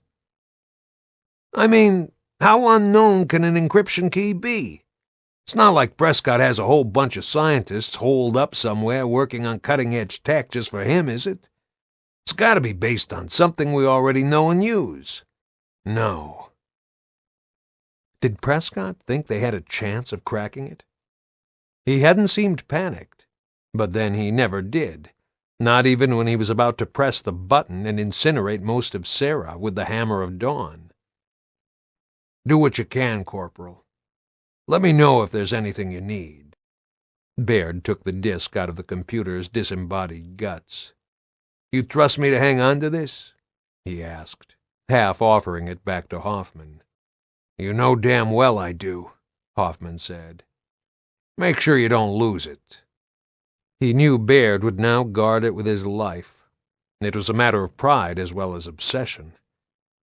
Hoffman walked away, careful not to look back, and reflected on the fact that Baird didn't seem to feel at all diminished by having to use a goddamn lavatory for an office. That was confidence. He almost envied it. The day wasn't resolving quite as Hoffman had hoped. He wanted Boyles lanced and all hidden things made plain in the space of 26 hours. He wasn't going to get far with Prescott's secrets by midnight, but that didn't absolve him from clearing up the unfinished business of more than 30 years with Sam, business he didn't really know needed completing until Bernie pointed it out to him. Now was as good a time as any. He wandered into CIC and found Matheson. The lieutenant was eating a sandwich one-handed while he scribbled notes on a sheet of paper that was gray from repeated erasure and reuse. He pushed his headset's mic away from his mouth with an unconscious flick of his finger every time he went to take a bite, then flicked it back again. It didn't slow down his conversation with the patrolling ravens one bit. He'd been stuck at that comms desk far too long. "How you doing, sir?" he said, looking up. "It's all quiet now that the stranded have run away. Can't get used to it. Make the most of it. Longest we were ever without some kind of trouble was 6 weeks, and that was between the wars. We didn't get used to that, either." Hoffman was suddenly distracted by the rest of Matheson's meal spread around the desk. A water canteen stood next to the phone. There was nothing remarkable about a bottle of water, except this one was a UIR type, not COG issue. He knew all too well what they looked like. He'd stepped over them in the churned mud of battlefields, riddled with Lancer rounds and scattered around with the sad contents of wallets, and he'd drunk from one when his life hung on a thread at Anvil Gate. Indies make me look at what I am. Maybe that's why I don't like Tresque. The most traumatic memory he had to live with was an act of unexpected and shaming kindness that he repaid with a bullet. That was an indictment. He suddenly felt he could never stand alongside the Tolan vets in remembrance, because his nightmares were of his own making. "Something wrong, sir?" Matheson asked. "Just admiring your canteen." "That's from Yannick. Don't worry, I didn't have to trade anything for it. He was just being kind. He probably feels sorry for me." Poor Matheson. He had no idea how much worse that made Hoffman feel. It was time to do something positive, something done for its own sake, rather than to relieve his guilt. Benaslau. That was the officer's name. Captain Benaslau. Hoffman wasn't sure what he was going to do with that fact, but remembering the man's name was the least he could do. "They're not all monsters, Lieutenant," he said, and changed the subject. "Look, I need to find Byrne. Does she hang out in the main mess? You after a tattoo, sir?" "No," Hoffman said. "I need a scar removed." Matheson knew when to ask questions and when to keep his mouth shut. He didn't say a word. In the world they'd both known and lost, he would have gone far. KR-80, routine security patrol over Central Vectis, 10 days after the last polyp attack. Barber hung out of the crew bay, snapping recon images of the terrain beneath the Raven like a crazed tourist running out of sightseeing time. "We haven't even scratched the surface of this place," he said. "The map doesn't tell us a damn thing. For all we know, there could be emulsion reserves down there." The center of the island was an extinct volcano, 4 kilometers across, with steep walls smothered in ancient forest. Baird stared down at the dense, deep green ocean of the tree canopy, trying to concentrate, but all he could think about was why Prescott's data disk wouldn't give up its secrets to him. "Sure there are," Baird muttered. "And I'm going to devote my life to charitable work, if it's okay with the Tooth Fairy." Shit, he hated this let's-all-be-resilient, stiff-upper-lipness that was sweeping the camp like a dose of dysentery. The sooner people accepted they were even more fucked now than they'd been a month ago, the sooner they could get on with dealing with the situation. He wasn't being negative. He was being realistic. He glanced around the crew bay at the faces of the squad, and knew he wasn't the only one. "Bernie, you want to take a look over the northern sector?" Barber asked. "Might as well while we're out here. The mutt's probably running loose in the woods." "It's easier to look on foot." Bernie sounded as if she'd turned away a lot of helpful advice over the last few days. "But thanks, Nat. It's kind of you." Mac, the psychotic mutt, had been missing since the night the polyps first came ashore at Pelruin. Baird was sure that the dog had been minced to hamburger by some exploding polyp, but he wasn't going to say as much to Bernie. She loved the flea-beaten thing. "If there was emulsion under here, they'd have drilled for it a long time ago," Marcus said. He didn't seem to have an opinion on the dog. Dom didn't join in. Even Cole's lack of noisy cheerleading today was noticeable. "So what do we do?" Gettner asked. "Charles says we've reached the point where we can't run the fleet and be sure we've got enough fuel to reach the mainland when the time comes." Gettner usually listened in to the crew bay chatter. It was hard not to when everyone needed the radio just to talk over the noise. But she rarely joined in the real conversation. Baird had never thought of her as being scared or in need of buddies like any other gear. It rattled him a little. "We won't go back for a long time," Dom said. "Yeah, but someone needs to make a decision now. We're still burning fuel like there's no tomorrow. There's not enough information to make a decision. There never is, but it never stopped us doing pretty decisive shit before. Is Prescott up to this?" He's been up to it for 15 years, Barber said quietly. Compared to what we've been through, this isn't even close to rock bottom. Looks like he can count on one vote, then, Cole murmured. Gears always griped. It was an art form, part of the military culture, like bawdy songs and black humor. Baird felt he'd written the book on griping, not that he didn't have plenty of reasons. But he hadn't seen it creep over the edge into the unsayable stuff about lack of faith in the government before. Nobody thought the government could do much more than it already had. Even if Prescott wasn't loved, nobody had illusions about omnipotence. He was in the same shit as everyone else. Actually, the government was just Prescott. Unless Baird counted Pelruin's town council, which had been carrying on in its own sweet elected way since the hammer strike days, there wasn't an assembly for New Jacinto. It was hard to think about that normal stuff when every day was fraught with real physical danger. "Well, we said we missed the grubs," Baird said. "We got our wish." Dom stirred. "No. You said that when we didn't have any more grubs around, we'd start fighting each other, so we'd have to find something else to kill. And we did. Let's do the job, people." Marcus stood up and hung onto the safety rail. If there was an argument brewing, he'd always make damn sure he cut it short. Baird took the hint. He didn't so much feel intimidated as scolded, and made to feel like a dumb kid.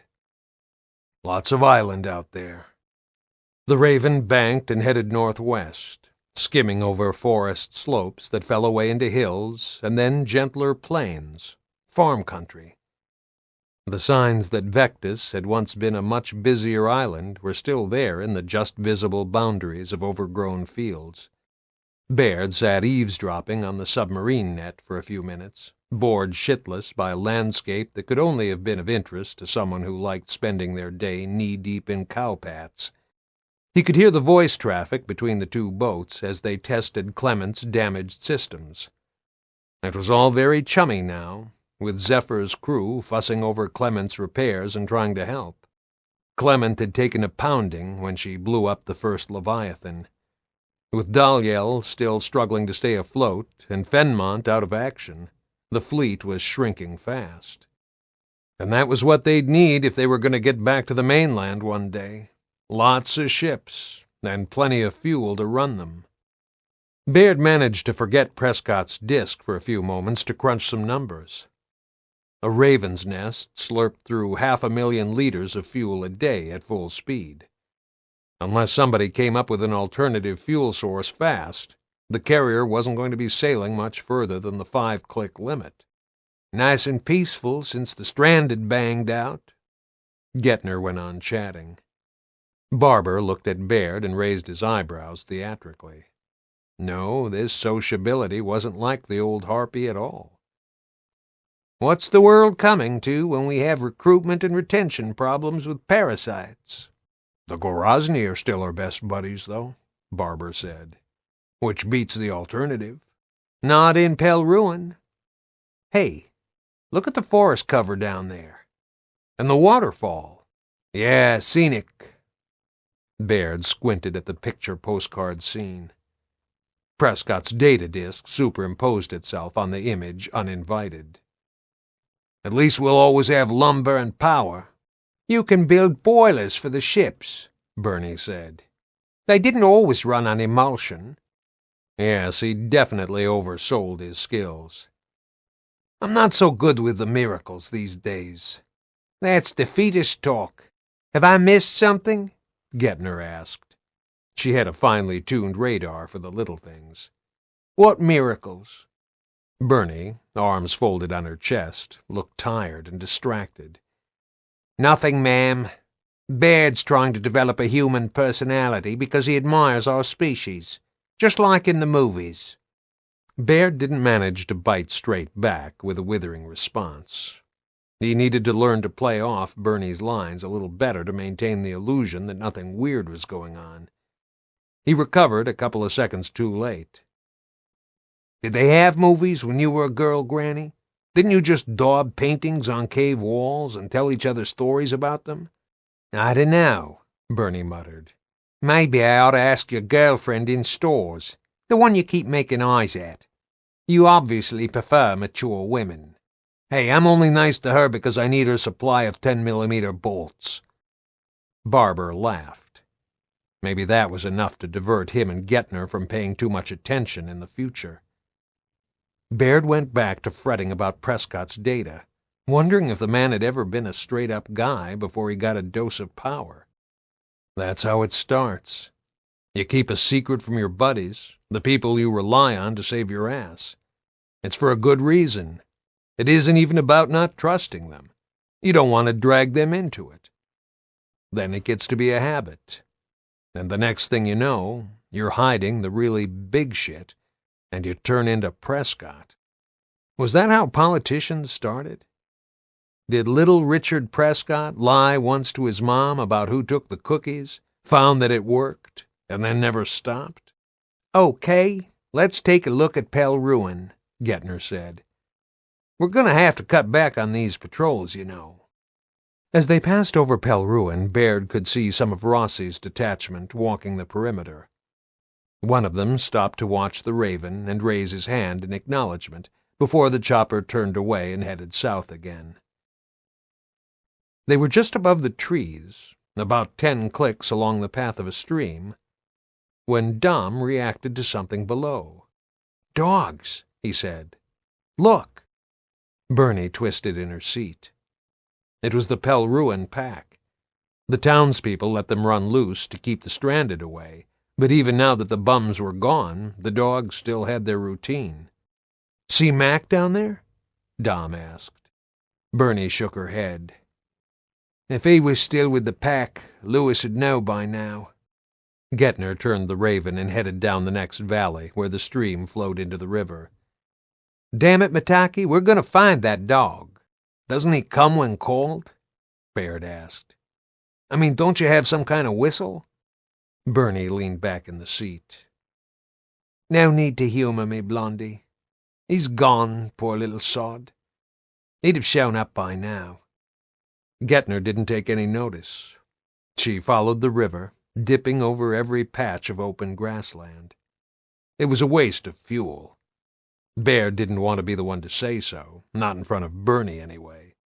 "Bernie's right. He could be anywhere," Dom said. "That's 5,000 square kilometers to search." "You know how many hours I spend looking down on this terrain?" Gettner snapped. "I see the dogs, and I know most of the places they go. Come on, an experienced recon team, and you can't spot a dog the size of a damn pony?" Humor her. Baird looked whenever the Raven banked far enough for him to see out of the door, but his mind was elsewhere. "How many red cars can you see, Damon? Shut up in the back there." "Yeah, like a goddamn day out with the folks." "Hey, I see it," Cole said. "Well, damn, you got that mutt trained, Boomer lady. Look at him." "What?" Gettner snapped. "It's the dog," Cole said. "He's down there trying to keep up with us." Marcus hung onto the safety rail and leaned out. Baird couldn't see what he was looking at until the Raven descended to hover, and he suddenly got a good view of the meadow below. Yes, it was Mac. He was trotting around in a circle now, head lowered against the downdraft, as if he was a gear waiting for extraction. "Thank God for that," Bernie said. "He's a fast learner. Raven noises mean the food lady, as far as he's concerned." "He should run for office," Baird said. "Even if he does lick his own ass, he's still a more impressive candidate than Prescott." Gettner brought the Raven down slowly. "Okay, I'm setting down. Nat, keep an eye on the pooch in case he gets too close. Mataki, stand by to grab him." It was a small scrap of good news, but sometimes that was all it took to lift everyone's mood for a short while. Bernie jumped out and ran at a crouch to grab Mac by his collar and haul him back inside. By the time he landed on the deck with a thud, claws scrabbling for purchase, it was obvious that he hadn't had much fun in the last few days.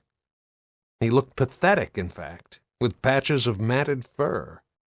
That better not be catching, Baird said. Bernie checked him over as the Raven lifted. Baird grabbed a safety line to hitch to his collar just in case Gettner did some fancy flying as the chopper headed west to resume the coastline recon. What are you trying to do, lynch him? Dom said. If he falls out, he'll just strangle himself.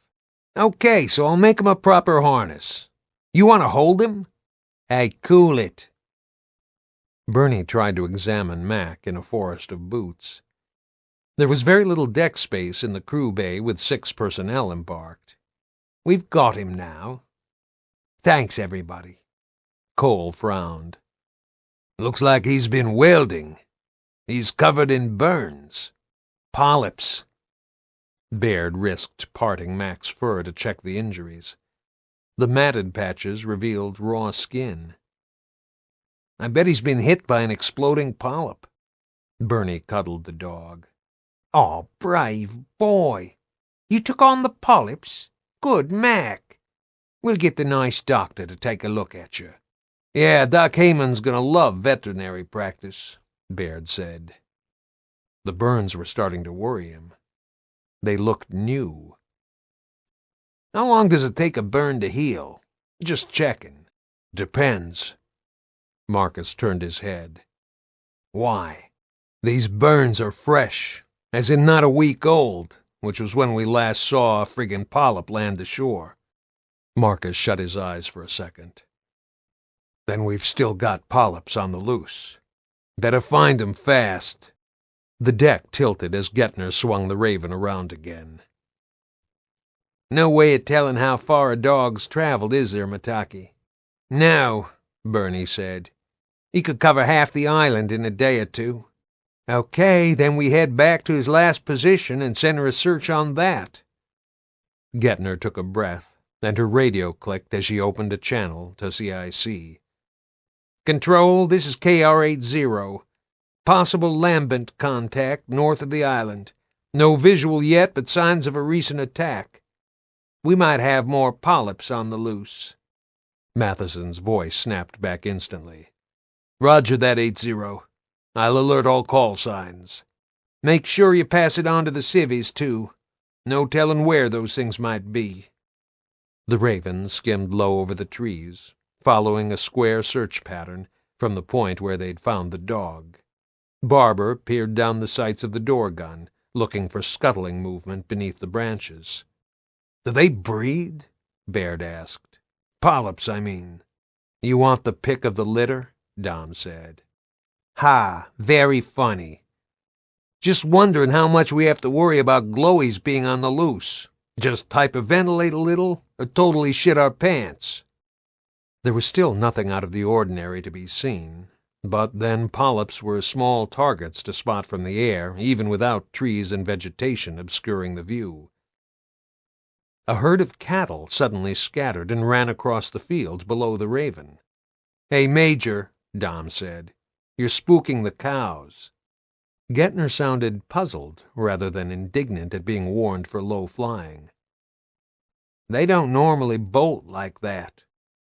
Baird craned his neck to see when the cattle ran out of steam and stopped. But they didn't.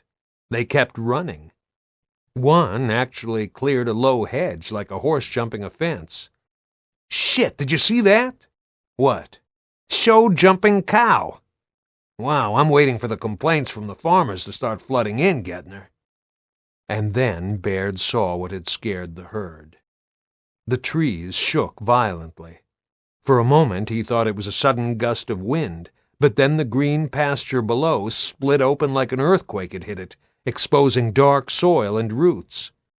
"Hang on!" Gettner yelled. "Whoa!" The Raven banked sharply. Baird was on the opposite side of the chopper and saw only blue sky for a few seconds. Then the horizon leveled again, and he was looking at a vastly changed skyline. A charcoal gray, twisted column towered above the trees, its trunk covered with glowing red blisters. The last time Baird had seen anything like that, it was punching its way into the emerald spar emulsion platform. The trees were shaking violently. Then another stalk punched through the soil, and another. "Ow, fuck!" Bernie gripped Mac's collar tightly. "They're here. Control, this is KR-80. Contact in grid Echo 5. Gettner always sounded irritably bored on the radio, but not today. Her tone was even, but Baird could hear her voice shaking a little. "We've got a major stalk incursion. Grid Echo 5. 3 stalks so far. We need some firepower up here fast, Matheson." Baird had seen all kinds of depressing, terrifying, and incomprehensible shit over the last 15 years. But this was the moment when he started to think that the end was really coming. Vectis was the last place on Sera where humanity thought it was safe. But it wasn't safe any longer. The stalks had reached the island. They were growing in its heart. There was no escaping them now. Baird aimed his lancer, futile effort or not. He couldn't see if they were disgorging polyps yet. And as much as he liked the taste of adrenaline, this wasn't quite what he had in mind. "We're so fucked," he said. Marcus didn't turn a hair. He never did. He just scowled at the instant forest of grotesque, glowing stalks and took up the door-gun position opposite Barber. "Get us as close as you can, Major," he said. "This is going to take some time." Baird squinted down his sights and wondered what the hell those blister-like things on the stalk's trunk were for. He knew he was about to find out the hard way. This concludes Gears of War, Anvil Gate. Audible hopes you have enjoyed this program.